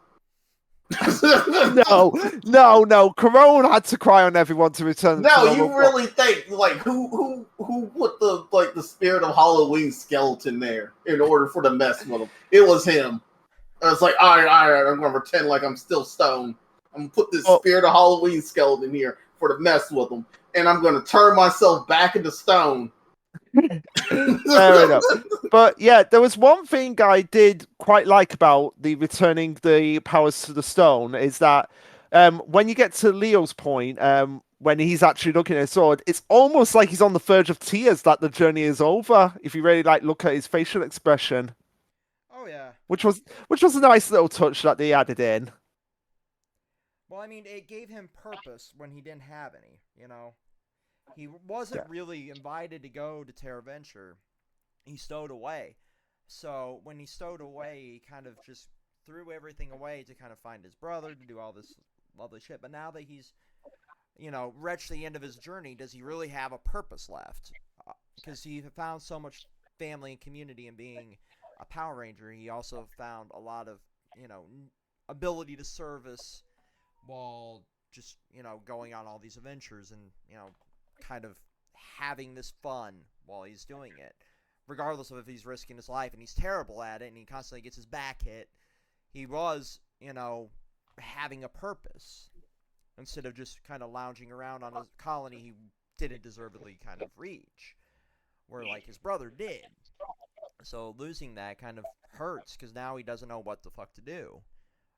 But he does have friends, he does have, a found family here, in the Rangers, so it's kind of a touching moment, but at the same time, like, he's not without a total purpose anymore. He can still, help on the new colony. He can still, go on adventures with Corone and Kendricks now that she's back. He can be with his brother. But it is sad to lose, that. And be with his one true love, Kai. Yeah. But yeah, I love that when you had to pause and go back when Kai went, "Oh shoot," because you thought he said, "Oh shit." Yeah. But yeah, I liked Kai in these last 3 episodes, just how Leo clearly rubbed off on him when he gets to the new world and he's excited so much that he's like, "Oh crap, I'm forgetting to do my job." Yep. I had to see if there was yaoi of it. Is there? Yeah, there's yaoi of Kai and Leo. Of course there is. So, if the Rule 34, people. Rule 34. You put it in my head, I'm like, it has to be a ship because of their brotherly love and people are weird. Yep, it exists. What, people being friends? They must be fucking each other. You can't be friends and not fucking.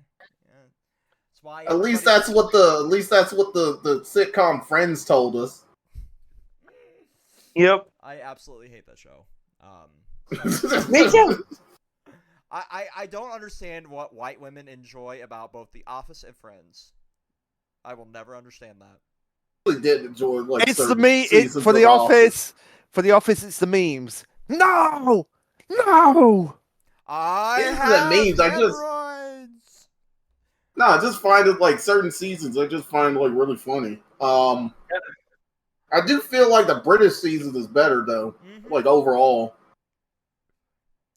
Attention, everyone! Sex. Now that I have your attention, you don't have our attention. Money. I'm listening. So yeah, that's pretty much our breakdown on all the episodes in Lost Galaxy. And next up is Peppermint Rangers. Yeah. We never talked about the costumes.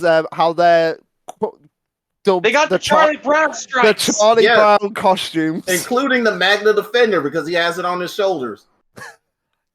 Yeah. Fuck. Why is that just now dawning on me at the end of this recording? The Ranger, like the Extra Ranger, also has to have like some form of like theming, like that's related to like the other Rangers. Like for example, the Blue Centaurian, because Turbo's like original season was themed around like car safety. It made sense why he was police themed. Mm-hmm. Yeah. Other than like Mighty Morphin, that kind of all ties in because we use the White Ranger suit. But it still kind of ties in with the transformations. But anyway, we have a roll call count here. Yes, we do. With 2 that got updated technically in space and the Lost Galaxy being its original here. All right, so I'll go over the changes to the in space Rangers first. So, hold on. For the in-space Rangers, everybody got 2 more morphing calls, with the exception of Andros, who only got 1. This brings their grand totals. TJ is now at 37, Carlos is at 9, Cassie and Ashley are now at 7, and Andros is now at 24. Jesus. Yeah. And as for the Lost Galaxy Rangers, with the least out of them was Corone with 2, tying her with everybody's favorite alien ranger, Sestro. She just narrowly beat Who? out Zordon. Yeah, but we can forgive her for being so late in the game. Oh yeah. After Corone, we have Mike with 4, tying him with Aisha. From in third to last, we have Kendricks with 9, making her tied with Delphine and Carlos. Then we have Maya with 13, tying her with Catherine.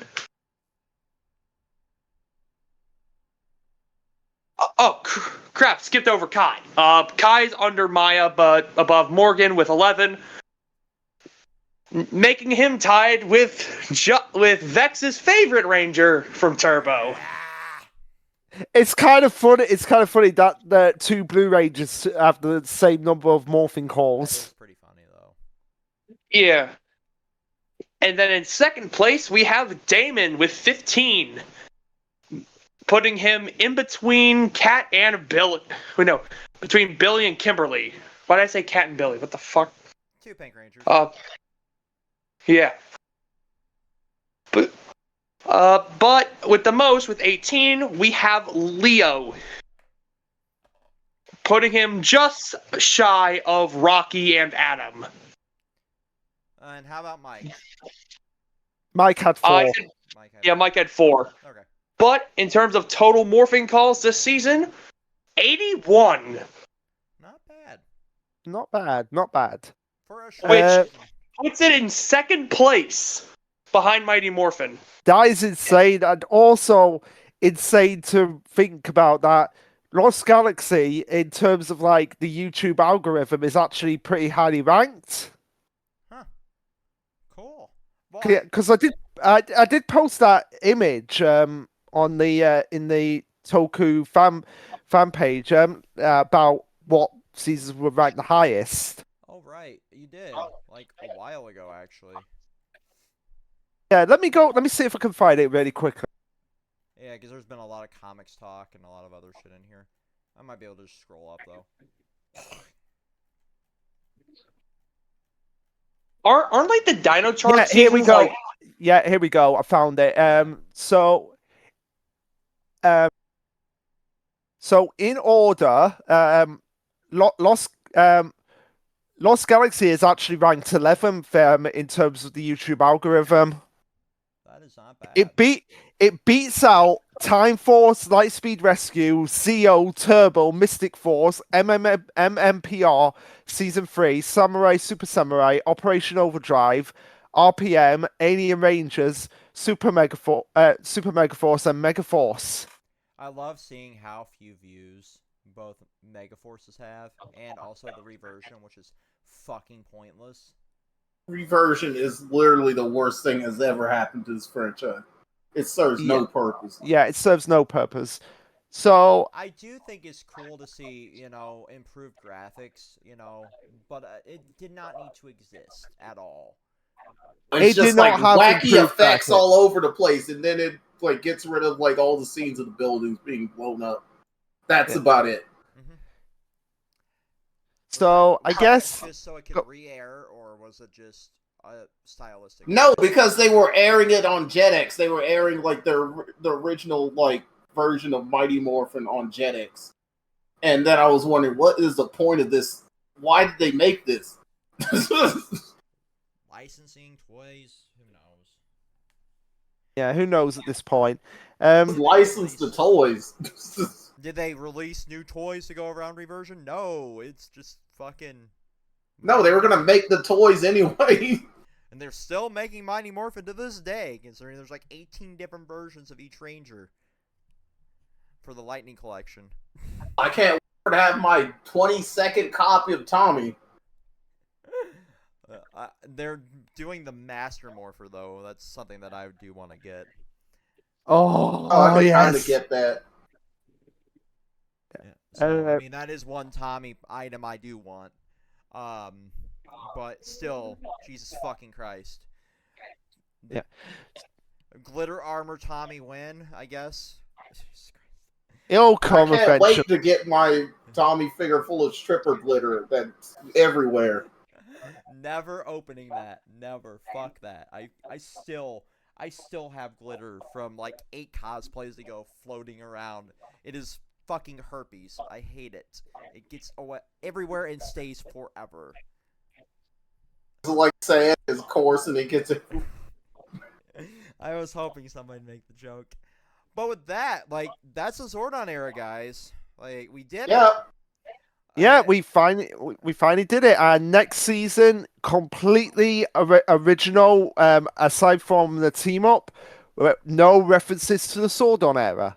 Yeah, and we do have like the start of the post Zordon era with it, in terms of this. And with that, we'll begin another gigantic editing mess. Not as gigantic as this one. No, I mean, there's only like 3 seasons we got to record for that one, so it's not bad. Yeah. But I am looking forward to that, and it's like I said in the intro for this. Like, this has been so much fun sitting down with you guys and watching these seasons. Absolutely. Well, absolutely. It has been a wild ass ride for me. I know I haven't been talking much, but like it's been fun, and I've discovered a new interest, and I'm still and maybe want to start up a D&D campaign based on Power Rangers. I was gonna say you're talking about doing like a D&D campaign around it. I know you guys are bigger into the tier list than I am, so you'll probably do one for each era. I wanted to do one for the villains of the Zordon era. Yeah, that would be fun. Like, because there's some really good villains and there's some really fucking stupid ones. So yes, there are. And yeah, like Tyler said, it's been a blast. But in my opinion, we haven't gotten into the really good juicy stuff. This is just in my personal opinion, because the seasons coming, some of the seasons coming up are my absolute favorites. Yeah. So we get into the pre-Zordon era, which is a lot shorter than we think, and then we get into the Disney era. Yeah, and people bash on the Disney era, but there's been a lot of like bangers in the Disney era, other than Operation. There are like 4 seasons in the Disney era which I would absolutely recommend to anyone who is a Power Rangers fan. I think I know what 2 of them are. Wild Force is definitely one of them. No, Wild Force is not. Wild Force. It's debatable if it's Disney or Saban. So it was like in the between, because it was just around the time in which they were trading it off. Yeah, to Disney. But no, it's still in the the the post. Yeah, the post Zordon era. So yeah, it's 2 seasons back to back that I'm talking about. Yeah, I know the ones you're talking about. But we'll get there actually a lot sooner than we think. Yeah, because a lot of these seasons are a lot shorter too, so that's a big help. We're out of the era of over 40 episode seasons. And obviously, Cosmic Fury will come before this, so our Hasbro era will probably just be Beast Morphers by that point, and reboot maybe. Yeah, well, Tyler will need to see Dino Fury. And we can do a second version of that, because we've learned a lot as we've progressed on how to handle these recordings. Arguably. Yeah. But until then, like, expect a tier list of like the Rangers up to like in space, and then Cosmic Fury when it comes out at the end of the month, because we'll be done. We won't be done with Lightspeed Rescue by then. So until then, peace. Peace. Peace.